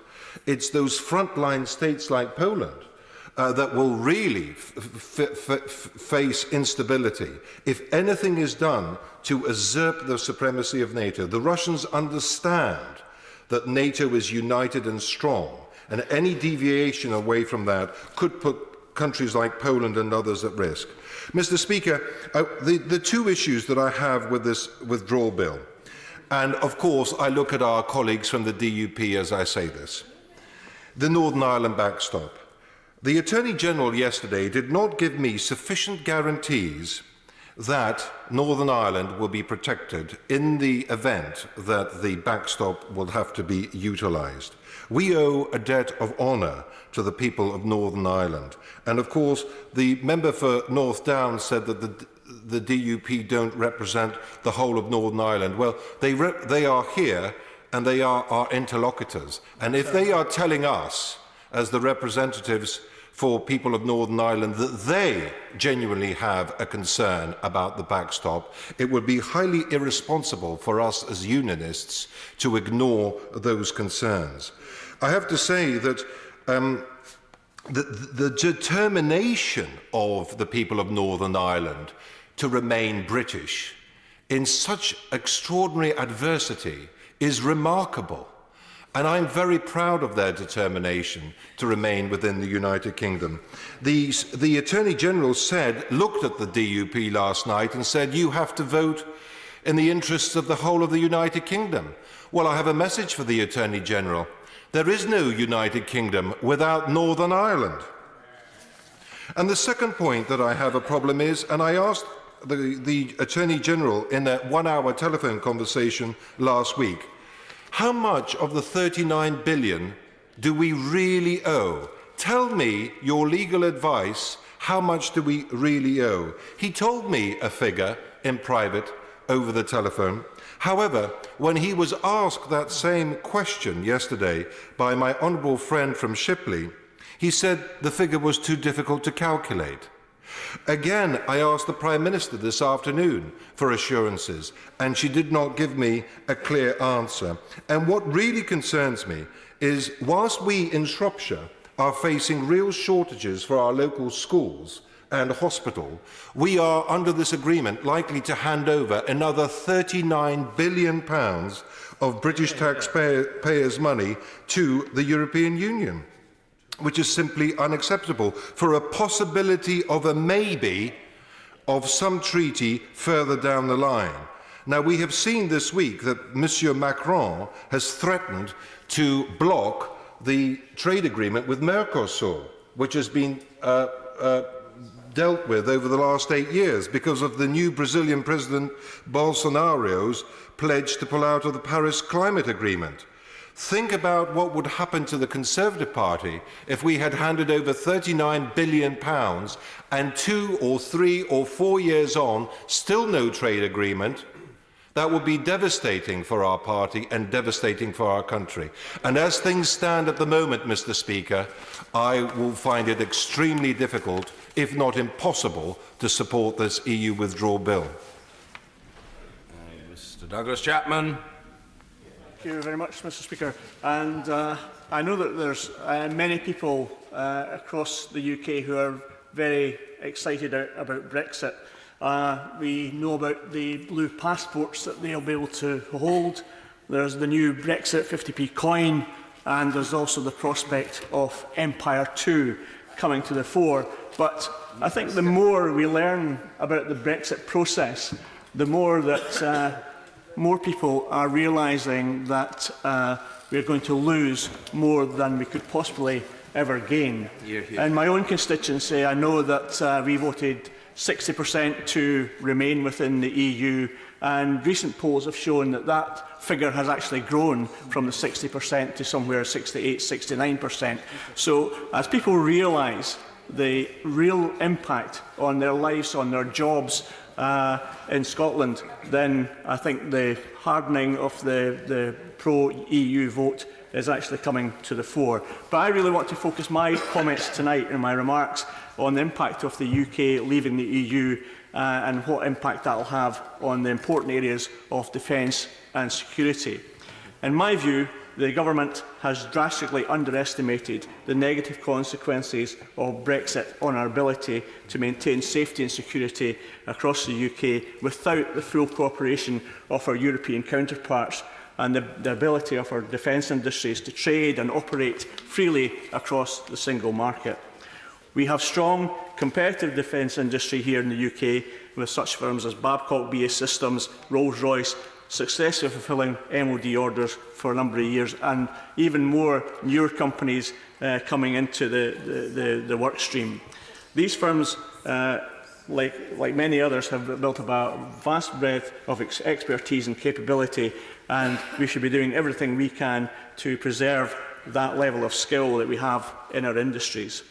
While the withdrawal agreement does offer short-term stability to the industry, it's the long-term that where they don't provide any assurances to ensure that just-in-time supply chains and trading arrangements across the EU will be maintained.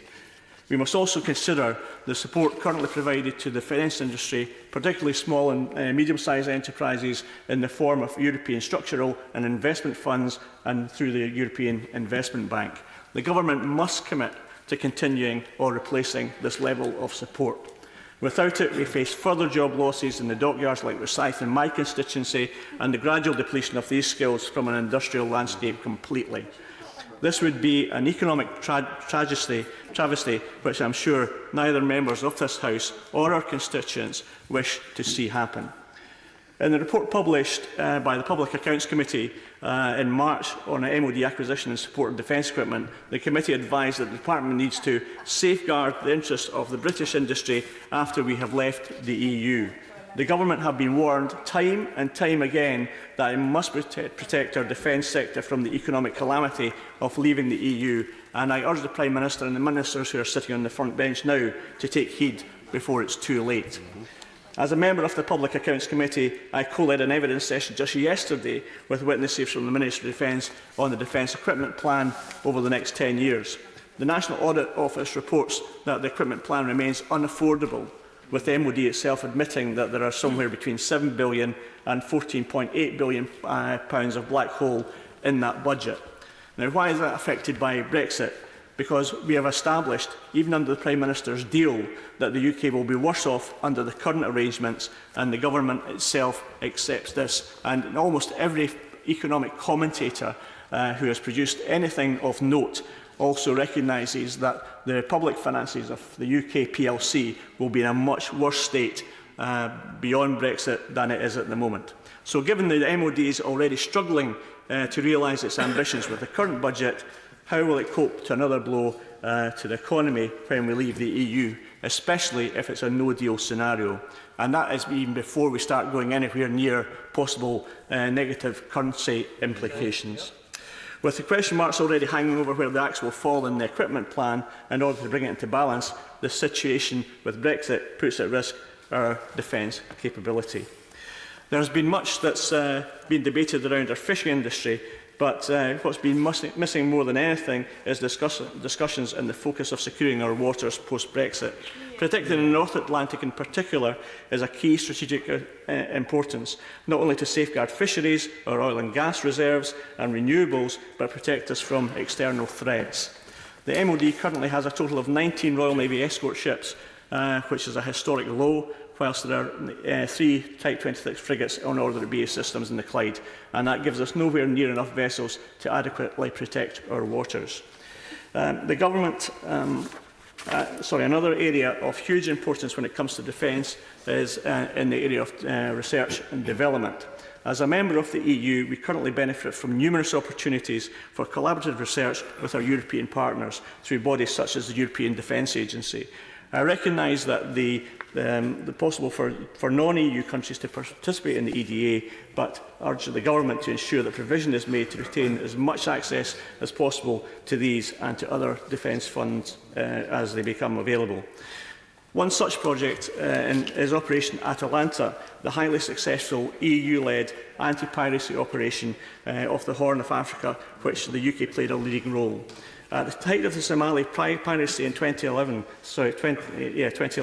736 hostages and 32 ships were being held by the pirates.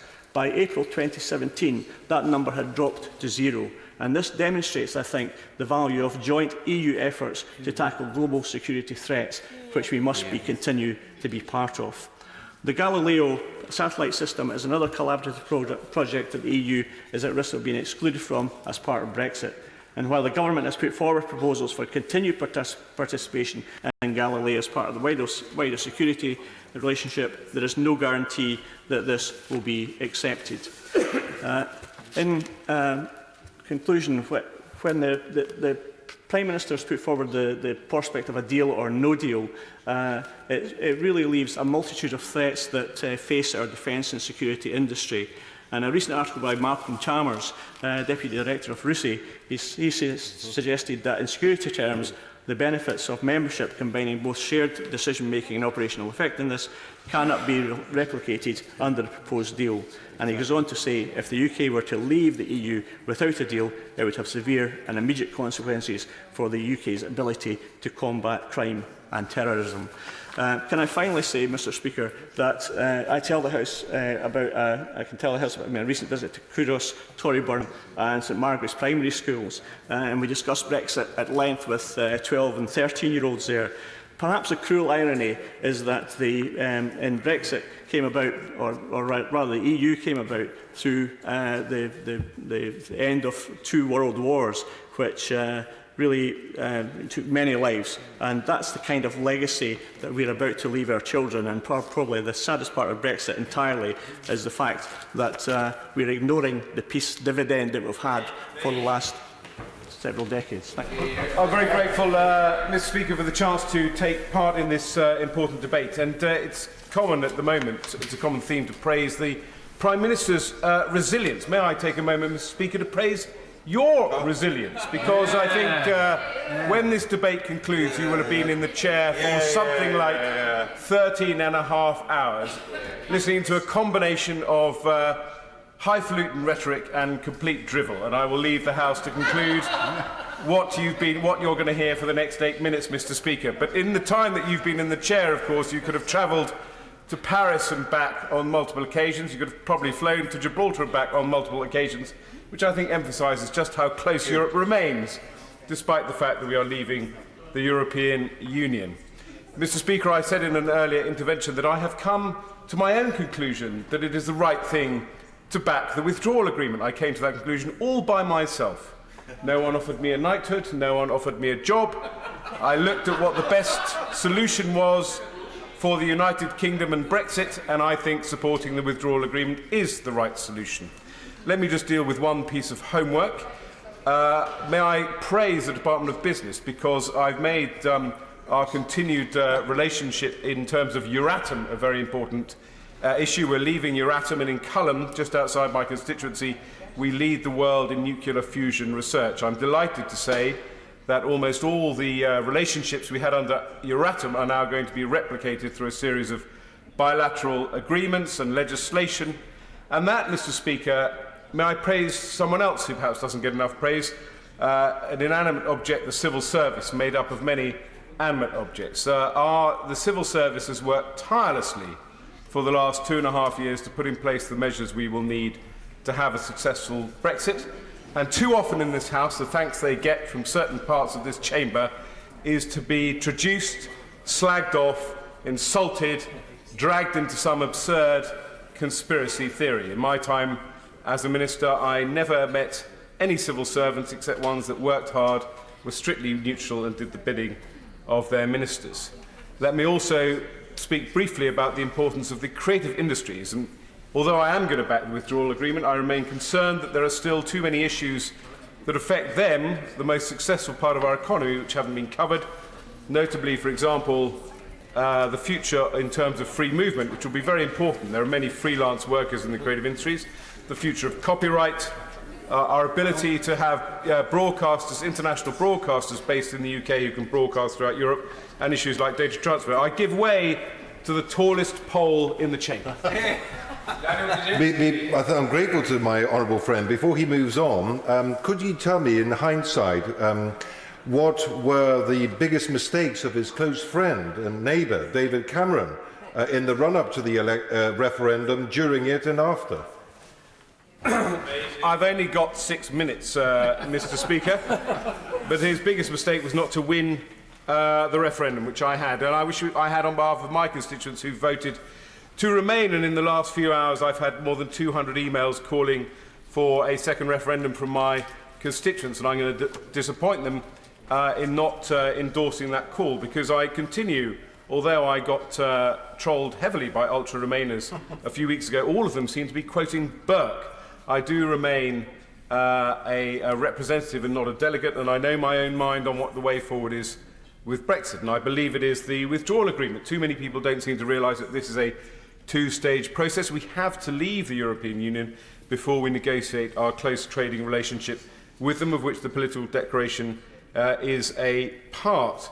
The honourable member for Uxbridge said that too many people think Brexit is a disaster to be managed, but we are separating from a 45-year relationship. Of course it has to be managed. You cannot simply walk away, and too sadly it's fallen to the Remainers to manage it. I mean, we had a Brexit Foreign Secretary who walked away, we had a Brexit Secretary who walked away, we had another Brexit Secretary who walked away. And the thing that annoyed me most about those people who fled the scene was their continued claim that somehow they represent the purity of Brexit. Well, we have a Brexit Environment Secretary who's happy with the withdrawal agreement, a Brexit Leader of the Commons who's happy with the withdrawal agreement, and a Brexit International Trade Secretary with whom I work as a trade envoy who's doing a great job, who's happy with the withdrawal agreement. The trouble with the pure Brexiteers, the wreckers, the people who ironically are going to bring down Brexit with their pathetic behaviour on the withdrawal agreement, is of course that no one had a specific view of Brexit, and it's been left to this House to work it out, and it's up to this House to vote for what they think is right. And I'm going to support a withdrawal agreement that secures citizens' rights, that does not leave us in a vassal state, that does have a backstop that keeps Northern Ireland part of the United Kingdom, and unfortunately for me, restricts freedom of movement. I'm a huge fan of freedom of movement, but if people think that that is something that people voted for in Brexit, then so be it. I'll give way very briefly. I'm very grateful. Lord, would my right honourable friend not reflect on the fact that had the Prime Minister put a Brexiteer, as he calls them, fully in charge of Brexit, then whatever deal came back would perhaps have more support in the country amongst those who voted leave, that's 17.4 million, and leavers and Brexiteers here in this chamber as well. That Brexiteers should have been made to own Brexit, because we think that we might have done a slightly better job about it. I don't think you would have. I think too many Brexiteers fantasised about what Brexit would look like without confronting the cold reality. Unfortunately, I do slightly wish the Prime Minister had done it, because she's given you a let-out clause, because all of you Brexiteers will complain. You'll complain about the withdrawal agreement, that's not good enough. If we do crash out with no deal, you'll say that nobody prepared for it. Nothing is ever the Brexiteers' fault, and no solution is ever put forward by the Brexiteers. But I would have thought international trade, the Foreign Office, and the Brexit Department are three pretty big departments, aside from being Prime Minister, who the Brexiteers elected, by the way, to allow you to deliver the Brexit you pretended that you wanted.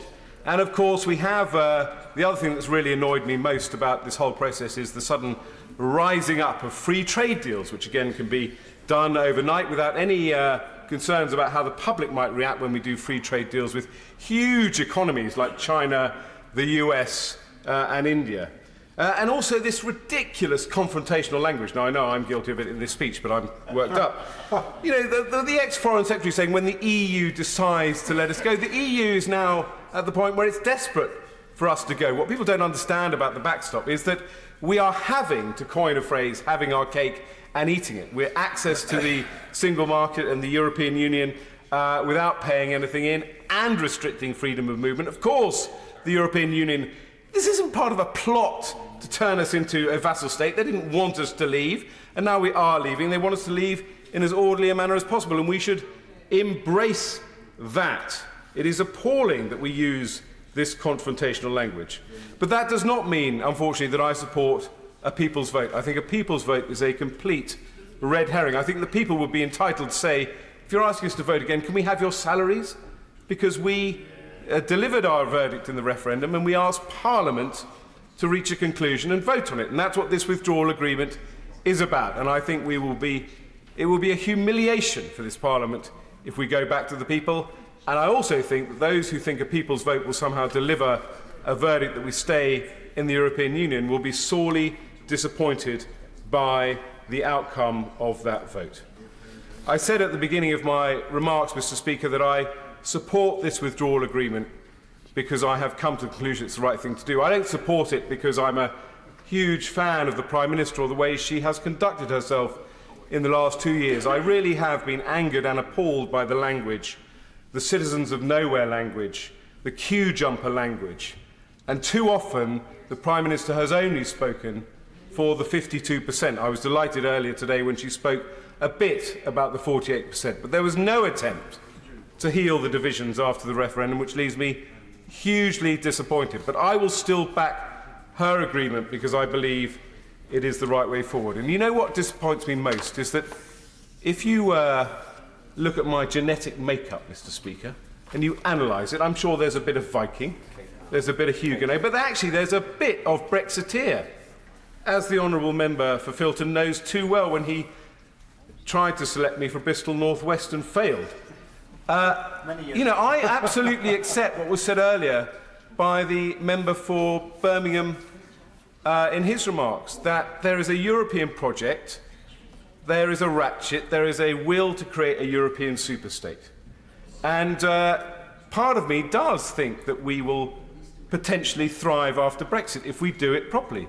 And we could actually remake the European Union and the European continent. We could have what moderate Eurosceptics always wanted until this debate turned toxic, which was an inner core with a single currency pressing forward with ever closer union, and an outer core out of a single currency having a looser relationship with Europe, getting all the benefits of having that relationship but without the fear of being subsumed into a superstate. And this withdrawal agreement is potentially a step forward. But after months and months and months of hard work and technical work, where the prize is potentially within our sight, what happens? Of course, the hard Brexiteers come out and try and tear the whole thing down. We'll try and see if you get your Brexit. Lillian Greenwood. Mr. Speaker, 22 months ago, I sat in this chamber listening to arguments from both sides of the House on the triggering of Article 50. It was a difficult decision, but I voted against that motion at the conclusion of the debate because I wasn't convinced that the government had a proper plan for Brexit. I take no satisfaction in being proved right. The Prime Minister's failure to unite the country, focusing instead on trying to satisfy the warring factions in her own party, is a terrible failure of leadership, just when our disunited kingdom really needed it. At the 2017 general election, I reassured my constituents that I respected the referendum result, but I wouldn't give any Prime Minister a blank cheque. I promised to stand up for my constituents and fight for the best deal for Nottingham South, one that wouldn't leave them worse off, less secure at work and with fewer opportunities in the future.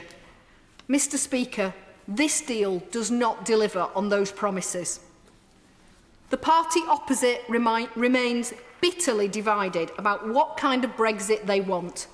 They failed to build a consensus within their party, they failed to build a consensus within Parliament, and they failed to build a consensus within the country.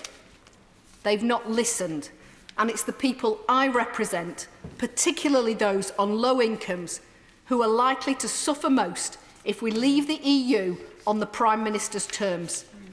As Philip Alston, UN Special Rapporteur, warned in his report on extreme poverty and human rights 2 weeks ago, it will be the lowest paid who will bear the brunt of the economic fallout from Brexit. My constituents were promised the sunlit uplands, hundreds of millions of pounds every week for our National Health Service, the easiest trade deal ever, taking back control of our borders and a return to sovereignty. We now know what the reality looks like. As the Chancellor has admitted, our country will be worse off under all Brexit scenarios. Far from delivering more money for schools, to tackle poverty and for our NHS, we will all be poorer, with fewer opportunities, and our public services will suffer. They didn't put that on the side of a bus. The deal the Prime Minister has reached satisfies no one and seems increasingly unlikely to command a majority in this House. Yet the Prime Minister is in complete denial. She has repeatedly refused to explain what she will do when her deal is defeated. This is utterly reckless, putting the future of my constituents and our country at risk. Mr. Speaker, I intend to vote against this deal because it fails to protect the interests of the people, the businesses and the city I represent. Nottingham South is home to 2 world-class universities. They are vital to our city's success and matter deeply to the thousands of students and staff I represent. The University of Nottingham have told me the impact of the decision to leave the EU has already had negative implications for the university. We've noticed a decline in student numbers at postgraduate level. EU staff report feelings of demotivation and alienation in a country they have chosen to call home and have made a massive contribution towards. We've noticed a number of examples where industry collaborators have put investment into joint R&D programmes on hold or have cancelled them. If the UK's participation and status in the Horizon Europe scientific research programme isn't confirmed in time, then there is a significant risk that we and the major businesses and SMEs that work with us will be locked out of the major part of this programme going forwards. It isn't only our universities that are threatened. Our Hospitals Trust has recently published reports on the impact Brexit will have on both their staff and on supply of medicines. Thanks to this government's cuts to nurse training bursaries and the failure to value NHS staff, we have a recruitment crisis. And non-British EU staff make up 4.4% of the hospital's workforce. That's 690 staff, including 214 nurses and midwives. These are people we desperately want and need working in our NHS. But as reported in the Nottingham Post yesterday, despite immediate reassurance issued by the Trust following the referendum, these EU citizens feel that they have been forgotten and are unsettled and anxious because of the uncertainty of their employment due to Brexit. No wonder when they're characterised as queue jumpers. The Trust also reports that a no-deal Brexit may impact on the timely supply of goods, services and medicines, which could disrupt health and social care services. Businesses across Nottingham, in both manufacturing and services, are equally worried about recruiting skilled staff, about their supply chains, about access to markets. Mr. Speaker, this is not what my Leave voting constituents were promised. Here's what one of my constituents from Clifton Estate says. We are headed for a Brexit nobody voted for, 1,000,000 miles away from what was promised in 2016. It threatens jobs, businesses and hospitals here in our constituency. It will mean no end to austerity for years to come. It will do nothing to deal with the real challenges facing our local area. In fact, it will make dealing with those problems harder. Mr. Speaker, the answer to these challenges is a Labour government. A government determined to tackle the poverty, insecurity and fear that drove so many of my constituents to vote Leave. A general election would give people a real opportunity to have their say, not only on this bad deal, but on this bad government. But if we can't have an election, then maybe it's time to ask the people what they think. Parliament doesn't support this deal. Parliament won't support a catastrophic no deal. If she won't listen to Parliament, maybe it's time to listen to the people. Derek Thomas. Thank you, Mr. Speaker. And I appreciate the opportunity to speak into this and beginning this important 5-day debate. And can I just refer to something that my friend, the member for Wanted, said? And he talked about that Brexit can be often what's been promised if only we were doing it properly. And I agree with that. And if looking back, there's many regrets I think we should all share. One is that we in this House have not worked together using maybe the differences we have behind closed doors, but we have not worked together to really show leadership in the nation and to do the very best we can to deliver for the British public and for those in Northern Ireland, and as a result of the referendum in 2016. We have done untold damage to the sense of security for people whose natural home is not the UK, who no longer feel welcome. I've met with several in my constituency, and I regret the fact that they ever felt unwelcome and that was ever permitted. I also regret the fact that even now we haven't truly clarified for our farmers, for our health and social workers, for those in hospitality, for the many, many so-called unskilled jobs that at the moment they're permanent jobs, they described as unskilled, and at the moment it's unsure about whether they can still come and work freely in the UK. It is important that we correct that concern. But when it comes to doing Brexit properly, I believe that the Lancaster House speech that the Prime Minister gave on the 17th of January was doing Brexit properly. It reassured me that we were heading in the right direction with the right priorities, accepting that we couldn't get all we wanted, but we could get some common agreement across both sides of the argument, but also with Brussels. And the problem is, what we heard in a statement 2 weeks ago, is that actually it's quite removed. The agreement that that's been proposed is quite removed, I believe, from the Lancaster House speech and other speeches that have also been made. And the attorney, so for example, the backstop or the protocol as it's described in the legal advice, the Attorney General himself is that there's no unilateral right for either party to terminate this arrangement.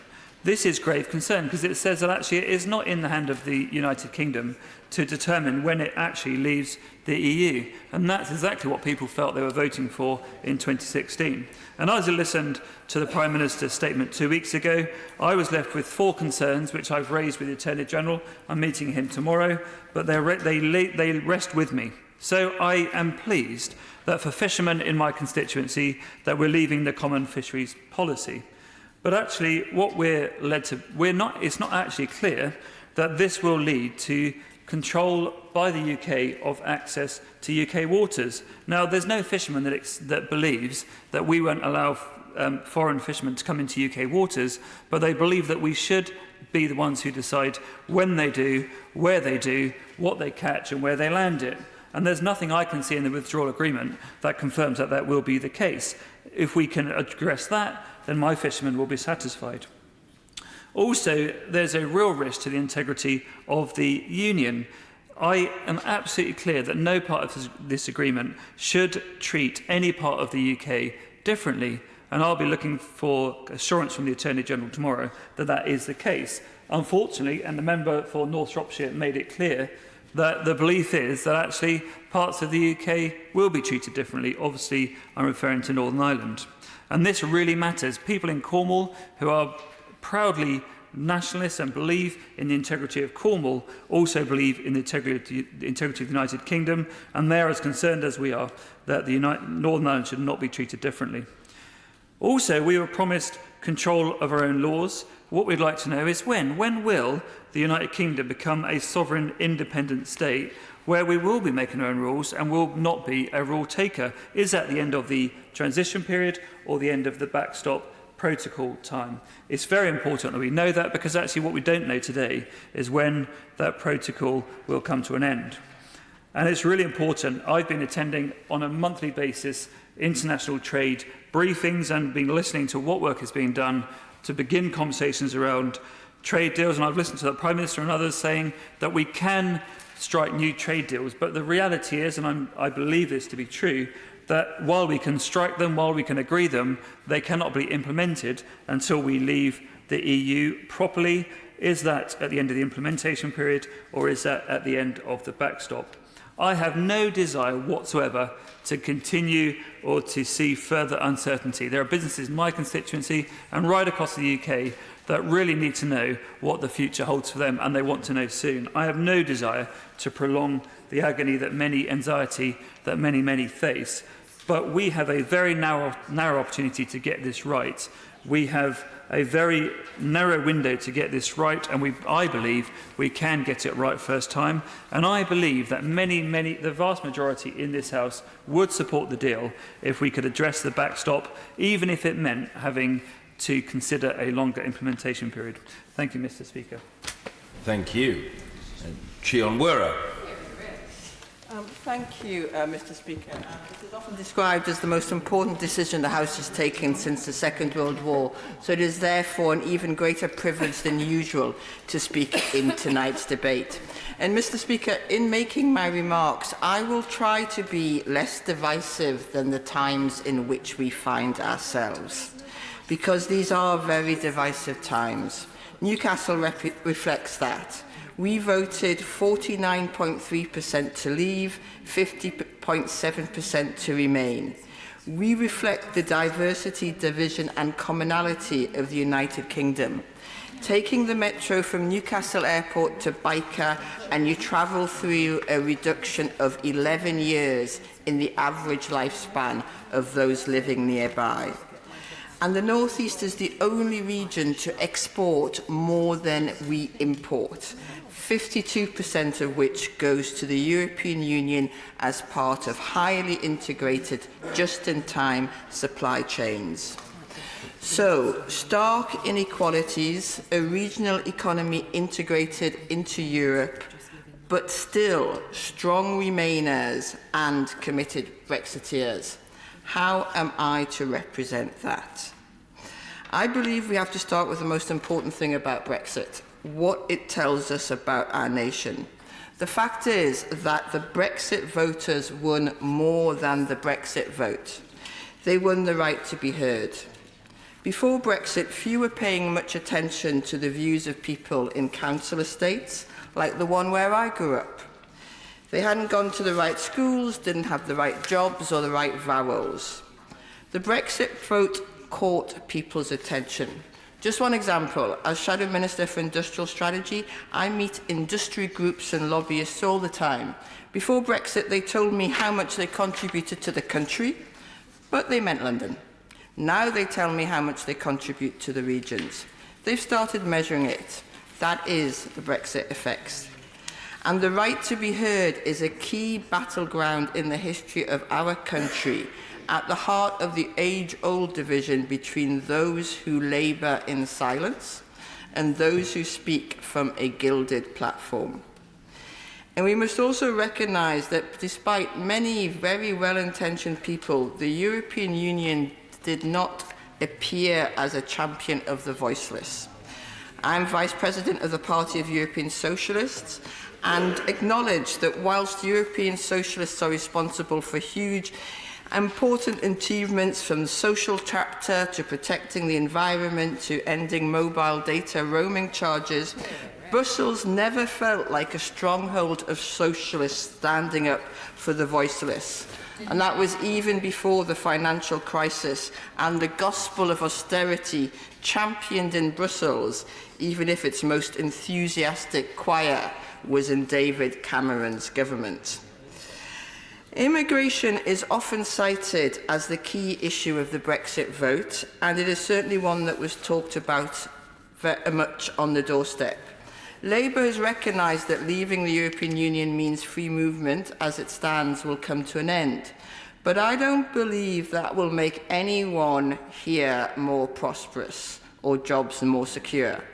As an engineer, I worked all over the world, not taking other people's jobs, but meeting skills needs and contributing to other cultures. I believe that, like sustainable trade, the right kind of skills exchange makes everyone richer. As Shadow Minister for Industrial Strategy, I know that it was not immigration that betrayed the working people of Britain, but the laissez-faire economics which have privileged the rich and the well-connected. and I will not support the further betrayal of my constituents by a Brexit deal which sacrifices their future prosperity for outdated and outmoded ideology. Because that is what this deal would do. British industry is integrated with Europe. We are part of supply chains that go back and forth across the North Sea and the Channel multiple times. These European supply chains cannot be replaced by American or African or Australian ones. The logistics and the costs are just too high. As an engineer, I know the challenges involved in creating proper, effective supply chains, and we cannot be going backwards and forwards across the Atlantic as we cross the Channel. And the promises of the posh and privileged who promise the world whilst hedging their own not inconsiderable assets have misled people.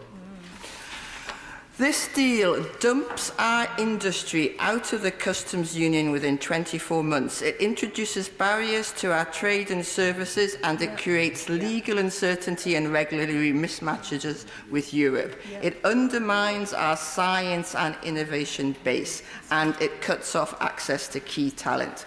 It therefore endangers our core industrial competitiveness and threatens the future of British industry, and as a consequence, the economic, physical and mental well-being of communities across the country, and especially my constituents. I do not accept that the nation should be voiceless when it comes to what the deal is, so I will not accept that this is a choice between this deal and no deal. Only a general election can address the issues that drove the Brexit vote, and this government, which is in office but not in power, should go to the country to set out its stall. But if they are too scared, then we should go back to the country in a public vote, one which I would hope would include the voices of 16-year-olds.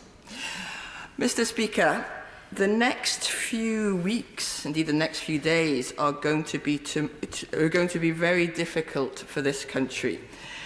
No matter what the vote is next Tuesday, we will enter a period of uncertainty about both our short-term and long-term future and relationship with the European Union.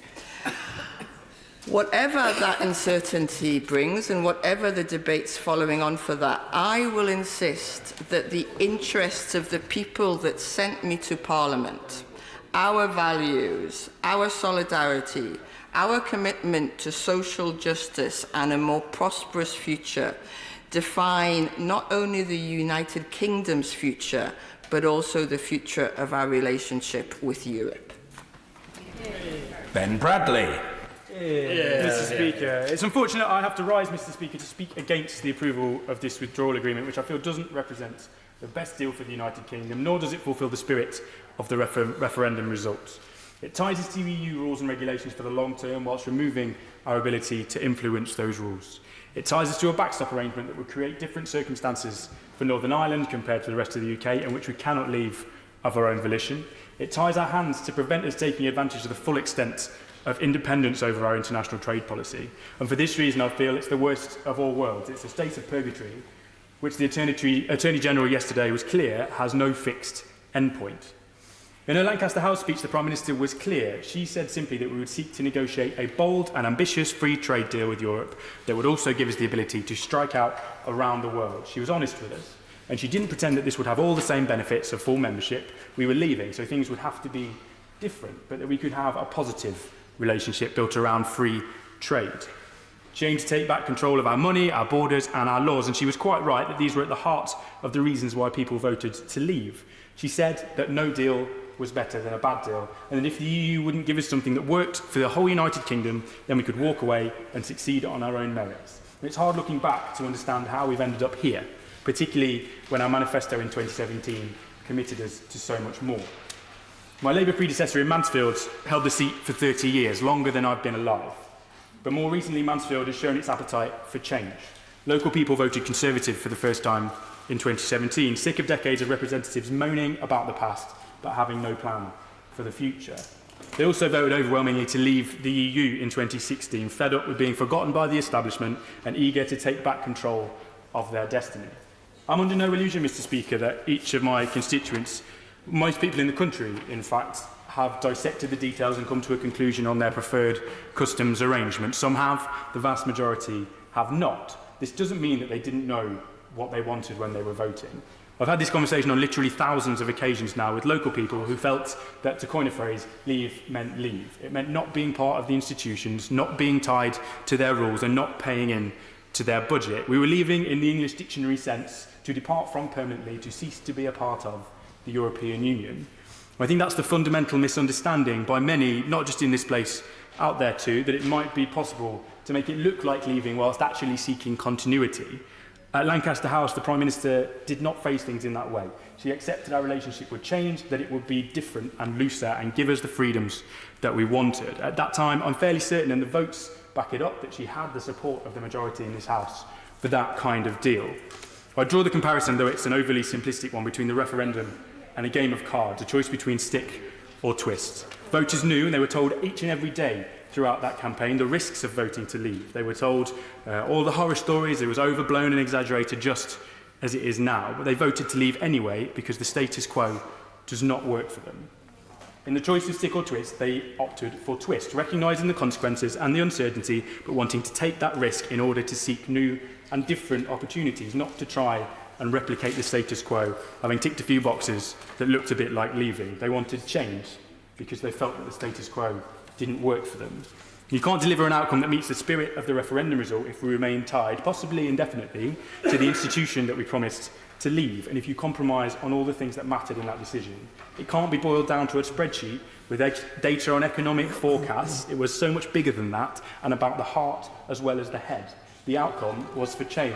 I will give way to my honourable friend. I'm listening with interest to one of my Nottinghamshire neighbours. I wonder, when his constituents voted to leave, does he think that they voted to be poorer? As we've heard, every Brexit scenario will leave people in Nottinghamshire poorer. I thank you for that intervention. I don't think people saw it in those terms. I think part of the fundamental misunderstanding from government and in this House is that people saw it solely as an economic transaction. As I just said, it was about more than that.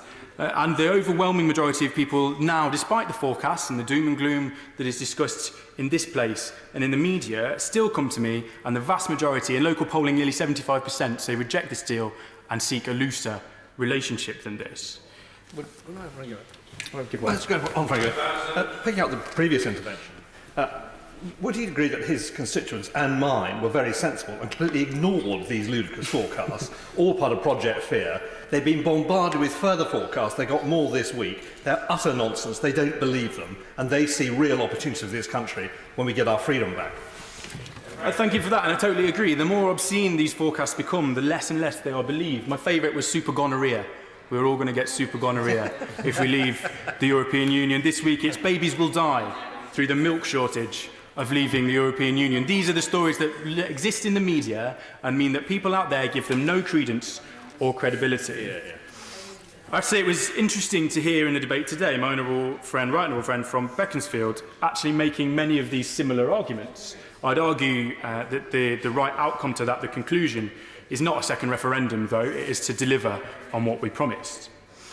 Well, it's absolutely right, I think, that people are sick of this debate and they want to get it done, but this proposal doesn't allow us to do that. Instead, the debate rolls on for another year or 18 months as we try to agree a future relationship. It offers little certainty to business and almost guarantees that we'll be back here again in 2020 having equally divisive and difficult debate. The withdrawal agreement as it stands doesn't end the problem, far from it. And I'd argue that actually the only way to truly get it done and put it in the rearview mirror, to get on with talking about a positive domestic agenda, as members opposite it have mentioned, is actually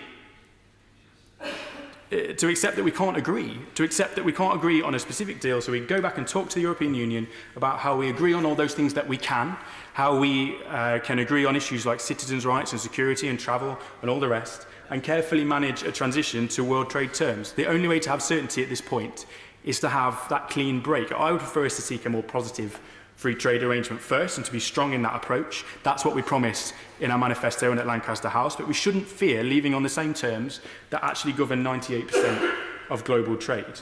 There are better relationships that can be agreed further down the line, with or without this withdrawal agreement, that may be true. But most certainly our hand is strengthened by being true to the mantra laid out in that speech that no deal is better than a bad deal, rather than being held over a barrel over the coming year and threatened with this backstop arrangement, as President Macron has already told us he will do.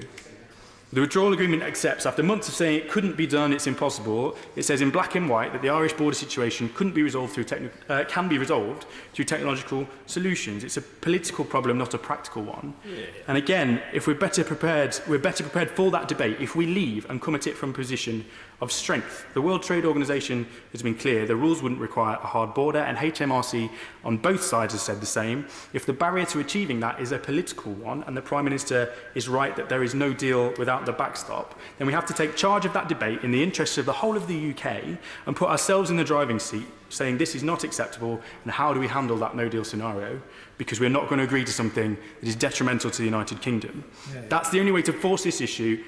The issue that currently dictates this entire arrangement, which has always been built around the problem rather than being built around the positive outcomes that we all wanted to see. My honourable friend from North Shropshire laid out earlier, with great experience of this issue, customs has moved on and we have to embrace that, and the EU has to embrace that too. It's a divisive issue. And reaction is, of course, mixed. I've had constituents ask me to support the deal, to support remaining. But as I said in response to the honourable member from Nottingham South's intervention, the overwhelming majority in my constituency, whether it's collaring me in the street, whether it's answering me on social media or writing to me, want us to be stronger and to agree a looser arrangement with the European Union that gives us the freedom that they sought. We have to start from the premise that we are a free and independent nation seeking a trade deal with Europe, as we laid out at Lancaster House, not from the position of seeking continuity with our existing arrangements as this agreement does. If we do that, and if we truly take back control and deliver on the referendum result, it would restore the brittle faith in democracy that led to that outcome in the first place. It will prove to people in constituencies like mine that in fact government does listen and it does act on your decision and you do have a voice. Brexit presents a huge opportunity to give people who have felt forgotten for a long time a chance to believe in government and to believe in a country that's proud, independent and embracing new opportunities across the whole world. But I regret that this withdrawal agreement can't deliver that outcome. Caroline Lucas. Thank you very much, Mr. Speaker. I think this is a debate that goes to the very essence of what we want to be as a country. Confident, compassionate, outward-facing or fearful.